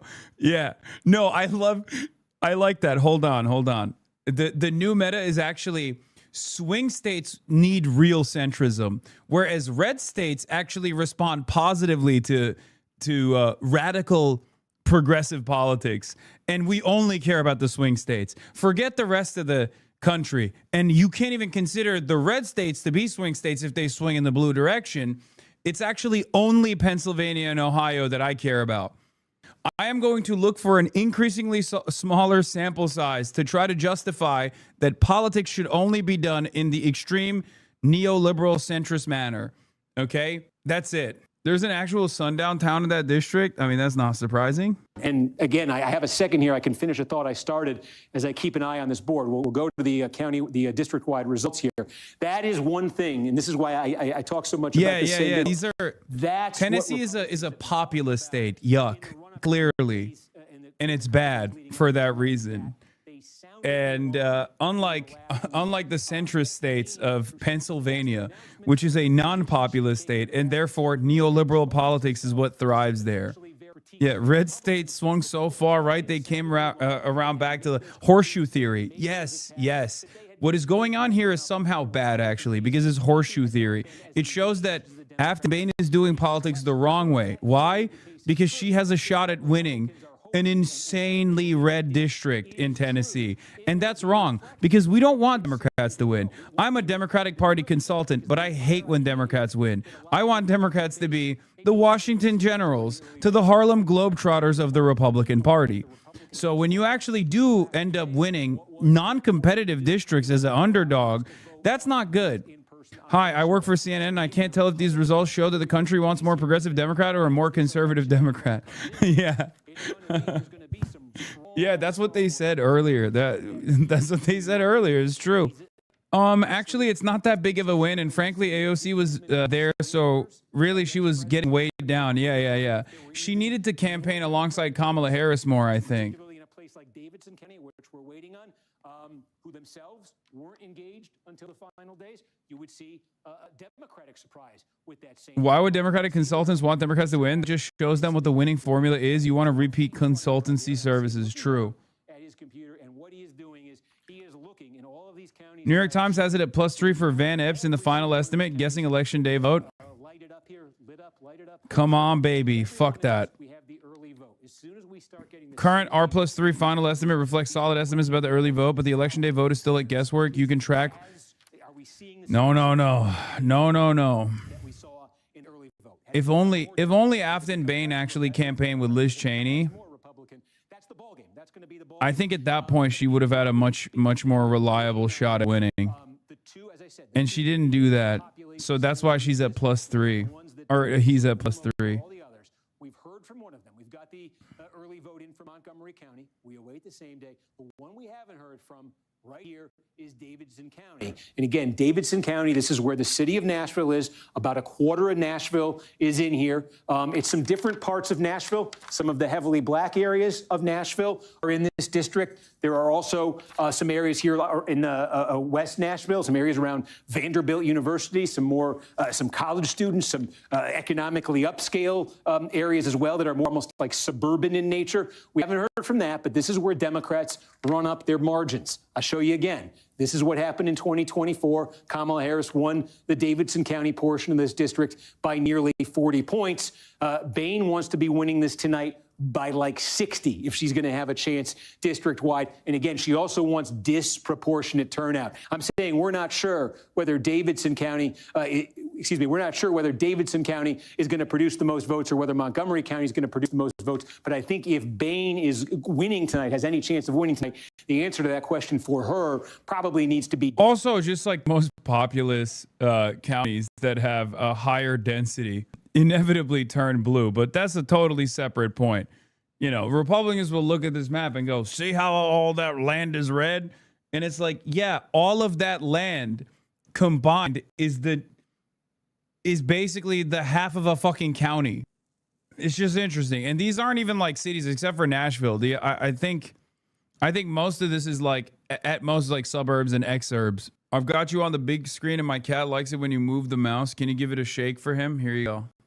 Suburbs fit that mold. And we see this in suburbs around the country where they've moved pretty dramatically against Donald Trump. One of the features of 2024 was a lot of those suburbs in the Sun Belt region of the country, outside cities like Nashville in Williamson County, outside Dallas in Texas, other places like that, swung back, snapped back pretty strong towards Trump and towards the Republicans. That sort of slide away from the Trump Republican Party. I'll put the overall numbers back up here. Don't worry, nothing new has come in yet. As soon as it does, we're all over it. Don't worry about that. But again, those Williamson County suburbs are still, you hear nationally about the suburbs becoming sort of the core of the Democratic Party, the Democratic coalition, not outside Nashville. They are still big Republican suburbs. They're also extremely fast growing. That Nashville area, metro area, very fast growing. So again, we're waiting on Davidson. That's going to be a huge moment when we see what happens with that early vote in Davidson. Again, just how Democratic it is. And the question, too, is just how big it is in terms of the size of the turnout.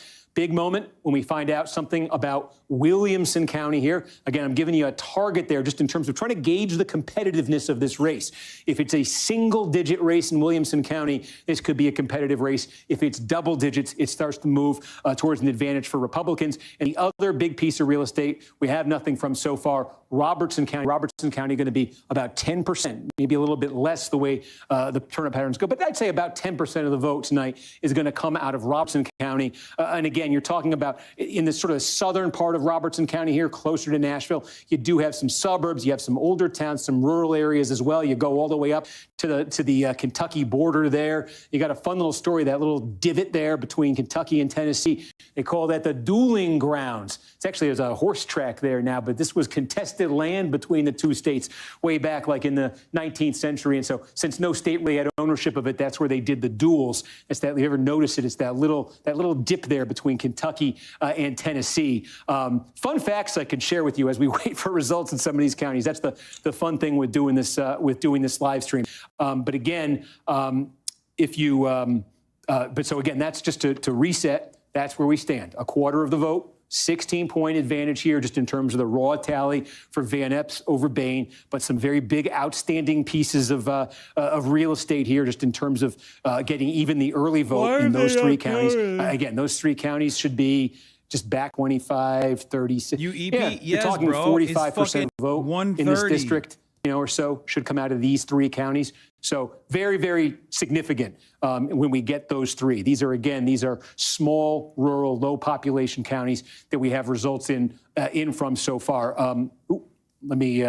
I just managed to switch the lines off. I put him back on. So again, if you wanted to make sort of an overall sort of assessment of the situation right now, I think it's clear, at least in the early vote phase of this, that Democrats have made very big gains in this district relative to 2024 when Donald Trump won it by 22 points. The gains that I'm seeing Democrats post in the early vote in all of the counties I've shown you so far are very consistent with the gains Democrats made in all of those special elections that I showed you at the top of the broadcast. If you were watching, we showed you a host of other special elections for Congress that have been held this year, Florida, Virginia, Arizona, where Democrats were making net gains of 16, 18, 22 points over their 2024 performance in the district. Certainly what we're seeing in the early vote here is consistent with that. In fact, probably exceeds what we've seen in those other places. But the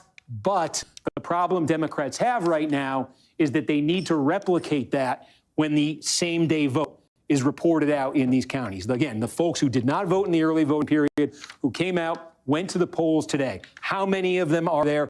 Is this going to be a much more Republican group than a Democratic group? Because Democrats really, again, we'll see what happens when you get numbers in here from Davidson County. I got a beer. It's not a Guinness. If we were to get the early vote in for Davidson County, Bain would move ahead in this tally. She's going to do that well, even, we don't know exactly how well, but she will certainly, if we right now added the early vote in Davidson County, I'm pretty confident she would move ahead in this count. So the question is, once you get through all of the early vote here, and we'd still fill in these other two counties, once you get through all of that, can that pattern for Democrats continue when we tabulate the vote that was cast today, or again, does that become a much more Republican vote? And again, if you're a Republican watching this right now, I'm telling you, if you're a Democrat watching this, what you would need to see your party have a chance to pull this out tonight. Again, if you're a Republican, you don't just want to win tonight. Obviously, you're hoping you can win big. You can win bigger, certainly, than the polls and the expectations were suggesting. How might that still happen, despite what you're seeing from this early vote? Again, it would be, was there a flood of Republican voters who went out to the polls today? And my producer, I think, has... Wayne County, 1 precinct of election day vote. Uh-huh. And it's in the sheet. It's 85 to 15 minutes. Do we have that precinct early? We don't have that precinct early. Okay. Overall results. Okay. So, folks, this is the beauty of the live stream. You get to see all the raw individual component parts. You get to see the meal as it gets cooked. Again, the exercise, I think you know it by now if you're watching it. We're trying to see if the same-day vote is different than the early vote. We have 1 precinct in this entire district right now that you see colors from. We have 1 precinct, okay, where we've got same-day vote. It is in Wayne County. Now, this is what the early vote looked like in Wayne County, okay? The same-day vote in the 1 precinct is 85-15 for Van Epps. So you could see there about 60 points in the early vote and about 70 points the spread in the same-day vote that's coming in. Again, that is something we've seen in this district and elsewhere in the past, that when you start getting to the same-day vote, that it is more Republican flavored, it is less Democratic flavored. 1 precinct. There are going to be a lot more precincts that come in. We'll see if that continues. That's about a 10-point net improvement for the Republicans in the same-day vote. If that's something that continues across the district, that is very good news for Van Epps and for the Republicans in terms of winning this district tonight and surviving that scare. We don't know, obviously, if that's going to continue throughout the rest of the district. And again, I stress, we're talking about right now, not just 1 precinct, we're talking about the most rural, the most Republican part of the district. There just aren't that many Democrats in Wayne County. There just aren't that many Democrats. There just aren't that many. Sorry to make you go dizzy there. There just aren't that many Democrats in this part of the district. So it's not just that Republicans that right now Van Epps may do better with the same-day vote here. Again, it really is he doing it here? You know, is he doing it maybe even in Davidson County? Not many Republicans there, but Democrats need to do just as well whenever we get that early number in Davidson as they do in the same day there. So again, that's 1 precinct from Wayne County. We will give these to you precinct by precinct if we need to. I'm looking over at my producer, Adam. Got one. What? 2 precincts in Perry County. Perry County, 2 precincts. What do we got? Let me put it up on the screen. Okay, we're talking Perry County. We're going to give you same day from 2 precincts. What are they? 85-14 minutes. 1 precinct is Van Epps, 85-14. What's the other one? That's in both combined. That's the combined total. 2 precincts combined in Perry County, same day vote, 85-14. So again, now you're looking at about a 46-point spread. What was exactly what was the early vote there? 69-29. 69, okay, yeah. So it was 40 points. The margin in the early vote in Perry County was 40 points for Van Epps. So far, the margin in the same-day vote, you can see right there, wow, that is 71 points. We got 2 precincts in Perry County. I can't stress, these are very, very, very small units in very, very small counties, but that is the trend that Republicans want to see as we start to get a more meaningful number of precincts that come in here. They want to do much better on that same-day vote than they did in the early vote. At least in these 2 precincts in Perry County, they are doing that. In that precinct we showed you in Wayne County, they're doing it, not quite to this extent, but they are doing it. They want to do better than they did in this early vote in all these places, because again, the pattern in this early vote is friendly to Democrats. Friendly enough where if that pattern was replicated in the same-day vote, Bain would have a chance here. If it's not, she doesn't. And if Republicans really run the numbers up in the same day, Van Epps would have a chance to win this thing still by a solid margin. So a lot of things still possible right now. Again, you see those precincts we're getting here. I keep telling you how small they are. So small. We're still at 25% in total. We're still at 57-41 in terms of the running tally. I'm going to look at my producer and ask, Adam, are there any more? Nothing yet, he says. Just the answer I wanted to hear. How are we going to kill time right here? We're not killing time, folks. We're waiting on the results. I am going to open up, and bear with me right here. There might be moments this night where I slow down for a second because I am looking in. I'm not checking Twitter. Don't worry. I'm looking in at our spreadsheets here because I want to check. There are a couple things that I want to check in our spreadsheets. And I need to open this up. There we go. It's tough as fuck to hold people's attention like that. We got a, I don't know if you folks can hear him, so I'll repeat it. I may sound like an echo here. My producer just said, we have an indication that numbers from Davidson County may be imminent. So I'm really going to kind of just stand here again. Get this ready, is Blue Davidson Wave. County. Whenever we get these numbers, Blue Wave. That is going to be a very big moment in terms of putting this puzzle together. And again, Blue Wave, Blue Wave, I think Blue you Wave. know it by now. I think you probably knew it before you even turned it on, but I'll say it just in case. This is the Democratic heart of the District of Tennessee. Blue Wave it is incoming. a quarter of the city of Nashville. Hold. Actually, this might be a good time to there it is. Davidson early vote. Oh, okay. 84, Half the vote that we expect out of Davidson County just came in. And you can see it. Look at this. Let me put it up. Let's do the math we keep talking about. Remember at the start of the night, if you were watching, we said we thought Bain probably wanted to get 80% in Davidson County if she wanted to have a shot at this election. So 38 points was the margin for Kamala Harris, the one blue county in this district. 38 points for Harris. Tonight, that is a 70.5, we'll call it 70-point margin in the early vote for Bain in Davidson County. Net improvement of 32 points for the Democrats.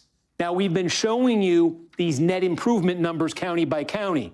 We've shown you some in these red rural areas, it's 23, it's 19, it's 25. I can tell you if you're Democrats, you want your 32-point improvement to be in Davidson County because it's the most Democratic and it may end up producing the most votes of any of these counties tonight. So I said, when we got that early vote from Davidson County, I was sure that Bain would take the lead, and she certainly did. Now you can see that puts you near 40% of the vote that we expect to be cast in this district is in. You can see with Davidson County, Bain has moved ahead in this count. That margin, about 7,500 votes, about 7,600 votes and change there for Bain over Van Epps. And we just got something significant. What was it? We got Robertson. Okay. The plot thickens. Robertson County, very Republican. Again, about 10% of the district. Van Epps here, you can see early vote Robertson County. This was a 51-point margin for Donald Trump last year. What are you looking at there? That's 34. So that's a net shift of 17 points away from the Republicans toward the Democrats. Remember, Democrats' goal overall here is a 22-point shift. They need to get in this district. So early vote, Robertson County, that's a little bit more encouraging for Republicans than we've seen in some of these other counties. What does that do to the district-wide vote? Okay, that brings it down. That brings the Bain lead down there. You're looking at about 7.4 points. Okay, that's about 5,000, about 5,200 votes, more than 7 points. We have one piece left. Now, we have a very, very small amount of same-day vote that's come in, but basically all you're looking at here is early vote. There's, again, a few precincts. We've taken you through them. It's basically the early vote. So there's one more piece of this to come. It's right down here. Oh, it's right down here in Williamson County. Good. Now, again, this is suburban Nashville, higher income, professional class suburbs, fast growing, and still very Republican. This portion of the district in 2024 went for Donald Trump by 30 points. We said at the start of the night here that if Democrats want to have a chance at the end of the night, they probably want Williamson County to be a single-digit race. So we'll see. This early vote, again, we think the early vote may be a little more friendly to Democrats. How friendly?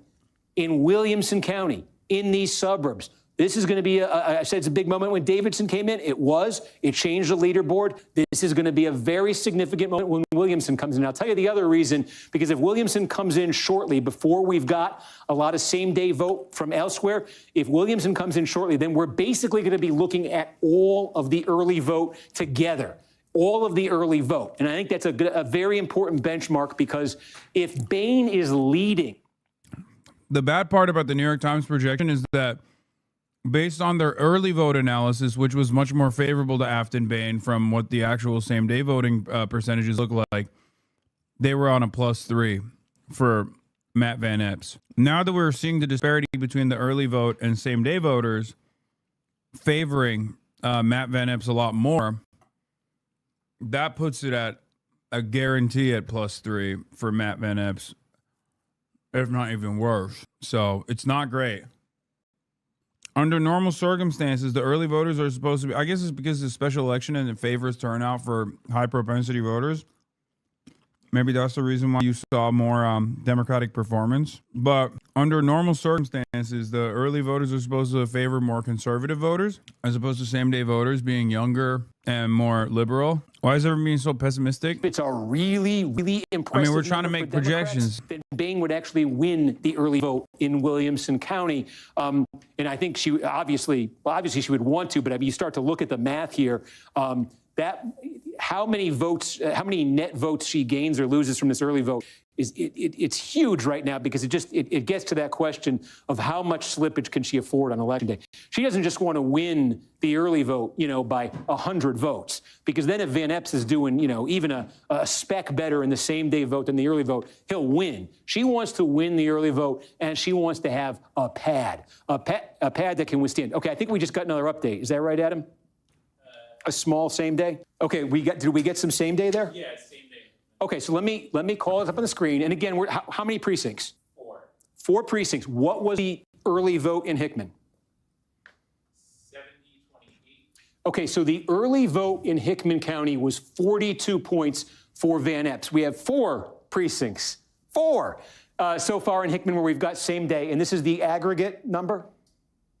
80-19 is the aggregate number. Okay. So the number of those 4 precincts collectively, it's a 61-point margin for Van Epps. So again, this is a limited number of precincts, but you're seeing it now in 3 different rural counties where we've gotten some precinct reports same day. You're seeing Van Epps running better on the same day, running in this case again significantly better than he did in the early vote. Van Epps won the early vote in Hickman County by 42 points. In these 4 precincts that we've got same day, it's 61 points. So again, when we say Bain wants to win the early vote portion of this district wide so that she can withstand slippage in the same day vote, that's the kind of dynamic that she has to guard for. So that's why that's so important, because you are seeing it. Certainly you're seeing it. And pardon me, I'm going to take a little bit of water here. How dare you? It's not TV. I can take a break. Give me 1 second. I'm going to take a little bit of water. Mouth noises, mouth noises, mouth noises. Everybody type mouth noises in the chat. Spam mouth noises in the chat. Excuse me, why are you drinking water every time I log in? You're drinking water, Steve Kornacki. Why are you drinking water every time I log in? Okay. Why can you not drink water off camera? I hate hearing mouth noises. I have misophonia. I have misophonia. Okay. I have audio sensory deprivation issues. Not for those same counties. Okay, hang on 1 second. Folks, I'm looking at one thing. Again, I don't know if you can hear Adam. Put the reacts in the bag, little bro. Put the reacts in the bag, little bro. Get back to the reacts, chop, chop. Get back to the analytics, little bro. Right, so in the precincts I've shown on the air are the only ones we have. Is that right? We got like 1 more precinct in Wayne and 1 more precinct in Perry. Okay, and it was the same basic? Yes, exactly. So that's 8 to 10 precincts? Okay, so... Story hasn't changed. Yeah, I could be a fantastic chatter if I wanted to, okay?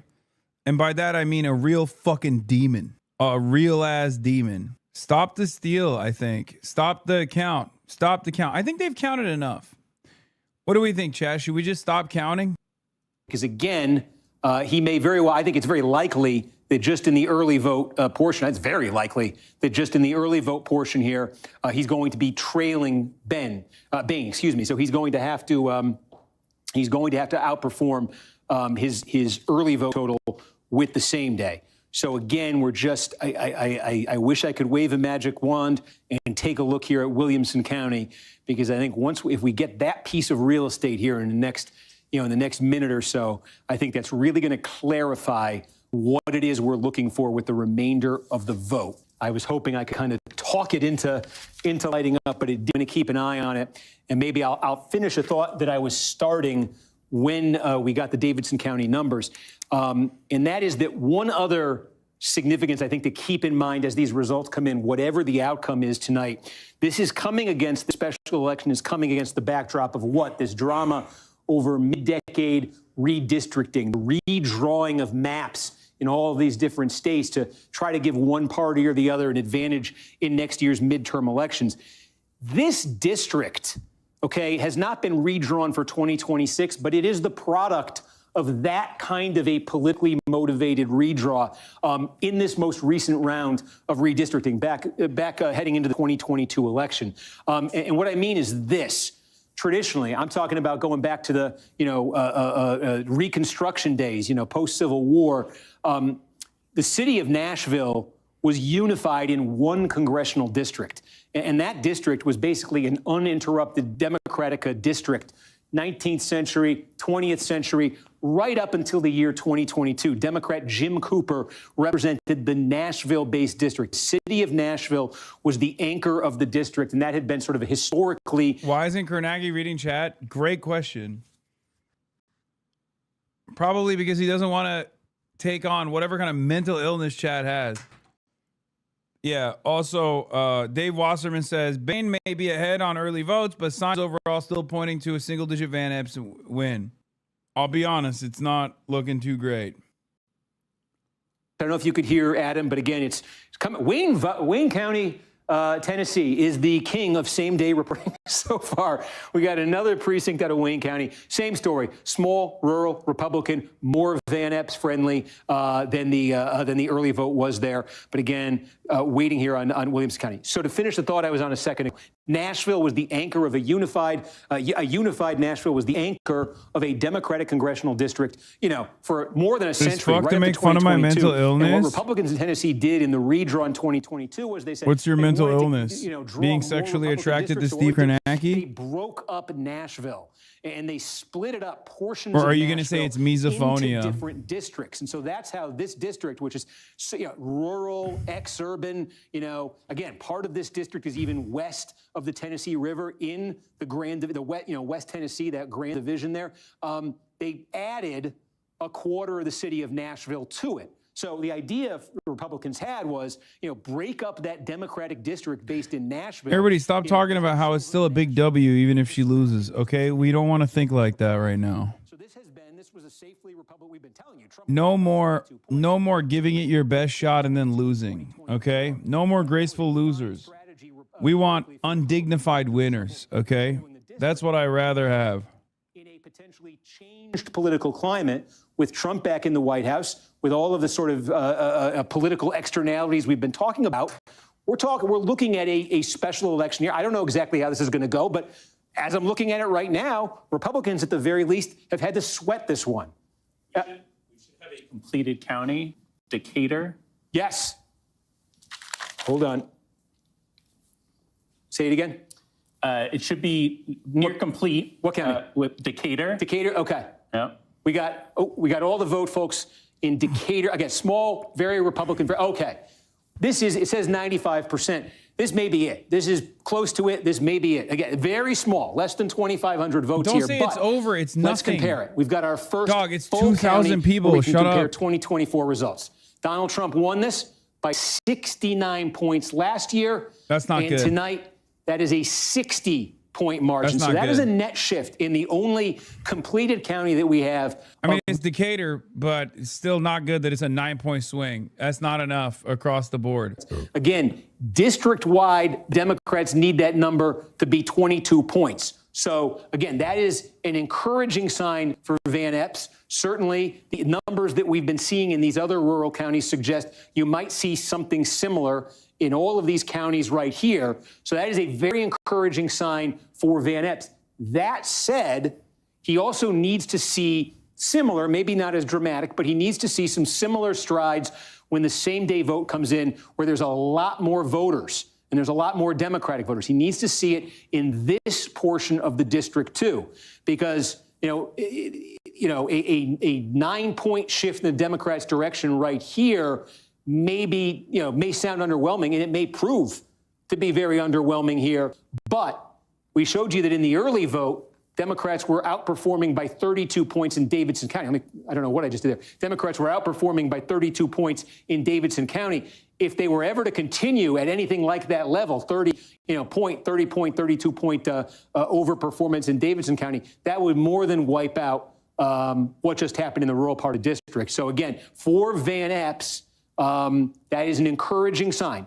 It's an encouraging sign that while there was significant drop-off relative to 2024 in the rural portion of the district, and again, what are we talking about here? We're really kind of talking about this swath right here, the one completed county, and all of the same-day vote that we've seen so far there suggests that Van Epps is doing significantly better in the rural areas in the same-day vote than he did in the election day vote. But again, you're talking about maybe, this is a big area geographically. It's about 15% of all the votes that are going to be cast in his district. He needs to see something like that, something along those lines happening in this part of the district too. He wants to get out of the woods, and if he wants to build a big lead here. Meanwhile, the fact that he's doing that in the rural part of the district underscores for Bain and for the Democrats the importance of continuing when we get same-day vote in Davidson County. Bain and the Democrats needed to continue to look something like this.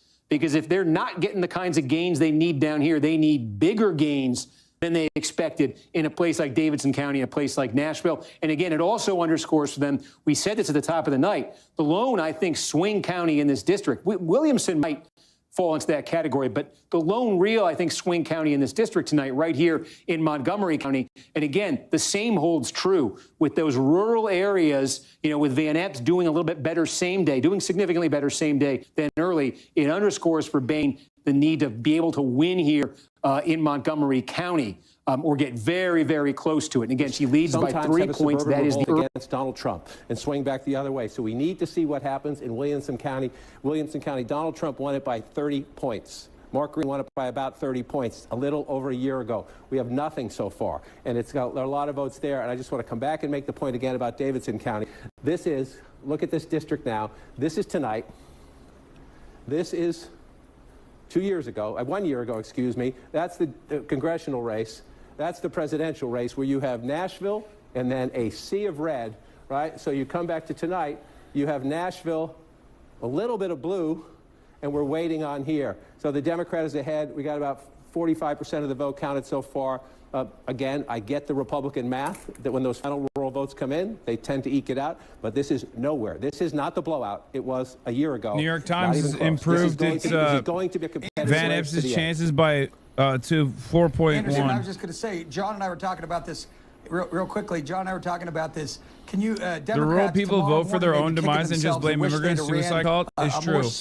Look, I gotta go to sleep though. I wanted to see like early performance. I wanted to see a better performance from Afton early on, but it does kind of look. It's not an end.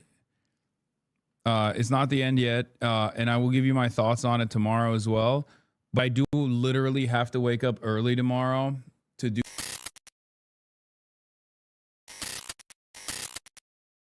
President Trump says he's ready to expel anyone who is, quote, not a net asset to the United States.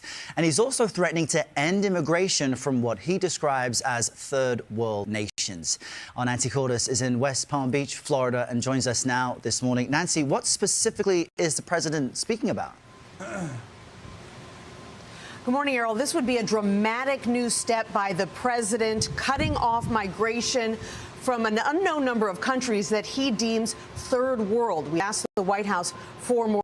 Yeah, we got to get more racist, I think. You see, just as the traffic density problem can be solved if we just built another lane, the American issue is we just haven't been racist enough. If only we were just a little bit more locked in on the racism, just a little bit more racism, and all of the rent problem and all of the affordability problems will go away, dude. These are the same motherfuckers that go, the left is calling us Nazis to kill us, and they start saying and doing Nazi shit law. Yeah, I mean, the entire point of that is to stop dissent. And it's an abject failure because obviously in the United States of America, free speech is one of the only things that we have. So obviously, whenever you try to take that away, Americans are going to be like, no, they're going to say, get the hell out of here. Of course, I'm going to keep saying whatever the I want to say, because that is just a way, that is an ineffective way that the Republicans try to silence dissent. In any case, here's the long ass effort post from this dish. A very happy Thanksgiving salutation to all our great citizens and patriots who have been so nice in allowing our country to be divided, disruptive, carved up, murdered, beaten, mugged, and laughed at, along with certain other. This is Stephen Miller. 100% Stephen Miller wrote this. I can see from like the first couple of sentences, this is a Stephen Miller exclusive because it is identical to something you would hear from Goebbels or something you would hear from Hitler, you know, carved up, murdered, beaten, mugged, and laughed at, along with certain other foolish countries throughout the world for being politically correct. And it's just plain stupid when it comes to immigration. The official United States foreign population stands at 53 million people, in parentheses, census, most of which are on welfare from failed nations or from prisons, mental institutions, gangs, or drug cartels. Yeah, no, totally. That's what's going on here. You're so right. It is all the foreign nationals that are on welfare.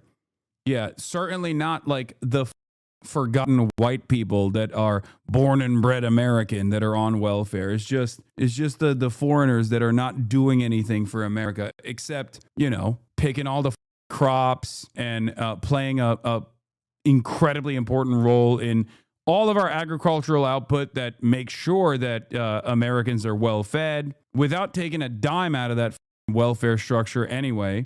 It's so dumb. It's so stupid. It's just so wrong. Yeah, Melania is part of them. Obviously, so is JD Vance's wife as well, by the way. Yeah, they and their children are supported through massive payments from patriotic American citizens who, because of their beautiful hearts, do not want to openly complain or cause trouble in any way, shape, or form. They put up with what has happened to our country, but it's eating them alive to do so. A migrant earning $30,000 with a green card will roughly get $50,000 in yearly benefits for their family. The real migrant population is much higher. This refugee burden is the leading cause of social dysfunction in America, something that did not exist after World War II. Failed schools, high crime, urban decay, overcrowded hospitals, housing shortages, and large deficits, etc. As an example, hundreds of thousands of refugees from Somalia are completely taking over the once great state of Minnesota. It's ironic to also shift the focus over to Minnesota, where Minneapolis is unironically one of the few cities in the country that has actually improved the material conditions of the people that live in Minneapolis. But of course, there's a lot of Somali people there, right? So if you're racist dipshit from looking at it from afar, you go, oh, the demographics of Minneapolis are shifting. I hate that. Meanwhile, the people of Minneapolis are actually pretty fucking happy. So happy that they hated the incumbent mayor and still ended up voting for the incumbent mayor. Somalian gangs are roving the streets looking for prey as our wonderful people stay locked in their apartments and houses, hoping against hope that they will be left alone. The seriously R-worded governor of Minnesota, Tim Walz, does nothing, either through fear, incompetence, or both, while the worst woman in our country, Ilhan Omar, always wrapped in her swaddling hijab and who probably came into the USA illegally, in that you are not allowed to marry your brother, does nothing but hatefully complain about our country, its constitution, how badly she's treated. This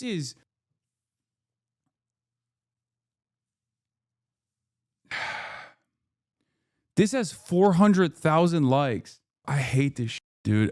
This is, yeah, happy Thanksgiving. Our president is Adolf Hitler.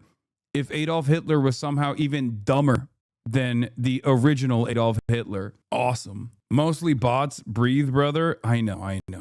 It doesn't matter. It's just still, it doesn't matter that it's mostly bots. Okay. What matters is the president is saying this. It's just like sprinkle a little bit of racism, and in this instance it's not even a little bit of racism, he's just maxing out on it. Like, this is one step removed from just saying the N-word, saying that like black people have overtaken, while also referencing black people as you know, the N-word in this country. They have roving gangs of thugs coming from Africa. Jesus Christ, dude. It's literally one step removed. And for many Americans, I think they need to hear that to actually come to terms with how racist this statement is. Somali people are the same as anybody else. They have the same exact class interests. They're not coming into the United States of America to look for prey. This is psychotic. Jesus Christ, dude. The post gets worse. It gets worse. Oh, Ilhan Omar. He continues on with Ilhan Omar, but hatefully complain about our country, constitution, and how badly she is treated when our place of origin is a decadent, backward, and crime-ridden nation, which is essentially not even a country for lack of government, military, police, schools, etc.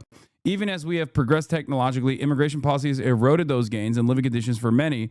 I will permanently pause migration from all third world countries to allow the U.S. system to fully recover, terminate all the millions of Biden illegal admissions, including those signed by Sleepy Joe Biden's auto pen, and remove anyone who is not a net asset to the United States or is incapable of loving our country, end all federal benefits and subsidies to non-citizens of our country, denaturalize migrants who undermine domestic tranquility, and deport any foreign national who is a public charge, security risk, or non-compatible with Western civilization. What the does this mean? These goals will be pursued with the aim of achieving a major reduction in illegal and disruptive populations, including those admitted through an unauthorized and illegal auto pen approval process. Only reverse migration can fully cure the situation. Other than that, happy Thanksgiving to all, except those that hate, steal, murder, and destroy everything that America stands for. You won't be here for long. Yeah, this is a Stephen Miller rant, 100%. Donald Trump is not capable of crafting this many words together. And also, you can see the anger and resentment. Remigration is obviously a European fascist concept, by the way. Yeah, is a far-right concept originally from Europe of ethnic cleansing via the mass deportation. Remigration is it was utilized by the AfD in Germany, or is being utilized by the AfD in Germany. It just means like remigration is just deportation. It's just a European way of saying deportation. I think you're cooked. Me? Why? I'm American citizen. You can suck my dick if you think I'm getting deported out of this country. By the time, as I've said over and over again, by the time it gets to someone like myself being denaturalized, it's over for America has shifted so dramatically. I'm not saying that that's not like a ambition from this administration, but if they're coming after like a rich Twitch streamer with a massive fan base who is an American citizen, born American, natural born U.S. citizen, that means they've gone over so many more vulnerable populations at this point. Because I'm not a naturalized citizen. I'm a natural born U.S. citizen. People aren't focused enough on the word denaturalized here. The president says he will revoke the citizenship of Americans who weren't born here if he and Stephen Miller decide they need to go. Denaturalization is a rare and legally difficult process that Miller and white nationalists like Nick Fuentes have been pushing to supercharge the process for years now. But as Trump makes clear by citing the number 53 million, which includes foreign-born citizens, any American who wasn't born here is now, at least in the eyes of the government, at risk of deportation. He's right. I don't think they're going to get away with this. I think they are far too unpopular. I'll just say it like this. I think they are far too unpopular to try to unleash an agenda like this. And no, you might get mad at me for saying this, but I do not believe that Americans are this racist, or at least enough Americans are this racist. Are there Americans that are this racist? Yes, absolutely. But look to how quickly people snap back to reality when the mass deportation initiatives came to their neighborhoods. You have to do, what do I always say? Americans are too disorganized and too invested in their streets to actually be a part of a serious, disciplined fascist movement. Then you need to do reading to get to that level of racism. They're just like normal races for the most part. The average American might have values that resemble the neo-Nazi in another country, but they're not well-read enough to act out on those ambitions. They're not disciplined enough. They don't care enough. You do not have a mass, ideologically committed fascist movement in this country. This is a statement by Stephen Miller in the direction of a mass, ideologically coherent and ideologically organized, loyal movement that does not exist. If he had actually spent the first half of a year on fixing the underlying material inequities or something and offering some crumbs that would obviously harm the interests of capital, and then he moved in this direction, we would be in this would be a far greater concern. We're not there, and there is no loyalty beyond a cult-like level of support for Donald Trump from the base that is withering away. If you're a legal immigrant or the children of legal immigrants, they're coming for you too. It doesn't matter if you're a U.S. citizen. It doesn't matter if you were born here. No one is safe. This is the agenda of the far right. Yeah. The Department of Homeland Security also posted the stakes have never been higher and the goal has never been more clear. Remigration now. These guys are so stupid, dude. Even though morally ambiguous, America might be better off with some sort of serious expulsion mechanism. The fuck are you talking about, dude? One of the few redeeming qualities of the United States of America is the fact that immigrants have actually made this country the dominant power that it is, whether it be the brain drain or whether it be the rich tapestry of cultures. We got like a couple things going for us, okay? Our diversity, our free speech, or at least that still obviously has limitations, but like the free speech that kind of exists, okay, and due process. And Donald Trump is trying to tackle all three. It's so stupid, especially because there is no real problem here. Do you understand? Like if there was, okay, I will say it like this. I will concede on this point. If there was a significant issue with migrants coming into the United States of America and actually doing harm, like killing people on the streets, preying on the vulnerable, trying to, trying to create like roving gangs that are looking for white women to rape and behead or whatever the these psychopaths believe, then yeah, that's a little bit more reasonable. In that situation, if that racist fantasy was reality, then yeah, there is a lot more reason to unironically say, hey, we got to put these guys in jail. What the fuck are we doing? Or maybe even dispose of them or remove these people from the American national boundaries. This is a significant burden. But that's not the case. That's not the case anywhere on the planet because that's just not how humans are. Nobody migrates to the United States of America, so they're like, oh yeah, land of opportunity to do rape. Are you fucking insane? That's not how this works. No, when people say, oh, I'm going to the land of opportunity, they mean like, oh, this country has a far better material circumstances and presents a far better future for someone like myself, like Afghan Muslims.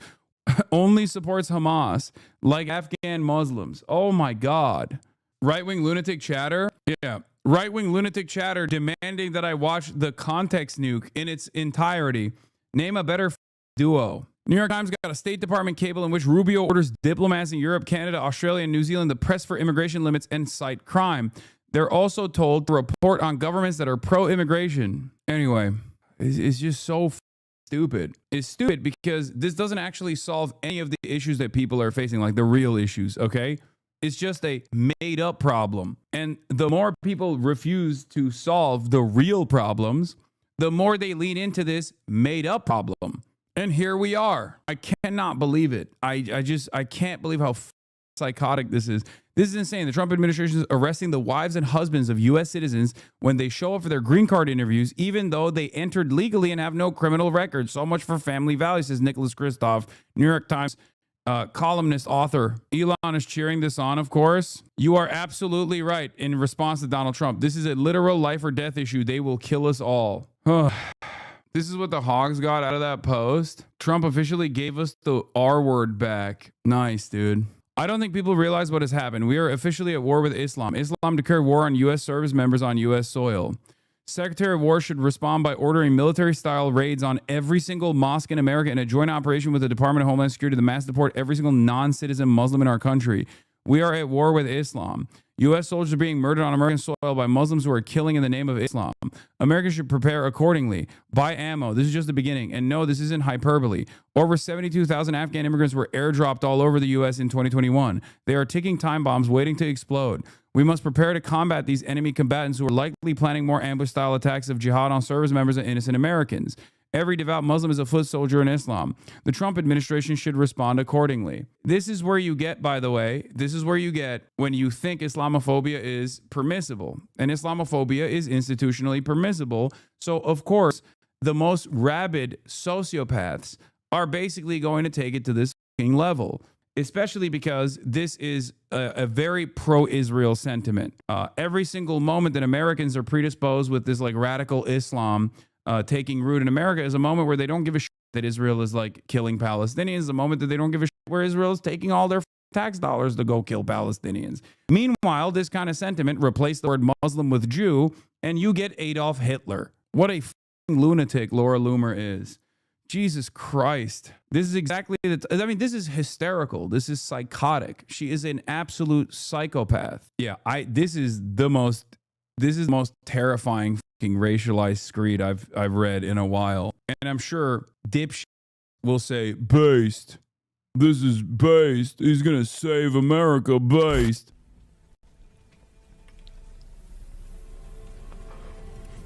Oh my God.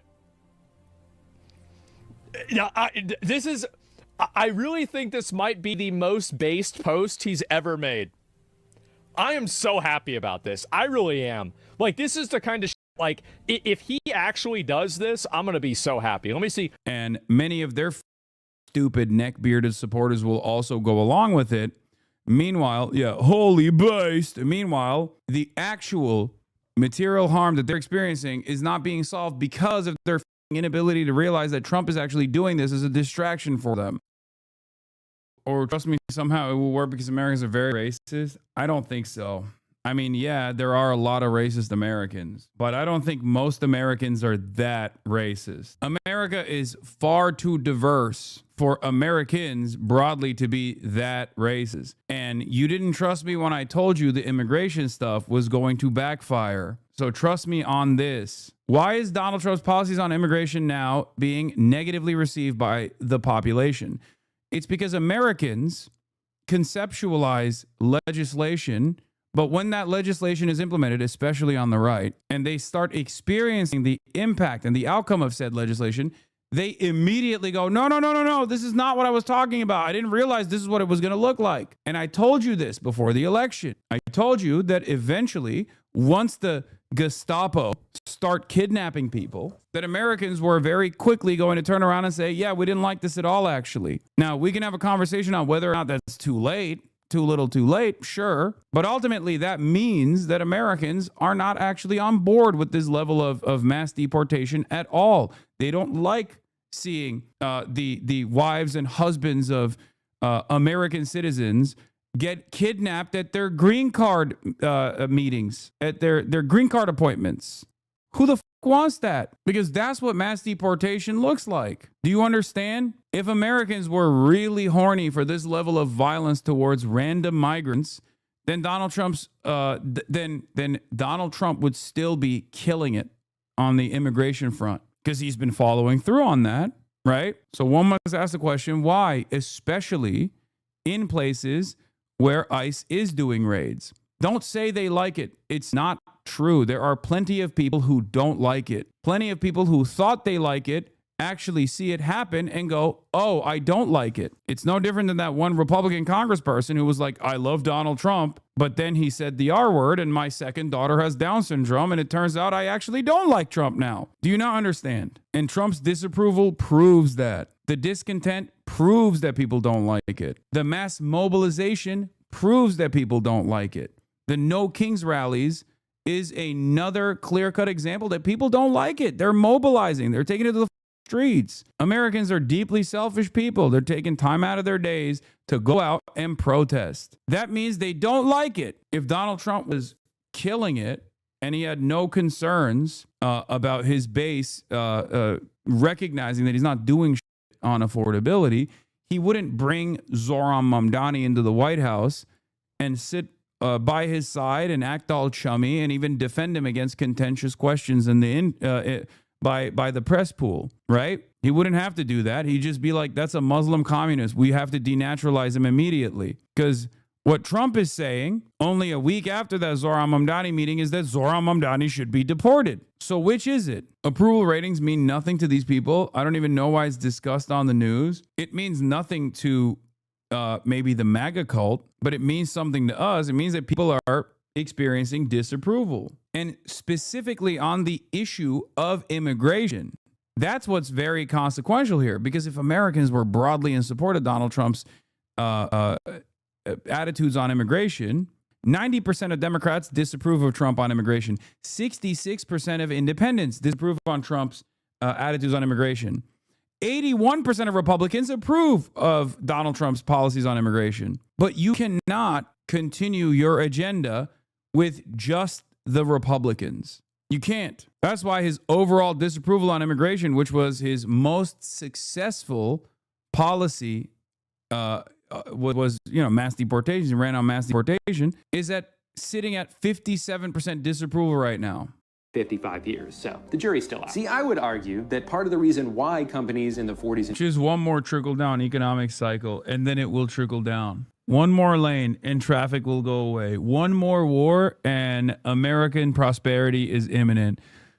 One more year of deregulation and tax breaks for the super wealthy, and it will trickle down immensely in ways that you have never even seen. All right, let's watch Drew Gooden talk about how greed is destroying the world. 3 years, I've heard over and over again that a recession is about to hit. The stock market is going to crash. The housing prices are going to come back down to earth any day now. And yet somehow all of these things keep not happening. And for most people, it doesn't make sense. What do you mean the economy's good? My dentist just tried to get me to sign up for a credit card. Since the pandemic, the cost of living has skyrocketed. Inflation is out of control. Groceries have never been more expensive. Layoffs are happening at an alarming rate. At this point, a college degree might be more likely to get you into crippling debt than it is to help you find a job. And even if you have savings, you're more than likely one stroke of bad luck away from losing it all to medical bills. And yet some people will look you right in the eyes and tell you, I don't know what you're talking about.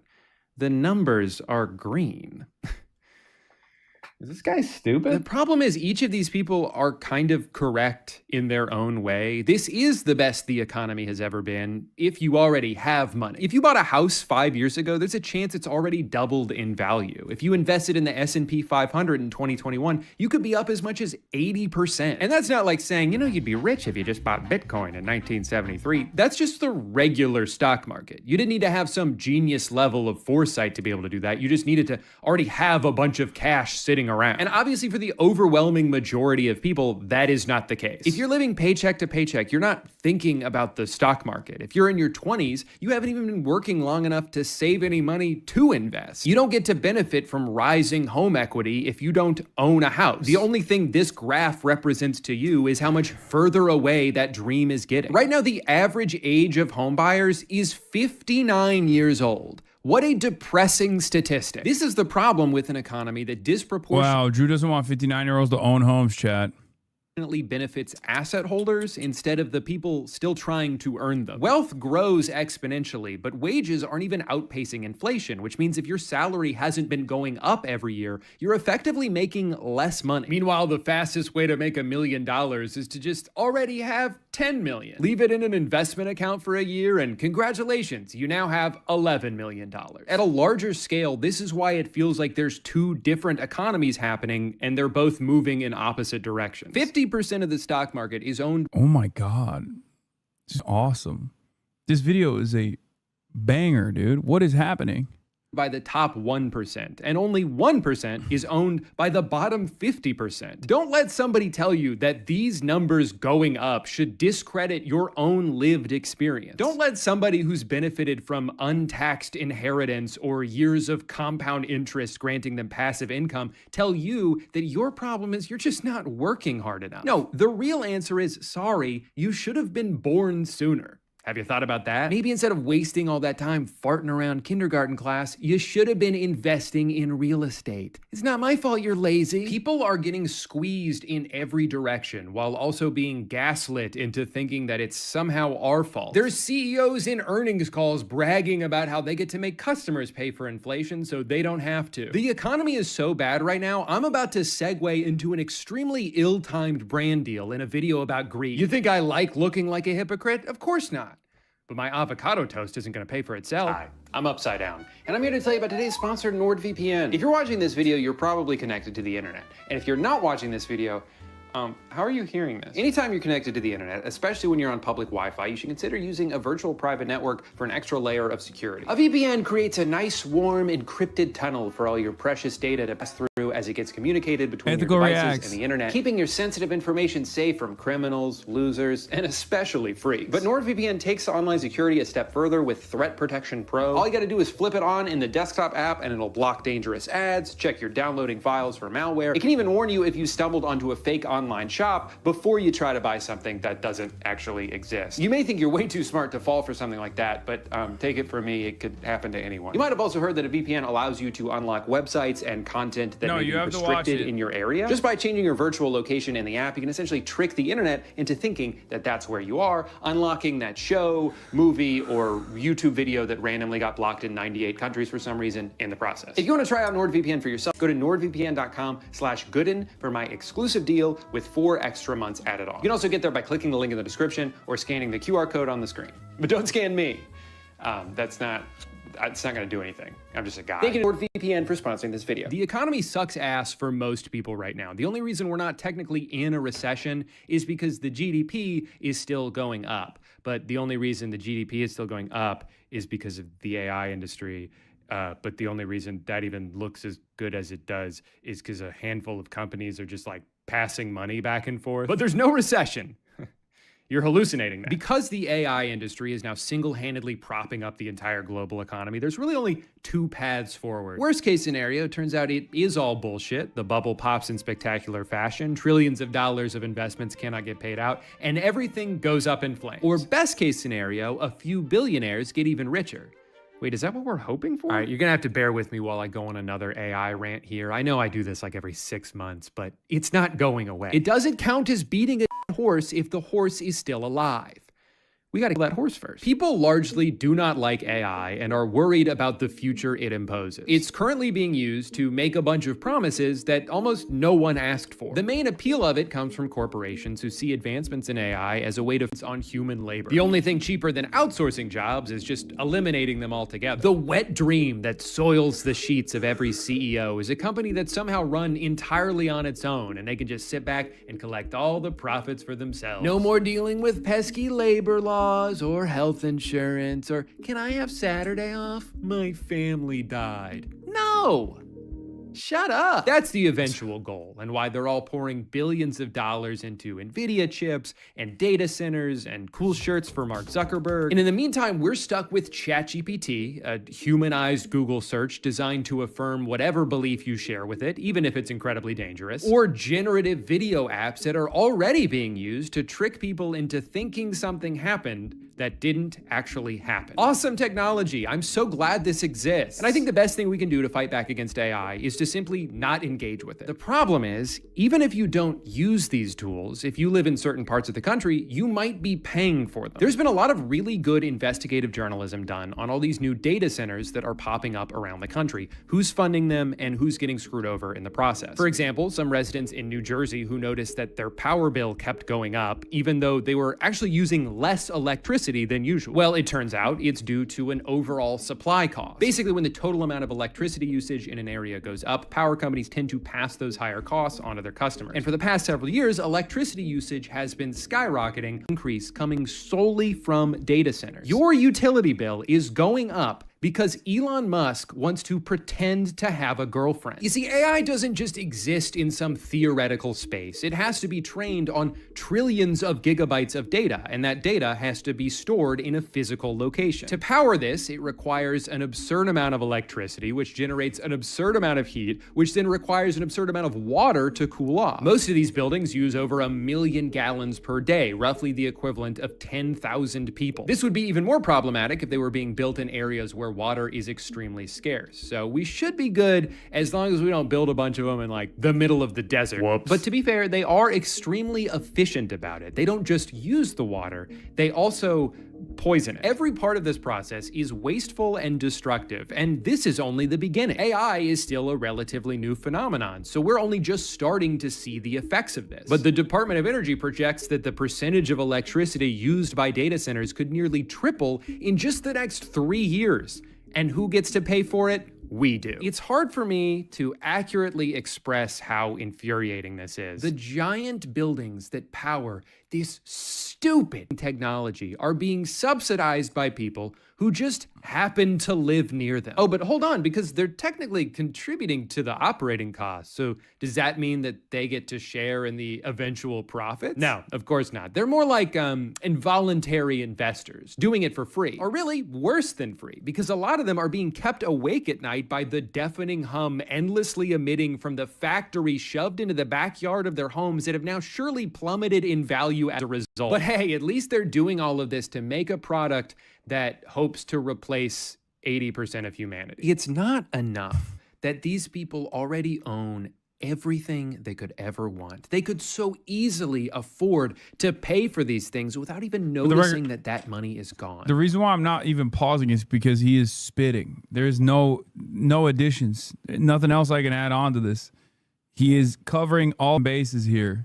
But why would they do that when they could simply have poor people pay for it instead? Because nothing will ever be enough for them. You know, when a rich person makes some shit. Also, of course, it's not only that, but the AI is also trained on your labor as well. It's trained on your work. It's trained on your inputs.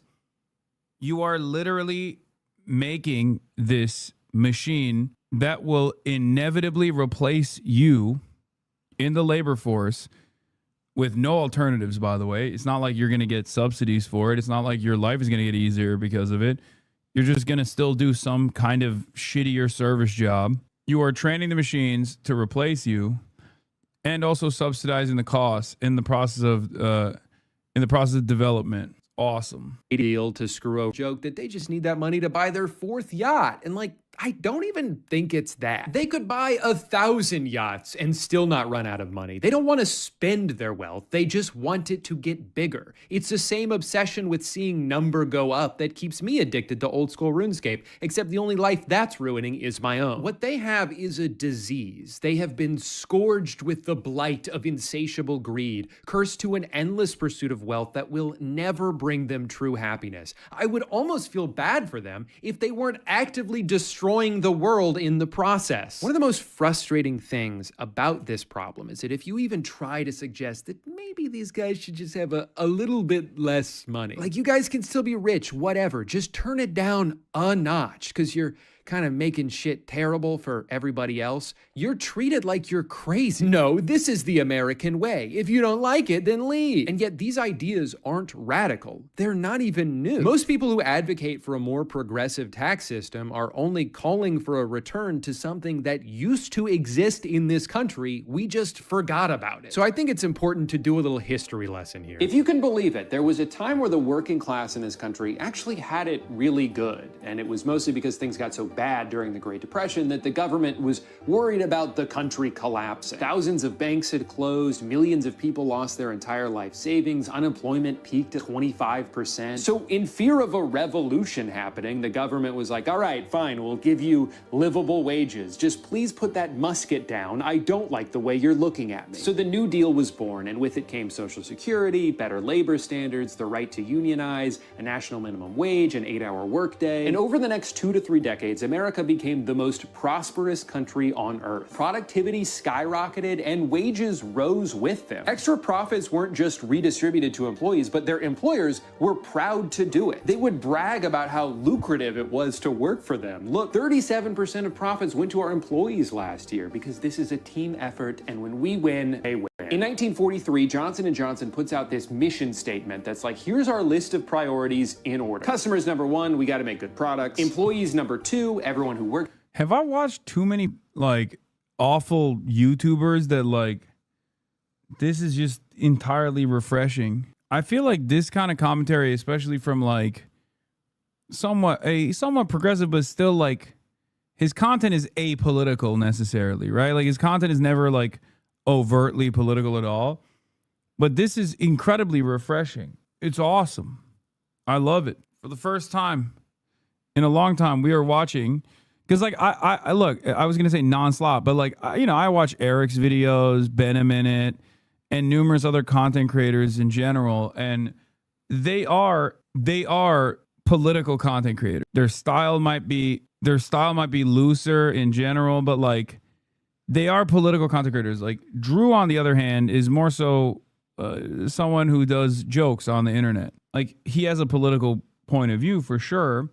and it sometimes comes across in his videos, but this is a entirely political, normie-focused YouTube video. It's awesome.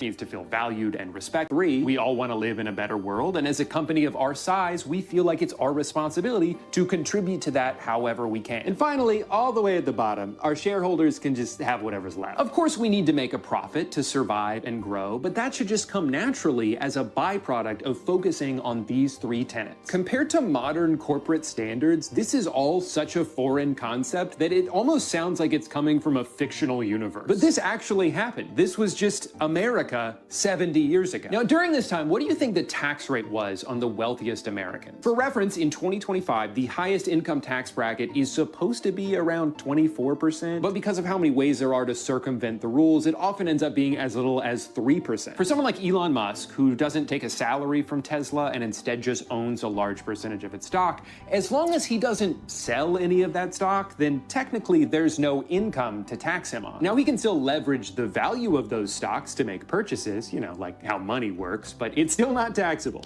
because of the rules. This is how people like him and Jeff Bezos can be, in terms of net worth, 2 of the richest people on the planet, and in some years pay $0 in taxes. In the middle of the 20th century, the tax rate on the ultra wealthy was not 3% or 20% or even 50%. It was between 70 and 94%. It honestly sounds crazy, but even a lot of the people being taxed understood that it was necessary for society to continue to exist. And having a strong middle class was a crucial investment into the future of the country. But I don't know, man, I just think it's kind of interesting that during what's referred to as the golden age of capitalism, the government did a bunch of socialism. During the period of time that birthed the idea of the American dream, the government was taxing the absolute shit out of the richest Americans and using that money to provide jobs and welfare programs for everybody else. A single income household working a regular ass job could afford to start a family, buy a house, send their kids to college, and retire at a reasonable age. No wonder people who grew up then gush about capitalism the way they do, because for them, it was great. But at this point, it is disingenuous to use that time period as the example for why capitalism works, because that version of it stopped existing a long time ago. The generation of people who started as beneficiaries of a more equitable system changed the rules once the roles were reversed and they had the power. So what the hell happened? Everything was going great. What changed? Well, there were a lot of things, obviously, but one of the first big dominoes was the US's involvement in the Vietnam War, which was expensive and deadly, but to be fair, also accomplished nothing. And this had long-term ramifications. America had been diverting so much money away from manufacturing and towards defense that it opened the door for other growing industrialized countries to surpass them. More and more products were becoming cheaper to import than they were to produce. This led to factories getting shut down, unemployment starting to creep back up. A recession hits, and we're now facing a pivotal fork in the road in the late 70s. Either we could go back to what worked in the past, prioritize the working class, reinvest into our own infrastructure, try to help lift people out of poverty they've fallen into through no fault of their own.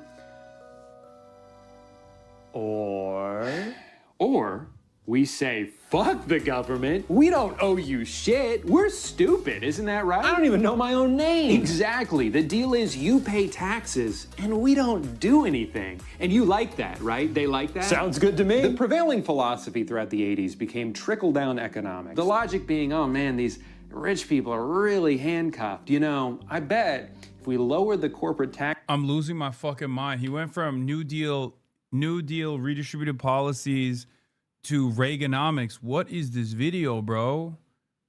He's hitting every note. This is perfect for normies. No convoluted, complicated, like historical perspective. He's just giving you... This is a great entry point video. A great entry point video into this kind of stuff. This is the type of shit that like actually turns people, I think. And especially coming from a person who's not like as tarnished in his reputation as being like a political propagandist and a scary, dangerous person. This will be very impactful, in my opinion. This is great. Shouts out Drew Gooden. Rate from 70 all the way to eventually 28%, then companies will use all that extra money to pay their employees more. I mean, if there's one thing we know about rich people, is that they're always looking out for the little guy. Now, for some reason, this hasn't worked out yet, but it's only been 55 years, so the jury's still out. See, I would argue that part of the reason why companies in the 40s and Just one more trickle down economic cycle, and then it will trickle down. One more lane and traffic will go away. One more war and American prosperity is imminent. One more year of deregulation and tax breaks for the super wealthy, and it will trickle down immensely in ways that you have never even seen before. You never even thought of. It's going to trickle down so fucking hard, chat. Trust. One more highway lane. These were so generous with their extra profits was because the tax rate was so high. I mean, think about it. If you're faced with the decision between giving a huge chunk of money to the government or redistributing it back to the employees who helped you earn it in the first place, you would be much more likely to do the latter because it's an investment in your own company. It's a mutually beneficial exchange. Well-compensated workers are proven to be more loyal and more productive, and those are two things that you want. Now, there were other factors as well, loosening a lot of anti-monopoly regulations, the legalization of stock buybacks, but this dramatically lower tax rate is a big reason why Destruction of labor unions as well. Deregulation and destruction of labor unions also played a big role. the 80s serves as the dividing line on just about every economic graph you could look at. This was the beginning of a long and continuous transfer of wealth from the working class to the top 1%. And while it would be very easy to just blame all of this on then President Reagan, that would only be mostly true. Sure, this new approach opened the door for more exploitation and greed, but you still needed a few scumbags willing to go through that door for the evolution to be complete. And nobody sprinted through it faster than one man. The real-life cartoon villain who designed the blueprint that most modern CEOs are still following to this day. His name was Jack Welch, and he's often referred to as the man who broke capitalism. During his tenure as CEO of General Electric, he turned the once quintessential American company that reshaped people's lives and supplied hundreds of thousands of high-paying jobs all across the country into a worthless carcass and a joke of a corporation, all while he became one of the richest people on the planet. In the century before Jack Welch took the reins, GE invented things like X-ray machines, jet engines, TVs, radios, and just about any kitchen appliance you can think of. In the 1980s, Jack invented laying people off. That was his big idea. What if we just fire a bunch of people? And then we don't have to spend as much money. It seems so simple and obviously very commonplace today, but before Jack, companies were not doing this. It was almost seen as un-American to fire somebody unless you absolutely had to. But Jack didn't think like everybody else. He was a pioneer. He bravely instituted the rank and yank system where every year the bottom 10% of employees would get laid off no matter what. Not because they all deserved to be fired, but just because they fell on the wrong side of a spreadsheet. What's that? You were 3 years away from retirement and now you no longer qualify for pension? Okay, then die. And to be clear, the layoffs were also not because the company wasn't. Also, it really helps about.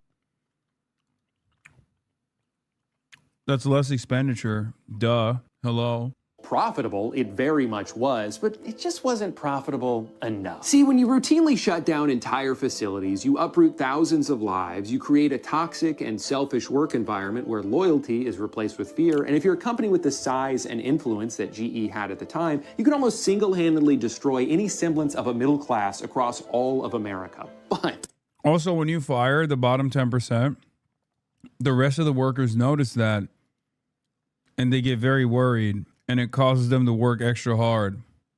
this number gets a little bit bigger. So it's kind of a fair trade. GE was at the forefront of this countrywide philosophical transition from an economy that cared about making things and rewarding the labor it took to do so, to an economy that only cared about shareholder value and would prioritize anything it could to make that number go up. But the thing about the stock market is it's mostly just about perception. As long as something seems to be growing in value, then people will be more likely to invest in it, which will in turn cause it to be more valuable, even if it shouldn't be. A lot of what Jack did during his time as CEO did not make the company better, but it did make it bigger. And in the eyes of Wall Street, that was all that mattered. I mean, come on, a business that relies on something boring like selling products can only grow so much. But a company that's constantly acquiring other companies simply has no ceiling. I mean, they could be worth infinity dollars when you think about it. So that's what they did. Over the next few decades, GE bought and sold hundreds of companies, and Jack was lauded for his brilliance because from the outside, everything seemed to be working. I mean, sure, they were becoming a bloated, nonsensical hodgepodge of unrelated businesses, eroding the company's infrastructure and prioritizing constant quarterly gains over any long-term sustainability, but no one gives a shit because the stock price has never been higher. They've stumbled upon an infinite money glitch. They're just alchemizing value out of thin air. It gets to a point where the company founded by Thomas Edison doesn't even make their own light bulbs anymore. It's cheaper to get them somewhere else. Who cares? All they care about now is their ballooning financial division. They're issuing high interest loans. They become a massive holder of subprime mortgages, a famously good investment to make in the early 2000s. Literally whatever it took to juice the numbers, that's what they would do. After about 30 years of short-term decisions that received instant gratification from shareholders but were gradually making things worse for the company and its dwindling number of employees, GE had become severely overvalued. And it wasn't until right after Jack retired with his $400 million severance package where his successors stepped in and were like, "Wait, this doesn't make any sense." The time bomb Jack planted explodes in their faces, and GE spends the next 20 years slowly bleeding out. And at this point, they couldn't fall back on just like selling microwaves because they'd been cutting corners on production so long that nobody wanted to buy any of their shitty garbage anymore. And of course, they had fallen way too far behind on innovation because they spent all their money on acquisitions instead of research. By 2021, the company that helped bring electricity to America was mercifully laid to rest, split into 3 separate institutions, none of which have come close to the dominance or influence that GE once had over the American economy. But here's the thing. You know who isn't affected at all by the cataclysmic downfall of General Electric? Jack. So the stream is watching someone else's video while Hasan just fucking chews. Where is Electric Dog? I do sometimes also electrocute my dog, but I didn't bring my dog to Ireland, so unfortunately you won't get the dog electrocution part of the broadcast. I like that you didn't get what you wanted out of the first statement, so you had to come in with this one. There is not much I can add to this video. The reality of the matter is he drew good and is cooking, you know? Yeah, Kaya's getting a break from the electrocution. She is safe for another day. Yeah, she's safe for a couple days. But when I actually come back from trips, I electrocute her extra hard. So it's 12 a.m. in Dublin right now. I always thought it's on stream during the day. This is crazy. I do always stream during the day. Do I know Drew? Yes, I do. And I really like him. This video is really good. Just joined Why in Ireland? Just a vacation? No. Not gonna lie, this is your weakest subject. You haven't said a lot on it for the many months. It's been an issue, or rather should be considered an issue in my opinion. Yes. This is not my entire life's work. You're correct. It's true. I really do need to do more in terms of talking about how American material conditions deteriorated to the degree that it did. I need to talk more about that kind of stuff. Yeah, I need to talk more about the pitfalls and evils of capitalism. Definitely not enough of that on this broadcast. Because he's dead. He already got to live his entire life of luxury and adoration without ever having to deal with the fallout caused by his actions. He took control of a building with a rock-solid foundation and just kept scrapping it for parts until the only thing left for it to do was collapse under its own weight. But by that point, he was long gone. I believe that this is the goal of those who now follow in his footsteps. They don't need to care about whether or not what they're doing is... Like, if I'm going to be super duper critical, the only thing I would say is that, like, he talks more so about individual CEOs and less about how every single capital owner is either taking advantage of this structure or participants in it because it is their class interest. That's it. The only thing missing from this is basically that is the class dynamic, the class analysis. That's it. But overall, it's a fantastic video. And it's also, not only is it a fantastic video, but I think it's a really good video for explaining this problem to the average person who doesn't really think about it too much or recognizes that there is an issue, but doesn't necessarily put it together in this way. harmful or unsustainable. As long as the facade can be maintained long enough for them to reap the rewards, it doesn't matter that the ship is sinking behind them because they have a lifeboat. It doesn't matter that America spent the past 60 years exporting all its jobs and decimating the economies of small towns all across the country because a few hundred people responsible for those things already got to live long, happy lives. They don't give a shit. This cutthroat corporate culture that Jack pioneered is still seen all around us today, and through the magic of time, it's all those make $1,000 every second while their employees have to piss in water bottles so they don't fall behind. Routine layoffs, regardless of if a company is even struggling, are so normalized that it's just something we've come to expect. The stock market rules the world. Every major decision is dictated by this inherently volatile and short-sighted metric, and look at where that's gotten us. Millions without jobs, an enshittification epidemic, and a concentration of wealth that should be seen as a threat to humanity. Even while owning everything, billionaires live in fear of losing it. So they weasel their way into politics, they influence elections, they buy policy changes, they use their wealth to reshape the world to benefit them even further. They try to control narratives by buying up news outlets. They can dictate what's on our social media feeds. They spend an enormous amount of resources on pitting us all against each other, so we're too distracted to see that the real problem is them. Should the human race survive? Everything kind of sucks right now, and as a result, most people are justifiably pretty angry. I did do a lot better than Peter in front of Ross Douthat.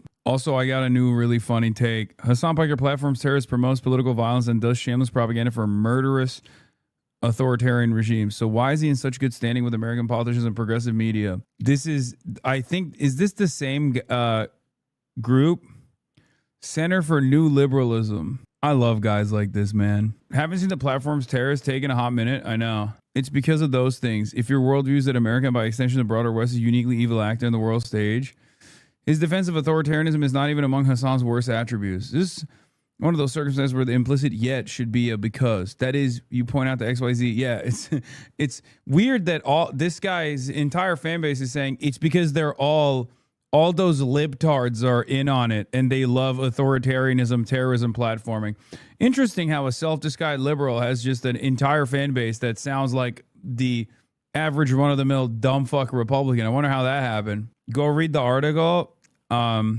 Sure. That's the group that my lady's with. They must have been in the group chat talking about you shitting on her, Lamau. He tried hating on Lena Khan and then deleted in shame. The thing about the new Lena Khan mythology, she's a clever bureaucrat who takes very old laws and finds new ways to use them, is that Khan lost most of her big case at the FTC and mostly failed in the dead laws effort. Yeah, except she won 90% of her cases. The only big cases she lost were in tech, Microsoft, Activision, Blizzard, and Meta / Within. Big case she won, Crozier Albertsons, Illumina Grail, Tapestry Capri, IQVIA, Propel Media, Novant Community Health Systems. Also, she was right even on the ones that she lost.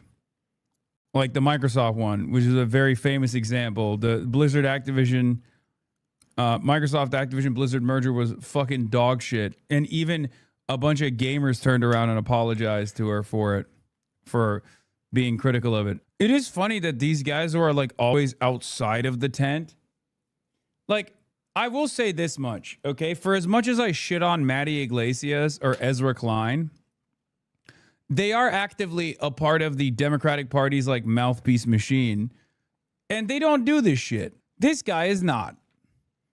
This guy is a fucking Redditor, okay?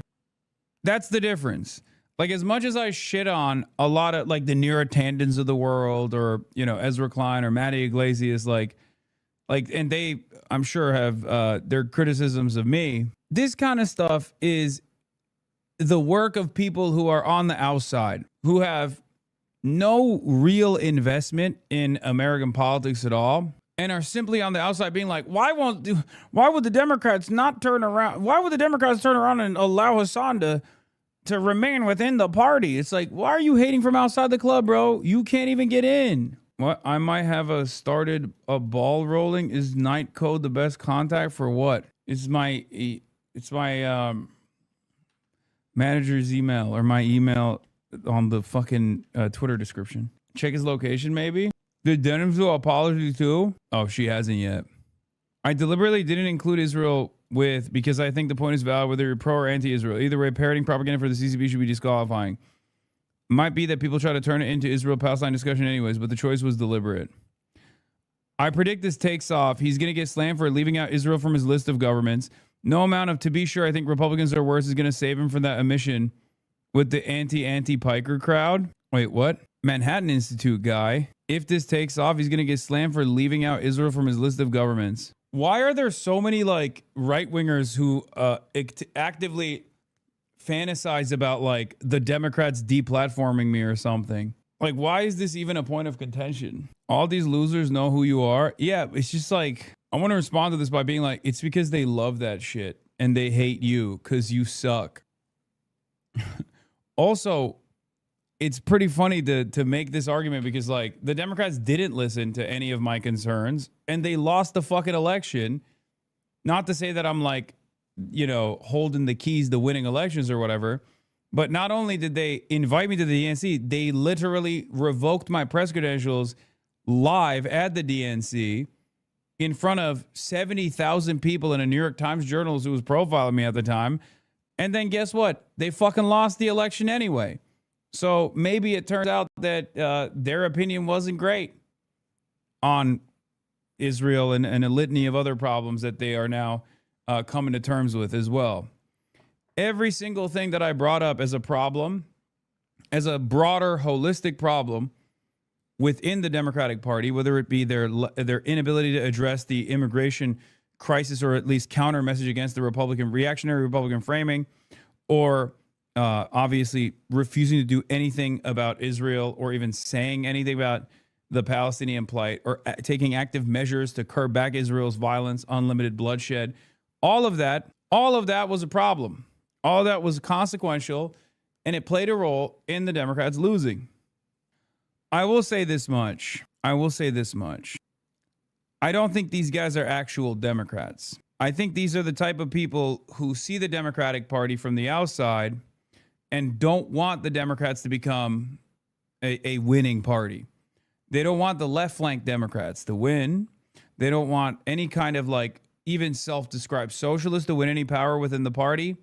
So their goal is not to like vote for the Democrats necessarily, but to sit on the outside, sit on the margins and be like, listen to me instead. I really do hope. There are plenty of people like this already in the confines of the Democratic Party, the establishment Democrats, but they're being listened to less and less every single year. So you are referencing 1 million PowerPoints and 1 million think tank meetings, both liberal and conservative. Yeah, for sure. Yeah, it's not like they listened to you and then lost. You ended up being right and they hate you for it. I mean, I don't think these guys necessarily care. I think this is the type of guy who would rather have Donald Trump than wrong. But I think a lot of people would rather have a outright fascist than a moderate social democrat. That's it.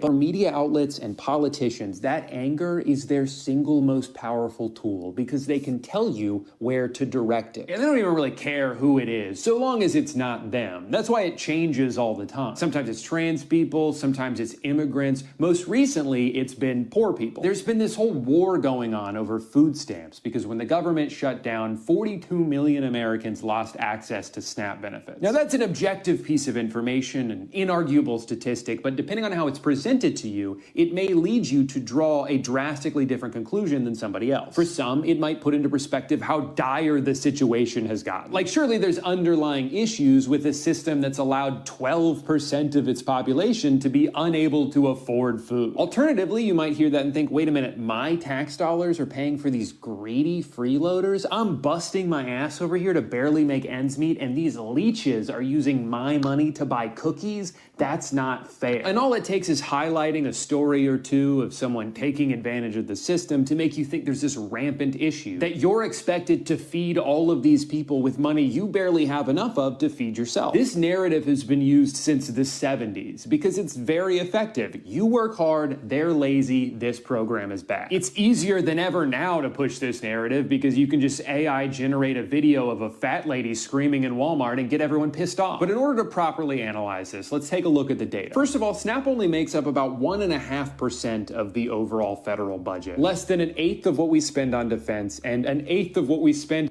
$75 out of the pockets of the average taxpayer. Just on interest on the debt that we owe. By my math, cutting this program would only save the average taxpayer a couple $100s a year. And of course, that's assuming that if they were to cut it, they would send you a refund in the mail. No, I'm pretty sure they would still take the same amount, but instead of reinvesting it into the economy, which is what SNAP ultimately does, they would just buy some more missiles or send a pile of cash to Argentina. Second of all, by definition, the majority of SNAP recipients fall under the umbrella of elderly, disabled, veterans, full-time caretakers, or just temporarily unemployed. Remember, not everybody who isn't working does so because they don't want to. It is very hard to find and keep a job right now. The fact that SNAP spending ebbs and flows so closely with the overall state of the economy should be proof that this program is primarily used for temporary relief. Even still, many of the people on SNAP do work, and about 70% of the ones that do work full-time. That doesn't seem like a laziness problem, that seems like a wage problem. They need supplemental income to survive because of how little they're being paid. Of those full-time employees, their two most common employers were McDonald's and Walmart, who combined to earn $23 billion in profits last year. $23 billion, and you're telling me they can't afford to pay their employees enough so that they don't need government assistance? See, what that means is you wouldn't have to help pay for these people's food if their employer, a nearly trillion... Remember, not only is that pure profit, but also people will say the profit margins are low in the grocery sector. And there's truth to this, except the reality of the matter is there's a tremendous amount of cutting you could do in other expenditures in order to, pay your workers a better wage, for example, or offer them better benefits, for example. Okay? Whether it be on the marketing front, whether it be on the lobbying side of things, legal counsel, labor lawyers, all this stuff. So remember, profit margins are not the end all be all. Okay? Whenever people talk about profit margins, that doesn't necessarily mean that, executive pay is another great example of this. All the many benefits, all of that still goes into the overall expenses. Hasan, you're in Ireland. I think it's time for you to be baptized in the Catholic faith. Sure, fuck it. Why not? I'm Catholic now. Dogan Piker. I'm Catholic. I'm Irish Catholic. Dogan Piker. Who's your favorite streamer, YouTuber from Ireland? I don't think I have one. But I mean, I really like Super iPash Wolf. He's dope. About time you cash in your IRA to join the IRA. Corporation just paid them a livable wage. You're more upset at the people using the program than the companies who have put them in a position where they even need it in the first place. Also, Walmart double dips here. The majority of food stamps are redeemed at Walmart. So not only do they save money by underpaying their staff, but their revenue then gets subsidized by this program because that's where people tend to use it. Final statistic, about a third of SNAP recipients, over 12 million of them, are children. What's the argument there? Are they not working hard enough? What, you don't want to get a job just because you're 7? Like, can we stop for 1 second to think about what you're saying here? You have let somebody convince you that in this situation, the only way to make your life better is if 12 million children starve. So I want to ask, who is more to blame here? A bunch of kids who got born into poverty, or CEOs with more money than anybody could spend in 1,000 lifetimes who expect you to solve the problem that they helped create? For some people, it doesn't matter what you say about capitalism. They will still go to war for it, even if it's not working for them. Yep, there it is. You're defending capitalism, and here you are, devoid of capital. You got no capital. You got your entire yearly revenue is generated from your wage labor. You are a laborer, okay? The minimal amount in your 401k is not making you a capitalist. You're sitting here bitchless, devoid of capital, no factory deed, no riz whatsoever. Your smoke ain't loud. Your bitches ain't bad. You got no bitches. And you are still defending capitalism. It's not going to happen. Yeah. But one day I will make it. And then those fucking pesky poors better watch out. speaking, it's probably not. You'll try to criticize a multi-billionaire who's not paying enough taxes, and people will defend them like, hey, it's not their fault. They're just taking advantage of loopholes like any smart business person would. Or even with like Drew. I mean, he did this in the nicest way possible. But they'll be like, says you, big YouTuber, multi-millionaire guy, talking about capitalism, hypocrite much? And it's like, that is the dumbest person, dude. You can't argue against that guy. You can't argue against something so illogical where it's like, excuse me, Mr. Big multi-millionaire YouTube guy talking about the rich, hypocrite much? Okay, well, you're fucking broke and you're defending capitalism, dumbass. At least I'd rather be a class traitor as a rich person than what you're doing. You're just being stupid. It's the greatest marketing scheme, dude. It's so powerful.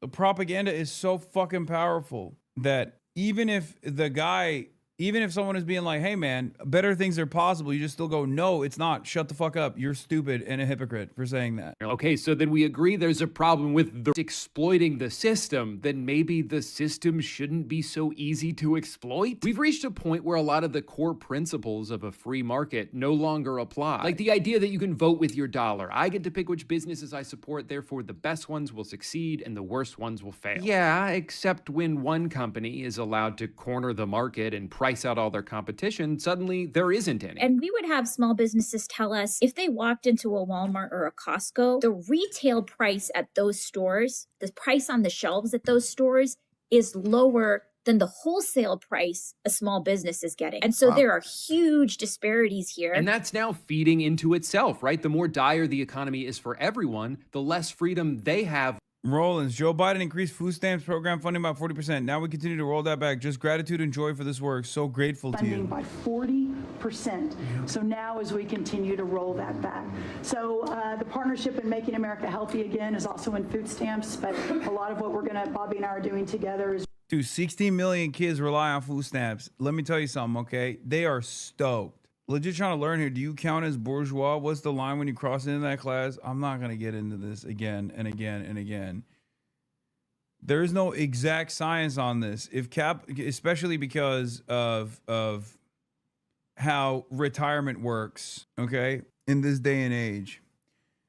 If you are, oh my God, while you are capable of being a productive worker, a productive wage laborer, if the overwhelming majority, if not entirety, or at the very least like 50 to 60% of your yearly income is coming from your wages, and if you stopped working, capital accumulation would not be able to make up for that lack of wages, then you are a wage laborer technically, or at least your interests are closer to a laborer. We have to pretend it's a good faith question. No, I think that person is not asking it in a bad faith way. No, it's not about do you need to budget your paycheck or not.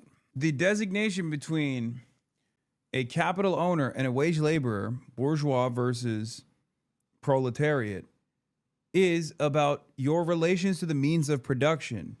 Do you own the means of production? Do you hire wage laborers to accumulate profit? Okay? You need definitions posted, Haas? It's not my definition. No, this is not my definition. I'm describing to you like the most basic point about Marxism. The fuck do you mean? My definition. It's not mine. Ay, ay, ay.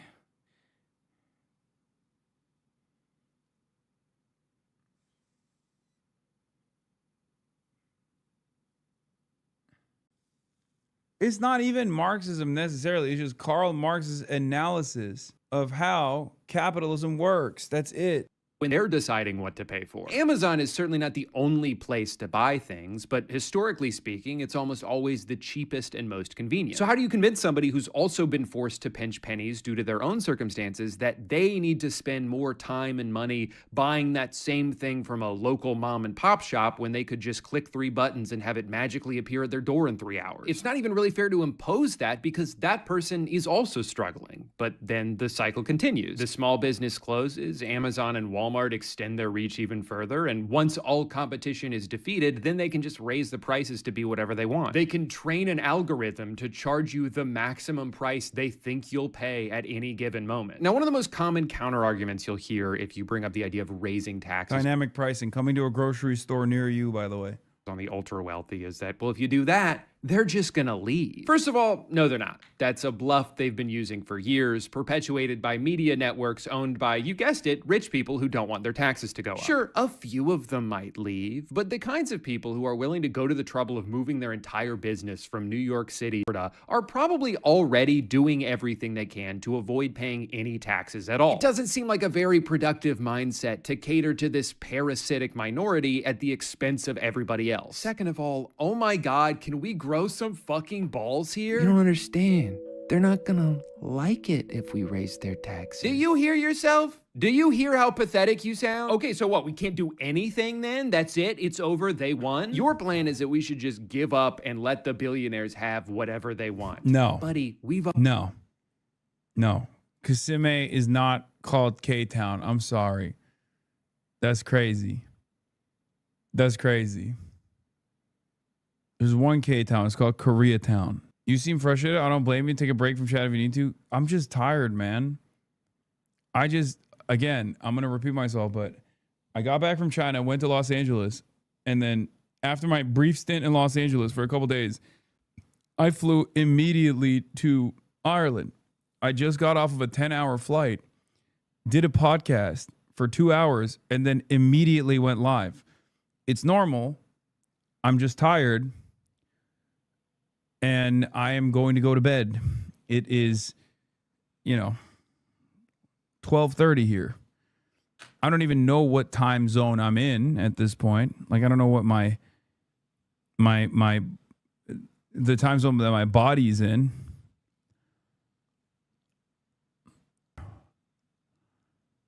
Isn't Kissimmee bad in Kissimmee is bad in Arabic? Yes. It means like your mother's pussy, I think. We tried that, and that's not working either. Third of all, this criticism is predicated on an idea that taxation essentially has a bell curve to it, where after a certain rate, your overall revenue actually decreases because people will lose the incentive to work as hard or, like you're saying, move away. With this in mind, there have been studies done by economists who believe that every country has its own ideal rate for maximum efficiency. However, the implication that raising taxes would cause the overall revenue to go down would only be true if we were on the tail end of this bell curve, and we are nowhere close to that. So if your main concern is to maximize, pretty clear which direction we should be moving in. Otherwise, the very metric your point is referencing contradicts the argument you're trying to make. Now, even having said all of that, I'm not going to sit here and act like just raising taxes is an immediate fix to all of our problems, because we'd still have to rely on elected officials to actually use that money in a sensible way. I'd be happy to contribute more if I knew it was going to better healthcare or nicer parks or public transportation, but if my money's just going to be used to blow up a hospital on the other side of the world, then yeah, maybe I'd rather just give it to a food bank. I don't know all the answers, because at the end of the day, no matter how hard I try to expand my legacy beyond it, I'm still just the road work ahead guy. But I do know that this amount of wealth inequality that's showing zero signs of slowing down anytime soon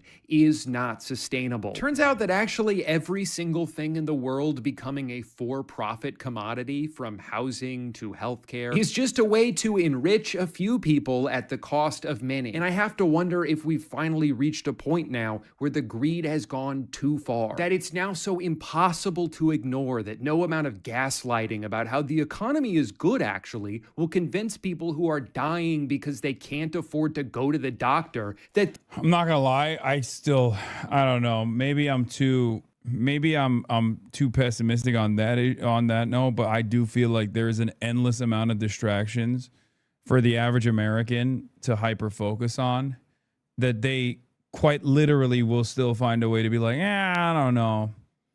Maybe it's not the system. I mean, voting for Donald Trump is a great reminder of that, people turning around and voting for Donald Trump, people turning around and voting for any Republican. And, AI slop too. Yes, AI slop is another. There aren't many adequate distractions from not being able to get an operation. No, it's not that. My point is, There are so many people who experience that hardship and don't immediately tie that back to greed. Don't immediately tie that back to putting profits over people, over the interests of people, and how the system is designed that way. It's that simple. This is just how life should be. History shows it. Unfortunately, sometimes things have to get worse before they can get better. And if this is what it takes for a return to class, I guess at least we're closer to that than we've been in a long time. We just need to put down our phones, set aside our differences for a little bit, and unite on this one issue. They want us divided because they're afraid of how strong we would be if we stood together. Do not fall for it. Now, if you'll excuse me, I need to go argue on Reddit about how Ghost of Yote is woke because they didn't make the main character hot enough for me. Thank you for watching. Banger. Greed is destroying the world. From one day ago with 1 point. Think critically. I responded to the person. I said, nice to meet you. He responded back. They edited the clip. These people are so stupid. 120,000 views in 2 hours, Asmin. And it's the edited clip too. It's not even me just going like, hey, nice to meet you, man. Not only is it, where's Kaya? In West Hollywood, Los Angeles, California, chatter. I did not fly my wonderful 120-pound dog to Ireland on a 10-hour flight. Asian journalist responds to a Hasan hater and cooks her. Oh, I saw this. Stream talking about how cool it is that a communist country has a Gucci store and failing to mention that China is an authoritarian state. The Chinese government does not. Yeah. You can't say that we should learn from Chinese development and also have high-speed rail here. You can't say that. Not tolerate any public criticism of the party. Hey, did you know that the vice president of the US told companies to fire people who were criticizing a podcaster? Also, Hasan was more focused on praising China's infrastructure, their amazing high-speed rail network, for instance, which we will probably never see in my lifetime because of our government. The Chinese government, on the other hand, actually cares about its people. It's crazy because I talk about like the repressive nature of Chinese governance as well, and how it's just not for me, you know, and how I don't like it personally. But these guys seem to never hear that side because it has to be black and white. If you say there are certain things that the Chinese government is doing that's good that we should take lessons from, people immediately go, oh, you mean you love everything that China has ever done throughout history. I don't know, man. I like Zohran Mamdani. That doesn't mean I believe that America is doing a great job with like invading Venezuela. You know what I mean? So if you have the capacity to understand nuance in that situation, why the can't you understand nuance in the other, right? Nobody in here goes, hey, I like Zohran Mamdani. Nobody in here goes, oh, you must love the move bombing, 1985 move bombing, Henry Kissinger, David Miscavige, Scientology, CIA connections, 100 plus coups in foreign nations. You must love all of that. It's like, no, I just didn't say any of that, man. Just hear my words. Did I say any of that? No. Though, yeah, David Miscarriage. You want the imperial court back? Tell the truth? Yeah, that's what I want. Damn, you look schmammered? No, I'm not. I'm just tired. I'm so tired.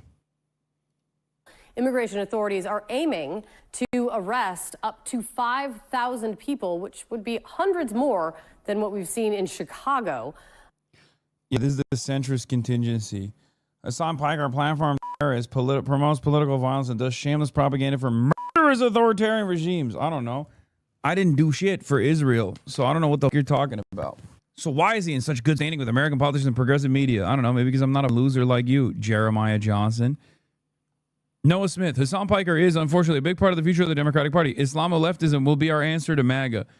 Bitch, what do you mean, our? No one in America, not even right-wingers in America say Islamo-leftism. You skipped a step.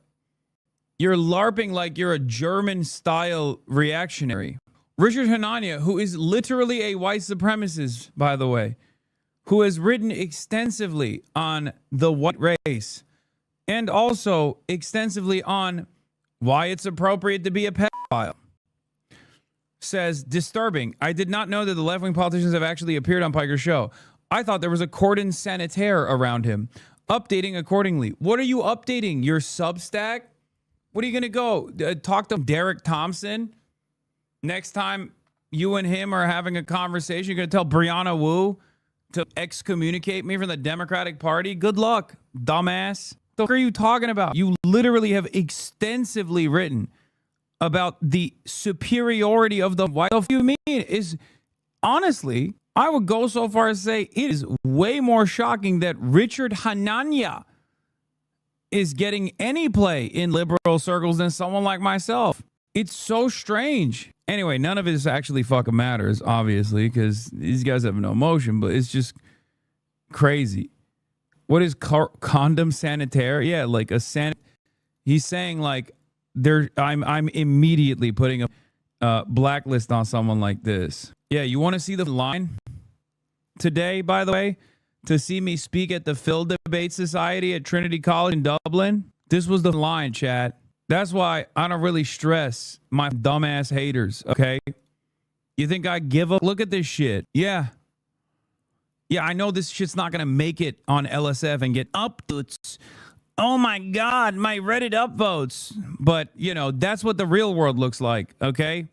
So remember that. Next time, some basement-dwelling, neck-bearded loser who hasn't seen the daylight in months tries to tell you, well, Hasan is a really bad guy. You shouldn't listen to him. Everybody actually hates him in my circles. Everybody actually despises him in the internet circles I congregate, where we cyber-stalk trans people and try to get them to kill themselves.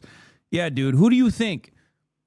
Who do you think in the real world is seen as more normal? You and your autistic circle of cyber stalkers who are, by the way, self-described. They call it A-logging.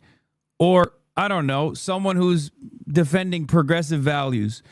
Who do you think is going to be seen as a more normal individual? Okay? It's the same shit with Israel. You can find a place on the internet where, you know, all of the anti-Israel sentiment is actually anti-Semitic and very dangerous and very scary, and no one actually should give this guy any daylight, whatever. But like in the real world, most people are on Israel time. So good luck. Have fun with that. A-logging, autism logging. It's what cyber stalkers call what they do. Like autistically logging everything that people do, their targets do.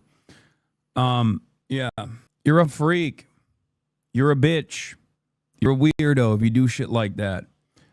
And there's a reason why the only place you can get any sort of support in your mind is botted ass Reddit circles and Nazi ass Twitter. Okay? You got too much time on your hands. You got no bitches. You got no job prospects. Your life is dog shit. Stop doing the stuff. I promise you, is hurting you more than it hurts me. Okay? Because you might think, oh, this has an impact. This has an impact. Ultimately, it doesn't.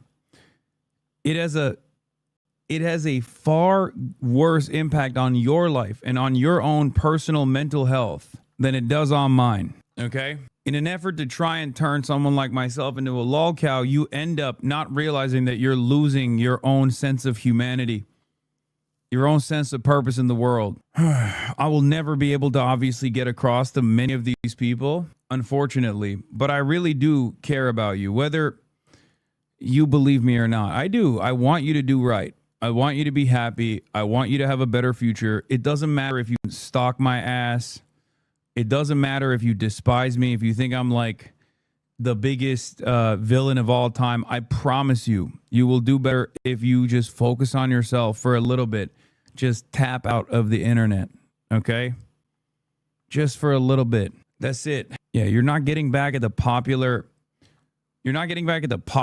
bully from high school by doing shit like this. You're not. The greatest way that you could possibly do that is by focusing on yourself, improving your mental health, improving your job prospects, and then completely forgetting about whoever you think is the high school bully version that you are trying to dominate on the internet. Okay? The greatest revenge is living your best life. That's it. All right, let's continue with this. Trump calls Somalis garbage as ICE plans new targeted operation. Across a zone extending 80 plus miles northwest to the state capital. CNN's Ryan Young is in New Orleans this morning as this is about to unfold. Ryan, what are you learning and what are you hearing there? Good morning, Katie. As you can imagine, people are terrified. They are scared about what this will mean for their life. Look, we're in one of the Rainbow 09, thank you for the 22-1 gift of subs. Thank you for supporting the Piker Broadcasting Service. Like, oh my God, this might be clip of the year. Clip of the year. I think this could be it. No, I think this is the clip of the year, chat. Is so based. God damn it, dude. You're such a loser. Oh my God. Oh my God. This might be clip of the year, chat. Yeah. Yeah. It's based. Yeah. Take a shower. Take a shower. Go outside. See the daylight for once in your goddamn life. Oh my Lord. Pick up a weight. Lift some weights. Stop drinking Dr. Pepper. And I say this as someone who loves drinking Dr. Pepper. Go outside. Enjoy life. Why do these people do this? Yeah, he says that while this happened to Emaru. That's the other side of it. Yeah. He'll do 8 hours talking about how it's up that this, weird stalker-ass people show up and harass Emaru. But then he masturbates with his stupid-ass, incel-ass audience when it happens to someone he doesn't like. It's called hypocrisy. Okay? I know a lot of people love talking about hypocrisy. That's hypocrisy. This is precisely what I was talking about when I said these guys literally egg on their fan bases so that they can get one socially maladjusted loser from their fan bases to finally take the step and go outside in person. And then they egg that shit on. Back in the day, swatting, for example, or this kind of behavior was frowned upon in the entire community. People would never actually highlight it or promote it. That time is gone now, okay? Is no holds fucking barred. It's so crazy. Yeah. Yeah, based. Next time you should have a gun. Yeah. Also, that unwashed pussy has been running away from having a conversation with me for the past 2 years almost at this point. So think about that. Think about how cowardly you have to be that you have to sit around in your little hug box and talk about how shit I am and how dangerous I am and how the government should actually take action against me. And then celebrate when finally someone comes up to me in public, even though you're scared shitless to go outside on your own, and celebrate that sort of thing. But you can't even deal with me in person. It's just stanky ass cowards. All of them. Losers, man. Hasan compares his sniper being to sexually assaulted. That's not what you mean. I can already tell this line of attack. Yeah, I know. But it's still hypocritical. This is what I mean when I say there are content creators who egg this shit on, right? There are content creators who egg this shit on. That was not like a horrible situation at all. Partially because I'm a big boy. I can handle myself. And I think I handled it fairly well. So much so that they had to literally mute a part of the reaction where I was like, hey, man, have a good day. And we just moved on, right? But what do you think is going to happen next time when you are celebrating that sort of stuff? What if next time the guy actually doesn't just have like a Kaya photo, but instead actually has a gun, has a knife, does something more up? What if some people have already done something like this? What if some people have already stalked someone like myself and maybe I haven't talked about it publicly? What if people have already stalked my physical location and tried to assault me and people around me? Do you feel like it's a good thing that you keep celebrating this? I guess you'll make more content if the next time someone does like, something such as that, and they actually have a gun or a knife or something like that, and I experience bodily harm, you'll turn around and go, oh, how could this have happened? You don't know. You don't know. Just because I don't talk about every single thing that I do off camera doesn't mean that you should let go of your principles and entertain this kind of... Anyway, really stupid. It is truly a stupid thing for someone like Asmongold to entertain this kind of stuff. It is. It's a very, very stupid thing for him to do. Because not only could something far more consequential happen to me after he has egged it on and cheered it on without saying, hey, I think it's really up. If you're like a hater of a content creator, you probably shouldn't approach them in public like that. Instead of saying that, which would be the normal thing to do, you celebrate it. What happens when someone comes up to me and actually has an interest in engaging me with, engaging me in a more physical way. What if that's already happened? What if that's already happened? Just because I haven't talked about it doesn't mean it hasn't happened. What if that's already happened? What if it happens to you? Content creators know that other content creators' addresses are fairly easy to find online, whether it be my address or whether it be Asmongold's address. Content creators also know that other content creators are constantly having to deal with this kind of stuff behind closed doors. There's a reason why content creators don't talk about this kind of stuff in order not to egg it on. What happens when this happens to you the next time you're going through a drive-thru at Wendy's? Let me tell you, I won't respond in the same way that you're responding here, okay? You don't even have to go outside, by the way.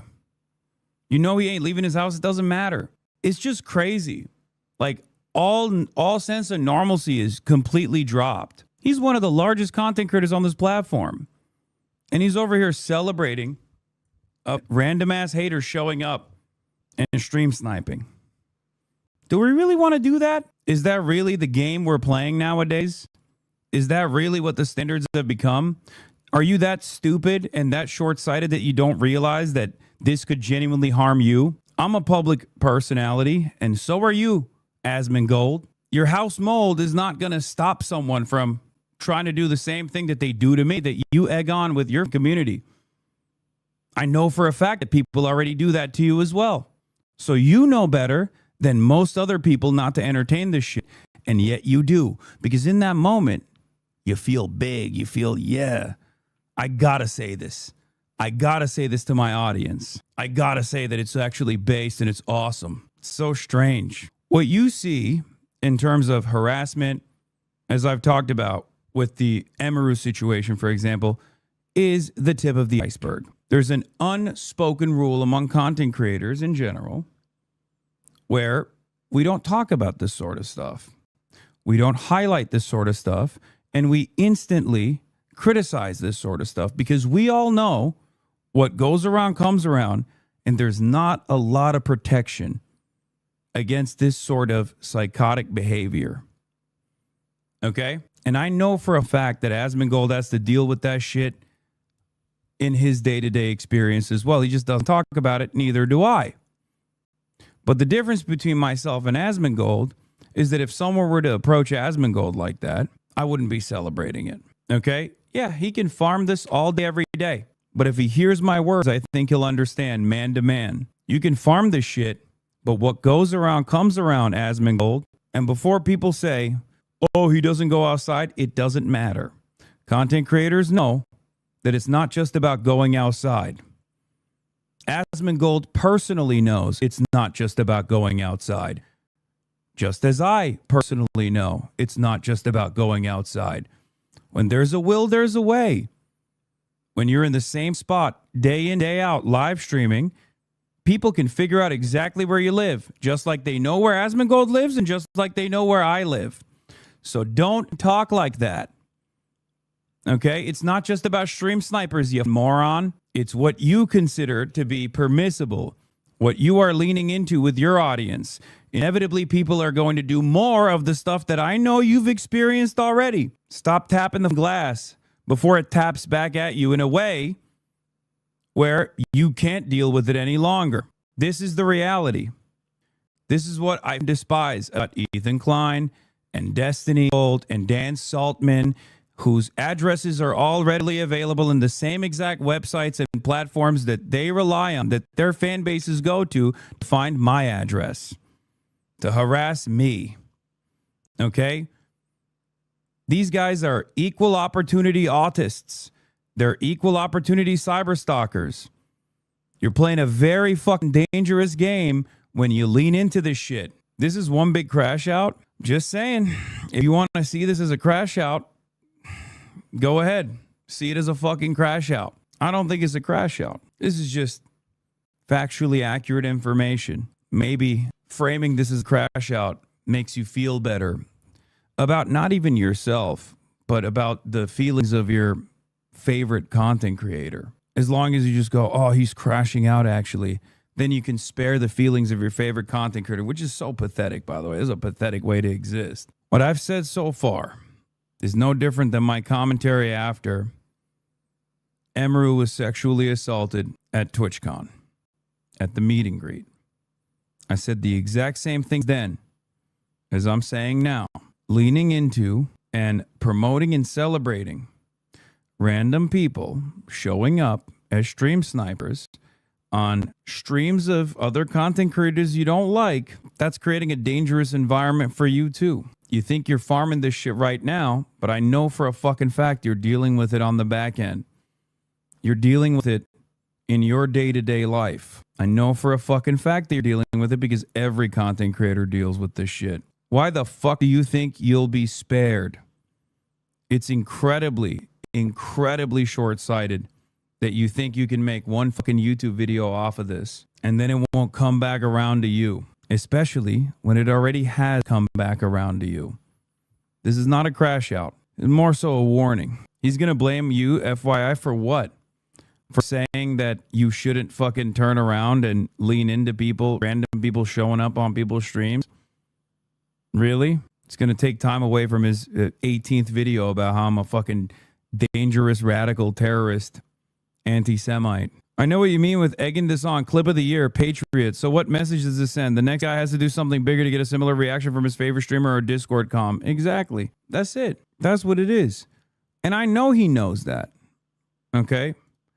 Gonna spit it in my honest opinion. I know. But I hope he'll understand what I'm saying here. When you incentivize your audience to go after people in the physical world that you don't personally like, eventually that's going to turn on you, okay? And that's not a good time for anybody, okay? In any case, I'm sure he'll turn around after literally celebrating someone showing up and being like, oh, I thought it was just like a meme. I think so. I think it's a meme. I think it's ultimately harmless at this stage, right? But when you got fucking freaks like Roachman being like, yeah, this is the clip of the year, you're telling your audience that they need to do more of it, okay? You're telling your audience to fucking stalk my ass in the real world. That's not healthy. That's not healthy for me at all, and that's not healthy for you either, okay? It's ridiculous. You're telling your audience that, you know, this is what they got to do to get fucking... You're telling your parasocial fans that they got to do stuff like this to get your attention, that you'll highlight them, that you'll give them praise. What are you doing? What are you fucking doing? This time it was fine. How do we know next time is going to be fine? How do we know that the previous instances that maybe weren't on camera were less fine than this one? There was a time and place when that kind of celebration would have been immediately banned, okay? Like, I cannot believe it. I'm one of the biggest content creators on the platform. Asmongold's one of the biggest content creators on the platform. A stream sniper shows up. Asmongold celebrates it. 4 years ago, Twitch would have instantly banned Asmongold. Like, no questions. Anyone who does shit like that, they would get banned. If I did that, I would get banned. Okay? Straight up. It's gone. We don't live in that world anymore. It's crazy. He's doing damage control on his stream so hard right now. Good. I think he should tell his audience not to do that. Personal safety. I would not react to stream sniping clips of him because of that. Because I know that, like, I know what it's like to deal with stuff like this, right? And so, like, if he doesn't want me to, I would not do it, if you want me to be honest, right? Because I know how problematic it is. But, like, I really don't think this is over the line. I don't think it's over the line at all. It's just a funny guy just, you know, just taking a piss, right? It's not a big deal. So I don't know if he's upset about that or not. I have no fucking idea, but yeah. It's just a meme. Yeah. I mean, it doesn't look like it's being... okay. It doesn't look like it's done with like malicious or aggressive intent. So yeah, and that's what I would say. Well, yeah. Seen a recent tweet him reply to Dexterdo's fan account about Rakai's ban. He's doubling down? No, he's not doubling down. He's backing down. It was a mistake, basically. Yeah, I did see that. Absolutely.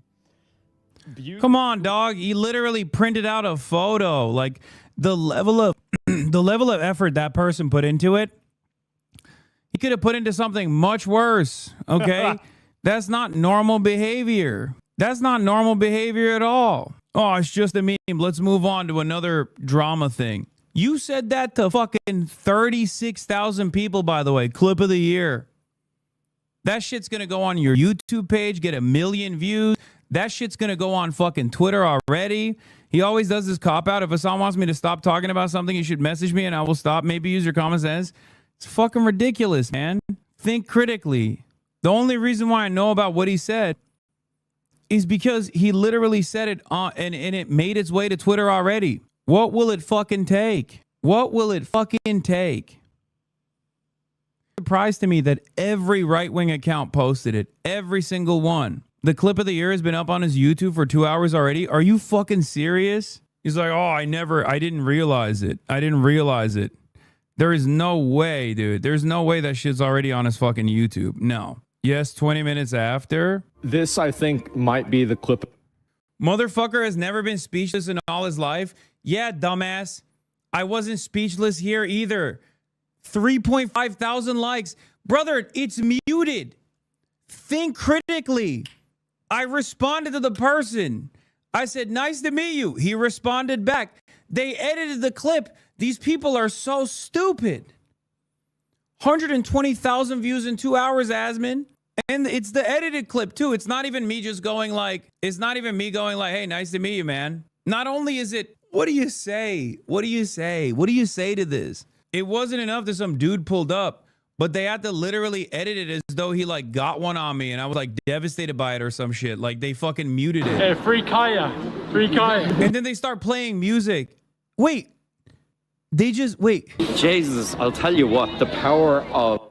Why would anybody do it? Why would you go to this length? Why would you go to this extent to literally mute the fucking VOD? This happened 3 hours ago, okay?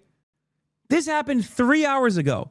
Guy shows up. It's fine. It's not like a big fucking deal at all. They straight up edit the fucking VOD to make it seem like I was like, oh my God, I don't know what to do here.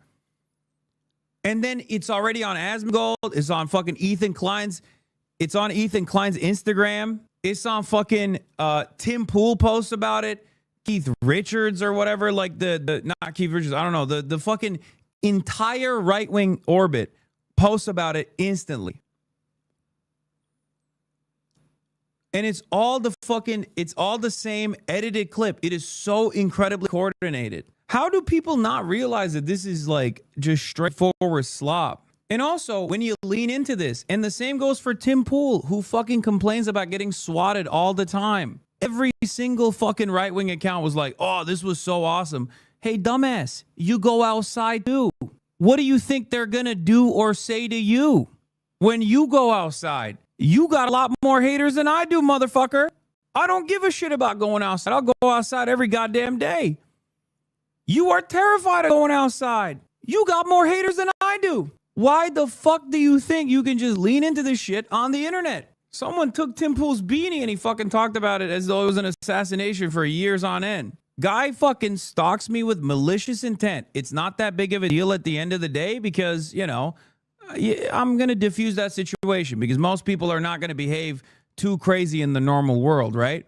But like, there's a lot of effort that he put into this. Do you not think that this is not normal behavior? Do you think that this is behavior that should be celebrated? Are you that fucking stupid? Again, I mean, you're just, when it happens to a content creator you like, you go, oh my God, how could this have happened? It's so devastating.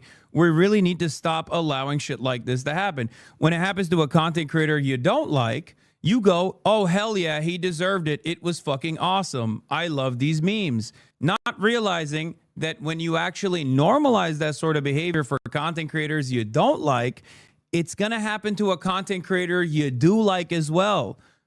Okay? That's it. Well, it kind of backfired because looking at the picture, it just looks kind of dope. You should just lean into it and make it your PFP. These people are so weird. Yeah, I know. It's not what this guy did that's the problem. You understand that, right? Like, the intent behind it is the major issue. The effort put into it is the problem. Okay? Yeah, whatever. He fucking pulled up with a photo of Kaya being electrocuted. It's a funny meme.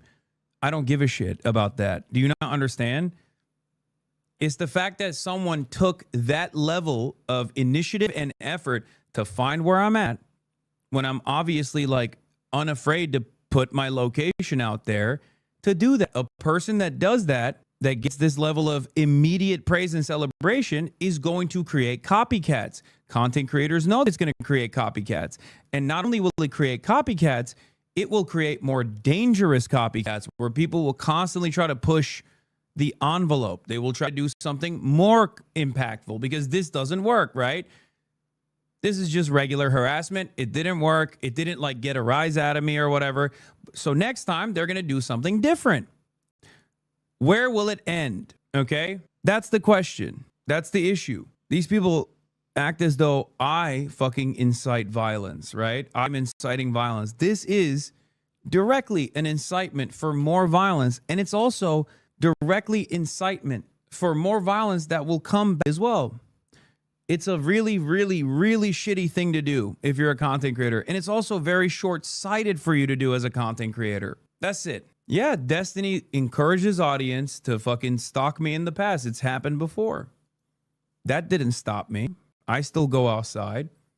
Remember the I'm shaking guy at the DNC? The guy that came up to me at the DNC and was like, Destiny made you. It was like a fucking brief moment. It was a brief interaction. It didn't matter.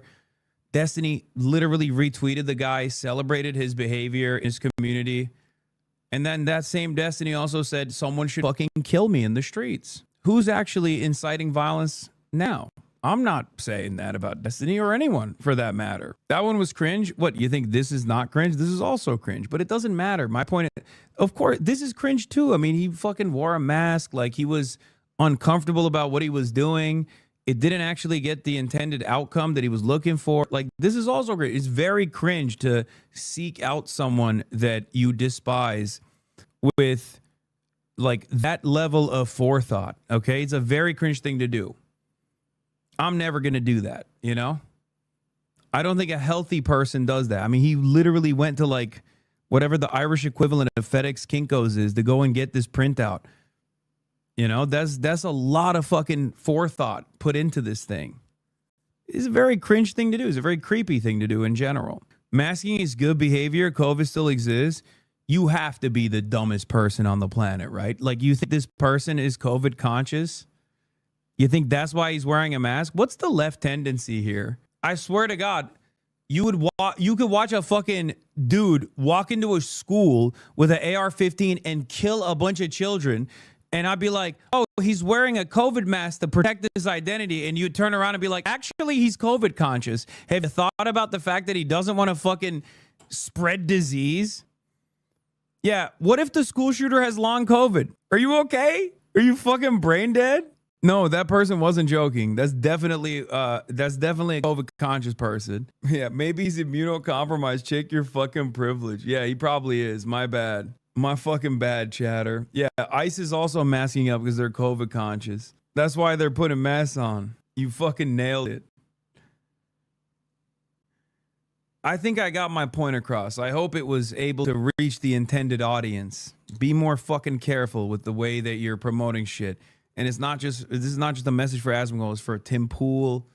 It's for all these fucking right-wing losers that are jerking off to this kind of shit, not realizing that I'm not afraid to go outside. If I die, I fucking die. You are afraid to go outside, you fucking pussy. You're afraid to go outside because you're worried about something like that happening to you, but then you fucking sit on the internet and celebrate that shit, and then you complain about getting swatted all the fucking time. Suck my dick, okay? You are leaning into it. You are normalizing it. That's it.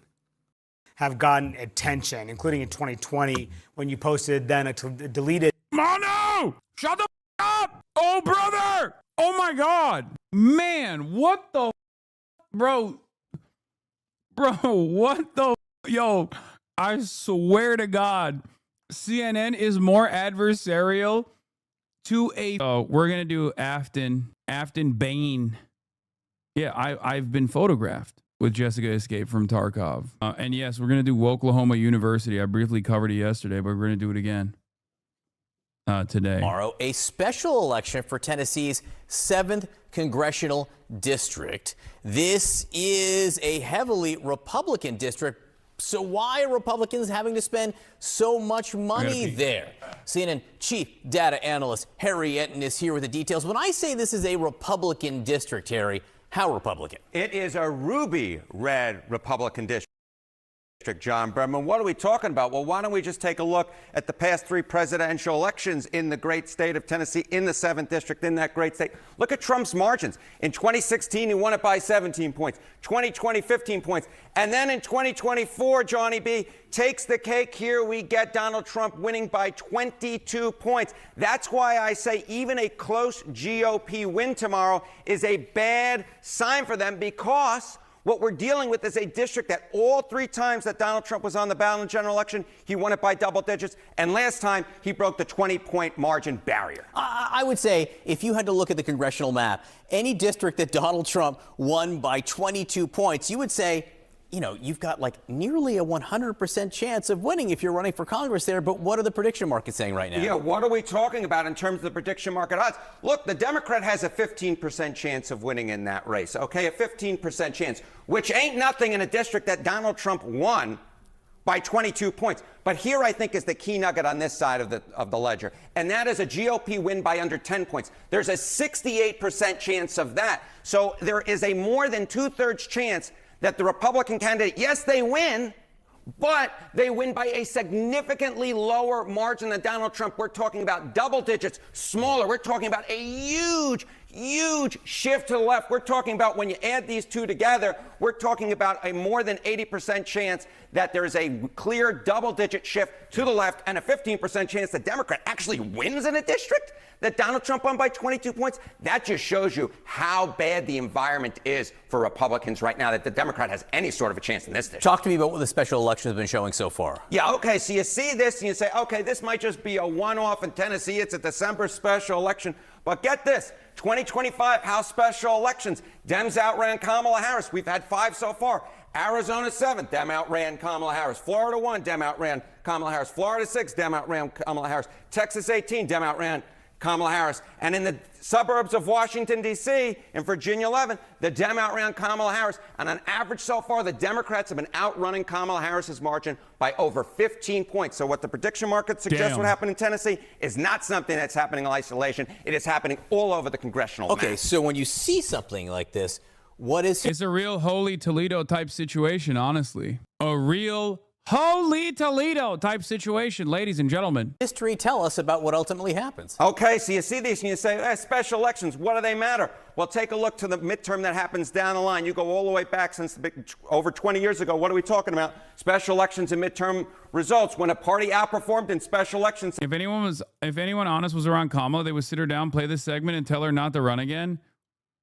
No, sweetie, you don't understand. The K-Hive is real, okay? Since 2005, 5 out of 5 times they went on to win the House of Representatives in the next midterm. So what's likely to happen tomorrow in Tennessee, what has happened across the congressional map is likely not to stay in 2025, is likely to push forward and be very good news for Democrats come 2026. Watch these margins tomorrow night. Republicans are a little bit jittery. Harriet, and great to see you this morning. To see you. Thank you very much. So you just heard my interview with Democrat Afton Bain, who is suddenly in that high-stakes House race. But do Democrats really have a chance to flip that deep red Tennessee seat? And what about President Trump? Why, with everything else going on, has he set his sights on strong-arming Indiana? Is Harry HasanAbi hit? No. Come on, man. No. I mean, I'm sure he has seen my coverage of him and how much this community rides for him, but I highly doubt that he's a fan. Republicans, my panel is back to answer those questions. So first on Afton Bain, I asked her about, would she vote to keep the government open? She didn't exactly say. She didn't say. She said she'd take into consideration her constituents' concerns. Asked if she thought ICE should be abolished. She's showing up at AOC tomorrow at a tele-rally. She wouldn't say directly. Wouldn't say if she would vote for Hakeem Jeffries as speaker.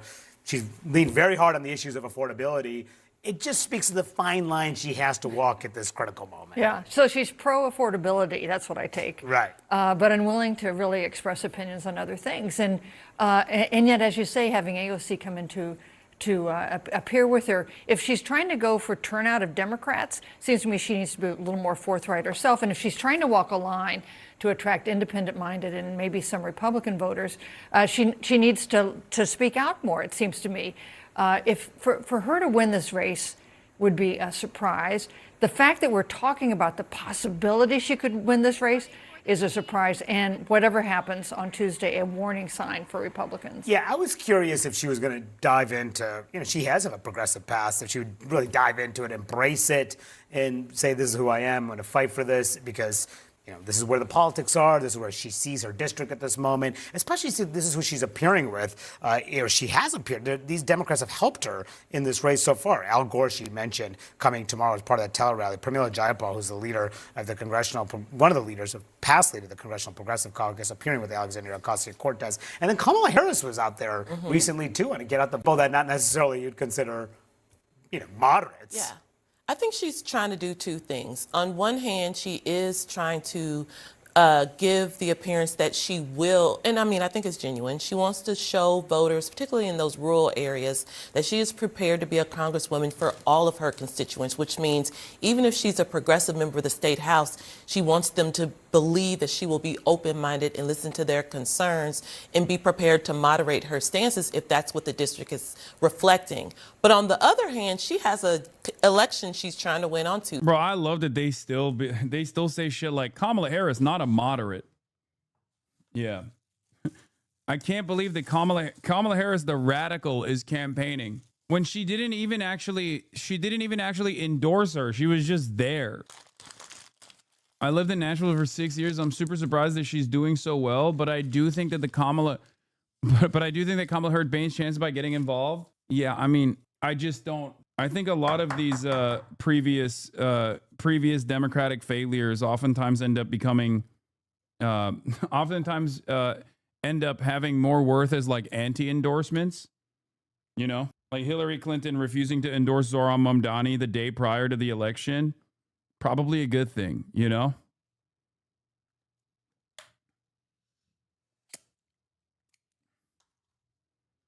Probably not a bad thing.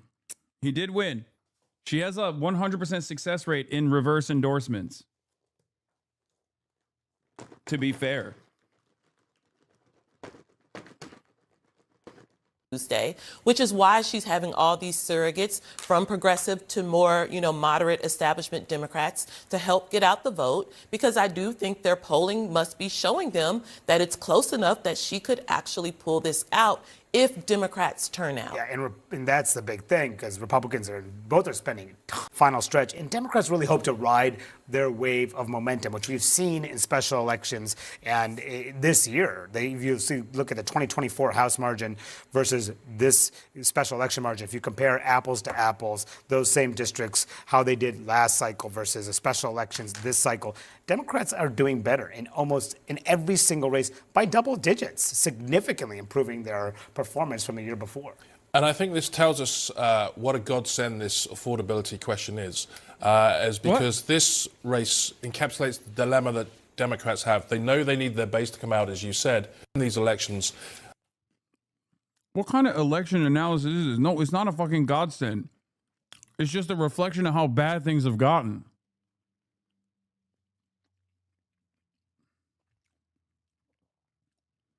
Ultimately, who gives a fuck if Democrats win if they're not going to do anything about it, I feel like that's more important than anything else. But they need to talk to a much wider cohort of voters. Now, the question this election poses is whether affordability is such a powerful argument that it can, overcome some of the suspicions the more moderate voters have about these Democrats, and does it diffuse the normal MAGA attack lines, like this person's, very left-wing, they were for defund the police, etc., etc.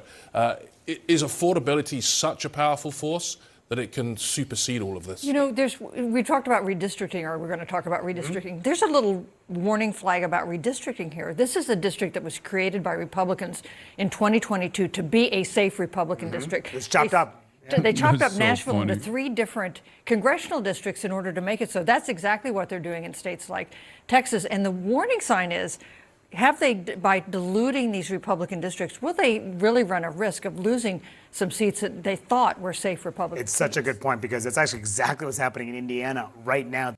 This week, the center of the political world is a ruby-red congressional district in Tennessee, the type of place where Democrats would ordinarily never have a chance. But both President Trump and the GOP congressman who recently resigned coasted to victory in Tennessee's 7th district, which encompasses parts of Nashville and wide swaths of rural areas. But suddenly, with less than 48 hours to go, both parties have poured millions in the final stretch, with Republicans scrambling to avert an electoral disaster. Joining me now is the Democrat who hopes to flip this seat and narrow the GOP's razor-thin House majority, Tennessee State Representative Afton Bain. Representative Bain, thank you so much for being with me this morning. Really appreciate your time. As you know... Thank you for having me. Absolutely. As you know, this is a district that is solidly red. Both Trump and GOP Congressman Mark Green wanted... They won't say this on CNN, but DSA endorsed. And also anti-Israel.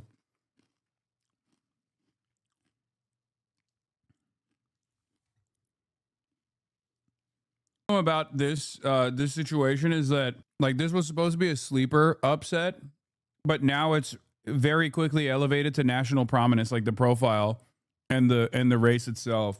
By about 22 points, but your record is pretty progressive. So is that really in line with conservative voters in your district? Well, the reason this race is competitive is because the Washington Republican agenda of delivering an economy that works for everyone has not delivered. And I think it's hilarious that Republicans and their billionaire friends are trying to spend millions to save a seat that they should win without thinking. But if we flip this seat, it will send a national message that the Republican Party needs to get serious about lowering healthcare costs. And before we dive into some of those... Great way to reframe that for, like, the conservative voters that might see this piece. Yeah, if you're mad at if you're a lifelong Republican, but you're mad at Trump right now for not delivering on the agenda, vote for me because it's a big message. Aspects in your race. I do want to get your views on your party, because there's been a debate since last year about the way forward in the party and the like, and voters still have a very low opinion of Democrats per many public polls. Even one recent poll showed that just 29% of Americans have a favorable view of Democrats. So what about your view about your party and your party's leaders, specifically about your party's leaders? Do you have confidence? I hope she shits on the party here. In your party's leaders? Well, I've been running this race as a Democrat that cares about affordability, and I think that's what's going to win it for us. I think that there is a new generation of leadership in the party, and especially from the South, where we want to see Democratic leaders that step up, especially in moments like this that require a fearless, bold leadership. And that's what I'm offering the district, and I think it's resonating with voters. If you had a chance to, would you vote for Hakeem Jeffries as Speaker? We represent very different districts, and I've got 48 hours to flip a congressional district and really send a message to Washington, like I said, that they need to get serious about healthcare costs. Honestly, I haven't thought about it, but I want to say that I have been really grateful as someone who has organized in the South. That sucks because she can't say no right now because he literally holds so much of the funding. But if she were to outright say no, it would boost her profile in the fucking race, which is why she has to do this diplomatic no, Like with Zoran, it's entirely different. I have more criticisms for Zoran, especially after he won, where he's like defending Hakeem Jeffries. But for her, and I would go so far as to say Zoran didn't need this in the lead up either. If they were to ask Zoran, like, oh, do you think Hakeem Jeffries is a good leader? Zoran Mamdani actually criticized him quite a bit. And it's really beneficial for her to be able to do that open. The problem is because of the extraordinary amount of attention on this race now, she kind of is stuck because Hakeem Jeffries can't just like pull back from funding her campaign all of a sudden. Her entire life. I've been very grateful for the national support in this race. Tennessee is often a state that is overlooked and disinvested in. And to see national surrogates and national supporters providing monetary support and jumping in, it really means a lot to all of us. We welcome it all. Yeah, speaking of that, because we are seeing both sides sending these big name surrogates in these final hours. No, her district hates Hakeem Jeffries. The voters, dude. Hakeem Jeffries is nationally deeply unpopular. The reason why she can't fucking shit on Hakeem Jeffries is because he holds a lot of power within the Democratic Party right now. It would be tremendously beneficial if Hakeem Jeffries was like a smarter politician and a better leader. He would literally let her shit all over him. But the reason why she's giving this diplomatic answer is because There's uncertainty, clearly. Hours before Tuesday, and tomorrow, Congresswoman Alexandria Ocasio-Cortez is holding a tele-rally for you. Are you in line with her ideologically? Like I said, I think that there is a strain of the Democratic Party that cares about holding corporations accountable and lowering costs for working families. And my politics are in alignment of that. As a state legislator, I've worked to eliminate Tennessee's regressive grocery tax. As an organizer, I work to make healthcare more affordable. I think those are the Democratic leaders and candidates that I really resonate with, are those that are trying to lower costs for working families. Yeah, because Trump has been calling you, quote, the AOC of Tennessee. So, I mean, aren't you just feeding? Yeah. AOC is another figure that probably isn't very popular in Tennessee, but has like decent approval nationally, I would say, as opposed to other high-profile Democrats who have really low approval ratings. I mean, the Democrats like AOC in Tennessee, but her district is not just Democrats, you know? Into that narrative by appearing with her? Like I said, we're really grateful for the support across the political spectrum. And if you and for your listeners, the Teletown Hall also features former Vice President Al Gore, who is a Tennessee legend. So I look at it as iconic that you have Democrats from all political stripes joining in on this moment and saying, we are standing up to what is happening in Washington, and we want to be part of the solution rather than the problem. Yeah, because some of those you're campaigning with, including AOC, have called for ICE to be abolished. You have been sharply critical of the. Oh my God. Mono, what are you doing? I can't tell if he's just trying to rat fuck her. Fuck. Do these guys have one speed, bro? What the fuck is going on? He's literally, are you working for the RNC rapid response team? What the fuck? He's literally designing these questions, perhaps in the worst way possible, so that they get instantly cut and posted on the rapid response networks. Holy shit. Hey, can you speak into the microphone clearly real quick to say that you love defunding ICE and fuck ICE? Don't you feel like ICE are brave soldiers working tirelessly to defend the American boundaries? Why do you hate crime and punishment? Or why do you love crime and hate punishment? ICE raids in Nashville, but do you think that ICE should be abolished? Like I said, I've got 48 hours to flip this congressional district and have been... Hey, can you make broad claims in your currently purplish district that's deep red? Can you just make some fucking wide swings here? Cinemarxism, this answer should be easy yes with anyone with a soul. Yeah, it's a fucking plus 25 Trump district, man. Calm down, okay? Even if her answer is yes, you're trying to win a fucking election. Jesus Christ. The person that you're talking about literally cheered on disrupting ICE activity interstate. What do you mean? If you don't think that this is a real one, I don't know what to fucking tell you, you know? DSA endorsed, openly talked about disrupting ICE activity in her fucking neighborhood. Celebrated that shit, and you're still like, no, obviously, if you have any good conscience in a fucking plus 25 Trump district that everyone is literally looking at, is like, wow, I can't believe that I cannot fucking believe that this is even a point of contention. This is a competition at all. And you're over here being like, why isn't she saying that she wants to abolish the commodity form? Like, okay, I don't know, maybe because she's trying to win a fucking election. Dogged about the message of affordability, and that's not what I'm hearing in the district. What I'm hearing is people, especially rural voters, are driving 4 hours to a hospital without care. We've got veterans that are going without care because the VA hasn't been fully funded. And so these aren't the issues that I'm hearing about in the district. What I am hearing about is that grocery costs are high, utility bills are high, rent is high, and there's no kind of end in sight. And so my message has been one to lower costs, and I think it's resonating. Yeah.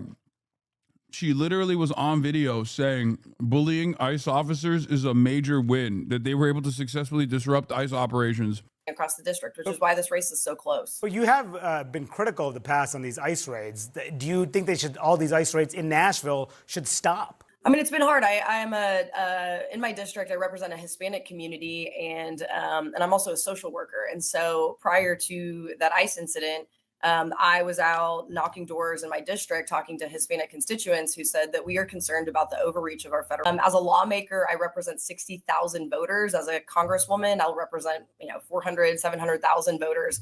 And so I take into consideration the real issues that these voters and my constituents are living with. One of which is they don't want their federal government overreaching in their communities. Some of your past tweets have gotten attention, including in 2020 when you posted then a deleted. Manu, shut the fuck up! Oh, brother! Oh my God, man, what the fuck, bro? Bro, what the fuck, yo? I swear to God, CNN is more adversarial to a fucking left flank upset than they are to like Randy Fine, who is the fattest version of Adolf Hitler that has ever existed throughout many different formations. This is the fattest one we've ever seen. And they literally would just sit there and act as though he's like a fucking normal person. Meanwhile, well, you have old tweets. Post old tweet. Why would you post? What were you posting at Peak Woke? Yeah, this is great. Yeah, this was awesome. We've got our girl squad and we're bullying the ICE vehicles and state troopers. So this is a win. Your favorite blonde state rep, her phone's always at 1%. I think my superlative is most likely to always have her phone at 1%. So, Could you text that? No, I'm still here. Okay, so we're waiting for my phone to charge. Let me send this to Emily and the girl. There we go. Okay. Did he let them go? Oh, people. Us? Yeah, they think we were arrested. My live cut out. Yeah, well, it's because your girl can't keep her phone charged. So they're probably running our information. Nikki, tell us what's transpired tonight. So we found the ICE and the THP people. I did not put makeup on because this was not Okay, planned. then I'll put it back. No, I mean, you're it's good? fine. Okay. I've Okay. already seen it. Okay. We found the ICE and the THP people, and then we followed them to the gas station, and I took their spot at the gas station, so I think that made them a little upset. And then I tried to go in the gas station, go to the bathroom, but the gas station people would not let me go, even though I told them I really had to. And then when I got out, they were leaving, so I left too. And then they pulled into another parking lot, and when I pulled into the other parking lot behind them, then they flicked their lights to pull us over and accused me of running a red light. So there we are. So here we are. Tomato. Help. Okay, why do you think that they came up to my side? The state trooper came up to my side of the window and not Nikki's window. Why do you think that happened? Also, she did not have to give her ID. Am I correct? I know I'm correct because I asked this earlier. So why do you think that... This is awesome and good, okay? There's a difference between me showing this and actually talking about how fucking awesome this is and the correct thing to do versus Manu Raju posting it on CNN amidst the fucking campaign, okay, in a hostile manner. Do you understand? That's why she's not going to fucking answer the question of being like, well, what about your old tweets? She's not going to fucking answer that question on CNN the same way that she would in a situation like mine. With an audience like mine. I think there's two reasons. I think two reasons why CNN does this. One, because of Israel, obviously, like her position on Israel. And two, this once again is a major blow to the establishment Democrat narrative that Zoran's politics only works in New York City. New York City is not plus 25 Trump. The district that she is potentially going to win, inshallah, tomorrow, is all of a sudden DSA endorsements in Tennessee. If a DSA endorsed candidate in Tennessee that's anti-Israel fucking wins an impossible race like this, it's over. What can fucking Matt Iglesias write about? He will kill himself. Think about that. He literally has spent his entire life being like, this kind of politics only works in big cities. I mean, think about that. Think about Ezra Klein. What will Ezra Klein talk about? At least unlike Matty Iglesias, I think Ezra Klein will read the tea leaves and then, I don't know, try to restructure his abundance argument to be like, well, Afton Bain won because she's an abundist. But Matt Iglesias is so antagonistic to any sort of expression of left politics that he probably would kill himself if she wins. Save yourself the time to retract the suicide statement? What? Why? I didn't say he should. What do you mean? No, clippers and all, but like nothing I said is like clippable. They're just going to call Nashville a big city? Yeah, except this is a part of Nashville alongside this is a specifically crafted district that's supposed to be better for Republicans. It then deleted a post that said, quote, good morning, especially to the 54% that believe burning down a police station is justified. Another, you appear to support supportive of a demand to, quote, defund the police. Do you regret posting those comments? Fuck you, man. Fuck you. This dude. Fuck you. Actually, fuck you. Fuck off. Bro, CNN is so ass. Oh my God. I'm sorry. If you're supposed to be the liberal, impartial, unbiased news outlet and your line of questioning is identical to what Jesse Waters would ask, then maybe you're not impartial and unbiased. Yeah, I said that during the George Floyd moment when the entire country was demanding accountability and safer policing. And what I've always believed is that communities need investment. They need investment to be safe. They need investment in mental health responders, first responders, and youth programs to reduce that crime. And, you know, I was a private citizen back then, and now I'm a lawmaker. Like I said, I represent 60,000 voters with diverse political opinions. And what I hear. Yeah, then the next question is, so your opinion has changed on policing. Your opinion has evolved, so why did you say it? Hear from families across the 7th district is that they want safe neighborhoods and they want to lower the cost of living, and that's where my priorities are. So should you not have posted those? Like I said, I'm a lawmaker now, and so Yeah, see, I called it. I knew exactly where he was going to go with that question.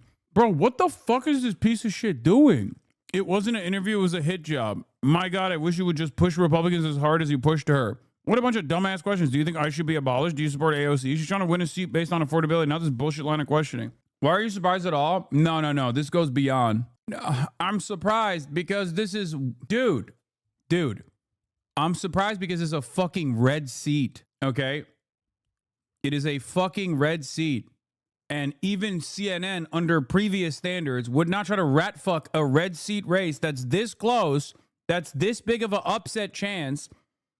At the last hour, the line of questioning, no, not old CNN, no, in general. Okay, you guys need to understand something, okay? Doing this to Zoran is different than doing this to Afton Bain. Because even if Zoran loses, in the eyes of CNN, it's still like Andrew Cuomo victory, whatever. This is, if Afton Bain loses, the drama goes away, right? The drama goes away from their perspective if they only care about like propaganda purposes or if they only care about like the marketability of candidates and whatnot. This is a major upset. They're trying to put their hand on the scale and tilt it against Afton Bain, the underdog here. It goes beyond like, I mean, this is like aggressively ideological, I think.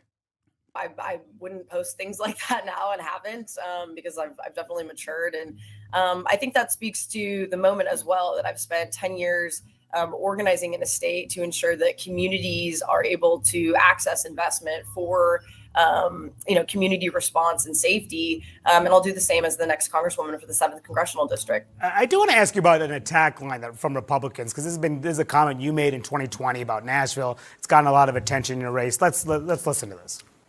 Oh, come on. I mean, that last one is so stupid. But you already ran the attack lines. I mean, I guess this is not that different. What the fuck's going on with Manu Raju, man? He just fucking despises this person. He's operating like this is an enemy. I hate the city. I hate the bachelorettes. I hate the pedal taverns. I hate country music. I hate all of the things that make Nashville, apparently, an it city to the rest of the country, but I hate it. I know you said those comments were taken out of context, but I want to ask you about it because I'm wondering, do you think it was a mistake to say that? What? I know you said it's out of context. Do you think it's a mistake? No, what's the context? That's what you're supposed to ask. What's the context? Can you contextualize these statements? He jumped over that point to specifically be like, don't you think it was stupid that you said that? Don't you hate that you said that? Fuck you, Manu. Oh my God. CNN hasn't been sold yet, and this motherfucker's already moving like it has.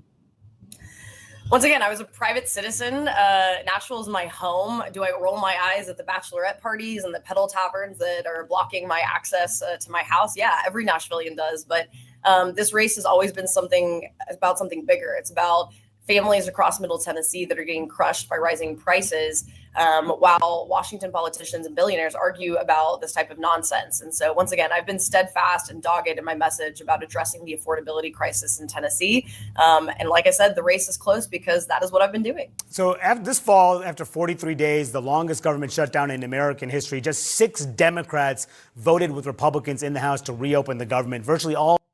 You want to know what my actual criticism is? Here, controversial. Because I like her. I think she's solid. You want to know what the real criticism is here? She's not saying how, at least in these interviews. And that's very important. Because Zoran didn't just say, oh, I'm going to solve affordability. He actually said what he was going to do specifically. He went to the public. He figured out what are some areas of improvement that we can immediately get across. This is a major issue. I think a lot of Democrats heard that Zoran won on affordability and are running like that. Now, I will say there is a little bit of policy there, at least where she says, oh, healthcare is a major problem. Affordability around healthcare is a major problem. And what she is doing kind of feels like to me of it almost sounds like she just read somebody else's homework and is just trying to recite it offhand.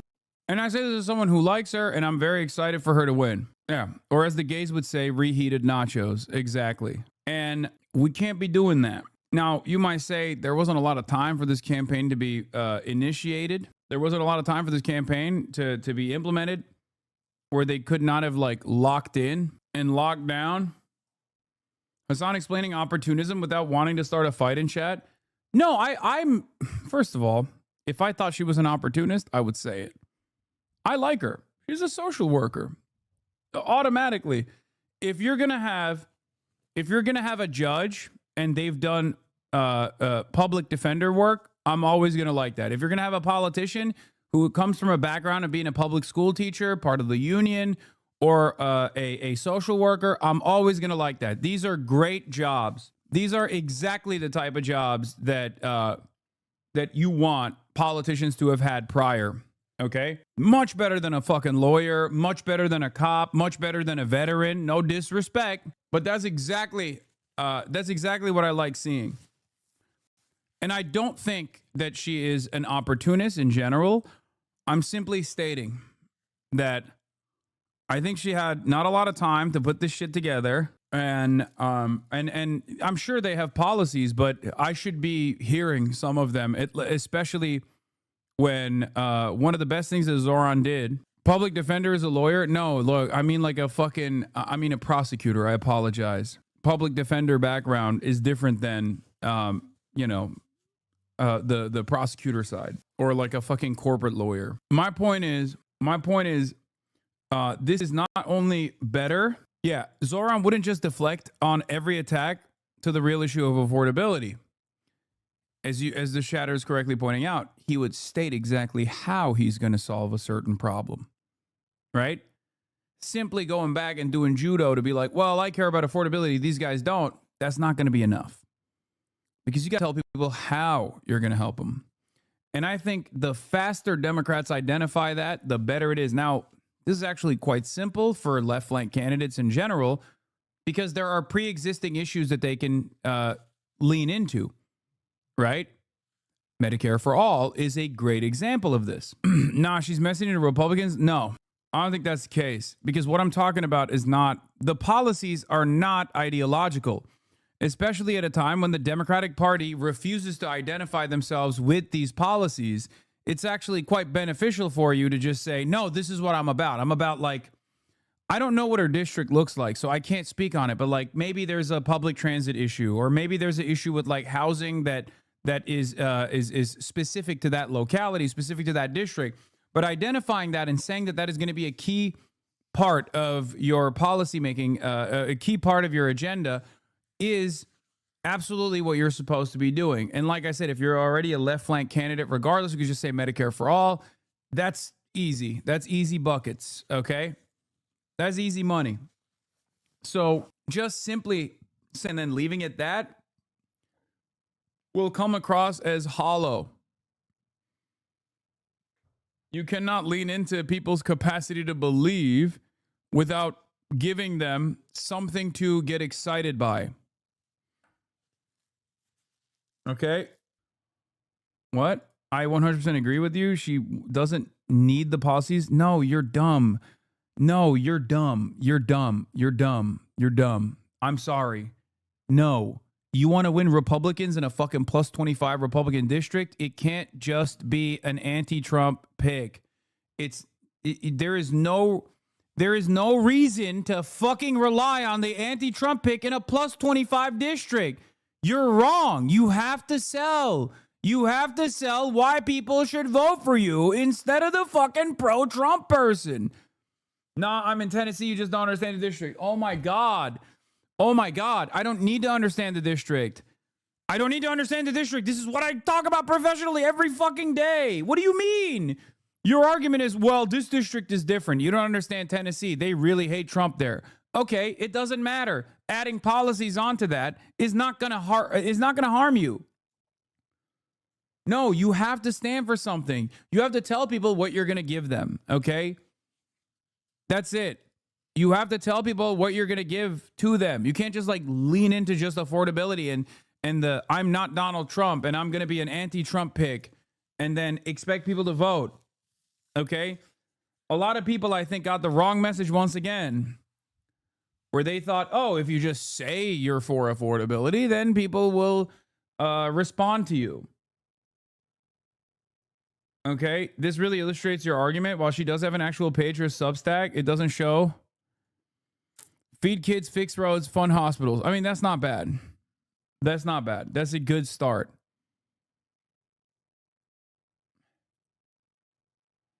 I actually am Tennessee and you're wrong. What the fuck can she do in a Congress that isn't pushing anything, though? A junior congressperson isn't setting the agenda. There's no cohesion in progressive U.S. Congress versus being the executive chief in Zoran's case. Wait, what? No Democrat should ever say they're in favor of Medicare for all. Obviously, they will never be able to get that agenda across, so they should never say that they're for certain policies. You're right. You're right, chatter. Every Democrat at all times should be... Wait, why did you hate Kamala Harris? I mean, she advocated for the things within the confines of reason, right? I don't understand why you ever had any criticism of Kamala Harris at all, as a matter of fact. She actually was the reasonable pick. She wasn't Donald Trump. She was the reasonable pick. I thought we weren't supposed to cater to the Republicans. Of course, you're supposed to win Republican votes. You're not supposed to win Republican votes by trying to be racist. You're not trying to win Republican votes when you go, oh, I'm going to be more racist than my opponent. That is wrong. What you're supposed to do instead is go, hey, racist Republicans in Tennessee, would you like cheaper housing? I'm going to give it to you. Hey, are you a Republican racist from the district in Tennessee that voted by 22 points for Donald Trump in the last election cycle, but you realize that he's not giving any of the things, he's not doing any of the things he said he was going to do for you? Well, guess what? I'm going to give you free healthcare. I'm going to fight for free healthcare. A vote for me is a vote for free healthcare for you. You can be just as racist as you want to be, but this time you're going to have free healthcare. That's how you're supposed to do it. Not by going, hey, are you a racist from Tennessee? I am the racist pick for you. Okay? I am the racist pick for you. I'm going to be so much more racist. Yeah, sure. In the past, I was talking about how I want to disrupt ICE raids or how police should be defunded. But I just realized in the last 2 months that I'm going to be more racist than my opponent. I am the real reasonable racist. Please vote for me. That's not how it's going to work. That's not how it works ever, okay? My point always has been, of course you need to win the votes of Republicans. You just should not try to win their votes by leaning into social issues from a reactionary framework. You should win their votes by going, hey, racists need housing too. Racists need healthcare too, okay? That's it. The other side of the story, of course, or the irony of this is that you can't even win racist votes by being racist. Kamala Harris lost. Kamala Harris was literally saying, I have a better anti-immigration agenda than Donald Trump. I'm a serious person. I will seriously deal with the anti-immigrant agenda. Donald Trump will not. Look what happened. Did it work? I'm going to build a better wall than Donald Trump. Oh, it turns out nobody fucking believed you and you look like an asshole. You look like a fucking liar. So yeah, it's bad politics and bad policy. And it's ineffective campaigning. Oh, I'm going to have a lethal military. I'm going to have the most lethal military. Yeah, but people don't read that as racist, Hasan. What are you talking about? Oh my God. Oh my God. My point is, there is no reason to lean into reactionary framing on issues such as this one when your opposition has a lot more legitimacy in terms of solving that grievance. Just like a Republican doesn't have a lot of credibility when it comes to solving healthcare that Democrats do. Democrats don't have a lot of credibility in taking a more militant approach to people, to dealing with people coming over the border, okay? It's so fucking dumb. I don't know how many times I have to describe this shit. Some of y'all don't listen. Yes, Ryan Fusay, thank you. Why would you vote for a new racist, an unproven racist, when you have a documented and experienced racist? If you're a single issue voter and your issue is racism, you're going to go with the experienced racist. Because he's already, he's already shown you what his opinions are. He's already shown you what his worldview looks like. He's already shown you that he is the guy. He is the fucking guy. Nobody wants the diet version when they could get the full strength soda. And also, the Zoran agenda is successful everywhere, for the record. It's not just successful in New York, it's successful everywhere. A new majority of voters, 63%, support a Medicare for All system that would eliminate most private insurance plans, replace premiums with higher taxes, guarantee health coverage for everyone, eliminate most out-of-pocket costs like copays and deductibles. We also find support for Medicare for All is resilient, even after voters hear opposing arguments that the plan would raise taxes and give the government too much control over healthcare. You understand? Democrats. Anyway, fuck Manu Raju. I can't believe this interview, man. Including your party leaders voted no because there was no new healthcare policy included in it. So if you were in the House at the time, would you have voted with your party leaders to keep the government closed or with Republicans to open it? I want to highlight an anecdote from the district that I think encapsulates how voters felt. I was at a healthcare town hall in Clarksville, and a Black female veteran who works at the Social Security office burst into tears. This was during, I think, the government shutdown had just ended, perhaps.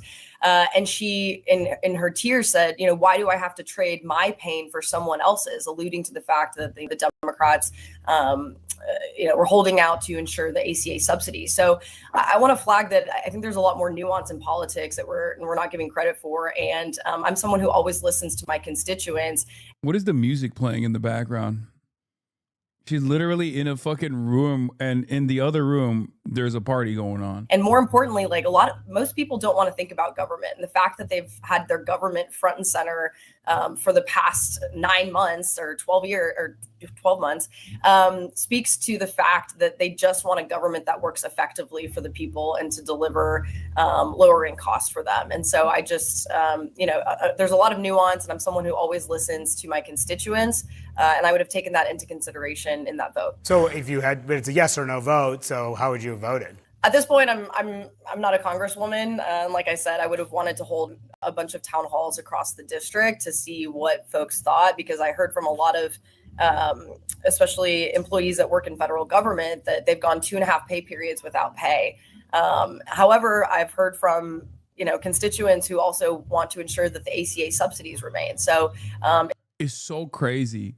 This is already, it ended. What the fuck's your problem? Why are you trying to get a gotcha in on a hypothetical that she doesn't even have a hypothetical that ended, by the way? What would you do on 9/11? Why would you let 9/11 happen if you were in Congress? Why wouldn't you stop 9/11 from happening if you were in Congress at the time? Okay, I don't fucking know. What do you mean? She's not even running for Senate.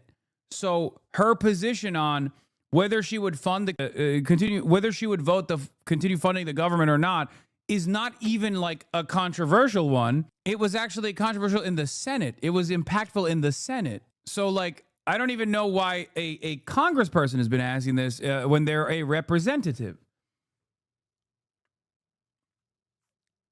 Yeah, he should basically tie this off by being like, what's the first place you would go to if you won your race? And why is it not Israel? Do you hate the Jews?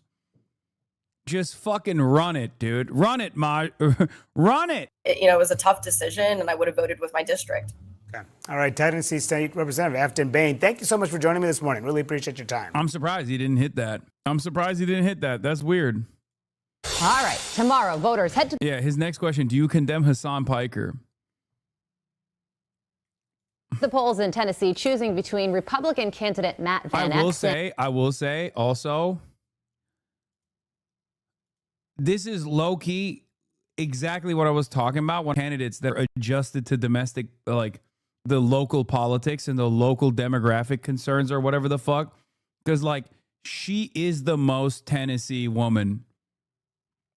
Like, I don't know how successful a run would look like if you had like a Muslim socialist in Tennessee. Not to say that it wouldn't be successful.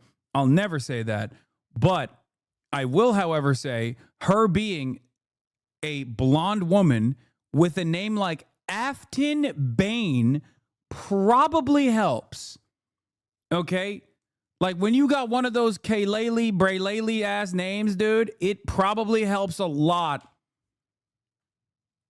It probably helps a lot when you're running in the South, you know? Yeah, we need to, not to say that, like, we only need to run white people in the South. I'm not saying that at all.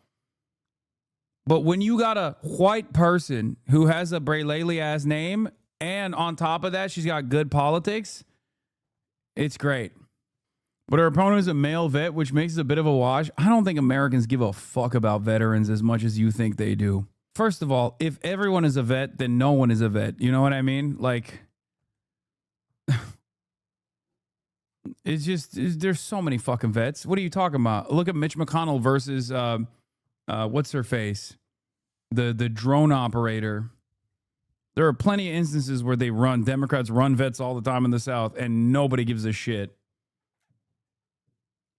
Amy McGrath, exactly. Amy McGrift. Or Democrat candidate Afton Bain in the special election for the state's 7th congressional district. Democrats have poured millions into this race in an attempt to flip this red district blue. But there is new controversy surrounding that Democrat candidate over previous comments like this. Yeah, they can't lengthen her beard, that's for sure. Exactly.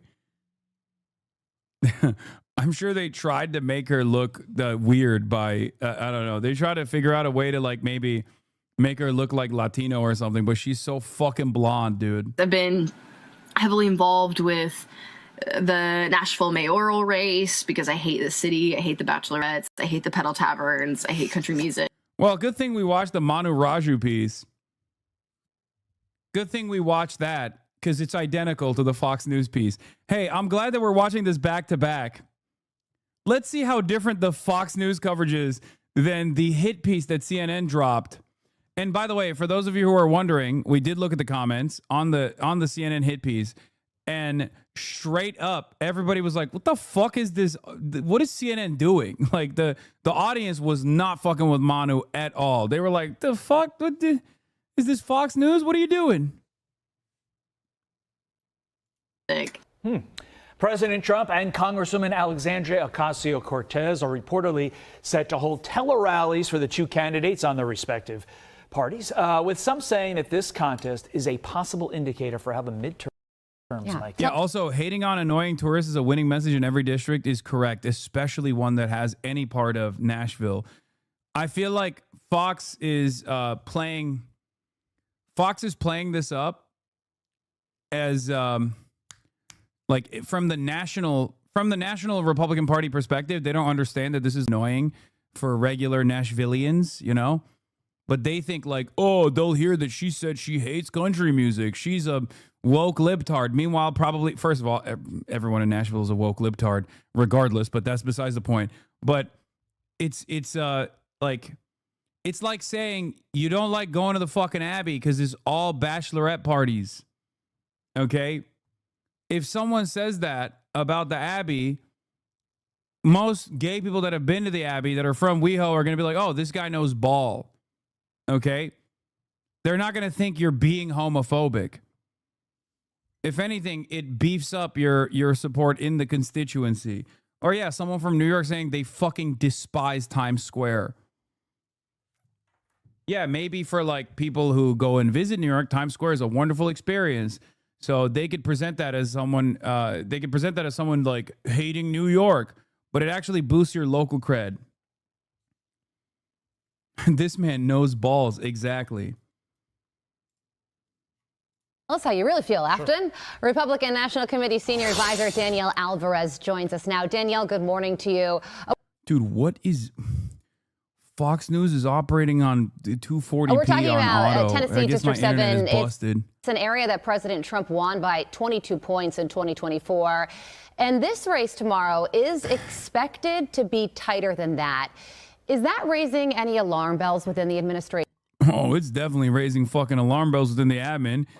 President Trump on Democrats' new left-wing lunatic Afton Bain. How the hell can you elect taxes? You want to raise your taxes on top of everything else. But she said two things above all else that bothered me. Number one, she hates Christianity. Number two, she hates country music. How the hell can you elect a person like that? So I just want to give my total support, and he's had it right from the beginning, to Matt Van Epps. He's going to be a fantastic congressman. He's going to represent you so well, and we'll keep our agenda going. And Yeah, I'm going Trump, to make a Trump call famously tonight a lover of country about music. 7 or 8 o'clock. I'm doing a tele-rally for him tonight. So if anybody wants to listen, basically I'll be saying the same things I just said. He's fantastic, and go get him and get out tomorrow morning. Get out and vote, and let's make it a sweeping victory. The whole world is watching Tennessee right now, and they're watching your district.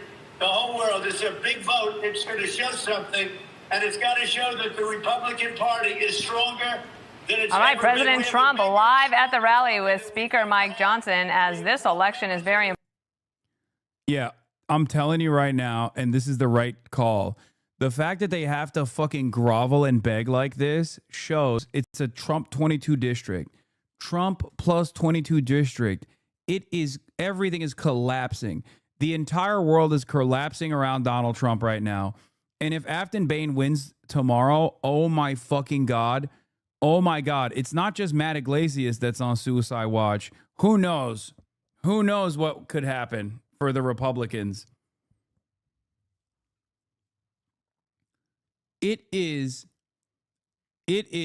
oh God. Oh my Lord. It will be fucking glorious. Okay. Anyway, Adam Carlson reports Bain is still definitely an underdog going into tomorrow. She has a shot at pulling off the upset, but she needs to pull an inside straight. To my eye, she needs pretty much all of these things to happen. Win 70% in Davidson County, home to 1/3 of Nashville. Squeeze out as many votes in Davidson County as possible, boosting his vote share to be more than 22% of the district that it was last November. Keep Montgomery County, home to Clarksville, within 5 points.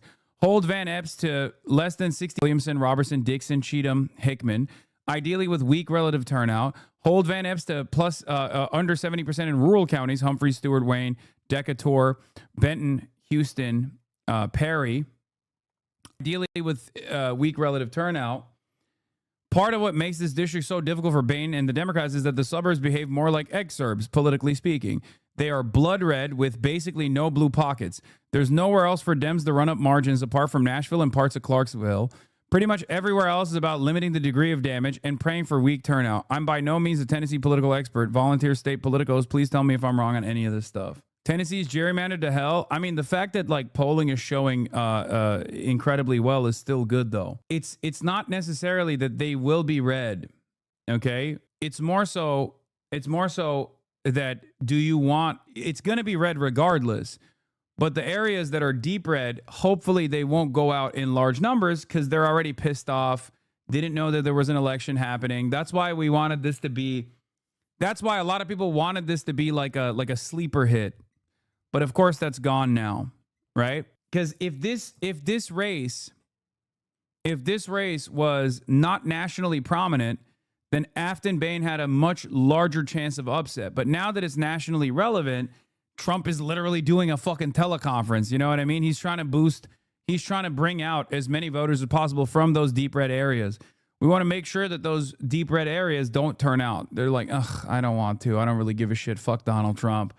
I'm not going to go out and vote for the Democrat, but like I'm not going to reward Trump by going out and voting for him.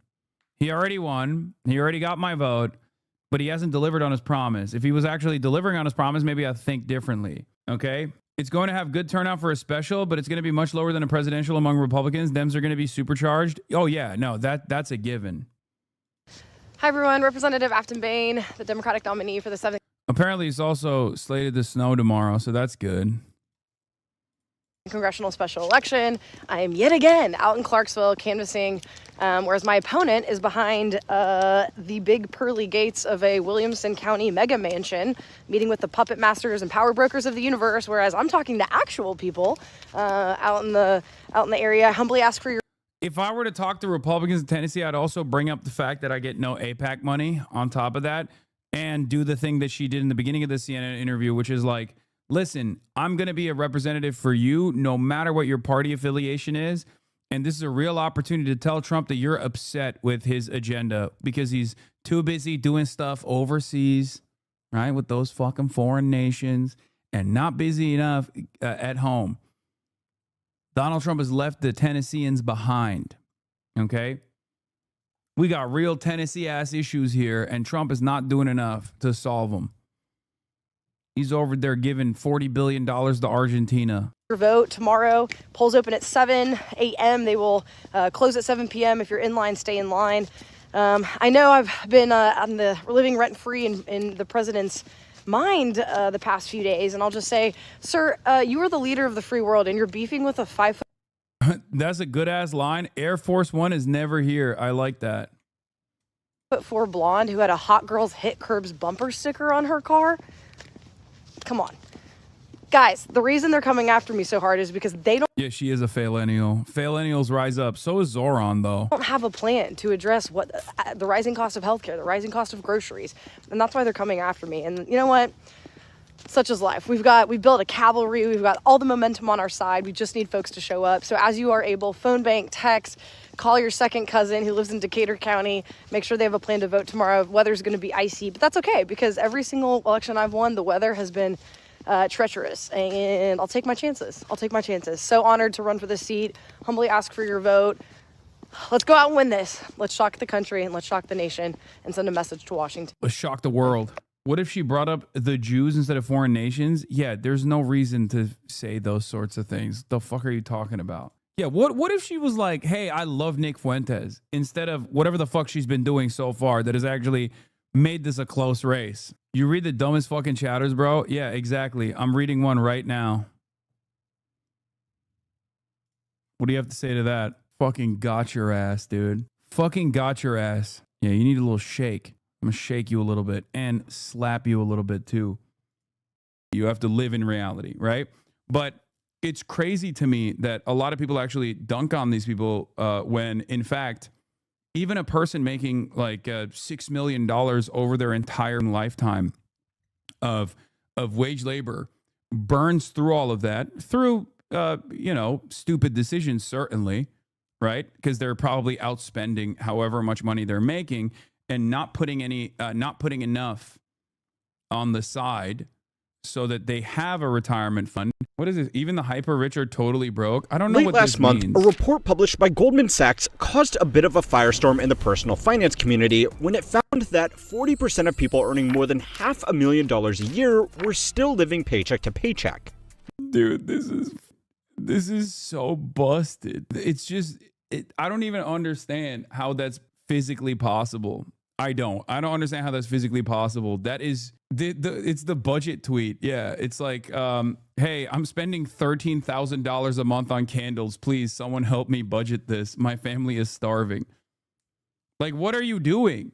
At that point, I would say, cut down on the avocado toast, man. Unless there's something going on here that I'm not aware of. But like, you got to do quality of life adjustments at that point. If you're making $500,000 a year and you're living paycheck to paycheck, there is something deeply wrong with your expenditure. IRL backpack, Yeah, this is ironically enough, this was when I was talking about how like I live within my own means as far as like way below my own means, and everybody yelled at me. If you remember, I got soft canceled for that a while back, which I meant like for how much money I make, I don't spend that much money. I know it sounds like it seems like I spend a lot of money, and in comparison to the average person, yes, I do spend a fuck ton of money. Except, you know, it's totally marginal in comparison to how much money I could be spending. What was even more shocking is that from the same group of high-income earners, I don't understand how you can just be paycheck to paycheck at 500 grand. It doesn't make any fucking sense. less than a third of them reported that they were consistently able to make contributions to long-term financial goals like paying down debt or saving for retirement. Now, I know it might be hard to feel too bad about the financial struggles of people earning 10 times the median income, and the general response to this report online was, not too sympathetic. But it does reveal a lot about the way our economy has changed since this report was first published just 10 years ago. Now, history is of course filled with endless stories about people who have blown through enormous fortunes, but these have been rare exceptions to the rule, and these stories have mostly come from athletes, celebrities, and lottery winners. People who make a lot of money in a short period of time and then get Yeah, I think these guys are not like I guess they're not making wise investments in general, but then also beyond that, they probably have a lot of people, a lot of mouths that they're feeding. And if you noticed, the reason why a lot of athletes go broke is not necessarily because they're overspending or they have a lot of mouths to feed in general, but because they rely on their wage for their entire income. And unfortunately, in the United States of America, you cannot act like we call this financial illiteracy, right? But what we actually call financial illiteracy is ironically a byproduct of the wage labor structure not being designed for the wage labor structure that exists is not designed for financial security permanently. So a lot of regular ass working class people dunk on these people who make a fuck ton of money, right? Because they go, oh, they're so stupid. They're so financially illiterate. Oh, how dumb. Why didn't they actually move into some kind of passive earning, some kind of like capital accumulation structure?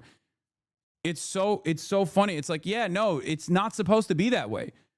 Someone who's making, someone who's like generated $6 million of income over their lifetime through their wages, because athletes are still wage laborers, okay? I know they make a lot. They're high earners, but they're still wage laborers nonetheless, should have a pension structure that allows them to still continue surviving. So what we call financial illiteracy is ironically the concept that these guys are not turning into the capital owning class. It's the darn stupid poor that don't understand the 1% struggles. No, you're so dumb. You're misunderstanding my point. It's the darn stupid poor that don't realize that the system is designed in a way where you have to become a capital accumulator. My point is, it shouldn't have to be that way. Not everyone should have to become a landlord so that they can have, so that we can, so that we can have any sort of like a nest egg, right? Any sort of retirement fund. Dog, someone who makes $6 million is not a 1%er. No, I'm saying $6 million in lifetime earnings. You constantly critique the extraction of surplus value, yet you retain 100% equity in your brand, even if you pay it as well. You are still a private owner dictating the distribution of profit rather than a co-op. How are you not just a benevolent capitalist perpetuating the exact labor structure you critique? It's because I am a capitalist, and also I am doing that. I'm a hypocrite. I'm a hypocrite socialist. Have you not realized this already? Although I do have a co-op. The point, okay? You got it. You got it. I am a benevolent capitalist. Not even a benevolent capitalist. I'm actually a bad capitalist. I'm the worst kind. The point is that the entire structure that is designed in the United States of America is that you are supposed to. Wait, what the fuck? Weekly HasanAbi heads meetup in Chengdu over 3 years? Wait, really? And they're grilling meats? Whoa. Wait, is this for real? How come I wasn't invited? Things we do include prepare Szechuan chicken noodles for 100 people on the street in under 20 minutes every week and share with the local workers just for the challenge for more than 3 years. Hiking, biking, football, soccer, open mic, camping and grilling, techie stuff, competitive FPV, drone flying, assembling, radio comms, math programming, food cooking, food eating, food sharing, any other grassroots mobilizing and organizing activities to build up a sense of community. As a prelude to the main topic, news, politics, and actions, we thank Hasan for fostering a sense of unity in his China Maxing series. Now we want to do our fair part of Chengdu audience to welcome our comrades to check out our weekly meetups in Chengdu. DM me for location. We have friends everywhere. Our new Bilibili channel. What the hell? How am I not invited to the Chinese cookout amongst the Chinese fans? How is that possible? Now I got to go back. Now I got to go back. Now I got to go back. It's crazy. You didn't RSVP? Okay. You would have ignored it like any other message? Probably not. Stop being parasocial. We need our spaces on. That's crazy. You would lower the Chinese IQ if you joined the party with your American brain. Okay, everybody calm down. I guess I just have another reason to go back now. But yeah, my the point I was trying to make here is that there shouldn't be so brand unfriendly. Not even your fan clubs invite you. Yeah, I guess that's what's going on. So, what was I gonna say? Oh, the structure that currently exists has no room for wage laborers. There's no pension structure, and Social Security doesn't go. Social Security is not enough for survival. So the structure that currently exists makes little capitalists out of everyone, and we present that as financial literacy, right? And obviously, you should have that financial literacy, and you should become a little capitalist at the end of the day if you want to survive. That's why I always tell people, like, obviously, you should have a 401k, or you should have some structure to make sure that you have a retirement plan, a retirement fund, even if it's like virtually impossible for normal people to retire at any age at this point, because you have to exist within reality. You have to live in reality, right? But it's crazy to me that a lot of people actually dunk on these people when, in fact, even a person making like $6 million over their entire lifetime of wage labor burns through all of that through stupid decisions, certainly, right? Because they're probably outspending however much money they're making and not putting enough on the side so that they have a retirement fund, but should still have a pension structure or should still have a Social Security structure that allows them to have like a basic living standards met. But that's not the case. That's why you see that's why you see, NBA players like homeless and shit sometimes. Themselves into trouble by assuming that they will always make that much money. In the past, most financial professionals would generally agree that beyond a certain income level, you can just brute force your way through a lot of dumb financial decisions. And as long as you maintain that income, you'd have to try pretty hard to not get richer every year. But today, financial hardship amongst the top 1% of income earners has failed to the majority. And ironically, one of the biggest groups contributing to this trend are those same financial professionals. So if this data is to be believed, one of two things have happened. Either rich people have gotten a lot dumber with their money, or certain industries have just gotten a lot better at taking it from them. Most people live paycheck to paycheck in New York City. I have more money anxiety almost now than I ever did in my 20s. For 4,900. Yeah, high injury risk sports is also precarious labor, contract to contract. Exactly. You get one fucking injury and you're done. Your career is over, and then you have no more stable income. $65 before taxes and fees. A concrete square in the Mexico City Stadium, $700 or $1,450 for a view of the stadium. By the way, going back to what that other chatter was saying that I find really funny is like you retain ownership over 100% of your IP is such a funny fucking way to operate. What am I supposed to do? Like, yeah, dude, I am the content. What am I supposed to do? I'm a human being. Like, what am I supposed to do? And even then, I don't even retain ownership over my own IP, and I tell people they can do whatever the fuck they want with it. But like, it's so, I am very open about this. Like, where, you can do whatever the fuck you want with the IP, make money on your own if you want to fucking chop it up and repost it on whichever platform you see fit. That's why there's a lot of people that have literally paid for their colleges, paid for their college education through the HasanAbi Industrial Complex and shit like that. But it is it is funny to like what? What am I supposed to do? Yeah, unless you use it maliciously. But how could I?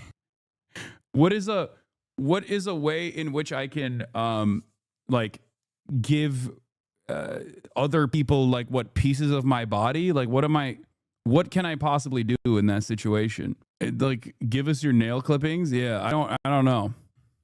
In Singapore. It doesn't matter whether you make, you make $100,000 or not.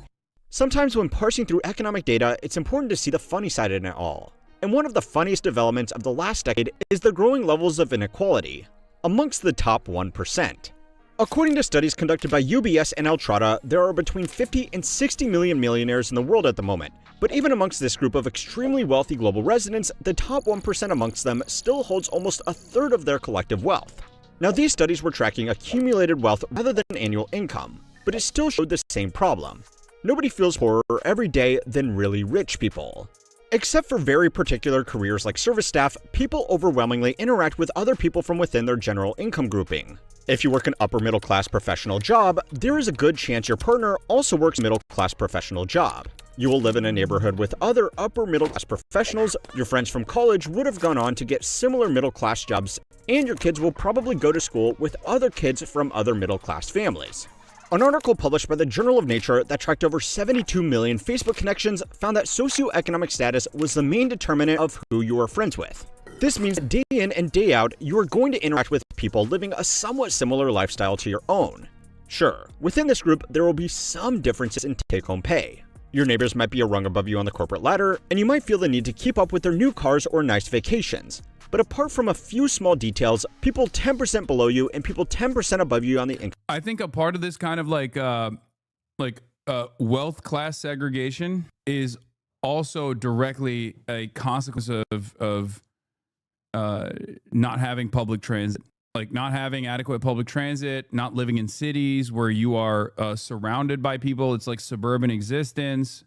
100%, 100,000%. Hasan is bourgeois non-intelligentsia. Yes. Is social democracy in America even possible without imperialism? No. Yeah, I mean, it could be. It's just, as it stands, there is no social democracy without imperialism. But the point is, the point is like, that is also a byproduct of this design. That is also a byproduct of the way that we stay isolated. Even if you were to take advantage of like public parks, for example, that automatically, if you're like a wealthy person and you go to the fucking public park, you're going to end up interacting with people of different financial backgrounds, as opposed to like any sort of public initiative that is open to every single member of society will automatically allow you to interact with different parts of the wealth caste structure that exists in the United States of America. And one of the best versions of this is obviously through commuting. It's just that not only do we have less and less third spaces in general, but we also don't even fucking have commuting, with the exception of like New York, Philadelphia, Boston, Chicago. But even in those places, there is like a different way that upper middle class people can commute, because the alternative is not easier. The alternative is not efficient. If the alternative, if public transit is inefficient, then yeah, people are going to not take it. They're going to take other forms of transit, which is still isolating. Distribution spectrum are going to live the same kind of life. In other words, within your social circle, inequality usually isn't that extreme. The study also found this to be true for households with the lowest incomes. They overwhelmingly interacted with other low-income households, which had a negative impact on economic mobility. The old adage of, it's who you know, not what you know, is unfortunately absolutely true. And if the only people you know aren't in a position to give you any special favors, it's much harder to get ahead regardless of ability. But that's a separate issue that You don't make friends on the subway. It's not about making friends, chatter. You're misunderstanding me. You don't have to become like lifelong friends with these people. It's more so about like whatever kind of information that you're picking up about the way that people exist. Like it's about your neighbors. It's about commuting alongside alongside people that are of different financial backgrounds that helps you develop a greater understanding. Even if you are literally sitting next to someone, you end up retaining information from that experience that I think expands your consciousness and expands your understanding, even if you are not directly aware of it, as opposed to having it be out of sight and out of mind. I don't have time to get into today. Where this gets really interesting, though, is by moving the scale all the way to the top. It's only here that extreme inequality is visible within a decile of wealth. If you earn $500,000 a year as an analyst at a private equity firm, you are wealthy by almost anybody's standards. But compared to your general partner who is making $10 million a year, you are basically destitute. Basically, nowhere else on the income spectrum would you be working alongside someone else that made 20 times more than you. That general partner will also be raising money from billionaire investors who, by comparison, make them look poor. And then when those mere single-digit billionaires fly to Davos, they are going to be rubbing shoulders with other business people several hundred times richer than them. There are several orders of magnitude in income and wealth variance within just the top 1%, which means lifestyle comparison is far more damaging. If you work as a roofer, your colleagues might convince you that you need to lease a new F-150. If you work in a hedge fund, your colleagues might convince you to fly private to Art Basel for the networking. This is part of the reason why people making only $200,000 to $300,000 a year were doing significantly better financially in the Goldman Sachs study. On average, these people were still living in the real world and were largely exposed to other normal people. Demographers have dubbed this. Yeah, basically they're saying that if you're in the 200 to 300,000 bracket, you're wealthy.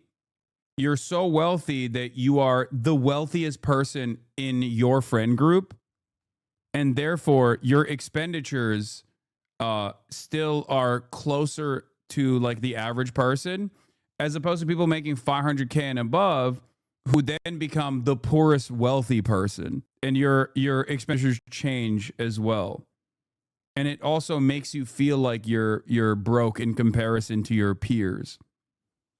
Like, basically, the richest person living in the richest person still connected to the working class in some way, shape, or form is feeling a lot wealthier than the poorest person in the highest tax bracket.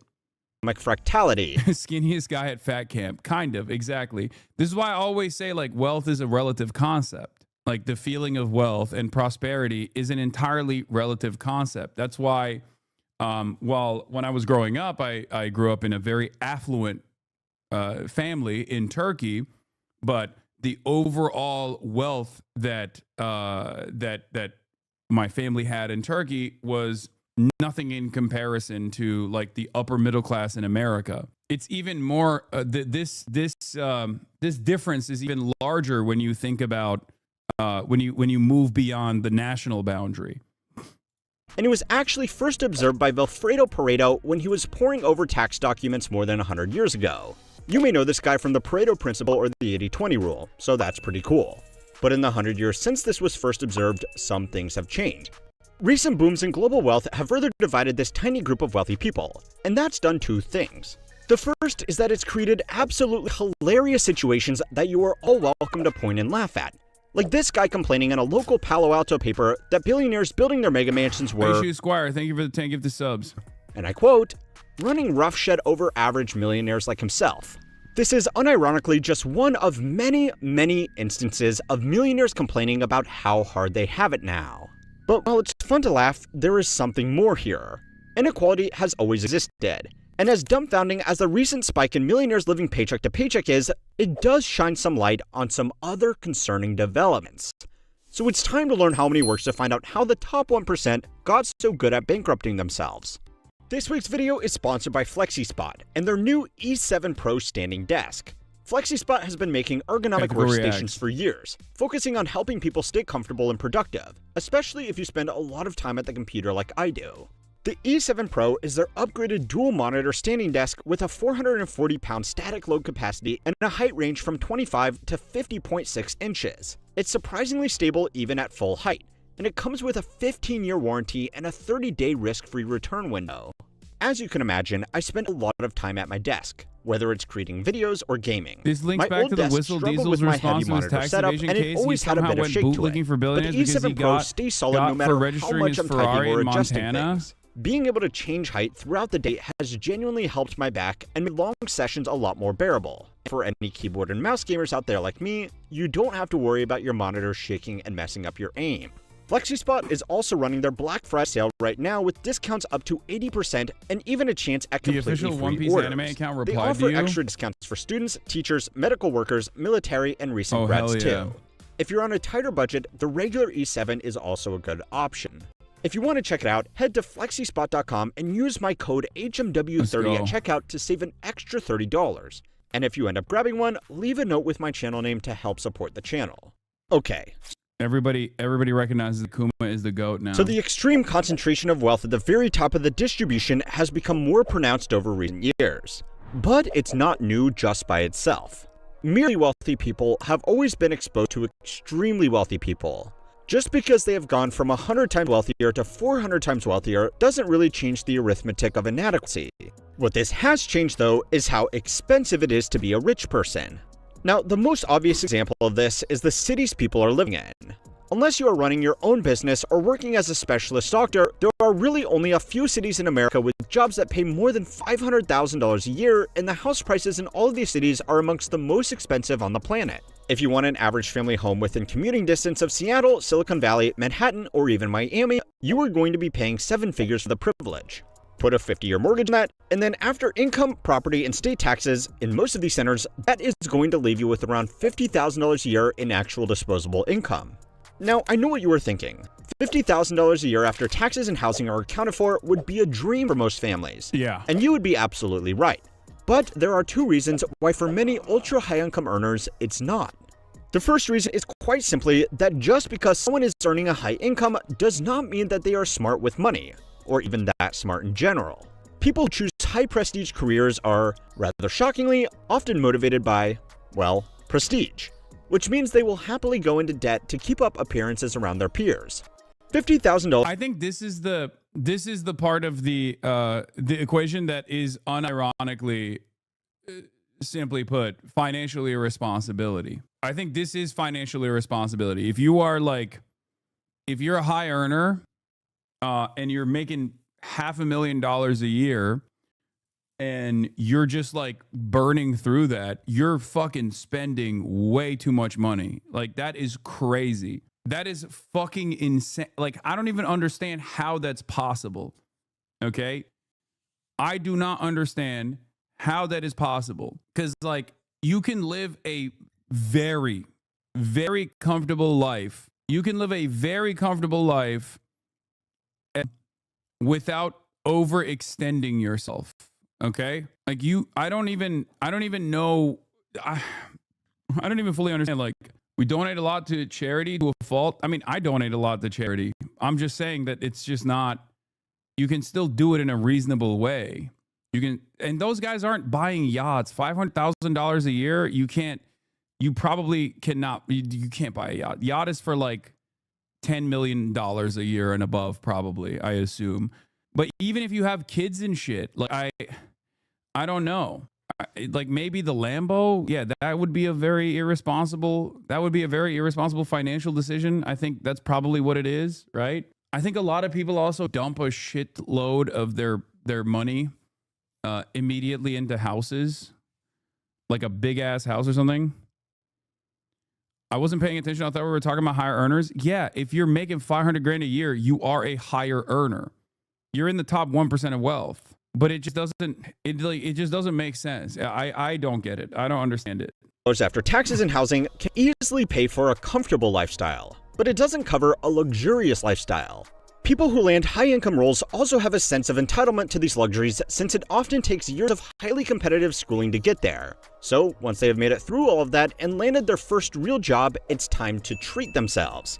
Of course, the career path where this is most common is medical doctors.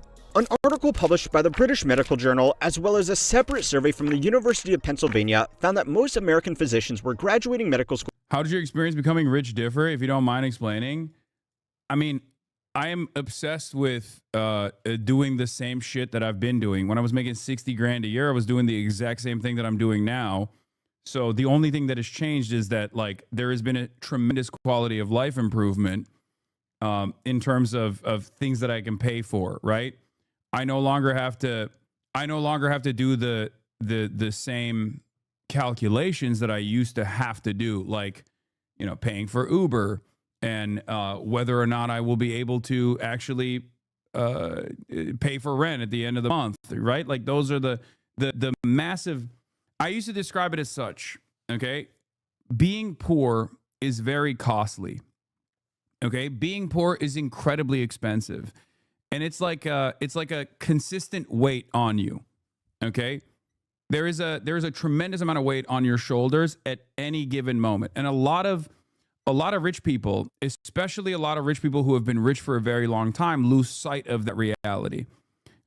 What people consider to be like being frugal is a normal day-to-day existence when you are a working class person who is, yeah, man, why are you telling me this? I don't know. Someone just asked.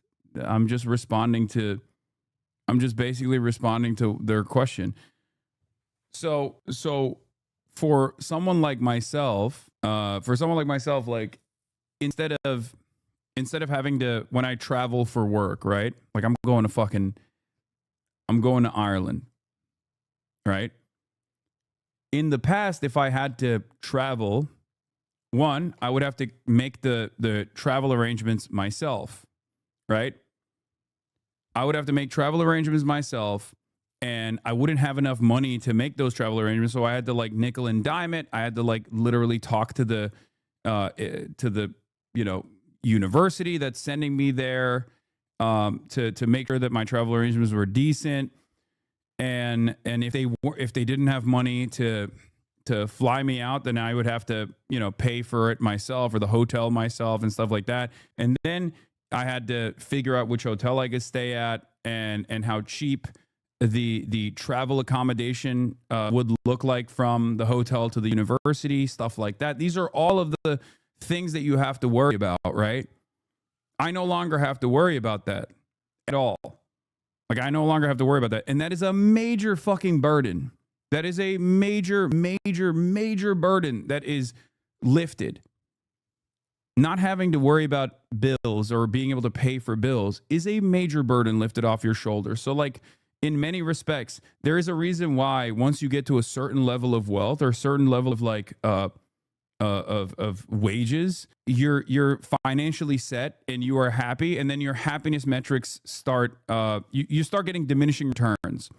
I forget what it was, but I'm pretty sure it's like closely tracked with whatever the stability level is for whichever city you live in, whichever country you live in. Once you get beyond that, it's not associated with happiness at all, and it has like diminishing returns. The difference between like making $10 million a year and making $1 billion a year has no impact on your happiness levels whatsoever. Back in the day, when they used to do these studies, it was around $100,000, right? Like beyond $100,000. Now, obviously, that number is probably far higher than that, because $100,000 in a place like Los Angeles actually doesn't offer you a level of comfort, right? So as far as like my own personal experiences goes, a major burden has been lifted off my shoulders as far as like having to nickel and dime every single thing that I do. And also beyond that, I have people that I pay that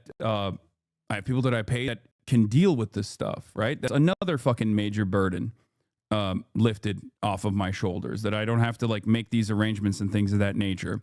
And also, instead of like flying economy as a 6'4", 240-pound guy, now I can fly business, which is infinitely more expensive than economy.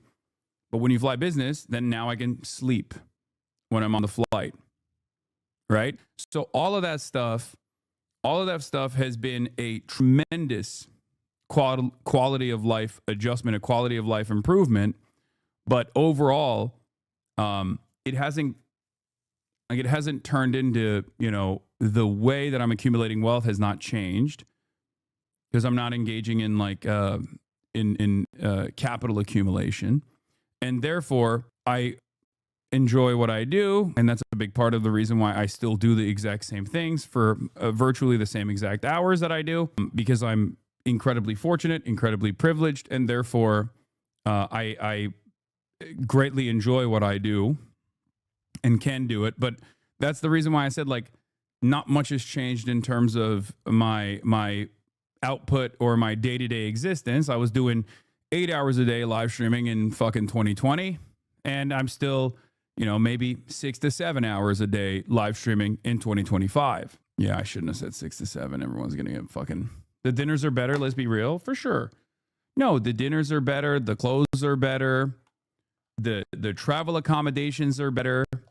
Yes, all of it is better.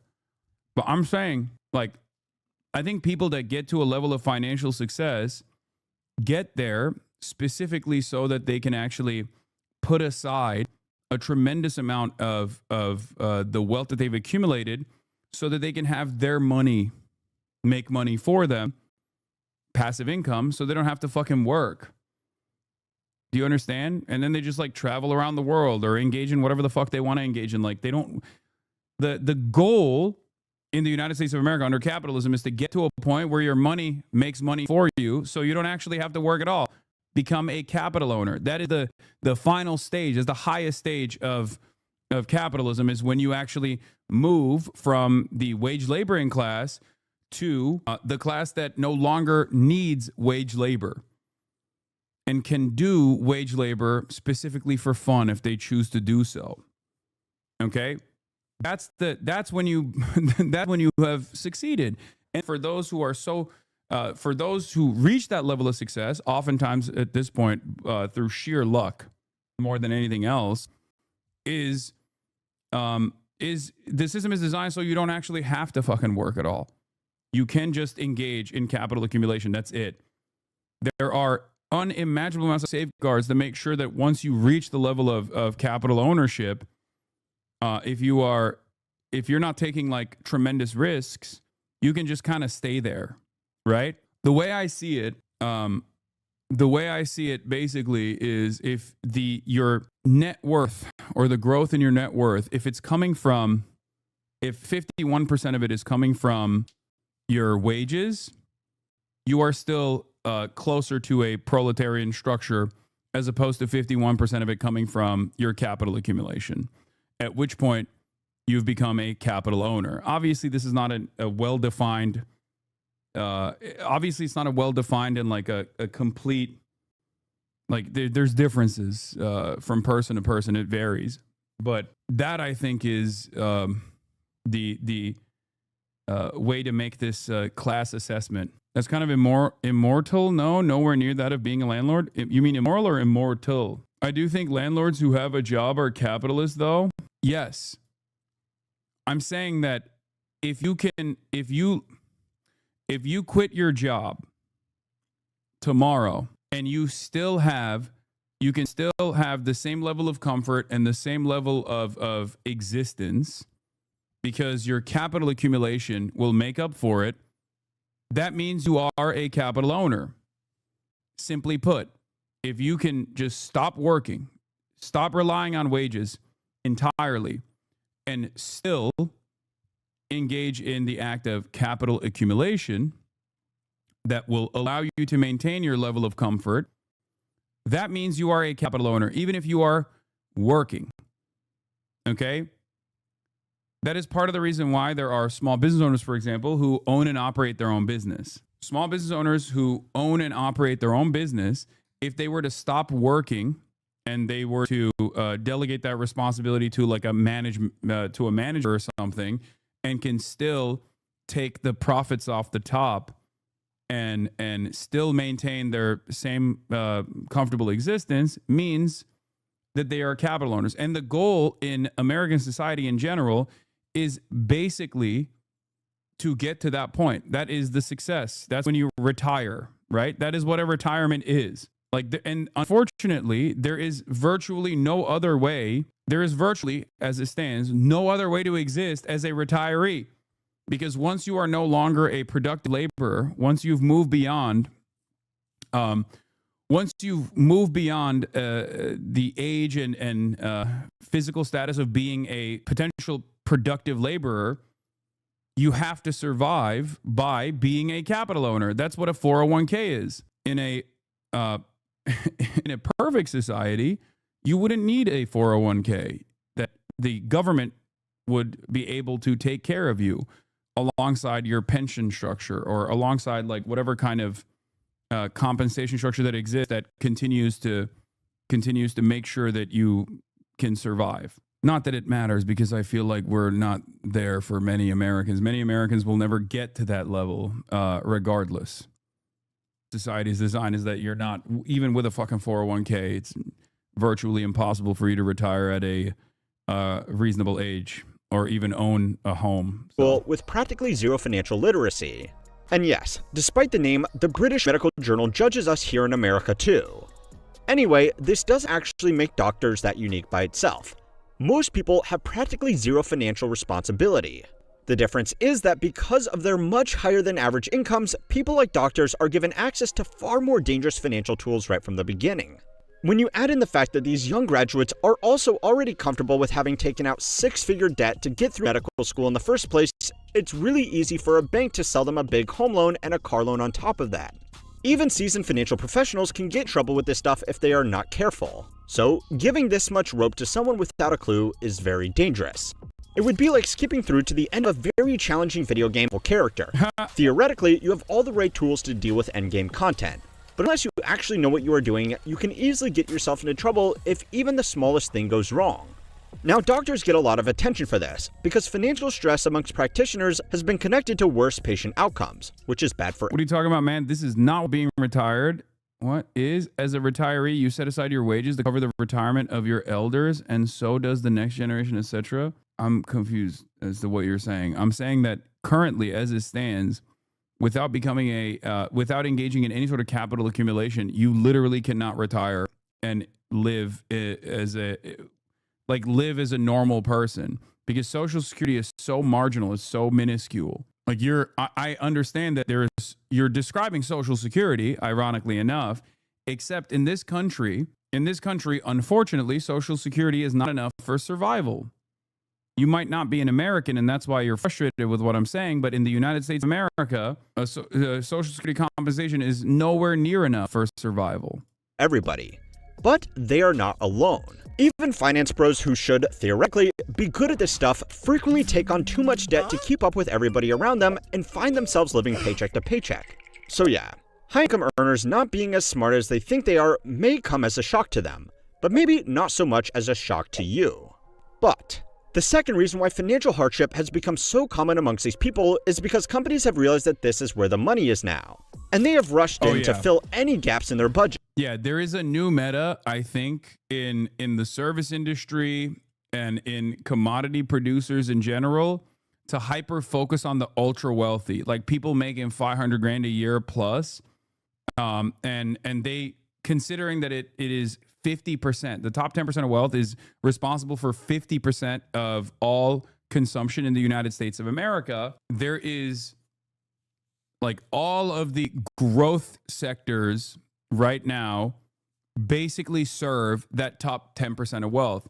And ironically enough, part of that is also the boomers, because that's where a lot of the wealth is trapped as it stands currently. That's why you see a lot of like incredibly scammy retirement home projects and shit like that.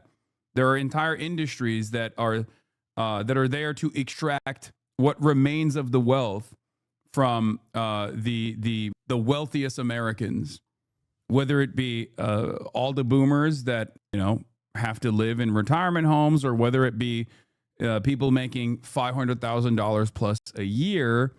And entire sectors that are designed to serve them.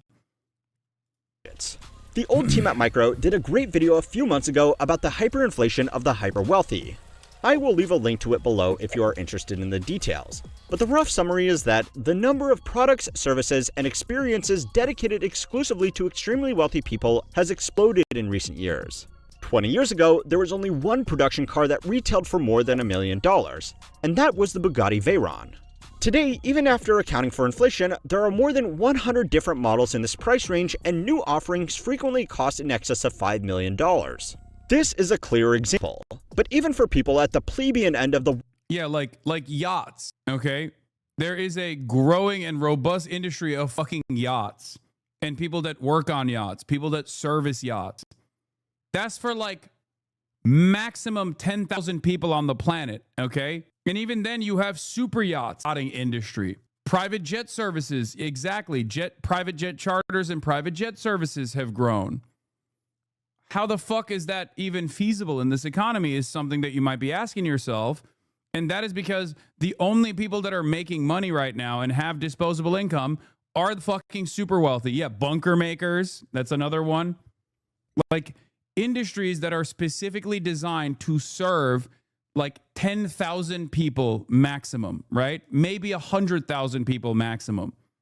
Maybe 1 million people maximum. And then it goes from there. Private security services, things of that nature. It isn't feasible in this economy because I'm poor. No, my point is it shouldn't be feasible in any economy. That is an industry that can only exist if there is tremendous amounts of wealth accumulation that is trapped at the top. These are industries that unironically should not exist. These are industries that only exist because there is this level of wealth concentration at the top. Like, the industries themselves are all unethical, whatever. That's not even what I'm not even making like a moral case here.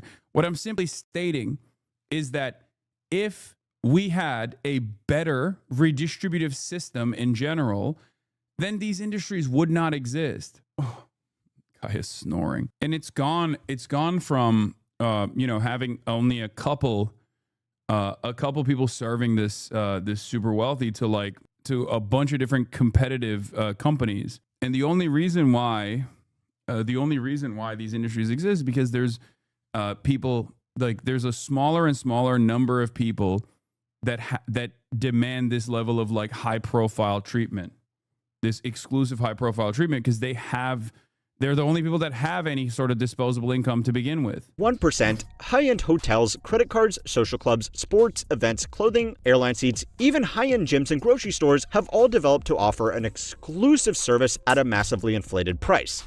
Not all high-income earners will buy this stuff, and even those who do won't buy all of it.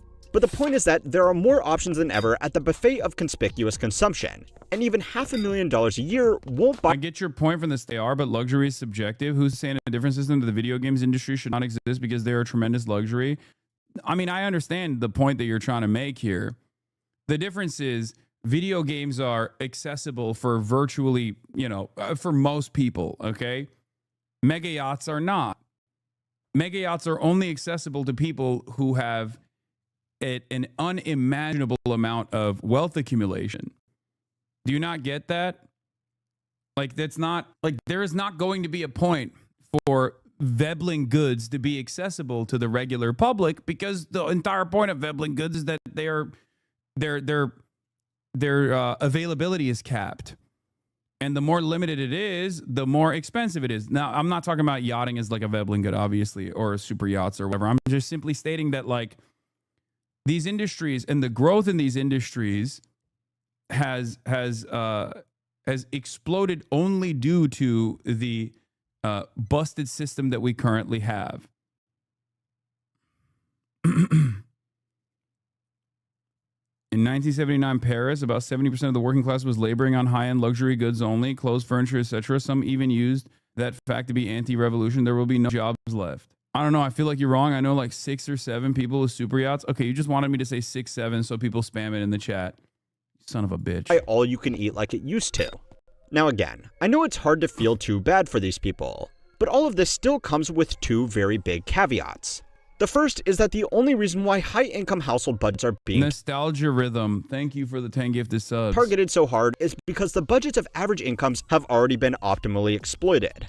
Between the various flavors of consumer debt and price increases, most people don't have. We're not talking about purchases beyond survival. We're talking about purchases for goods and services that are priced in the school district budget range. Mentally illiterate chatters need to really stop typing. Yeah. Like, I'm not saying that there should be no luxury at all. I'm saying that there is a difference between luxury for the working class versus luxury for the super wealthy.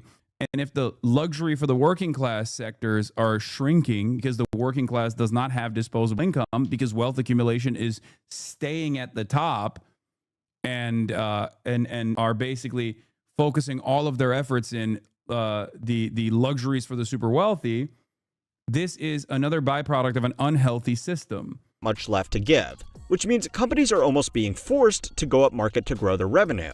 I have mentioned it before, but even Walmart has attributed most of their recent sales growth to targeting higher income consumers, since most other households have already been maxed out. High income households are only starting to feel the pinch because everybody else has already been thoroughly juiced. Oh yeah. And the final most important I like that caveat this video is also making the same exact argument that I'm making, which is that a lot of these high income households can still end up doing just fine in the long run. Their paycheck to paycheck isn't yet the same as everybody else's. Struggling to make the mortgage payments on a home in Seattle may be just financially stressful as struggling to make rent. But in 30 years, those people should have fully paid off a home in one of the most expensive cities on the planet. High-income employees also get benefits like employer-funded retirement accounts or restricted stock units that can provide a scheduled liquidity boost even if they are living paycheck to paycheck for the rest of the year to cover their living expenses. Wealth inequality and income inequality go hand in hand, because if you earn a high income, you can build up wealth faster than someone with a lower income. But what we are seeing today is, thanks to massive asset price appreciation, you still won't be able to build wealth with your income faster than people can create income from their wealth. And remember, this is all just taking place within the top 1%. For everybody else, go and watch this video next to find out why you simply don't matter anymore. Economically we watched this one, Why You Don't Matter Anymore, Economically Speaking, which was the first video that I watched from this channel, which was very good. And it was about the thing that I was talking about previously, which is that the top 10% of wealth is responsible for 50% of all purchases in the United States of America. And in a system that's designed like that, is going to reinforce the same exact class dynamic where 90% of regular Americans and regular ass people are simply going to be working to serve the top 10% of wealth forever, permanently, both in terms of wage laboring so that they can extract your surplus labor value in the form of profits, but also then directly serving them as well, because there's no other job availabilities. The amount of jobs that are available for serving the 90% are going to shrink, and the amount of jobs that are available that serve the top 10% of wealth are going to increase. And that is where we're moving. That's the direction that we're moving in right now. Drew Gooden made a video in a similar vein. And yeah, for the record, before people were saying like luxury is not a relative concept or luxury is a good objective, just wait until healthcare is considered a luxury good, or non-poisoned food substitutes are considered scarce for the working class. At which point, it is actually fucking a subjective concept. With the endless amount of greed that we see and the endless amount of control that the super wealthy have over regular governance with a deregulatory agenda, the food that is readily available to regular working class individuals is going to be poisoned because of the deregulation, right? This already exists with the class structure that exists for the environmental concerns, like access to a 7-year-old student and his mother were detained by immigration authorities while traveling over Thanksgiving break, according to Superintendent of Vermont's district. I feel so much safer. I'll keep it real with you guys. These sick and twisted 7-year-olds need to be out of the nation state boundary immediately. All right, let's get to Sabrina Carpenter. Have you ever tried this one? Have you ever tried this one? Have you ever tried this one? So the White House posted that, and Sabrina Carpenter actually delivered one of the most unholy ratios of all time, responding to the White House using Sabrina Carpenter's music, saying, "This video is evil and disgusting. Do not ever involve me or my music to benefit your inhumane agenda." And then the White House also engaged in some sort of copium posting in reply, as a reply to this. Okay. But I'm glad she spoke out. Well, first it was Taylor. Yeah. Now it's Sabrina. Sabrina Carpenter, the singer, becoming the... First it was Taylor. I feel like we could see more initiative from Taylor Swift. Please, nobody get mad at me for saying this, but I feel like we could see more movement from Taylor on this stuff. Latest pop superstar to get into a feud with the Trump White House. The fight began with Carpenter slamming the administration for using one of her songs in a video applauding ICE raids. That's probably not. I good wouldn't want brand. that. Yeah. The clip posted by the official White House X account, Twitter account, shows a video montage of ICE officers chasing and handcuffing people to a remix of Carpenter's song Juno. The post includes text reading "Bye Bye" with a heart eyes emoji. This is so sick. Yeah, the cruelty is really. I am it's sorry. staggering. This is so sick. The singer responded with a video, a post of her own, writing, "This video is evil and disgusting. Do not ever involve me or my music to benefit your inhumane agenda." White House spokesperson Abigail Jackson responded with a statement referencing Carter's lyrics, writing, "Here's a short and sweet message for Sabrina Carpenter. We won't apologize for deporting dangerous, criminal, illegal, I'm tired of the murderers, lies. rapists, and pedophiles from our country." No. We're not going to read the lies. You know, they are getting students, and Jacob Saber. Am I not supposed to say this yet? What? Just hang on, okay? They are. ICE is getting innocent people that are going to see their family. They are busting down like kindergartens and pulling out kindergarten teachers. They're Okay, Morning Joe. More like Morning Joe Stalin. When did this happen? They're out here talking like they're on the HasanAbi broadcast. What the? They literally hung out with Donald Trump. Remember, they kissed the ring. What a shocking. Yeah, Morning Joe, more like Maoist Joe. Yeah, good morning. It's a beautiful morning for revolution. How the is Morning Joe saying this about the Trump immigration agenda? They literally went to Mar-a-Lago to be like, "I will suck your dick, Mr. President. I love you." What the hell? Throwing mothers to the ground. It's savage. The savagery, the cruelty, and it's something they celebrate. They love this. They think inside the White House.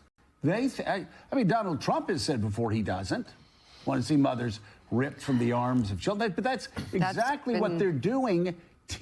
Bro, what is happening? Liberals are talking about immigrant parents getting ripped away from their children's arms. Oh my God. Are we there? I mean, you guys didn't seem to care about this shit a while back. No disrespect. I love that you're there now. I'm glad that you're there now, but I wish you could keep up this energy. You know what I mean? Yeah, I saw this. ICE detains second grade student visiting family for Thanksgiving. A 7-year-old student and his mother were detained by immigration authorities while traveling over Thanksgiving break, according to Superintendent of Vermont's district. I feel so much safer. I'll keep it real with you guys. These sick and twisted 7-year-olds need to be purged out of the nation-state boundary immediately. 7 years old. ICE detains a teenage student at Boston Airport, flying home to surprise family for Thanksgiving. Despite judge's orders expressly blocking deportation, agents took her to Honduras just hours later. Agents at Boston's Logan International Airport. It's the day before Thanksgiving. We're all supposed to be with our families, and yet she's taken away from her family this time of year. It's cruel and unconscionable behavior, and we're not going to tolerate it. Parmelo says Lopez Beloza, a student at Babson College in Massachusetts, was planning to surprise her family for the holiday, but was picked up before she could even board her flight. She was scanning her boarding pass, so she was told there was something wrong with the ticket. I don't believe that to be the case. Something must have happened between when she had her passport scanned in Logan Airport. CBS Austin reached out to the Department of Homeland Security asking why Lopez Beloza was detained and later deported. We've yet to receive a response. According to a report from the Boston Globe, there's been a removal order for Lopez Beloza since 2017. Pomelo says he was blindsided by her deportation. We have a decision from 6:08 p.m. on Friday saying she shall not be removed from Massachusetts. But more importantly, she shall not be removed from the United States of America until we get to the bottom of why she was detained in the first place. The Massachusetts lawyer says this highlights the larger issue with the current immigration system in the country. And we need to have better immigration policies here. You know, she's a dreamer and she's living a draconian nightmare right now. This is not what should be happening ever. We attempted to reach out to Lopez Beloza, but we were unable to connect with her. She's still in Honduras. A family friend of hers told the Boston Globe that it's unbelievable. He couldn't believe about what he had heard about what happened to her. We're going to continue to follow up on this story as it continues. I don't know what to say. It's just transparent. Got 1.4 million likes on this post, dude. Anyway. But that ratio was so fat, it seems like even Morning Joe is on board now with a pro-immigrant agenda. Tenfold compared to the first term. It's why he's upside down on immigration, an issue that should be his strongest, because the southern border is shut down. Yeah, and as much as Trump has said he doesn't want that, but at the same time, he sat down with 60 Minutes a month ago and was told.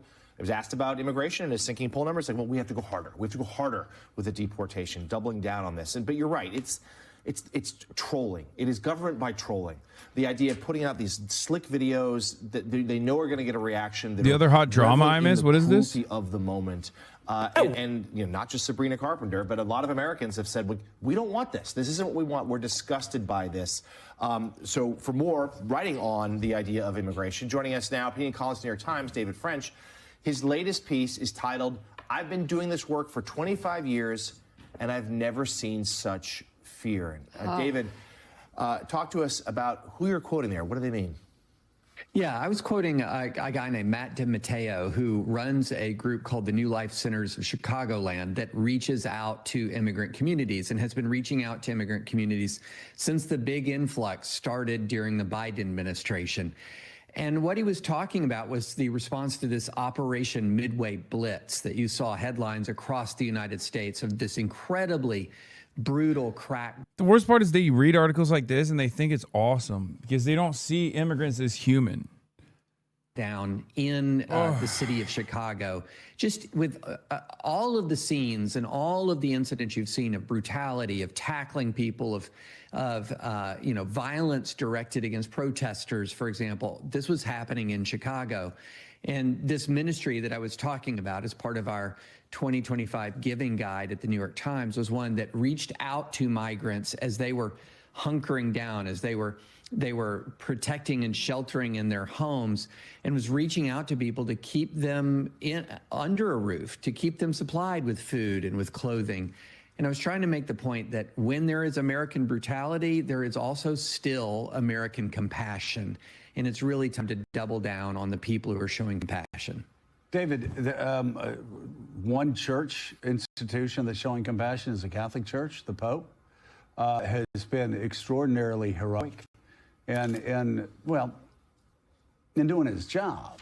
I mean, he's quoting Jesus. He's quoting the most obvious parts of the red letters, which of course leads to the question: how do so many people who grew up in our churches, who grew up as Baptists like me, across the Deep South, how are so many people turning a blind eye, not only to the savagery here, but also to a president they voted for? I don't know, maybe because this is the purest expression of American Christianity for them, which is just being cruel to the vulnerable, being uniquely cruel. I'm not an r/atheist style guy at all. You guys know this. I respect people who want to practice their religion in their own way, whichever way that may be. But god damn it, dude. Like, American self-described Christians are some of the biggest fucking assholes of all time, man. They would rape an entire orphanage full of children and then turn around and be like, well, you know what? God forgives me. Okay? I actually found God And you know who actually would potentially, hypothetically, rape an orphanage full of children? Transgenders. It's like, what do you mean transgenders? You just did that.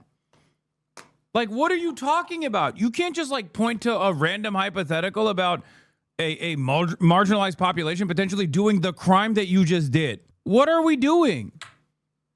It's so fucking crazy. I feel like American evangelicals they move in such a strange way, man. Even as someone who thinks like, you know, live and live, let people fucking believe whatever they want to. It creates a lot of resentment for someone like me. I promise you, go on Twitter, scroll your For You page for like 8 scrolls.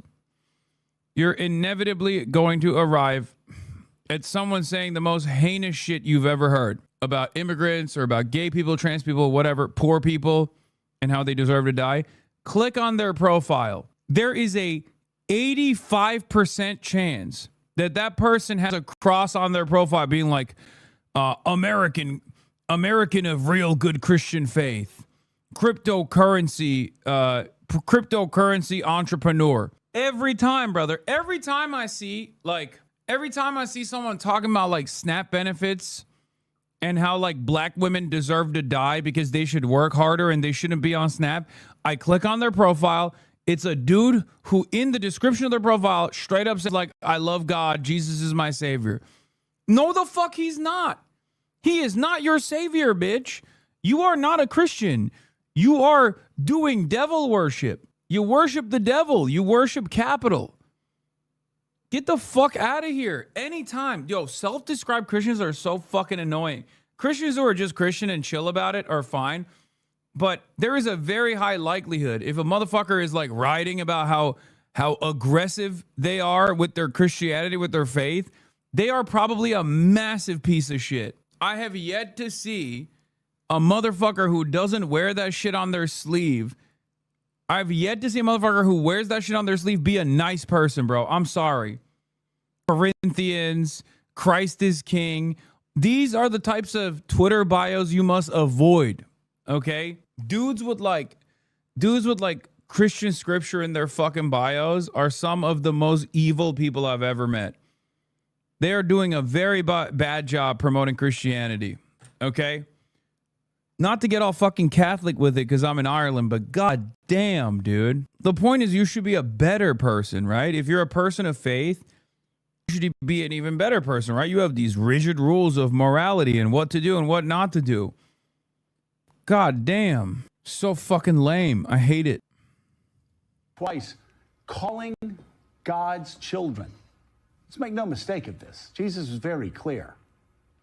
We're all God's children. And in fact, when he talks about the last being first and the first being last, well, you could probably put billionaire leaders on one side of that and Somali immigrants on the other. When he calls Somalis, quote, human garbage, that is something, again, for people that didn't grow up in the Baptist church, or didn't grow up reading the red letters, didn't grow up in the Gospels, didn't grow up like you and me, reading about this in, Sunday school and training union. I mean, the thing is, when you get into the Gospels, they're not. When did this whole anti-Somali tirade even begin? I don't know. It's just like, it's always been a thing, but it's never been at the forefront like this. I guess it's a way for Donald Trump to shit on Muslims without like actually shitting on all Muslims, I guess, because he can't shit on all Muslims because then the Gulf leadership is going to hear that and be like, all right, bro, maybe dial it back. We're giving you like $7 quintillion fucking dollars for your stupid ass fail son and his real estate projects. Like, fucking dial it back, please. So this way he can be Islamophobic and anti-black at the same time. And then when asked, he could just be like, no, I'm just talking about Somalians.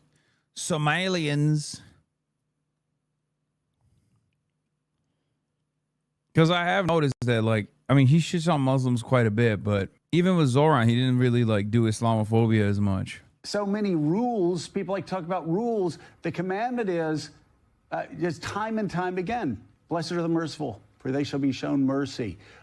This guy's still talking about a Christianity that unfortunately does not exist in the United States of America in modern day. You do to the least of these among me, you do to me myself. And again, you just can't keep going back to the story of the Good Samaritan enough, where Jesus says, love your neighbor as yourself. They ask, who's my neighbor?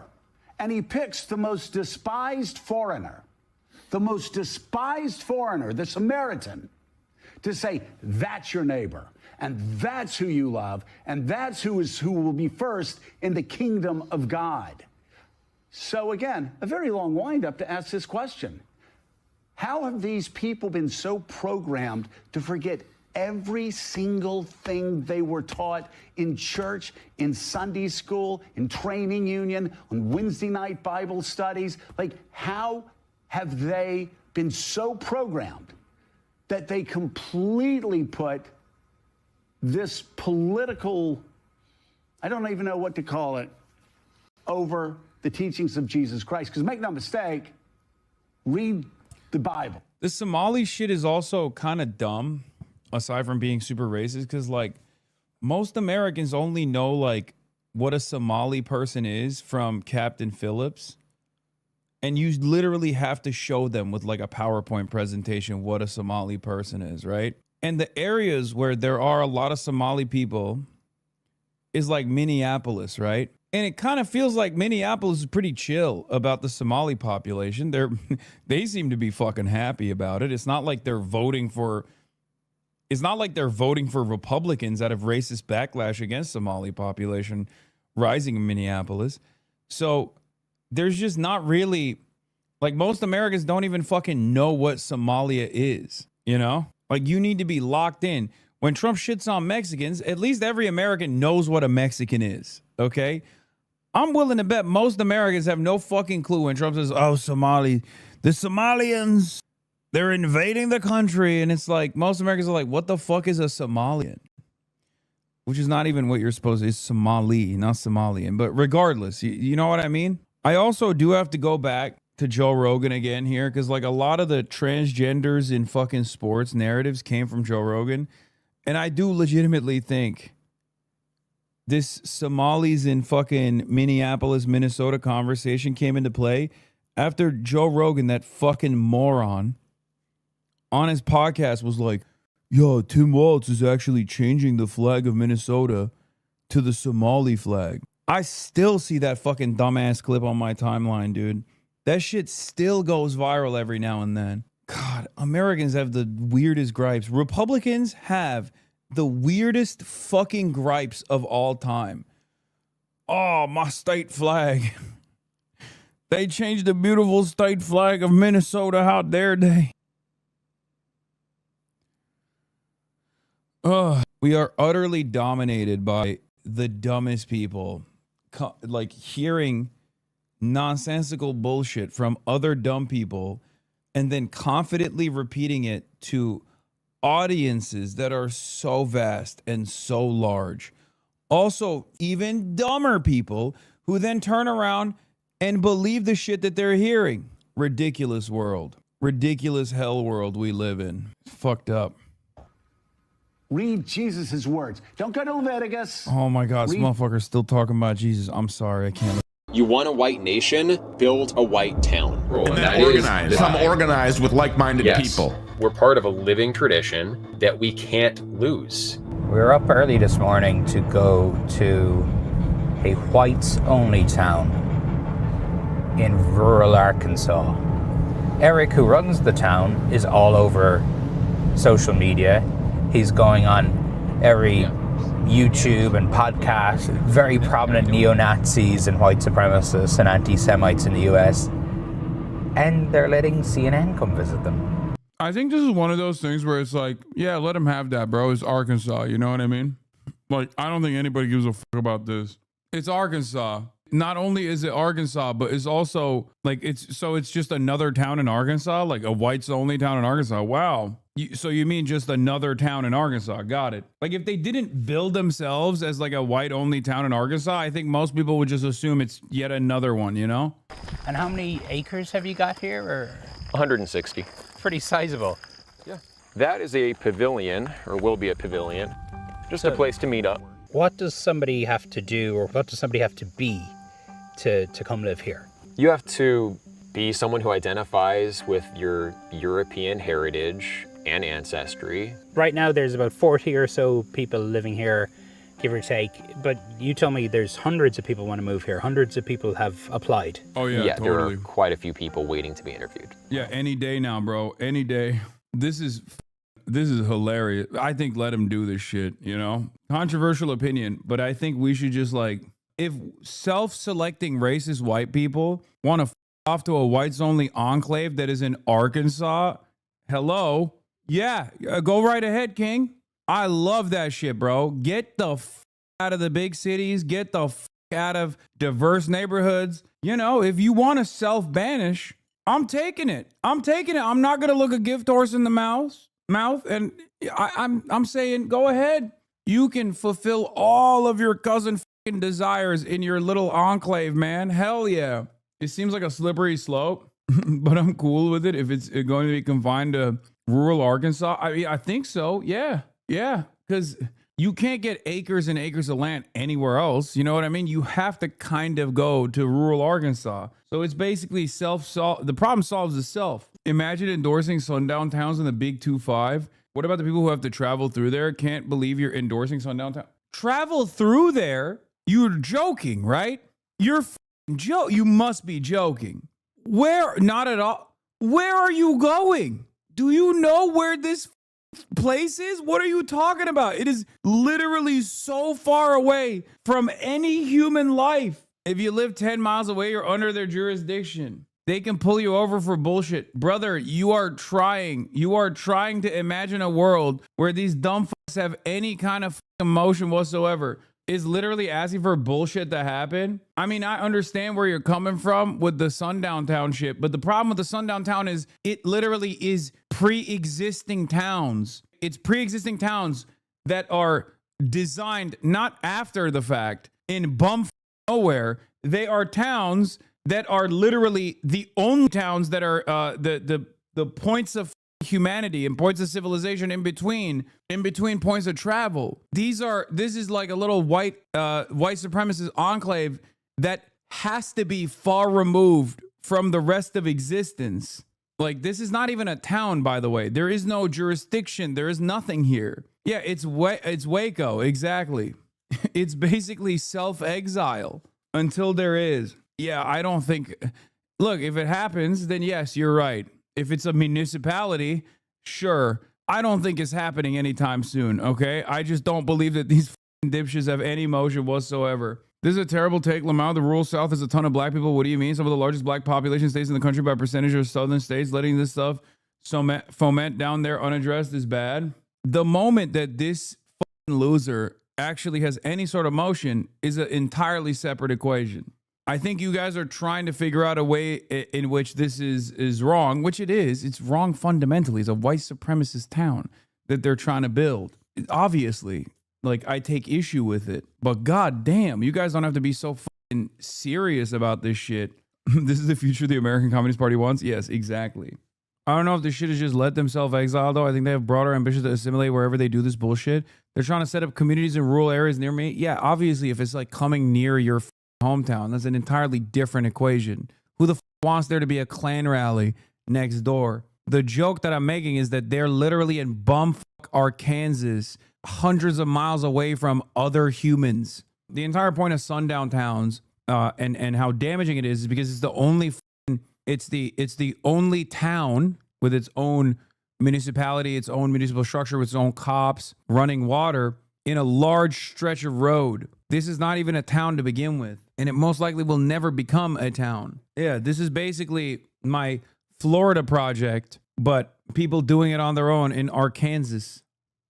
Refugees. Errol, how are you? Nice to meet you. Errol Langton, who had just moved to the US with his family. Could we get 2 of the breakfast sandwiches, please? You seem happy. I'm very happy. Happier than I've been in a long time. Yeah. Less stressed as well. Anybody who knows me, the first thing that they do is, if they haven't seen me in a few months since leaving South Africa, is the first thing is, you're looking good. You're looking healthy. You're looking like you're getting on top of things. Where you lived in South Africa, you and your family felt unsafe? We are very nomadic. So we've lived in multiple locations as a family.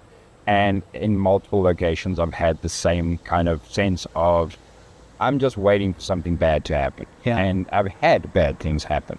In 2003, Errol says he was stabbed 15 times in his home.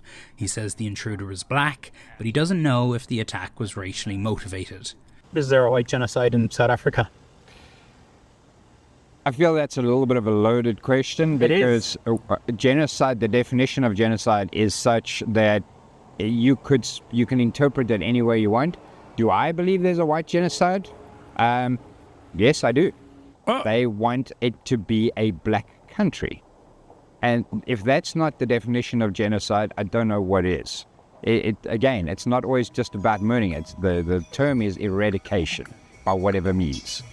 So how has the idea of white persecution in South Africa taken such a strong hold in the US? I think one could say that a lot of the problems that we experience in South Africa today might be experienced by countries like America in the future. A lot of it is down to this man, Ernst Roots, an Afrikaner who's made multiple trips to Washington, D.C. and has appeared all across conservative media. Especially farmers in South Africa, white farmers in particular, when they would be tortured to death and it would receive very little news coverage, and that's unfortunately. One of the lessons from South Africa is when white people or Westerners become a minority, the threats and the targeting doesn't stop, it becomes worse. So you view this as a fight bigger than just for South Africa, it is for Western civilization. We do believe that Western civilization is under threat. I think America should look to South Africa and be concerned. How important has Donald Trump been for putting the Afrikaner issue on the world stage? Well, he's been fundamental and he's played a very important role. Death, death, death, horrible death. Roots' message has made it to the White House. Excuse me, turn the lights down and just put this on, it's right behind you. When President Trump showed videos of what he said was evidence of white persecution in South Africa. Someone I used to be friends with when I was a kid believes this shit is so depressing. Oh my God. Sky News actually made a doc on the whites only community, 1.7 million views. All right, let's watch it. What we've done here is establish a place where we have control over who our neighbors are, and that is just for the sake of preserving, our culture. And that culture, effectively, we're saying this is a white culture, a whites-only place.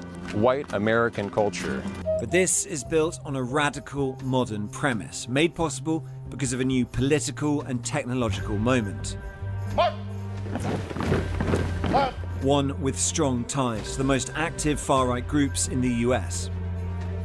Instead of taking to the streets, they are building their own, for generations to come. It's important for me to do this for my ancestors, my friends, my family, my children, my children's children. But in this southern US state, people who have lived through segregation once fear it is returning. Dude, it's so crazy. It's so crazy to me that you could just get this experience with running water and sewage in any American exurb or suburb. But the mere prospect of having a black mailman is enough for these guys to literally escape to the mountains of Arkansas. Are you fucking kidding me? That is so wild. This level of white segregation already pretty much exists as a consequence of redlining. And these guys are like, nah, there might be randomly someone with melanin that I might encounter. How sensitive are you? Jesus Christ. For the last few years, I've been exploring how an ethno-nationalist movement has been organizing online. This guy... A network that aims to define... This is the perfect journalist to send there. They're going to be like, oh, you're one of our own. Welcome. White people have been taught that no matter what they do, they will always be racist. I think that's why we are seeing things like this happen. Yeah, dude, totally. Yeah, white supremacy is a direct response to people saying white people are racist across the board. You're totally right. Come on, chatter. As I already explained, there are plenty of places that already have running water and sewage that are this racist and this racially segregated. These guys are extra. These guys are extra white supremacists. They are specifically trying to build a white supremacist enclave. Also, as a white person myself, I get told all the time that I am racially insensitive or I have blind spots. And I'm not just like any regular kind of white person. I am a white person that has spent the last 12 years of my professional media career criticizing white supremacy and educating people on white supremacy. And yet people still say that shit. What are you, some kind of pussy? What the fuck's wrong with you? You hear someone say, oh, all white people are racist, and you're like, oh, I guess I'll show them by becoming racist. Have some conviction. Have some courage. Have some intellectual honesty. I can't stand people that go, you've given me no choice but to become the racist you always suspected me of being. What we've done here is establish a place where we have control over who our neighbors are, and that is just for the sake of preserving, our culture. And that culture, effectively, we're saying this is a white culture, a whites-only place. White American culture. Yeah, not just white, but white American. But what this sounds like is bringing back segregation. Is that a fair assessment? Well, I mean, it's free association. So we're not... What do you mean it's free association? Okay, so a black person can freely associate with you? It's kind of the opposite of free association, don't you think? It's so funny. See, he's still trying to be woke while being a Nazi. Is hilarious. There ain't no way this actually succeeds. There's just no shot. 160 acres taking shape, forest cleared, roads laid, cabins built. Around 40 people live here. Hundreds more from across the world have paid to be members. We met here. Oh, you met here? I guess he came here. I met here on like day 3. So. Yeah. Oh my God, what a story. It beats Tinder, doesn't it? Yeah, right? David and Caitlin not only met here, they got It married. beats Tinder, doesn't it? Is a brother, you are in a white supremacist enclave. This is a cult. That's crazy. What do you mean it beats Tinder? They wouldn't be here without social media. Somebody had posted a video of Eric. Yeah. I saw videos of them actually building stuff on. Oh my God, look at celery, carrot, the worst hamburger I've ever seen. Okay, it's over. Brother, you can't even make a good burger. Like, you can't even have a good grilling session. The is the point? You deserve to eat the shit burger for the rest of your goddamn life in your bumfuck white supremacist inbred enclave, dude. God damn, this shit is so ass, bro. Imagine being so racist. You moved to the mountains of Arkansas, bro. Holy shit. Destined for a lifetime of eating the worst food of all time. They're doing the Florida Project to themselves. I'll allow it.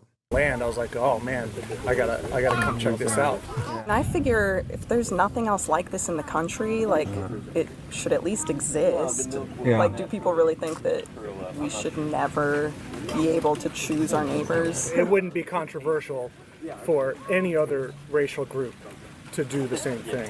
I think it'd be quite controversial. Well, if you don't have rules. Yeah, like this guy's gonna be like, oh, well, what about Chinatown? It's like, first of all, any sort of enclave of that sort was created as a matter of protection because there was also real harm being done. No such comparison exists with white people in a country like the United States of America, a white nation, okay? A nation founded through genocide of the indigenous population by white Anglo-Saxon Protestants. And even then, you can move to Chinatown as a non-Chinese. Little Italy exists, and you can move there as a non-Italian. The difference, of course, is that not only are white people, or at least like, people of European white heritage, are not being attacked or systematically eviscerated or harmed or bullied on the virtues of whiteness in a country like the United States of America, but also you have designed this little enclave specifically on the basis of exclusion. Deliberate exclusion.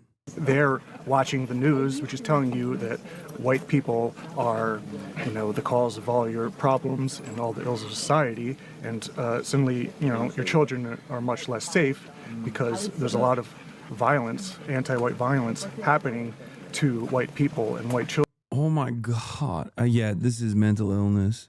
Oh, what are you saying, bro?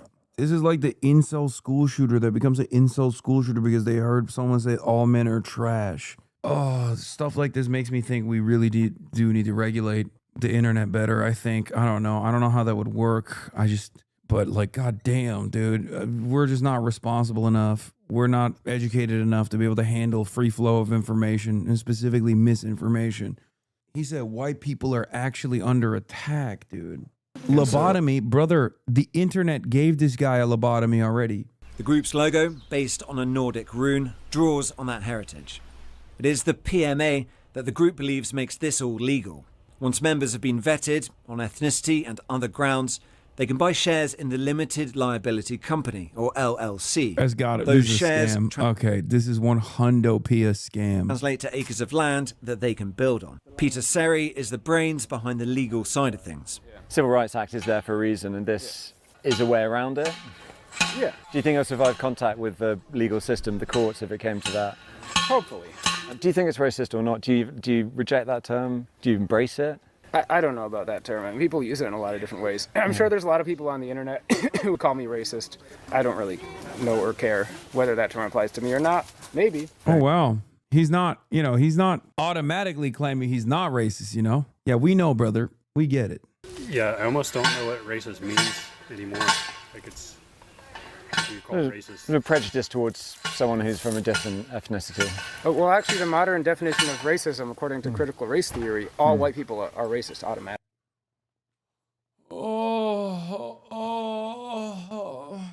I don't know about all white people, but all white people at this commune definitely are racist because it's a whites only, white supremacist enclave led by a guy who won't even say, I don't know about racism. I mean, maybe I'm a racist. Who knows? Why are people so upset about a bunch of folks LARPing in the forest? I mean, I'm not even upset. But I can't even make fun of them without someone putting words in my goddamn mouth. I mean, it's just a congregation of open neo-Nazis. You know what I mean? They're not just like Boy Scouts. They're also organizing around white supremacy. Let's be real. That's their leader? No, that's their legal mind. The legal scholar behind this all. Isn't this just racist Amish? Yes. That's what I was thinking as well. No, they're trying to do Amish shit, but they have no technical skills. Like, they have no skills in home building and shit like that. The Amish can build a mean home, you know what I mean? But yeah, they're basically the racist version of that. Actually, I don't know how racist the Amish are. The Amish are racist too, yeah. These guys are racist Amish without learning how to churn the butter. Also, I'm seeing a far larger number of men than women here, for the record. It's a safe space for people of European ancestry. It's exclusionary, it's sort of an attempt at segregation. While the men labour at the roadside, the women of Return to the Land are at work too, looking after the 6 children who live and are homeschooled here full-time. Oh no. And they're preparing food for the weekly community 6 victims dinner. The theme tonight, colonial. I don't know, dinner's really important. I like feeding people, so I didn't want to put this off any longer than I already had. Back in the day, Ain't no way. Come on. No spices for real? Are you actually? when we Come first on. got Spice the them land bad here, boys. there Please. were only about 5 guys. Oh my God. It's real. It's not even a joke. She's just not putting no spices on that. My name's Allison, Alison. I'm 29. Right. And Caitlin, Caitlin, I'm 31. I think people just have a large misunderstanding of what's happening here. Yeah? Yeah. What's the biggest mistake? No, I think people totally understand what's going on. What do you mean? It's a white-only enclave, man. Designed by white supremacists. The fuck do you mean? What's the misunderstanding? She's going to be like, well, we do put spices in our food. I mean, I use salt and pepper, for example. It's a loving movement. I mean, on that aspect of it being loving, I suppose the counter-argument would be... I don't understand. Like, why are they trying to wokeify white supremacy? Just wear it on your fucking sleeve. I mean, you are wearing it on your chest. You got a Nordic rune on every fucking... You got a Nordic rune that says whites only on every tree. What do you mean? No, it's a misunderstanding. We're actually woke. It's just funny because, like, I keep reiterating this, but it's Arkansas.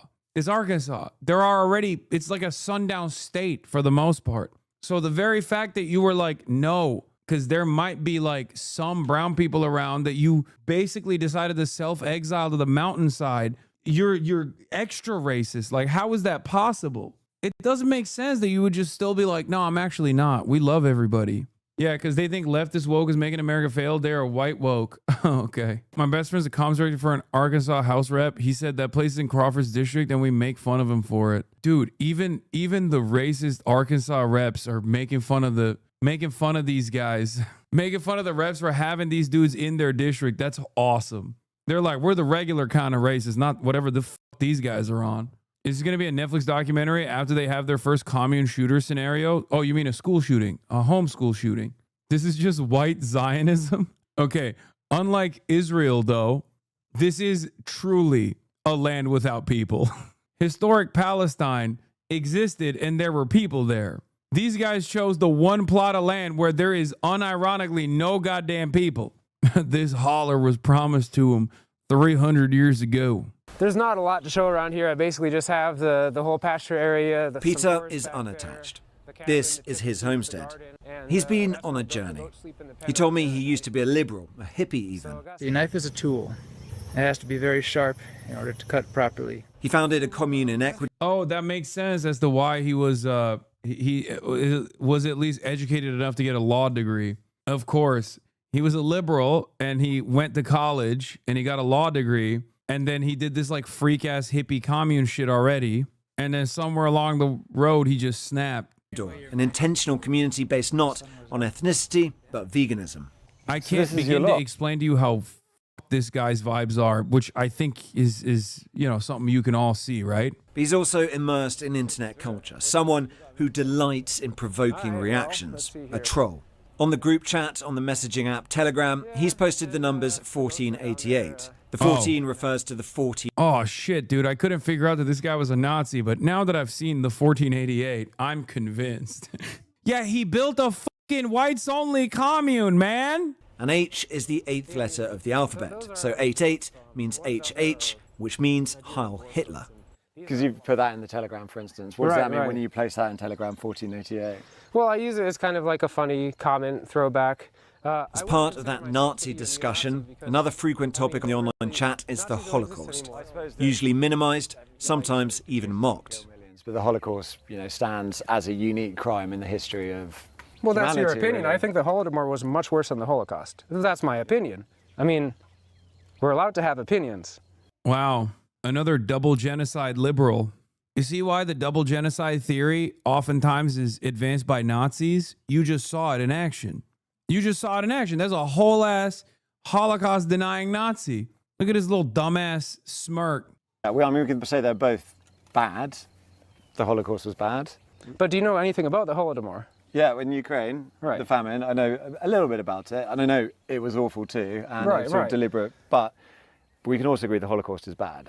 Well, you know, we don't have to say that one was objectively worse than the other. I'm not saying one. I'm not saying that. I'm saying, like, what is the Holocaust? Wait, you said it. You said one was objectively worse than the other. Why are you getting back on that? You just said that, you know, the USSR was worse than the Nazis. So basically all I'm saying is that I don't really see it as concerning that people are talking about Hitler when it's acceptable, it's publicly socially acceptable in the United States for leftists to support Chairman Mao. It's quite difficult to agree on even the very bare minimum here.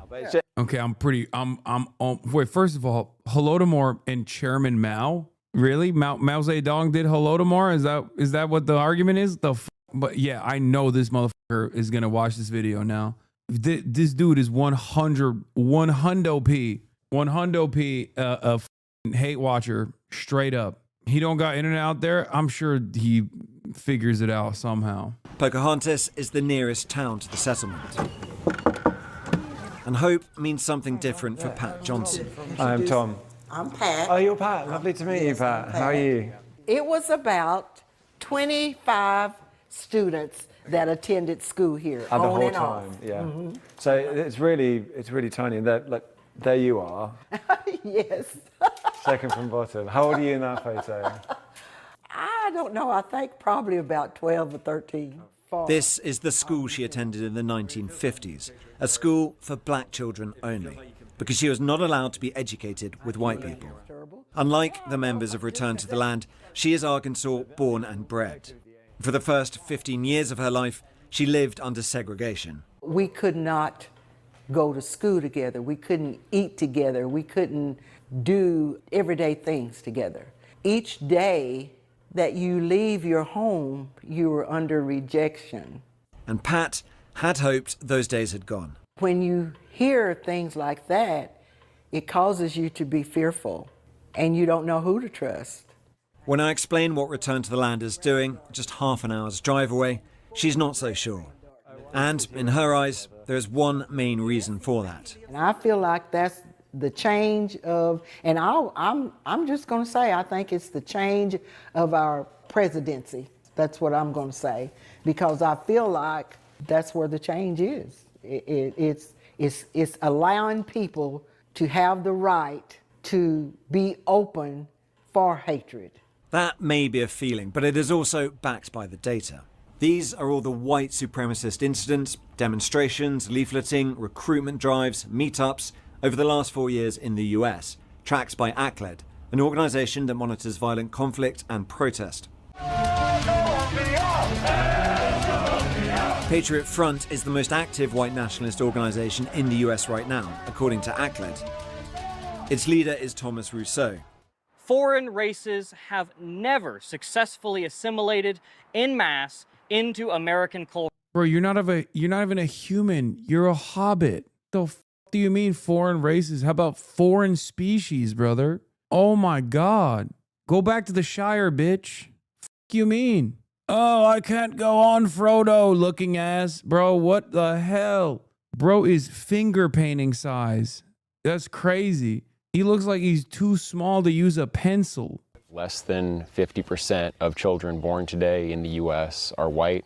I'm white, my kids are white. There is something to your background that informs who you are, your sense of identity, and we don't want that sense of identity being taken away from us involuntarily, so we're taking control. How is that, like, how could that possibly be taken away from you involuntarily? Like what? The elusive Latina? Is that what's gonna happen? Like they're just gonna trick you? Like what do you... Whiteness is a socio-political construct designed around purity and its proximity to blackness. There can't be like a white genocide through miscegenation. It's not a real genocide. It's just people behaving as normal people do and just not being as racist as you. Like it just, when he says like, oh, we can't have the whiteness go away, it's like, okay. Like, how is that going to happen without enforcement? The only reason why there was some semblance of racial purity for a very long time is because of the exclusivity and the rules against miscegenation. It's such a funny concept because they made it up, right? Like, whiteness is something that they made up and they designed it around purity. So when people don't want to believe this idiotic notion, now this made up concept is going away. It's like, yeah, no shit. Yeah, it's going away because you made it up to begin with. What's the problem? Everything in the world is made up. Okay, well, some made up concepts are good and helpful, like the passage of time and being able to contextualize it. And then some made up concepts are idiotic, like whiteness, designed around genetic purity. Or a made-up concept such as phrenology, scientific racism. This happens to be one of those made-up concepts that's not only stupid, but also dangerous in its implementation. It was a violent inception to begin with, and it was so stupid that people were like, come on, man, give it a break. People fought back against it. People succeeded in dismantling this idiotic purity, this idiotic purity-based legal structure. So now they're worried that white people and black people or white people and brown people are hooking up. That's it. That's what their gripe is, because that's what this means. We are forced to accept people into our neighborhoods, into our businesses, and into our lives who won't share our background, who won't share many of our cultural priors, even moral priors. We don't have a rule stating, if you have X amount of non-European ancestry, you're definitely out. In many cases, yeah, that would disqualify someone. Were I to apply to the PMA and my views were different, I'd probably be allowed in. Do you think that's likely? I know it's a case-by-case basis, but just off the top of your head. Yeah, possibly we would accept you in the PMA. I don't understand white American culture, but you'd rather have me in that case.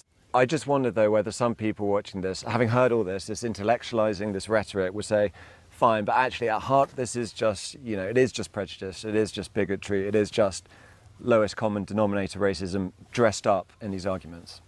And I would just question the moral frame. Why is it wrong to identify with your own people want an integrated culture where you can be yourself. Just to boil it down to what for you is the definition of racism? Dude, small being white supremacy is so crazy. Total cultural victory for the woke, I guess. That you got straight up Klansmen being like, oh, little old me.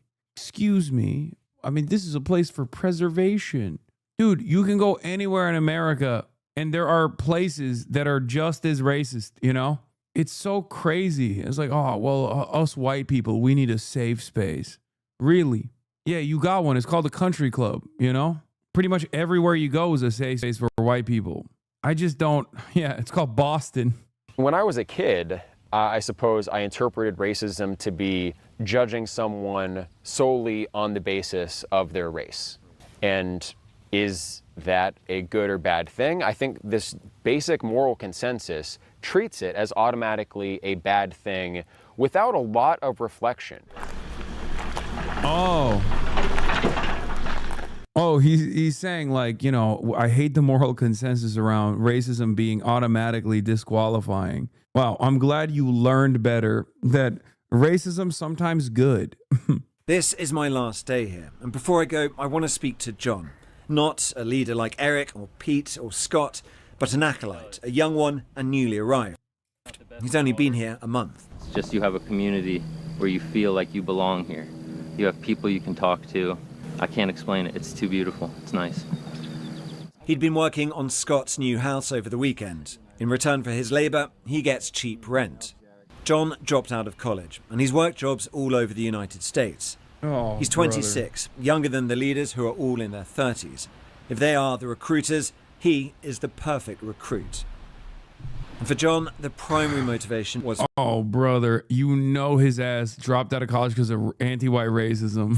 To me, it's economical. It's an economic decision, right? And, you know, everything also, else. yeah, he's doing serfdom. They're doing racialized serfdom. Dude, white people love capitalism, bro. I swear to God. They're doing white slavery. Respect. Oh, I'm sorry. When the Ottomans were doing it, everybody was mad. All of a sudden, when other white people in America are doing it to other white people, boom, then it's fine. Is that what we're doing here? Everybody hated the Dev Shirman program when the Ottomans were doing it. They were real pissed off. How dare you?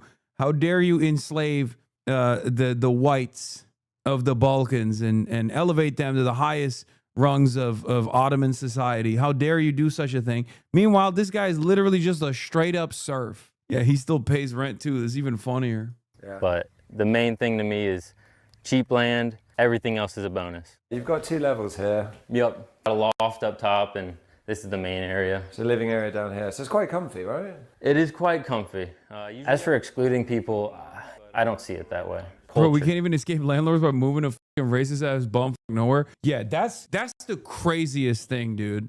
Being relegated to permanent renter status and as a serf in 160 acres of untabbed land is wild. Like, at no point did you realize, like, hey, motherfucker, let me build my own house in one of these plots. Nope. You're supposed to be a serf in racist land. That's awesome.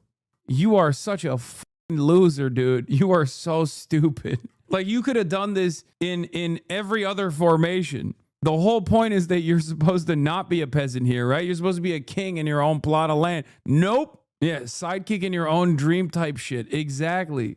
There is one last thing before I go. A concert put on in honor of our visit.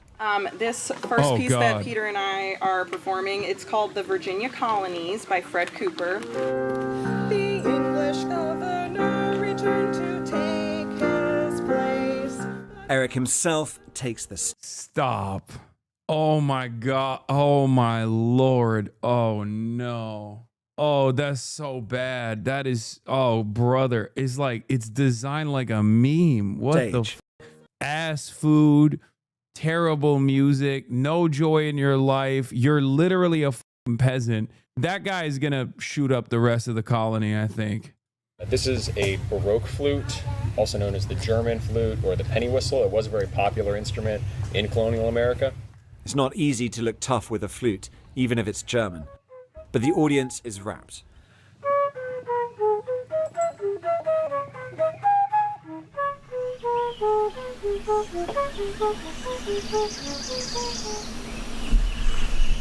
Would America be better as a white nation state?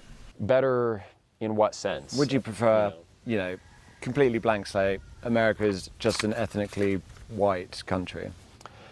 I would probably feel more comfortable there because I'm white, and that's the way that this country was when my ancestors came here.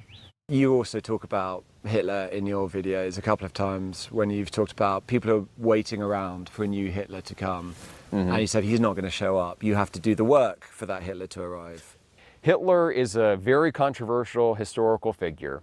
I think the mainstream view is one-sided. It's informed by World War II propaganda, but also the contrary position that Hitler did nothing wrong that many people online say, that's also a one-sided view. I think all historical figures are complex. What's this guy's issue with Hitler? That he didn't kill enough? Is that what it is? Is that what he's going to say? He's like, people are wrong, actually. Hitler was too woke. This man is a Hitler centrist. Dimensional. But when I say you're going to have to wait for that new Hitler to arise, I'm not saying you're going to have to wait for a new person to start a new Holocaust. I'm saying you're going to have to wait for a charismatic leader who's going to advocate for your interests, because that's how a lot of people see Hitler. I'm addressing how they think of Hitler, not my own view. There are other PMAs, other bits of land that are going ahead. Yeah, there are 2 other groups, actually 3, organizing. One in Appalachia. This is what Twitter Maoists think is the average American. They're not wrong. I always describe Hitler as charismatic first, then I stop. Yeah. No, that was what he was, that was the most important quality. I mean, what is the redeeming quality of Adolf Hitler in this guy's mind, I wonder? The guy who's running the whites-only enclave. What could he be saying? He didn't like Hitler because Hitler was 5'7"? I mean, half of these dudes are 5'7". He's like, no, Hitler killed Hitler. That wasn't good. That wasn't a good move. I kind of want to ask you, after seeing this, do you think what we're doing is immoral? Yeah, I do. Yeah? Yeah. For me, it is morally objectionable. I think the way we've talked about it is, I don't think it is like a country club. That's the difference. I don't think this is sort of free association. I think you are depriving people of a fundamental right to housing. That's how I see this issue. And I think the reason I'm asking those questions about where it goes from here. He's like, oh, I don't like this. When I saw your bald ass head, I thought, oh, fellow traveler. Now I'm starting to notice that maybe you weren't a skinhead. What the fuck? And the Arkansas State Attorney General told us, "This is the first I've heard of these allegations. Racial discrimination has no place in Arkansas or any..." That's a funny thing for the Arkansas Attorney General to say, dog. Come on. First time I've heard of it. Wait, what? You mean to tell me, wait a minute, they built another racialized whites only enclave in Arkansas? That's crazy. Here's the Attorney General Griffin declining to make Ethics Commission pick, citing unconstitutionality of the statute. I took an oath to uphold both the Arkansas and United States constitutions, which promise equality under the law regardless of race. Why is he saying that? Because he has to appoint a new member to the commission that he's refusing to do because the Arkansas Code annotated requires me to ensure that at least one member of a minority race serves on the commission. This requirement is racial discrimination, which is both wrong and unconstitutional. That's awesome. Response letting us know that you will not be joining the in-person conversation. We will be proceeding without you.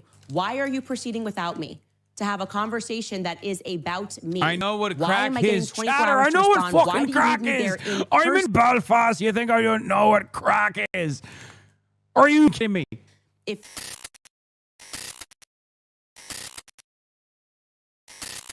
Someone in his chat was like, aren't they though?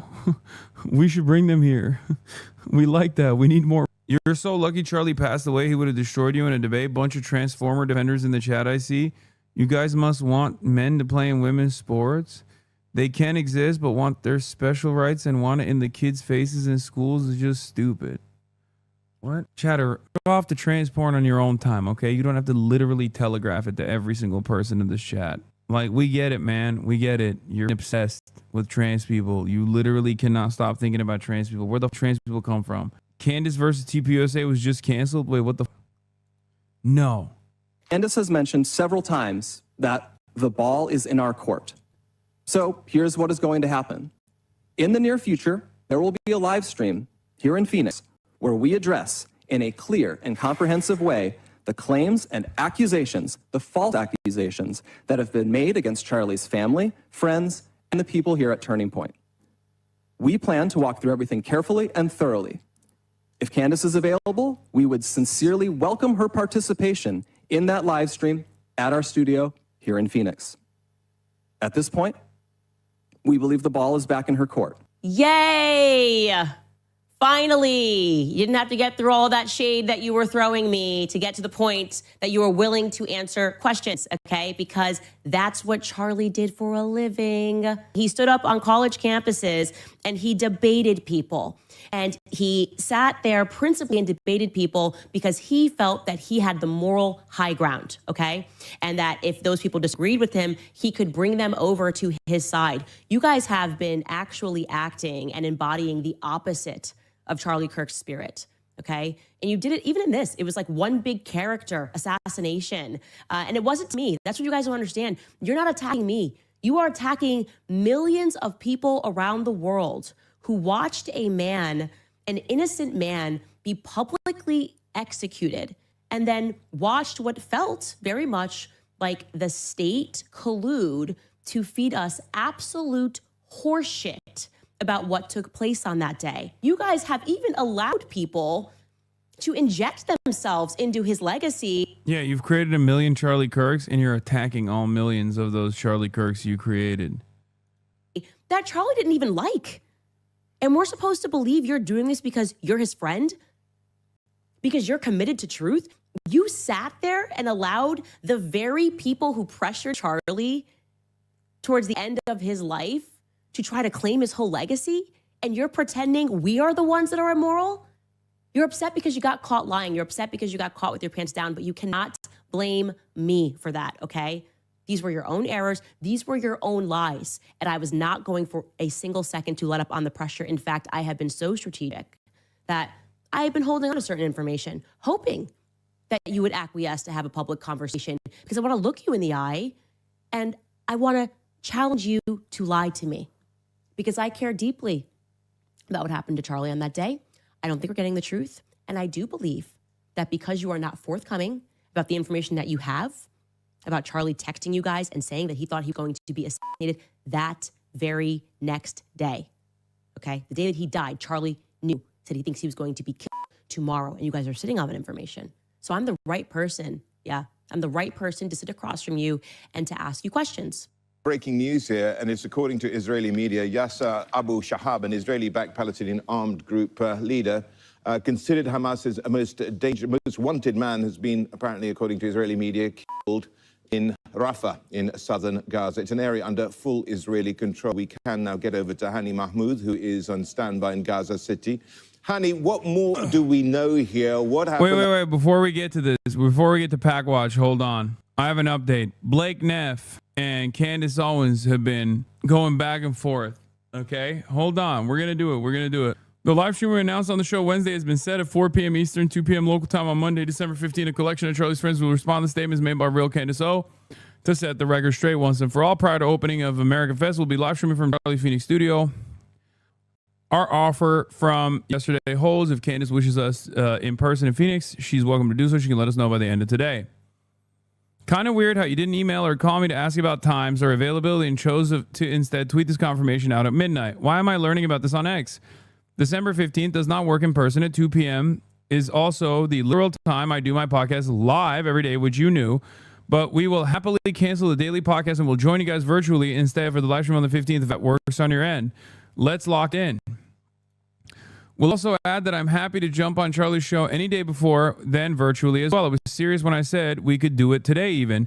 Virtually, I can make it happen pretty much any day because it's easier to move things around with the kids and find someone to sub for my morning homeschooling. Oh my gosh, she homeschools her children. Oh my God, they're going to be the funniest kids of all time. I swear to God. To which Blake Neff responds with, yesterday we made it clear that we would be scheduling a formal response to the allegations and accusations you have made. We've decided that response will be delivered during a live stream on December 15th. Thank you for your response, letting us know you will not be joining the... Oh, they're bitch made. Oh, they're such cowards. I'm sorry. Candace is literally saying like, I'll be there. That's, oh, dude, that is such a cowardly cop out. Yo, I'm a clandinista. I'm a clandinista. As a Clandis head, let me tell you, okay? Maybe France did try to assassinate Candace Owens, okay? I'm starting to believe her. That's crazy. Toilet Paper USA is running away from the Clan Chad. Wasn't there also some right-wing weirdo who also pulled a "why won't you come in person with you too"? It was Tim Pool during COVID, which is the irony. Because I said, can we call it clan member? Sure. Yes, we're all clan members. We're all a part of the Clandis clan.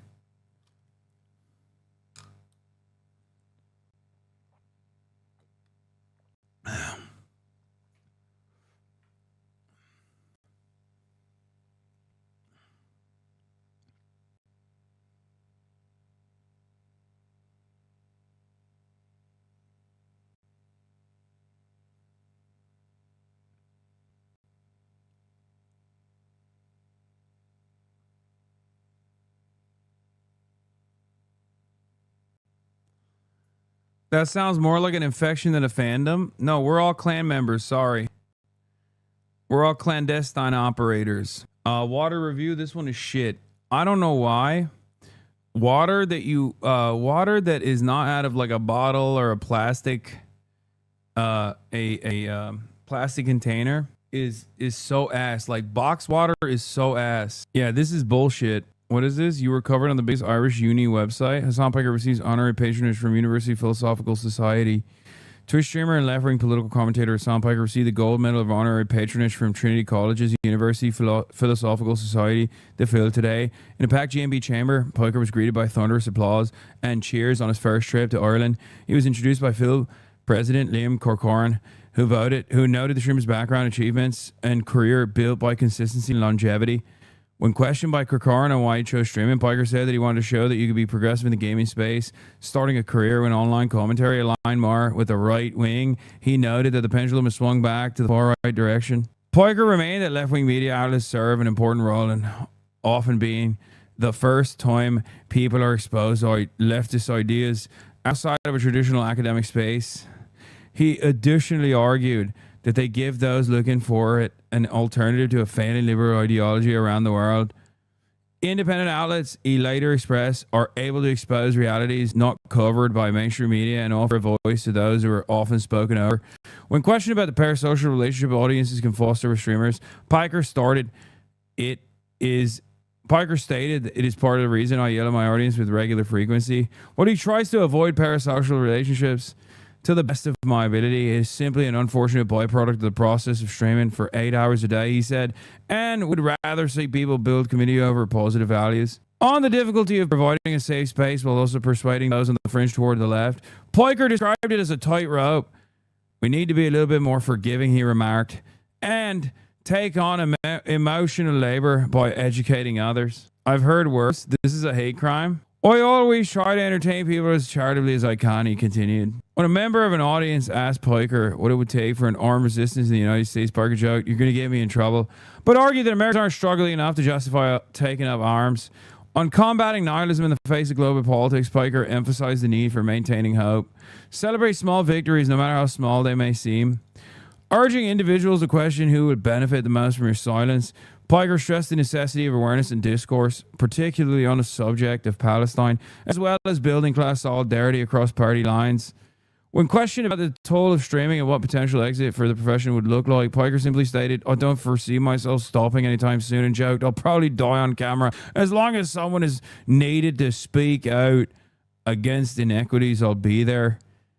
I get a lot of emotional fulfillment. During his first trip to Ireland, Piker will be visiting Belfast and meet with members of the band Kneecap. What HasanAbi is doing right now is the equivalent of blackface. Hollywood ass Irish accent, haha. How hard are the children to obey you? Not hard at all. That was pretty good, right? My Irish accent. It's not, but it feels just as bad. Did the Kneecap hang fall through? I've been hanging out with some of the family members of the Kneecap boys the entire day today. Okay. However, the Kneecap boys are stuck in Glasgow. Okay. And they were supposed to be here on the evening, and I just got a text message a little bit ago, saying that their flight got pushed back. However, we are still going to go out. You have to listen to Roy Keane. We're still going to go out. You're with their moms? No. But with some of their parents and their brothers. Yeah, all you said, come to Scotland. Meanwhile, they were in Scotland.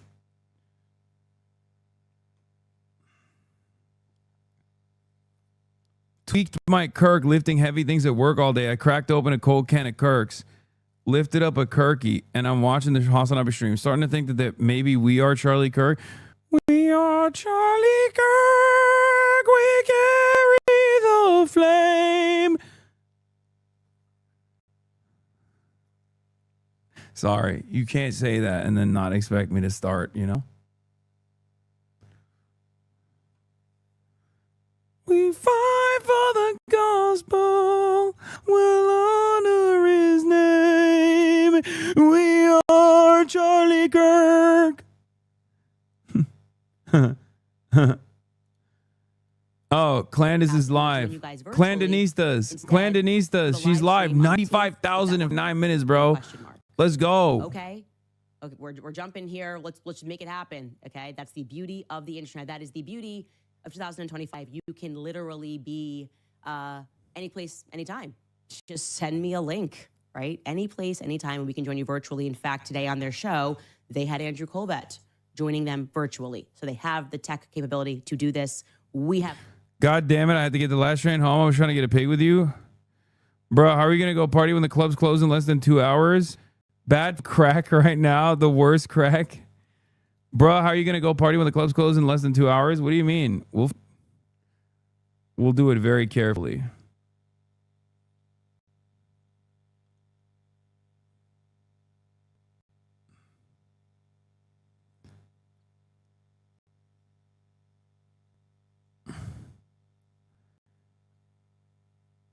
Scheduling a formal response to allegations and accusations that you have made. We have decided. What's the crack? Response will be delivered. It's Charlie Crack. As you had a live stream on December 15th. Thank you for your response, letting us know that you will not be joining the in-person conversation. We will be proceeding without you. Why are you proceeding without me? To have a conversation that is about me. I know what crack is. Chatter, I know what fucking crack is. I'm in Belfast. You think I don't know what crack is? Are you kidding me? If you are trying to be sincere and answer the things that I have brought up on this show, you guys weren't even sincere in what you said yesterday. You told some glaring lies about things that I have said. So we're supposed to trust that you guys are going to handle this discussion all by yourselves and respond to any and every allegation. And this isn't just some planned PR for once and for all. Like I said, this is so obvious. He is being complete. We're watching my goat, Candace. Do you believe her? Always. I think she's right. I think believe women. We're going to go link up with them in the group chat. Oh, yeah. What? Okay. Is it far? 8-minute walk. All right.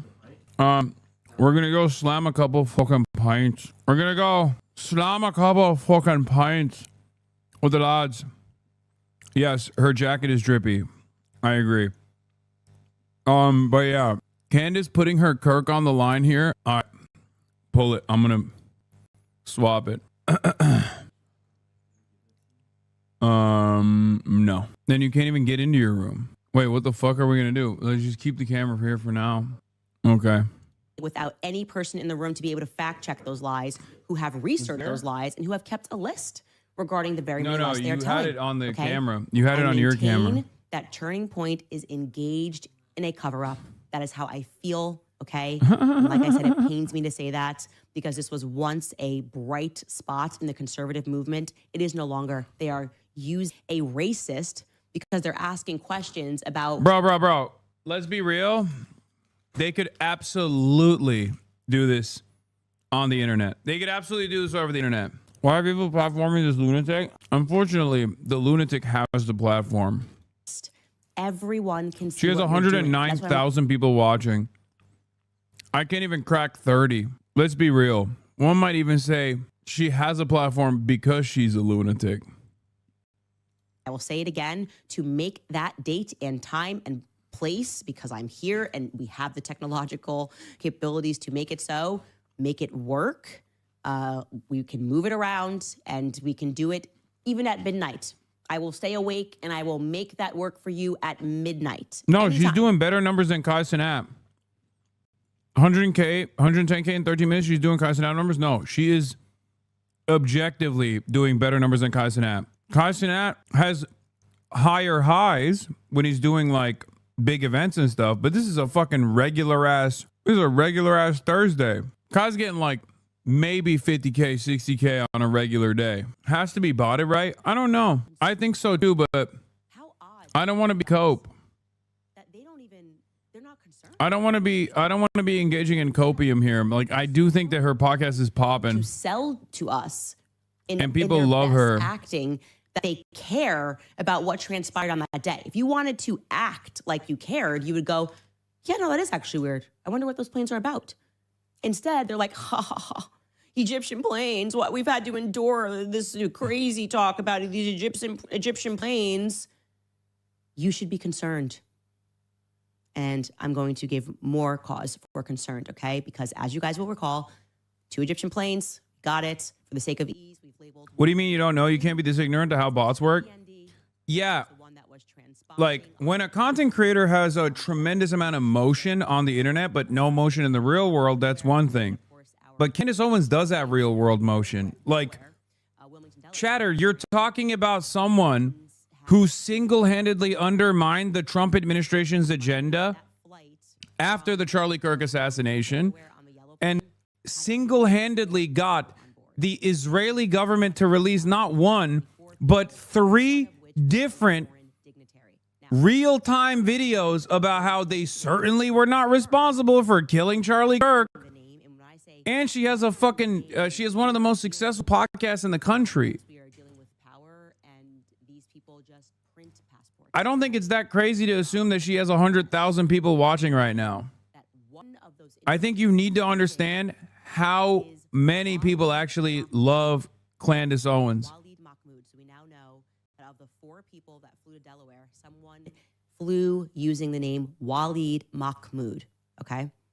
Here is where it's going to get interesting. And I don't know if we can show that name, Chris, if we have that, but we can spell that out for them. I don't know if we have a graphic for that. But here's where it gets interesting, okay? Waleed Mahmoud had been in Provo before, okay? Specifically, Waleed Mahmoud came to Provo on May 27th of this year. Waleed Mahmoud came in, and we can also confirm that if you look up the plane that he was on, there is no transponder data which reflects that trip. He was not on the yellow plane. This is what's very interesting. What he was the aboard fuck? Another Egyptian military plane. What the fuck is she talking about, bro? What, the Egyptian government assassinated Charlie Kirk now? We got HasanAbi glazing Candace Owens before GTA 6. Under no circumstances did I ever fucking glaze Candace Owens. I'm just telling you what is factually accurate. Okay? I didn't say she's smart or good at her job. I actually think it's an incredibly, incredibly bad sign that she is one of the largest political content creators. That is immensely impactful. A record of this on flight radar. Now, why is this compelling? Why is this especially compelling? Because the purple plane, SUBTU, as has been recently discovered by the work of other people, was once upon a time flown with the president of Egypt aboard. And by once upon a time, I mean back in 2023. This tweet came from Project Constitution. I'm going to read it in its entirety, okay? Confirmed. Candace Owens just got vindicated again. The Egyptian government website confirms that Egyptian President El-Sisi flew on... Not Project Constitution. Remember when Candace Owens dropped that bombshell exposing that Egyptian presidential plane as the mystery bird tied to those shadowy flights? And just, you know, he's confusing BTT. He's talking about BTU. We were always talking about BTT. Well, official receipts just landed straight from the Egyptian presidency website that that on April 3rd, 2023, President al-Sisi touched down in Riyadh aboard that same exact aircraft, tail number SU-BTU, with the Saudi Crown Prince Mohammed bin Salman, okay? So BTU. And again, he's mixing it up with BTT, but we can now connect these two planes. Now, before you jump to conclusions and go, well, does this solve this? Does this mean that this was the Egyptian president on board? No, we can actually officially rule out that it was President al-Sisi that was aboard the jet on September 10th because he was photographed at a meeting with the Prime Minister of Tunisia, Sarah Zafrani, and it was in Egypt. We can also rule him out as having been the individual that was in Provo back in May, because he was, again, photographed multiple times throughout that week in Egypt, okay? What we can, however, deduce is that Walid Mahmoud is therefore not the president of Egypt. Yeah, bro, she's speaking real facts right now. You're not ready for it. Certainly well acquainted. Just put the camera in the bag, little bro, Egypt, and let's put the fucking Guinness in the presidents around belly. Military planes. You're not gonna Let's just put the Guinness in the tummy, little bro. Let just some random wealthy Egyptian aboard your jet, right? This person is going to be well acquainted with the president of Egypt. Okay. So she's so Walid right. Mahmoud? Who is the person using the name Walid Mahmoud? That is the she's getting question silent with that it we now. are left with. Now, again, maybe Walid is the pilot. That could make sense. But what Yes, we do. was he or she No, it's in the bag. doing in Provo I charged at it the a little end of bit. May and into early June? These are questions and honestly concerns that shouldn't be expressed by me. It should be expressed by every single person at Turning Point USA who is interested in getting to the bottom of who assassinated Charlie Kirk. It should be expressed by our government. It should be expressed by the Pentagon and their giggly press secretary and press members. We should be asking this question. Instead, we're just being gaslit. She's right. Everything was so above We're being board gaslit. on the day of Charlie's assassination. not by that Candace they Owens, just though. can't answer anything. They just cannot answer a single question that we have, and they can't explain why they keep. Is she actually a crazy or a grifter? I think she's both, which makes her a better grifter. I think her genuine craziness makes her a better grifter. Girl, you are the only person who still gives a shit about Charlie. Yeah, no, I like that every day she adds a new nation to who killed Charlie Kirk. At the end of the day, it's going to be the United Nations. Like, first it was the Jews, then it was the French, and now it's the Egyptians. It's awesome. Literally every fucking day, there is a new country, a new nation that is organized and has deeply penetrated American society. I know this guy IRL who loves Trump but hates Dems for a connection to Israel and France because Candace, how do I reason with that? Oh, dude, if you're in the presence of a fucking ball knower, dude. What do you mean? Wait, what the fuck? What is happening here? She has like full blown ads on her broadcast. What are these cows? % of the entire Angus population as their breeding stock, which produces beef that has much more flavor and tender. What the fuck? Who? Wait, really? Oh, March is fucking with me. He said the Riverbend Ranch wants to sponsor the podcast, and I got excited. Hasan, everywhere is going to close. Get out now. Wait, why? It's 11:30. Like what? At 12? No, at 1, right? Ads like this feel so gross when she's talking about her friend being murdered. Wait, they fucking close shit at 12 in Belfast? What the hell? Is this another fucking British colonial remnant? Is this another form of British domination? Pubs close at 12 in Belfast? Wait, no. No, they close at 1. You're a fucking liar. You're a fucking liar. You've disrespected the provost. You fucking lawyer. How dare you? Are you asking ChatGPT? No, I looked up the pub that we're going to. 1 is crazy too. I did look. Wait, what were some of the slanderous things that people were saying about? There's like different slurs about loyalists. Like someone was Oh, really? We'll make it in time? Okay.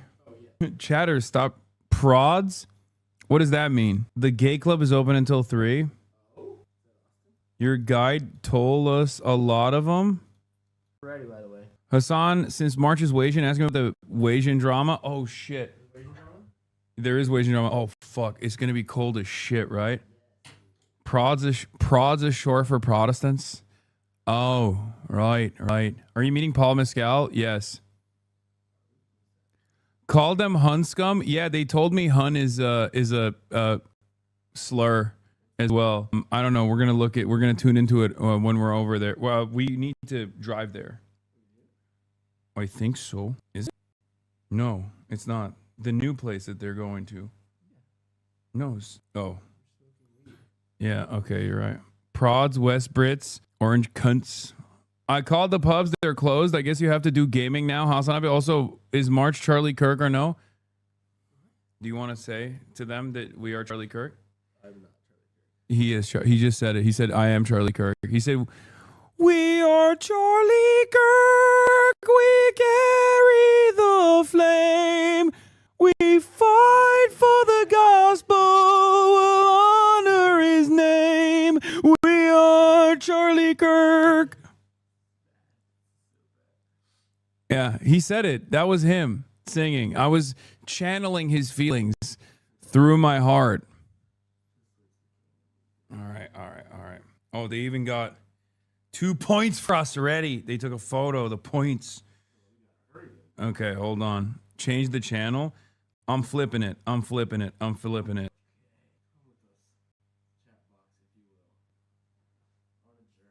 He wrote that song. All right. Flip.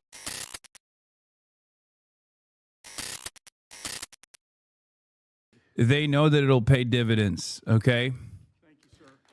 But ultimately, no billionaire is volunteering $6.5 billion of their net worth, which is around 5% of Michael Dell's entire net worth, as someone in the chat was saying, without anything in return. Especially considering that if they were going to do it, they would be advocating for better tax policies that take that money from them directly.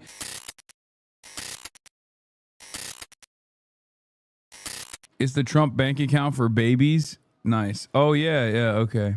Temple Bar Pub is a good shout. All right, he's here. Nice to see you again. That was a long news conference we had before, wasn't it? Yeah, but it was a good one. Yes, I'll get a spice bag, chatters. Calm down. I don't know what it is, but I'll get it. And we're thrilled to be joined by one of the most successful business leaders and people anywhere in the country, whether it's technology, no matter what business you're talking about, there's really nobody quite like him. He's chairman and CEO of Dell Technologies. Chairman Mao. Make great everything, great computers, great everything. Michael Dell, very much of a legend, who's here with his really exciting announcement. It's so okay. I won't go to Temple Bar. Shut up. More importantly, here with his wonderful wife Susan, and they have a special relationship. I think I can say that. Really, it's very nice. I don't see too much of it. I see the opposite, but I don't see too much. I have two special people, and I've seen that. I've known that for a long time, and I think it's a tremendous thing. Also, the CEO of yeah, I've seen the new journalist in the White House. I know. Brad Gerstner, where are you, Brad? Brad Gerstner is a terrific fellow who's very much involved in this incredible thing that we're doing today, along with the Speaker of the House, Mike Johnson, Treasury Secretary, Scott Bessent, Chairman of the Senate Committee on Commerce and Science and Transportation, Ted Cruz, House Ways and Means Committee Chairman Jason Smith, Vice Chairman of the House Republican Conference, Blake Moore, as well as the Chief Design Officer of the United States Airbnb co-founder, Joe Gebbia. I want to thank you all for being here. It's a great group. Gebbia. I guess a potential Fed chair is here too. I don't know. Are we allowed to say that? Potential. He's a respected person, that I can tell you. Thank you, Kevin. Today is Giving Tuesday. Airbnb. Did he say Airbnb? But it is indeed Giving Tuesday. one of the biggest days of the year for philanthropy and charitable giving. And this afternoon, Michael and Susan Dell are committing to one of the largest private donations in American history, which will directly benefit the next generation. It's so funny, like, these guys will never pay more taxes, and they will vote for Donald Trump, so they never have to pay more taxes. And then they'll do these charitable donations that I guess are technically tax breaks, right? But like the charitable donations that they're giving are probably around the, like they're like they fight against a tax increase to the tune of the fucking same charitable donations that they're giving to Donald Trump. And I guess I understand in principle why they refuse to do that, because it's like when you give that money, when you give like $100 million in taxes, or when you give it to the IRS, you don't really get anything in return for it except for, like, you know, funding all these initiatives for everyone. But if you give it directly to Donald Trump, then you can just like be in his good graces. You could just give the money directly to Donald Trump, and then he'll be like, it's charitable giving. It's charitable giving. Is so, like, make these guys actually donate that to the IRS, man. Michael and Susan. Oh my God, that's what she looks like. What the? Oh Jesus. Someone in the chat was like, bro, look up what Susan Dell looks like. It's a nightmare. And at first I was like, come on, you're gonna, like, people are gonna call me sexist. But goddamn, bro, she looks like she got PS2 graphics. How are you a billionaire? And like, that's the job that they did. I'm sorry, that's crazy. Anyway, Michael and Susan Dell pledge $6.25 billion to help fund Trump accounts, a program aimed at building savings for millions of American kids. Trump babies. That's fantastic, Susan. These gifts will be available to the first 25 million children aged 10 and under the zip codes where their median income is $150,000 or less. So they're giving them to children that won't be born particularly rich, and they're going to be hopefully very rich someday. This will give millions of dollars, millions of children, middle-class families a stake in American prosperity, a benefit from the rising stock market, and a better shot at the American dream. It really gives them a shot at the American dream. Michael and Susan, I want to thank you for this extraordinary act of kindness and patriotism and charity. This is truly one of the most generous acts in the history of our country. I mean, you don't hear about things like that, and we got to let people know he doesn't want and she doesn't care about that. Pay your taxes, bro. You got to let them know about it. As I mentioned, this gift is being made possible by the largest tax cuts in American history, which our Republican majorities passed earlier this year, and the Speaker worked so hard, and John Thune and Jason and all of them, every one of them. Ted Cruz is with us. He worked so hard getting that done. That was the biggest, most consequential bill they say ever passed. And you know, if they remember, Michael, they thought we had to put that in 12 to 14 bills. I said, I don't know if we can hold it that long with the Democrats. And we said, let's try doing it once. So we did, and people were surprised, but we got it done. So I congratulate you guys. Amazing job. Under that bill, the federal government will also automatically be making a one-time seed contribution of $1,000 into the tax-deferred Trump accounts for every newborn U.S. citizen, fulfilling a promise I made in the 2024 campaign. Trump accounts should grow to be worth many thousands of dollars by the time the child is 18, and even more by the time they are 20 or even 30 years old. We think it's going to be something really unique and really special. We hope many others will follow Michael and Susan's example and make their own contributions. I'll be doing it too, to the next generation, including businesses, churches, philanthropists, family members, and parents themselves. I think we're going to have a lot of people, Susan. I think a lot of people are going to be how much? A lot of people are watching us how right much? now. Cherry Act, bitch, I'm right here. What do you mean? Plus, how much? How much is he doing? Too many people that are in the 6 billion range, but there'll be a lot. A lot of friends of mine have already told me they're going to contribute a lot of money. Riots in Belfast tonight as a Palestinian flag is raised over Belfast City Hall. Well, I'm missing out on that because I'm in Dublin, where in Dublin they're going to rename Herzog Park, and I think they dropped it. which is somewhat to cowardly. announce plans to contribute to these accounts in the coming months. And we've had tremendous interest in that regard. It's Grifting Tuesday. The Trump accounts will be available starting on July 4th of next year. And Michael and Susan, to you again, it's an amazing act of just incredible everything. I mean, the life you've led to be able to do this, even to be able to, even a lot of people have a good heart, but they can't give $6.25 billion. And Michael, probably knowing you, it's not the last of it either. It's not the last. But is he lying, or is he doing the robber baron thing? It's always. Thank you both, and I want to thank all. It's always the robber baron thing. It's always the robber baron thing. These guys are doing. Look, we'll find out what the scheme is here soon enough. Okay, I'm sure that it's like the tax write-offs, or I'm sure they're doing it to, like, you know, give Trump a W or something, and then they know that it'll pay dividends, okay? But ultimately, no billionaire is volunteering $6.5 billion of their net worth, which is around 5% of Michael Dell's entire net worth, as someone in the chat was saying, without anything in return. Especially considering that if they were going to do it, they would be advocating for better tax policies that take that money from them directly and feed it back into redistributive programs.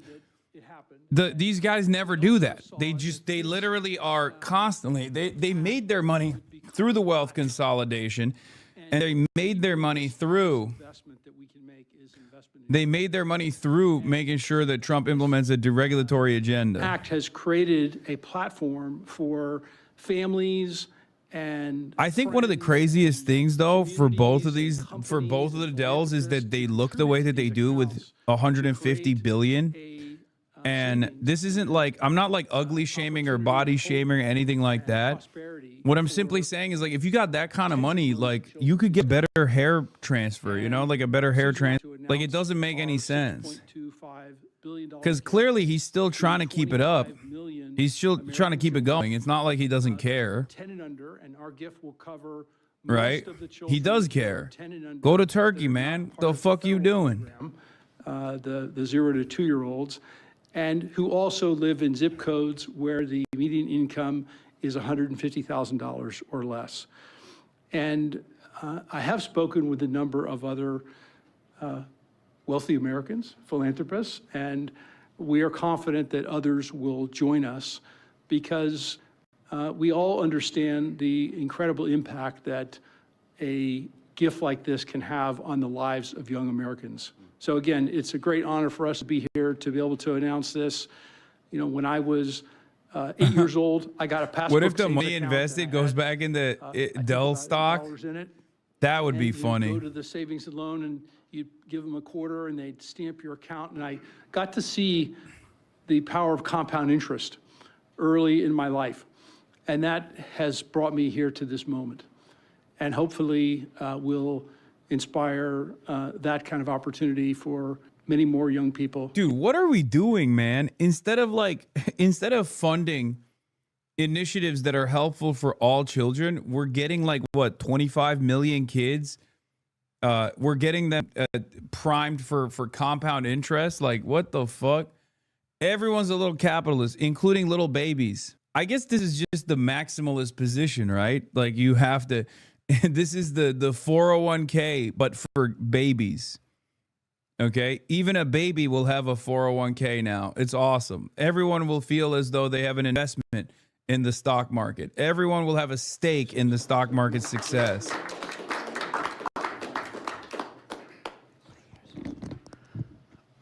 Well, first, it's an incredible honor to be here. Baby stockbrokers. Without the passage of the Invest America. We need to get all the babies into day trading. We need to make sure. Yeah, 401 pre-K. From the people that brought you 401ks, now 401 pre-K. We need the babies to be doing day trading. Let's make this happen in the Every baby must have a Robinhood account. Act. They had the legislation drafted, but I couldn't be more grateful for the friendship and the partnership of the Dells that really show the best of America. Today is Giving Tuesday. Right? And the fact of the matter is, for decades, we've talked about the wealth gap, We've talked about too many. My dad's people company left did this with out and $100. left It didn't behind. keep up with inflation. When I turned 10, I got like President was elected on a Main $90 Street and bought a agenda Lego. to get It's the a rest of fucking America waste. into the game. And that's exactly what this does. It gets every American child, 3.7 million children born every year, will now start life off with an investment account, seeded with $1,000. And then you're going to have great philanthropists, great Americans like Michael and Susan, who are going to add money to those accounts. We're overwhelmed with the number of companies that want to contribute to these accounts. Already companies from Uber to NVIDIA, T-Mobile to Charter Communications, Dell, et cetera. Yeah, don't fund daycares. Fund daycare trading. Day trading care. Okay? It's like a 401k from birth. It's a benefit for the kids of our employees. Yeah, look, he said right? it. He said it. That's a dystopian statement to make, dog. It's like a 401k since birth. $5, $10, right? In getting these kids into the game. When we had the roundtable at the White House earlier this year, Dara Khosrowshahi, the CEO of Uber, said, you know, after fleeing Iran at the age of 9 with nothing, he came to America because it was the land of hope. And he said what the Invest America Act does is it bottles up hope for every child in America. Whether you're in rural Mississippi or rural Indiana, where I came from, inner city Trenton or Compton, you're now in the game. Right? That act alone, I think, reinvigorates the American dream. It reinvigorates the idea of free market capitalism. Too many people are losing faith in you, sir. By passing the Invest America Act and getting all these kids into the game, this is a transformational act in this country forevermore. Every child starts off life in the game with a piece of the American dream compounding in the upside of America. So thank you for having us here. I think the secretary first. I defer to the brains. Good afternoon, everyone. And I think this is a major change in philanthropy and for American working families. It is the merging of President Trump's agenda of parallel prosperity, Main Street meets Wall Street. For the next 5 years, every child born in the U.S. will get a $1,000 Trump account that will be with them and compound for the next 18 years. Treasury Department with other branches of government is going to do financial literacy, and we are going to make sure that all American families have a stake in the success of the United States of America. So every day when the stock market goes up or down, and we believe over the 18 years it will go up, and families will learn the power of compounding, that it will be a game changer. People who have a stake in the system and become more and more vested in the system, they do not want to bring down the system. They want to make it better. So I think we will look back on today and know that these Trump accounts, they have started a new age of the capitalism and market interest for the whole country. I also think that it is a game changer, as we're seeing with Michael and Susan Dell today, that Americans are the most generous people in the history of the world, and the Trump accounts will provide a vehicle for philanthropists such as Michael and Susan and many more to contribute. And at Treasury, we are working, so Michael and Susan want to do it for children born in the past 10 years, a certain income level.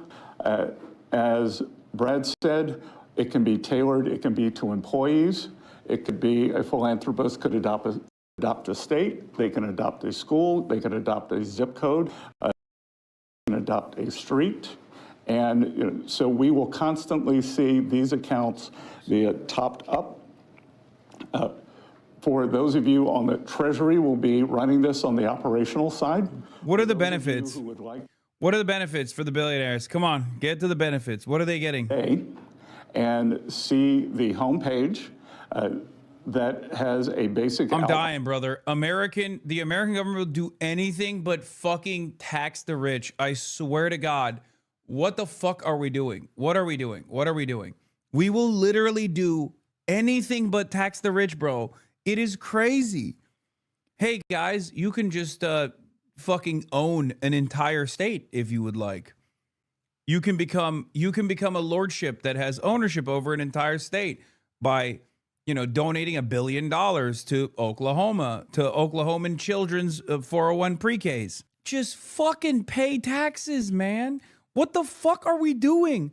God damn it. This is so dystopian, brother. I cannot comprehend this. Like, if redistributive policies are the goal, what the fuck is this capitalist dogma, this dogmatic approach where you're such a zealot that you literally cannot foresee any other method of engaging in redistributive policies where it has to be voluntary? It has to be voluntary from billionaires and the magnanimous nature of billionaires, which is not real, by the way. That's not a real thing, right? And we will do it by creating this funding vehicle that actually sets up bank accounts for babies, and hopefully billionaires will top it up, inshallah.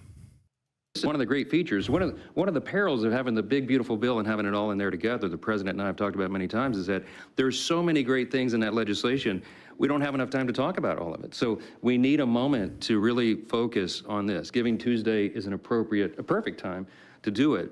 And it's absolutely perfect, I think, that July 5th becomes the operational date right after the nation's birthday. So what we're going to see here is I bet they'll be forced to pay credit. Anyone has done and the anywhere tax in the world. this is 1K free fund. They wouldn't have philanthropists and great Americans with big hearts like this, bro, who've earned their. When you cut here, I'll give you an example, okay?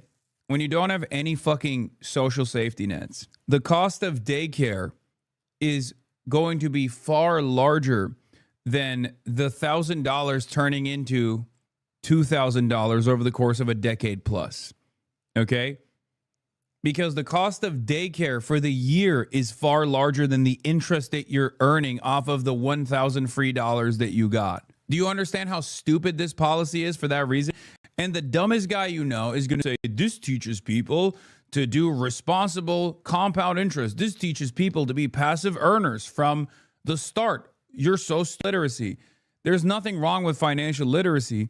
It's just that you are saying yes to breadcrumbs when the actual broad sweeping change is such a glaringly obvious necessity that even these fucking dickheads realize that, so they're throwing crumbs your way, so you shut the fuck up. That's how busted the system is, that these guys are like, oh yeah, come on, give a couple billion here, a couple billion there. Let's just like squeeze something into the working poor's bank accounts, so they shut the fuck up. Every child in America will have a personal investment account opened for them. Newborn children will have it seeded with $1,000. Parents and family and employers can contribute up to $5,000 a year in a tax-advantaged account. That money will be invested in the S&P 500 in the stock market, broad-based equity index account. Two massive benefits that change this country. Number one, every child in America will experience the benefits of compound growth. Take a little girl born next year. She's born next year. She has the account opened for her. $1,000 is automatically seeded. Her parents, her family, or an employer puts $5,000 a year each year into that account. What? If you assume the historic that's not compound interest, dumbass. That's just.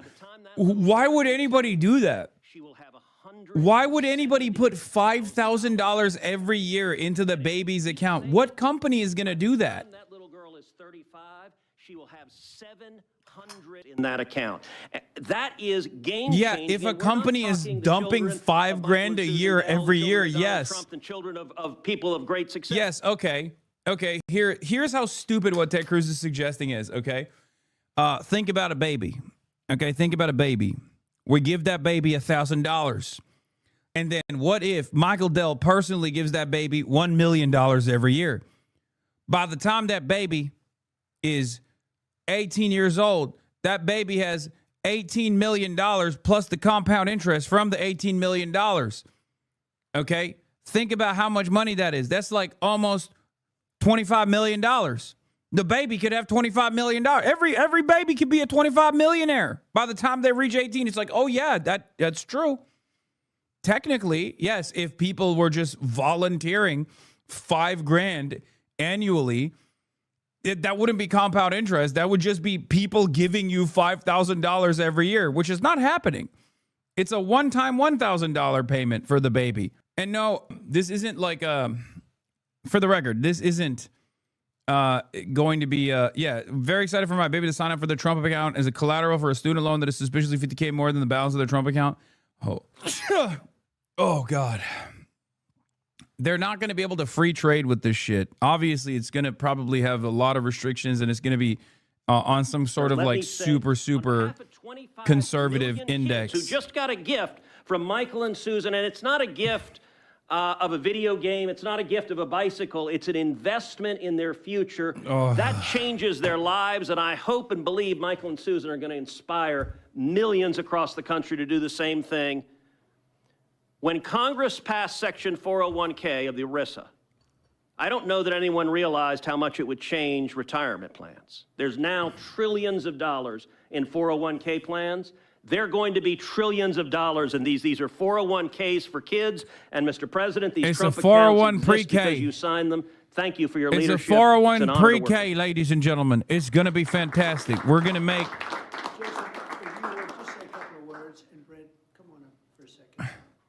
Every child is going to be a baby day trader. Thank Michael and Susan for the kind gift. What you all have done will be transformational for 25 million kids. And a lot of people we can thank for... Dude, I can't be the only one that gets mad at like I pissed in your face, so now you must thank me because I made it rain attitude that this fucking dumbass administration has, right? Like, please tell me there are other people who are seeing this for what it is. I'm not just like hating for the purpose of hating. And I know that there's going to be a lot of people who are like, the dumbest guy you know who has like wantrepreneur on his Instagram bio is going to be like, dude, what are you talking about? Get your money up, bro. If only I knew the importance of compound interest at the age of 5, I'd probably have $1 million by now. Like, the dumbest dude you know thinks he is a capitalist now, okay?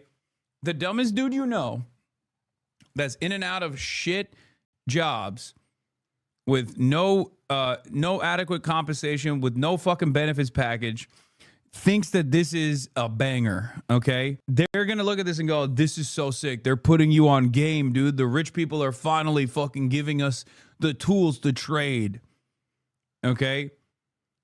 But I hope that there are enough people that are looking at this and going, this is so dumb. Just fucking tax the rich and build a robust social safety net for everyone. So there's a base level of material equality. Oh, my Lord. Or something, and maybe that's going to continue to happen. But there is a new option and another way for them to be able to invest and have a lasting legacy. And as a dad of 4 kids, seeing kids in our neighborhood, them to have that opportunity is something that not every day in Congress, listening to a streamer for a political opinion, productive day. I agree with you. I think it's totally dumb. Yeah, they should only listen to Jake Tapper for political opinions. I mean, I think you can make up your mind on whether or not a streamer with a political science background who works with politicians is worthy of your time, and if his political commentary is correct or not.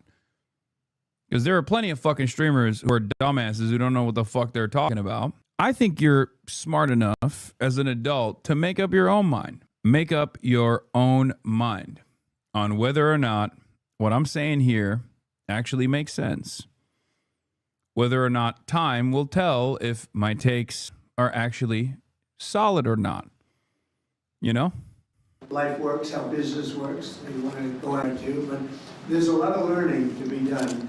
And I think this is a big step forward.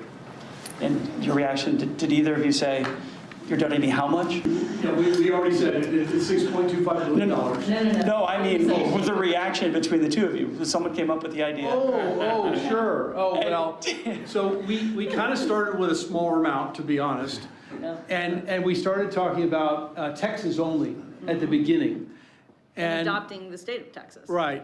And then we thought about it some more, and we thought Got pretty excited about the idea. Yep, and we went back and forth, and as we do on these things, and we got ended more up and more excited, and next thing you know, this is where we ended up. So, but the a number kept climbing. lot of discussion and consideration over long period of time. Yeah. To, I mean, to we come to this. believe And this we feel is great about it. the greatest investment that we could possibly make is in children, and we've been investing in children for over 26 years with our foundation. Yeah, and Oh my there, God. there are 30 states Oh, already it's so sick. that Except require- that's been an abject failure. Okay, so that's a L. That's a bad investment you made then, because I don't see it. I don't see any return on that fucking investment. At least so far. Maybe there's an alternative here. Maybe the government should make this investment. which can only. I don't know. Maybe you should do a charitable donation in the form of, like, I don't know, taxes, like higher percentages of your yearly income and yearly revenue generated, and then the government could handle that. Without you, to be honest. The government could handle it. I don't know. I know this relationship so well. There could be a lot of truth to that, but it shows you that there's a big heart in some pretty tough people. He's a tough cookie, but he's got a very, very warm spot. And what you've done, I don't think it's going to be talked about for a long time. It won't be forgotten. Thank you, sir. May I ask a question? Thank you, sir. My question is about the logistics or the administration of the program. You obviously want to help poorer children. How will you help families perhaps who don't have access to computers or internet at home to make this program a reality? Sure. And please speak in the microphone if you don't mind. Well, first, Treasury This as guy's the such a Secretary manlet. talked I'm about, is going to sorry. be administering the program, and we should just say, God that damn, Luke it's Pettit, gotta the be- it's Assistant gotta be Treasury painful walking Secretary, up there has and just pulling done it an down. Extraordinary job with the secretary in what I think will be the biggest. Put a fucking Apple consumer box over there, launch man. in the What are we history doing? This is of fucked government. up. 60 million accounts are going to get created next year. And these accounts are going to be, promulgated. All parents are going to have to do is to claim the account. So if they have access to an Android phone or a public library to go to a computer and gain access, they can claim that account. And whether they claim it or not, the account is going to continue to compound. So they don't have a deadline by which they have to claim the account. There's time, right? And there's going to be a lot of resources. Think about this. Kids in school, we're going to have schools engaged, helping to tell them that they need to claim their accounts, to educate them, et cetera. We're going to run a big public campaign around this. So we're just getting started. Today is day one. This is an extraordinary contribution, but it's the beginning of a drumbeat you're going to hear for the next 6 months leading up to the 250th anniversary of the country. I don't think there's anybody in the country who won't have heard about this by the time we get to July 4th of next year. And we're going to make sure, listen, we know that wealthy families have access to 529 accounts, right? This is an opportunity, and the instruction was, how do we get the 50 million other families into the game? This is the first time we've done that because we're auto-creating these accounts for every child at birth, and so we're going to be very focused on making sure that every family entitled to get one of these accounts is able to claim it and get it. Daniel, do you have a question? Yes, sir. These programs seem to create an opportunity for parents to create unprecedented financial security for their children, sir.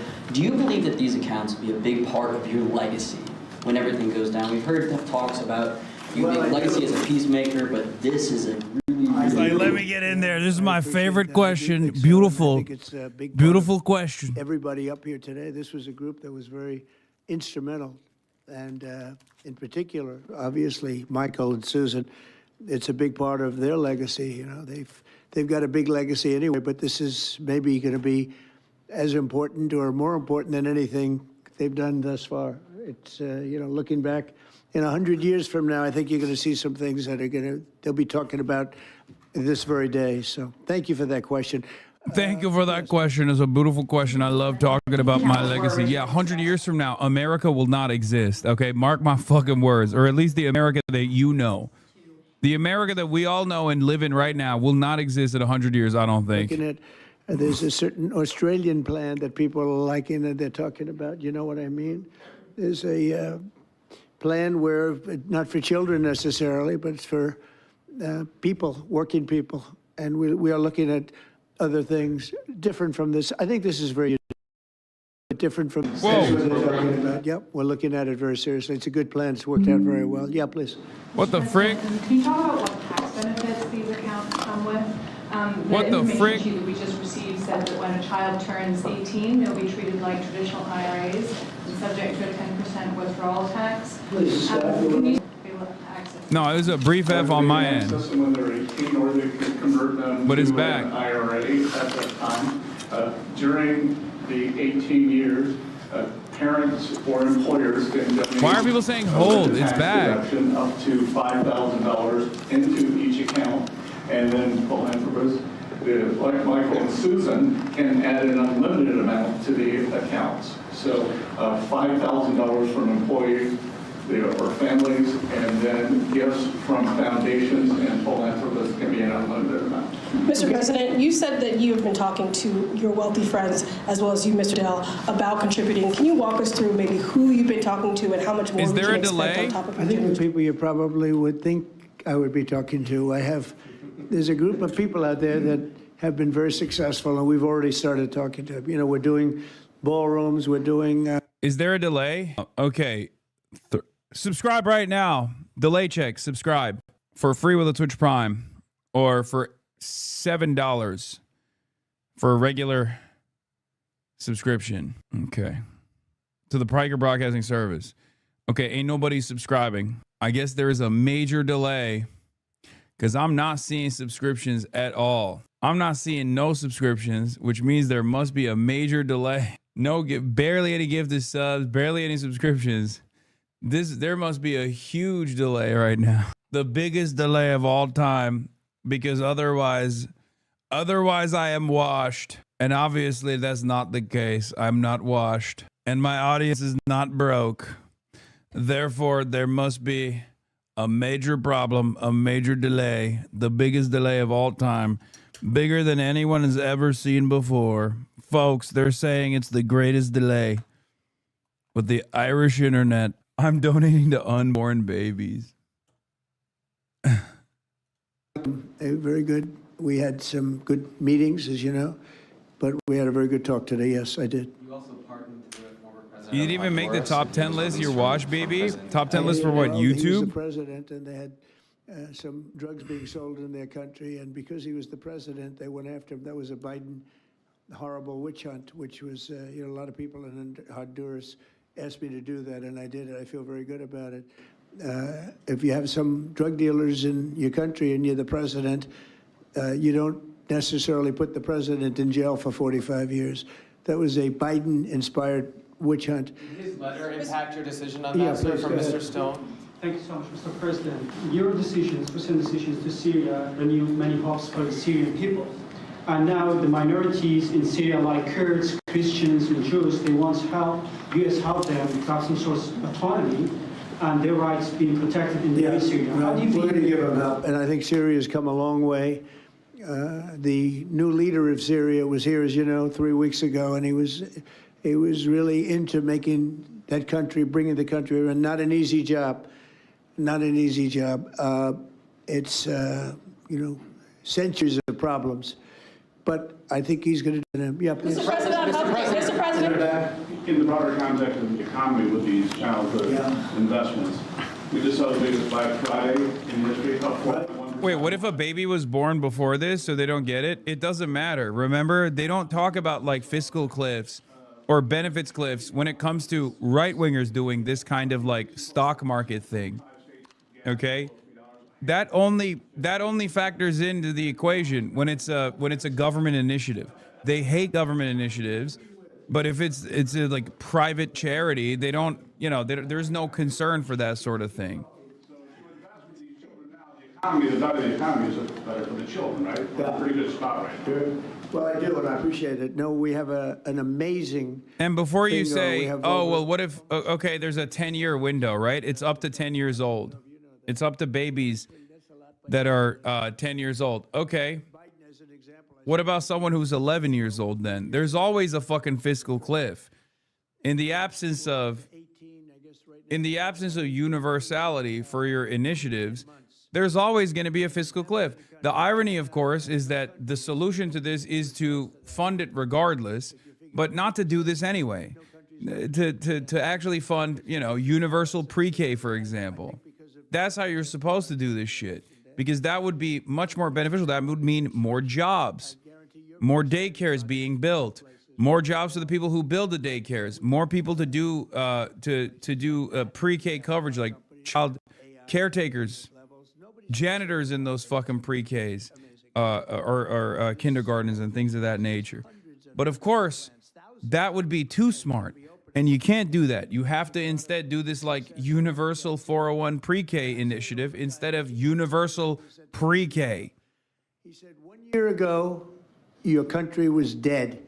And now you've got the hottest country anywhere in the world. And that's what we have. And it's one of the reasons Michael's able to do this. It's one of the reasons I'm able to be here and, you know, having really run a very successful campaign. We won all 7 swing states. We won the popular vote by millions. We won the districts. I tell you, the district vote is the most impressive. 2000. This is the shittiest part of this is that there is broad recognition of how bad things are by the administration. Okay, there's broad recognition for it. That's the reason why they're doing this. But they would rather give you like a little bit of fucking crumbs and make you go, thank you so much. Say thank you. Say thank you to me and my billionaire buddies, instead of the actual most successful redistributive policies that we could implement, which is to fund these fucking assholes or tax these assholes in the room and then fund the government projects. God damn it, Americans are the most propagandized people on the planet. They will eat this shit up, I think. This is how dumb the billionaire buddy actually is. Let's take a look. Quality theme for a second. Here's Michael Dell talking about taxes at Davos in 2019. There are growing calls to address these inequalities, particularly the wage inequality, with more taxes. In particular, in the United States, there's been a call by Congresswoman Ocasio-Cortez to tax people earning over $10 million at a 70% tax rate. The current top rate in the United States is 37%. The Macy's, can you Michael resend Dell, your do you playlist? support this? Can you resend your playlist, the Macy's? No, I'm not supportive of that. Well, Keith, And I don't think it would help the growth of the U.S. economy. oh, that's interesting. And can you say a little bit more about why? Why you don't think it would? Well, name a country where that's worked, ever. America, the United States of America. Just go far back enough in time and you will find, even in our history, that has been very successful. Okay? Like higher top marginal tax rates at a time when there was obviously less wealth parked in the stock market and more income-based wealth was the appropriate measure back then. Now, obviously, wealth is now kept in the stock market. So clearly that's not even like income-based taxing of this sort is not even the most successful initiative, but like, Thanks so much for having. But like it definitely moves the needle in the appropriate direction. Also, every other country that has a higher fucking tax burden for regular people is doing a better job. United States. Brief. Ain't no way. Wait, what? Pre-watch. No, Wait, hold I'm on. not supportive Who of said that? Well, Keith, And I don't think it would help the growth of the U.S. economy. oh, that's interesting. And can you say a little bit more about why? Why you don't think it would? Well, name a country where that's worked, ever. United States. Briefly, in the 80s. No. From about the 1930s through about the 1960s. My bad. My mistake. I should have let the video run. My bad, boys. 60s, the tax rate averaged about 70%.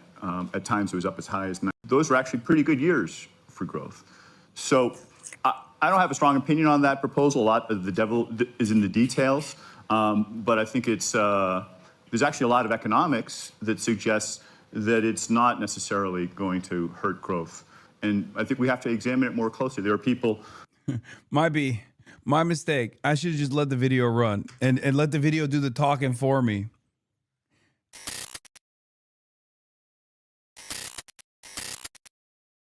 Anyway, let's continue. Let's get to Laura Loomer, the free spirit, asking Pentagon press secretary questions about the Muslim Brotherhood. And you might be wondering, what the f is Laura Loomer doing in that room? Well, that's because the people in that room have signed a loyalty pledge to the Pentagon, and those who did not sign said loyalty pledge to the Pentagon, which literally includes Fox News, by the way, are not in that room.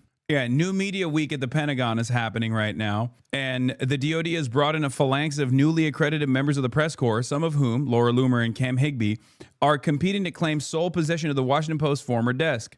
Note, they aren't the same desk.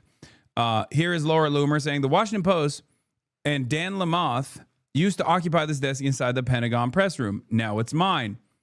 I can confirm the former Washington Post Pentagon desk is now the Fearless Media desk. This is Cam Higbee of PragerU.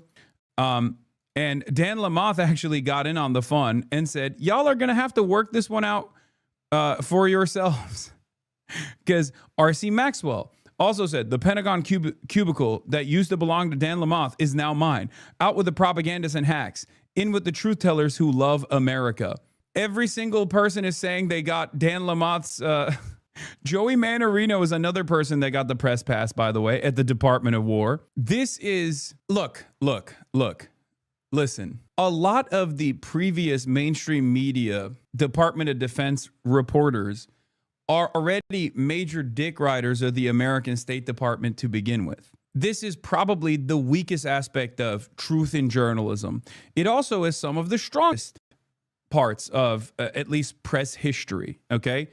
You have some of the greatest reporters in American history that have come from this background. And in recent years, unfortunately, some of the worst. Having said that, this new devaluation, this new regression that we're experiencing is, and I can't believe I'm saying this once again, completely unprecedented. It's not enough that you have NatSec writers who are already taking the outline of whatever the State Department is saying and repeating it verbatim ad nauseum in the New York Times or in Washington Post. That wasn't enough at all. We have now moved into a new era where even that's not enough. You have to quite literally sign a loyalty pledge to the Pentagon to be in that room. It is so fucked up that even Fox News refused to sign said loyalty pledge that dictated that you cannot report on any information that you get from the Pentagon that the Pentagon doesn't sign off on ahead of time. Per the Associated Press, the Post, Associated Press, CNN, Reuters, and Newsmax were some of the outlets that said Monday that they had requested special access to the Pentagon to cover question and answer sessions, but were denied. Instead, you have Joey Manorino and Laura Loomer and Cam Higbee and all of the annoying reply guys that you see in my replies on Twitter. Now those are the only guys in the Pentagon press pool for the new media hour.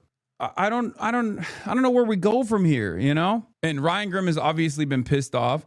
Cam, you signed a document promising not to do real journalism in exchange for this desk. You are a disgrace to the craft. Nobody cares if you have a degree. Break some news or shut the up. Being given a desk by the government is not an achievement. And then Lance Videos replies, quote, retweets and says, not true whatsoever. We are allowed to ask any questions and post anything we'd like. Stop lying at Ryan Grimm. To which Ryan Grimm replied with, show us the document you signed. Cam Higbee says, Ryan, the full document has been publicly posted since October. Please do some real journalism, Mr. Journalist. Here it is. To which Ryan replied with, Cam, I was hoping you hadn't signed this document, but maybe you hadn't actually read it. You have now promised only to solicit information from approved government sources, promise not to speak to sources who aren't explicitly authorized to speak with you, and have promised not to even post on social media that you are interested in getting tips. At least the military spokespeople are getting paid by the military. You're doing their job for free. You somehow made the mainstream media look good. And it's true. This document was so insane that even Fox News did not sign off on it. I need you to understand something. Fox News did not sign off on this document. That's how psychotic this is. Cam Higbee replies with, well, thank you, Ryan, for proving my point. This says simply that we cannot illegally solicit classified information, which also applied to the old press corps. Okay, man, enjoy whatever it is you think you're doing over there. Just stop calling it journalism if it doesn't involve obtaining and publishing what the government wants hidden. Every day they allow you into the building under these compromised conditions is another day you have debased yourself. It's so crazy. He's like, oh, well, it just means you can't illegally solicit classified information. Yeah, except if they change the boundaries of what the government, considers to be illegal. First of all, you mean illegally solicit information? You're a goddamn journalist. You're still gonna get, sometimes you're gonna report on some of the most important signature achievements in contemporary reporting have literally come from hacked materials. Number one. Number two, can you imagine a world where the Republicans would feel some type of way if, for example, the Biden administration took the initiative to refuse to work with reporters that reported on illegally obtained information, like the Hunter Biden laptop saga? Sorry, you can't report on whistleblowers. That we've decided that's illegal. Sorry, you can't report on anything that the WikiLeaks has figured out because that's illegally obtained information. You can't report on the Hunter Biden laptop. You can't report on Hillary's emails. Now, the reason why I brought up Hunter Biden's laptop is ironically because that is something that they were very mad about. That was a huge gripe for Republican reporters, right? For Republican newscasters, for Republican commentators. They were really mad about that. Now they're signing off on now they're basically signing off on access. They're trading off access for conceding ahead of time that they will not be doing any real reporting on any of the shit that they're getting from being inside of that room. It's awesome. It is totally ridiculous. Let's take a look at some of the wonderful minds that are now in the press briefings of the Pentagon now. Today, now that the president has started the process of designating the Muslim Brotherhood as a foreign Islamic terrorist organization, will the Department of War still proceed with selling F-15 fighter jets to Qatar? And how will they be able to train Qatari pilots at their airbase in Idaho if Qatar is included in the designation? Thank you for the question. We take very seriously our partnerships, and we always do thorough evaluations to make sure that they protect our intelligence, our operational security, and that they serve the best interests of the American people. The U.S. military has a longstanding partnership with Qatar. Yeah, it's not illegal to get information. It's just illegal to get illegal information. Duh, this is an intelligent point. Yeah, also, it's illegal. What they have decided is illegal information, which is anything they haven't signed off on, then you're not doing journalism. You're just quite literally repeating whatever the press release is. What the press secretary sounds like a child. Hey, listen, it's new media hour at the Pentagon, okay? Excuse me. And we look forward to continuing that partnership at our airbase in Idaho. And I would just point out that for reference, the Mountain Home, Idaho Air Base. I do love that the contentious reporting, the adversarial journalism taking place here is, why isn't the Trump administration being more Islamophobic? Shouts out to Laura Loomer, that one. Real adversarial reporting happening here, okay? Why can't we just start shooting Muslims or suspected Muslims on crowded American streets? What's happening there? When will we be allowed to start personally deporting random people we suspect of being Muslim? Just Qataris that train there. There are also Singapore military folks that are there as well. So it is a base that we do a lot of foreign military training, and we are thankful for those partnerships, and we'll continue to evaluate all of those to make sure, again, that national security is protected. That is the Secretary's utmost priority. But given the fact that the Qatari royal family and Qatar itself is look at the questioning, now that the Trump administration is correctly designated the Muslim Brotherhood as a terrorist operation, why won't they stop training the allied nation of Qatar that happens to house the U.S. Central Command, the entire base of operations for the Middle East region? What is this question? You're just mad because they're Muslim. That's it. That's literally it. Laura Loomer is such a freak. The entire question revolves around, why won't you be more racist towards Muslims, even if they are long-standing security partners? Big financier, along with Turkey, of course, the financier of the Muslim Brotherhood. Again, Turkey, NATO ally, once again. that relationship and partnership be reevaluated since the designation could possibly include Qatar? I'm not tracking any reevaluation at this time, but again, the secretary really keeps national security top of mind, and this administration does as well. So we will always make sure that American assets are protected. I'm assuming you already covered that video on Laura Loomer trying to flirt. Chatter, I covered that video probably every 6 months for the past 7 years that video has been out. Your hair and your eyes look so good. You're like beautiful. Thank you. You're like an Aryan degenerate goddess. Thank you. I love it. Thank you. Thank you. You're Aryan too. I know, but I'm Jewish. It's okay. And the Nazis hate me. It's fun. The alt-right people want to put me in a gas chamber because they're obsessed with the Jews. I think they're just memeing on you, but it's okay. It's okay. all right. I don't care. I love it. It'd be like that sometimes. I know. They're just jealous because I have big tits and an Ashkenazi IQ. Yes, that's what it is. Yeah. You got it. Anyway. I saw that it was going viral again on Twitter, and I love it. But ironically enough, I had actually recently covered the video on my broadcast right before it went viral on Twitter. Oh, I forgot. There's also this from the new totally independent Pentagon press corps asking if the White House is going to sue the Washington Post for defaming Pete Hegseth. We were speaking earlier about the Washington Post report concerning the Secretary of War and Admiral Bradley. And my question is, does the Department of War plan on pursuing any sort of legal action against the Washington Post? And what consequences will there be for lying to the American people? Because, of course, the implication there was that Pete Hegseth and Admiral Bradley are war criminals. Yeah, it is frankly disgusting that the Washington Post would publish something that is so insanely false. And we've seen this from the mainstream media before, right? Anonymous sources that are being quoted that probably have no idea what's going on. And the Washington Post actually went so far as to falsely attribute a quote to the Secretary of War, that he never said.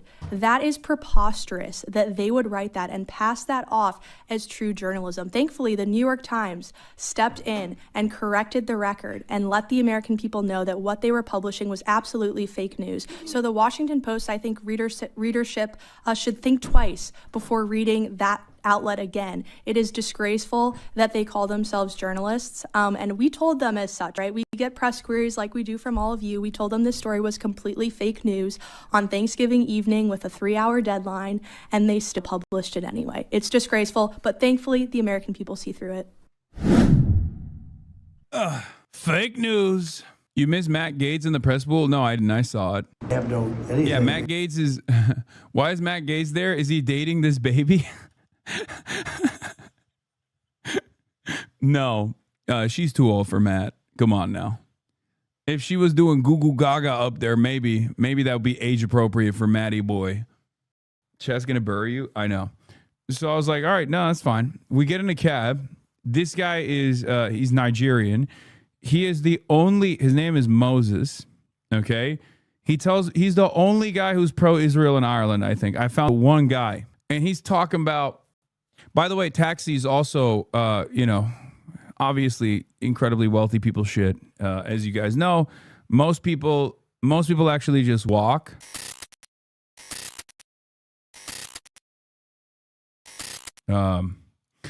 Anyway, ladies and gentlemen, boys, girls, and MBs, we're live. We're live, like I said. It is actually here in Dublin, in Ireland.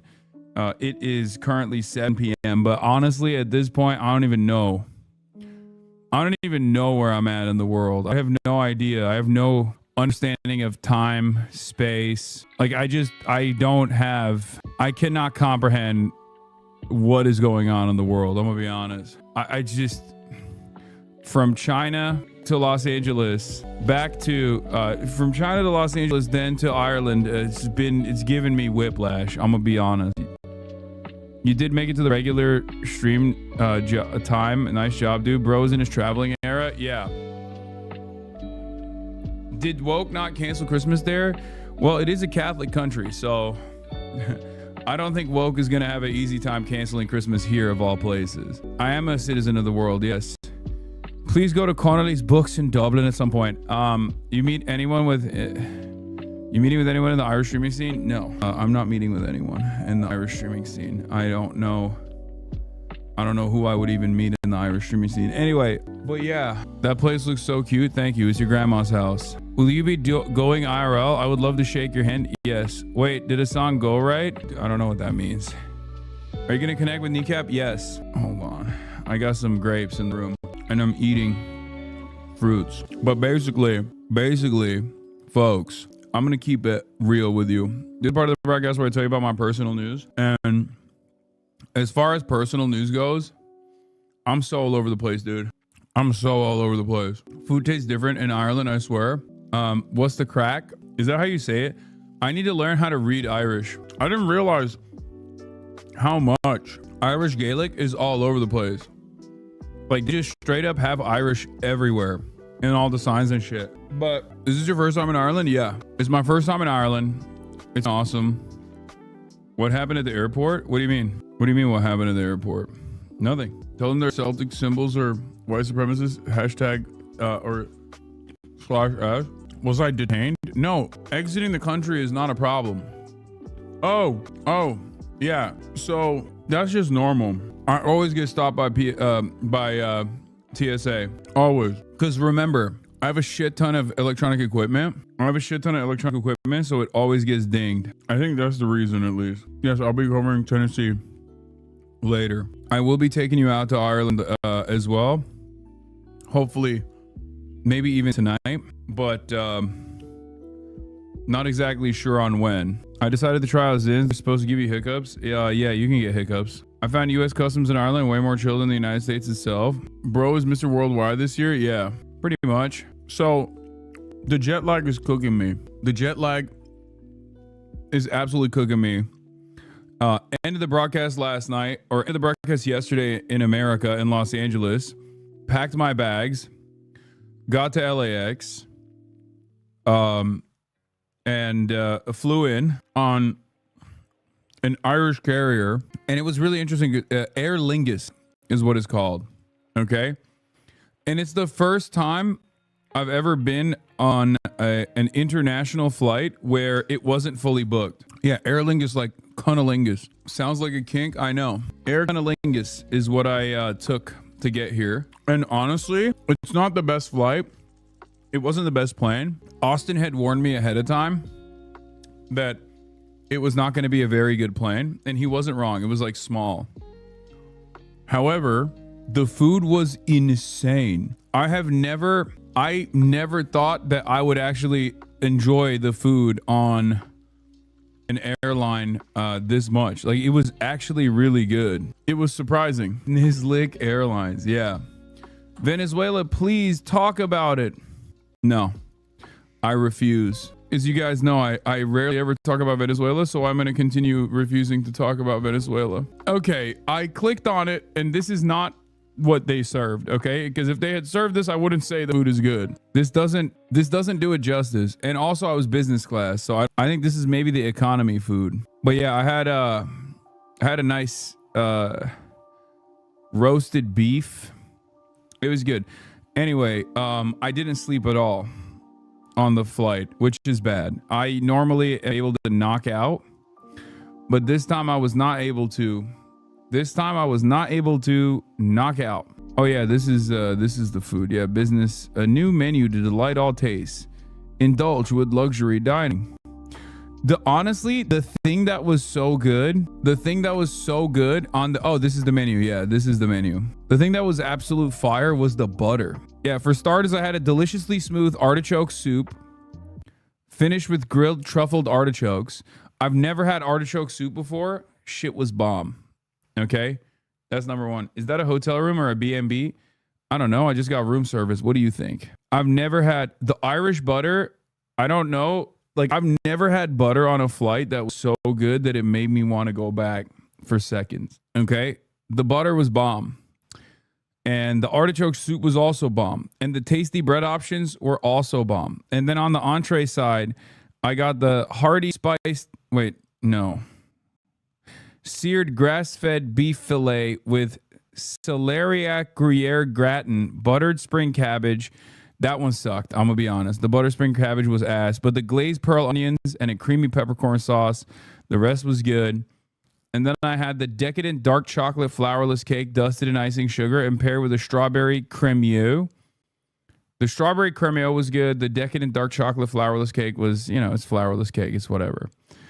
And then for breakfast, I had the light and airy ricotta pancakes and lemon curds served with American maple bacon and whole blueberries. So I had all of that.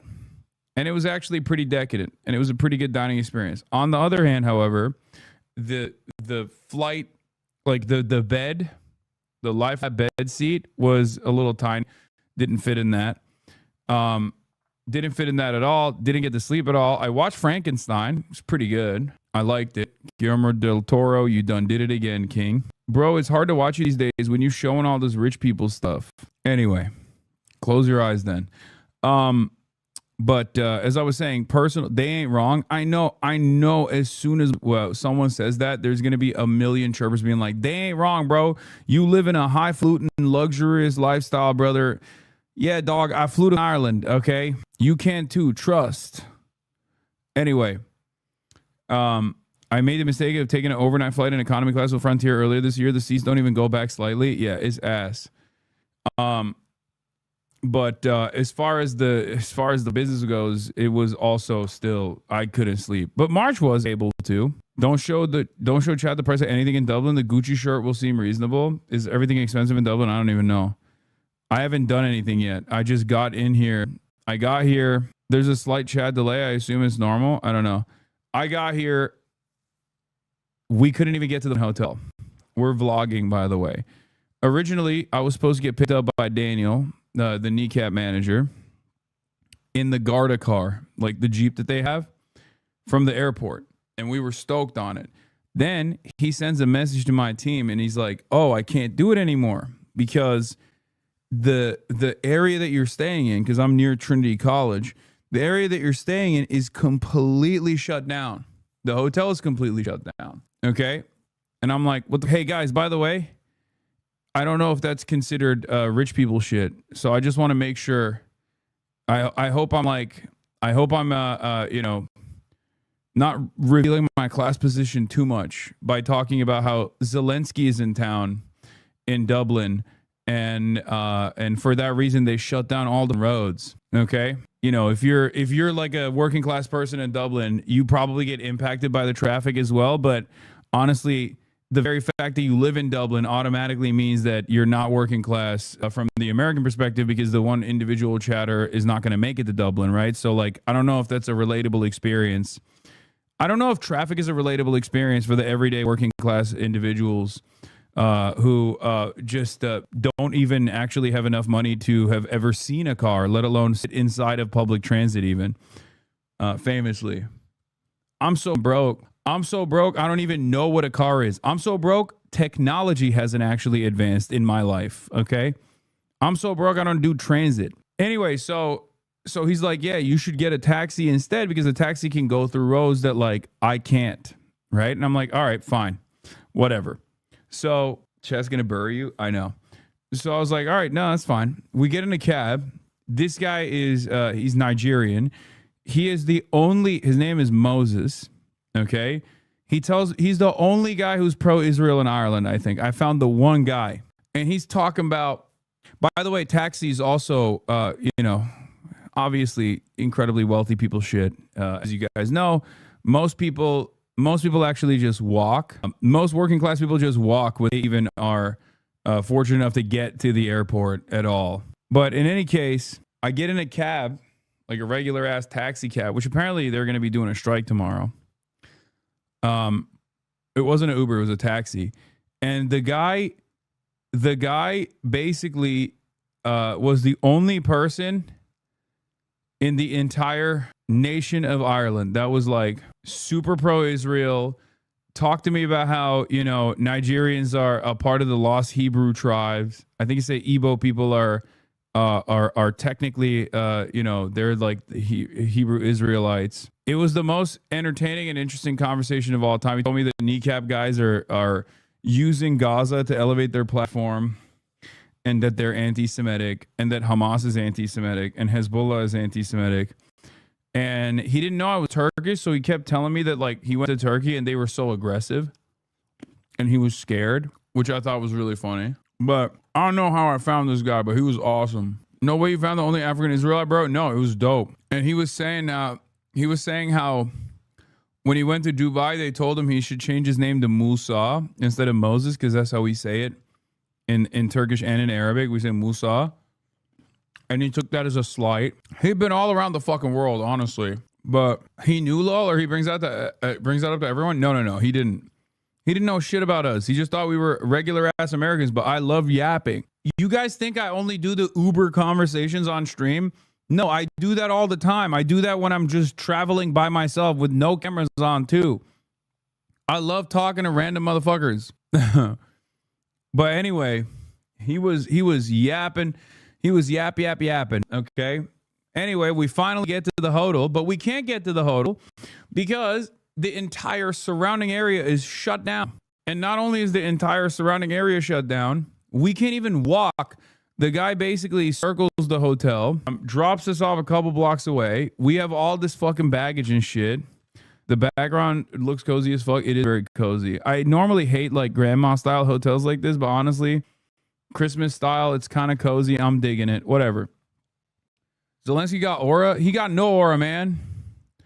Now I am actually pro Russia now. He fucked me up. Anyway, he fucked my shit up. Are you mad at Zelensky? Yes, bro, I am. They literally shut down the entire center of the city where the government building is.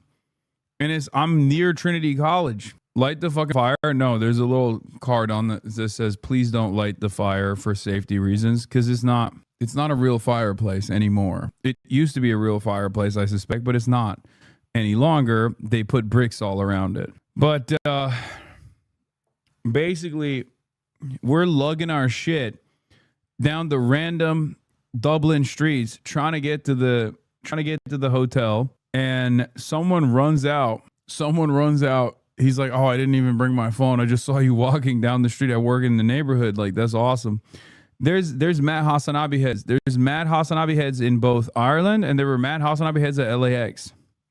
Shouts out to the one HasanAbi head who writes, who does journalism at Columbia University, whose Colombian mom, both Columbias, whose Colombian mom saw me get out of my Uber getting into LAX and immediately clocked me and took a photo. One of you motherfuckers received a photo of me and your mom at LAX. But yeah, I know that sounds kind of weird the way I said it, but it wasn't like that. I wasn't like rizzing your mom or anything. Not the Chatter's mom, you dog. No. I feel kind of bad when I meet Chatter's parents because when they know who I am instantly, it's because I'm probably yelling in the background of their homes all the time.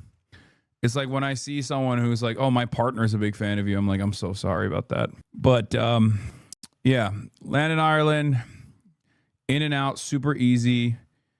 Couple points I need to address here. Okay, number one, Ireland.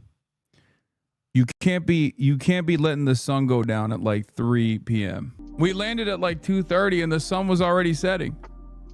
The fuck's going on here? No, you gotta stop. You gotta cut it out. You have to fix that somehow. I don't know how you're gonna fix it, but you have to fix it. That's unacceptable. The sun comes up at 8:30 and then it starts setting at 2:30. There's no sun. What the hell is going on here? You're just in the dark for most of the time. And then apparently the sun doesn't go down in the summer until like 11 p.m. It's all out of whack. You can't be living like that. Figure it out. You got to figure it out. You can't be living like that. That's unacceptable. In the summer, apparently the sun doesn't go down until 11 p.m. Chat, do you understand how ridiculous that is? I would straight up kill myself if I lived in a country where the sun is down for most of the day, for the record. Sun up till 11 is fine. I like that. I like the sun. But if I lived in a country where there was like maximum 4 to 5 hours of peak sun, I would kill myself. That's crazy. I don't know how I don't know how you can survive like that. That is no way to live. That is no way to live, bro. 4 hours max of sun for like an entire season. I'd die. I wouldn't even kill myself. I'd just die. I'd perish, honestly. So yeah, respect to the Irish. No wonder you're alcoholics.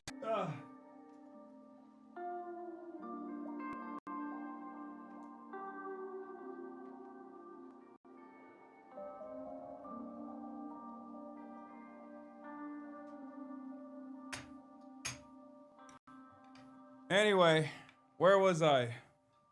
Are you stiff? Yeah, I'm stiff as fuck. My back is so stiff. My back is so stiff, dude. From the chair on the plane.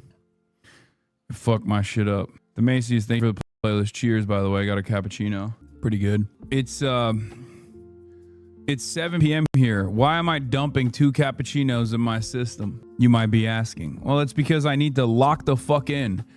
Right now, if I don't drink any coffee, I'm going to pass out. I need to drink some coffee right now so that I can wake up a little bit. Because remember, I got off the plane.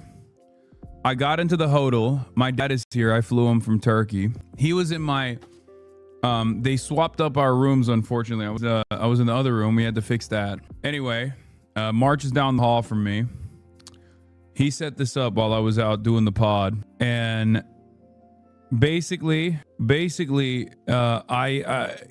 didn't even get to actually take a shower since I got off the plane. I did a stripper shower real quick, washed my gooch area and armpits and stuff, threw some water on my face, and I did a podcast. Yeah, my billionaire dad. Whore bath is right, exactly. The podcast is like I think it's like a legit podcast. Like it's not even video. It's a radio show. Second Captain's Podcast. I just did it and it was awesome. A bunch of wonderful boys. Bunch of great lads. Bunch of great fucking lads. Proper lads. That explains why you smell so bad right now, bro. No, I smell spectacular. Make no mistake. I still obviously. Chicken shop date. Chicken shop date is in England. So Ireland is not England. England is a separate country. I need to ask, how do you travel so much without getting completely exhausted? I do get completely exhausted. I do. Not if they had it their way. Am I right? True. Ireland is not England. Are you going to fall? You're about to fall asleep on stream like Donald Trump did in that cabinet meeting? No. I will be doing a chicken shop date eventually, though. Just not anytime soon. But I will do it. I met her. She's dope.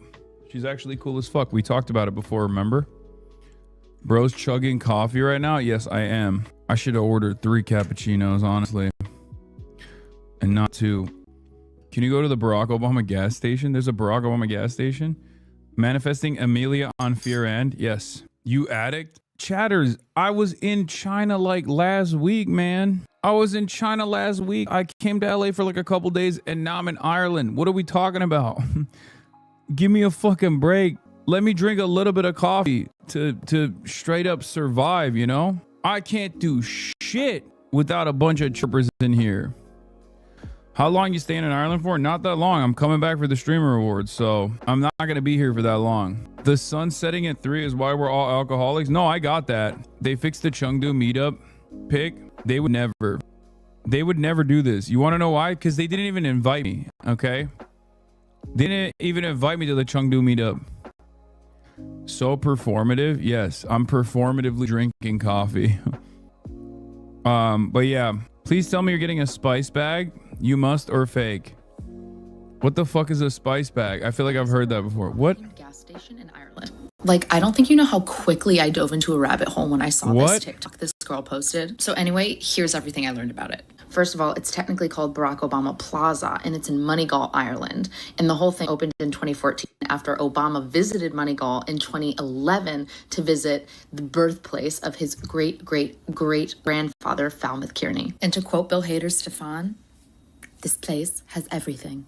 Bronze statues of the former president and first lady, souvenir coins, mugs, magnets, you know, the whole branded gamut. And of course, there is this whole food court. You can see the assortment of options one can get at the Barack Obama. That's crazy that they have Papa John's. Famous for Papa John's, who says the N-word at the Obama station.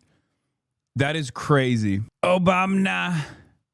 Gotta go to the Obama gas station, lads. Oi, go to the Obama gas station. Right. Getting a proper Papa John's pizza.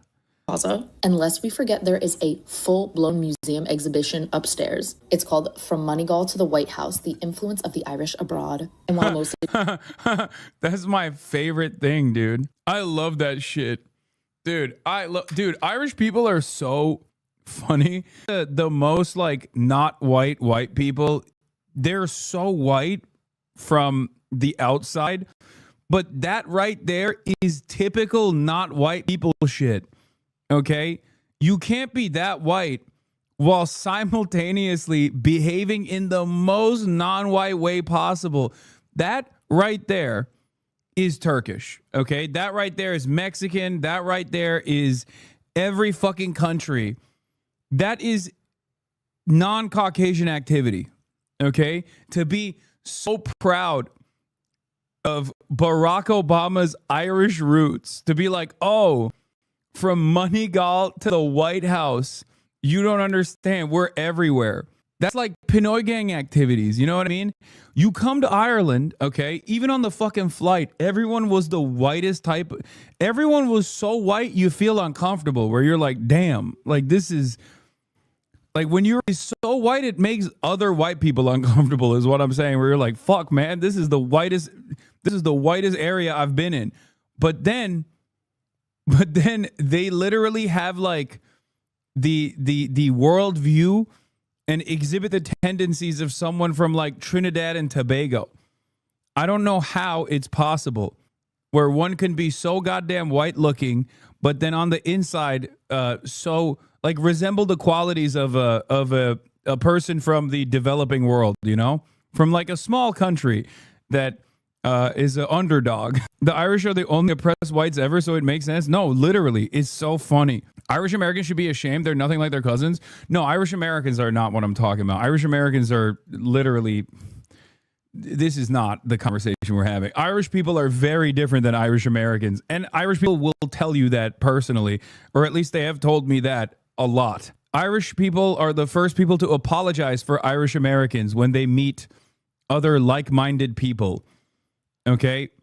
They know what the Irish Americans have done. They know what Irish Americans have done, and they're like, yeah, I don't think they like it when Irish Americans are like, oh, I'm so Irish, but then also they just like have they exhibit the qualities of an American hog. In any case, yeah, it's just some very interesting observations, okay?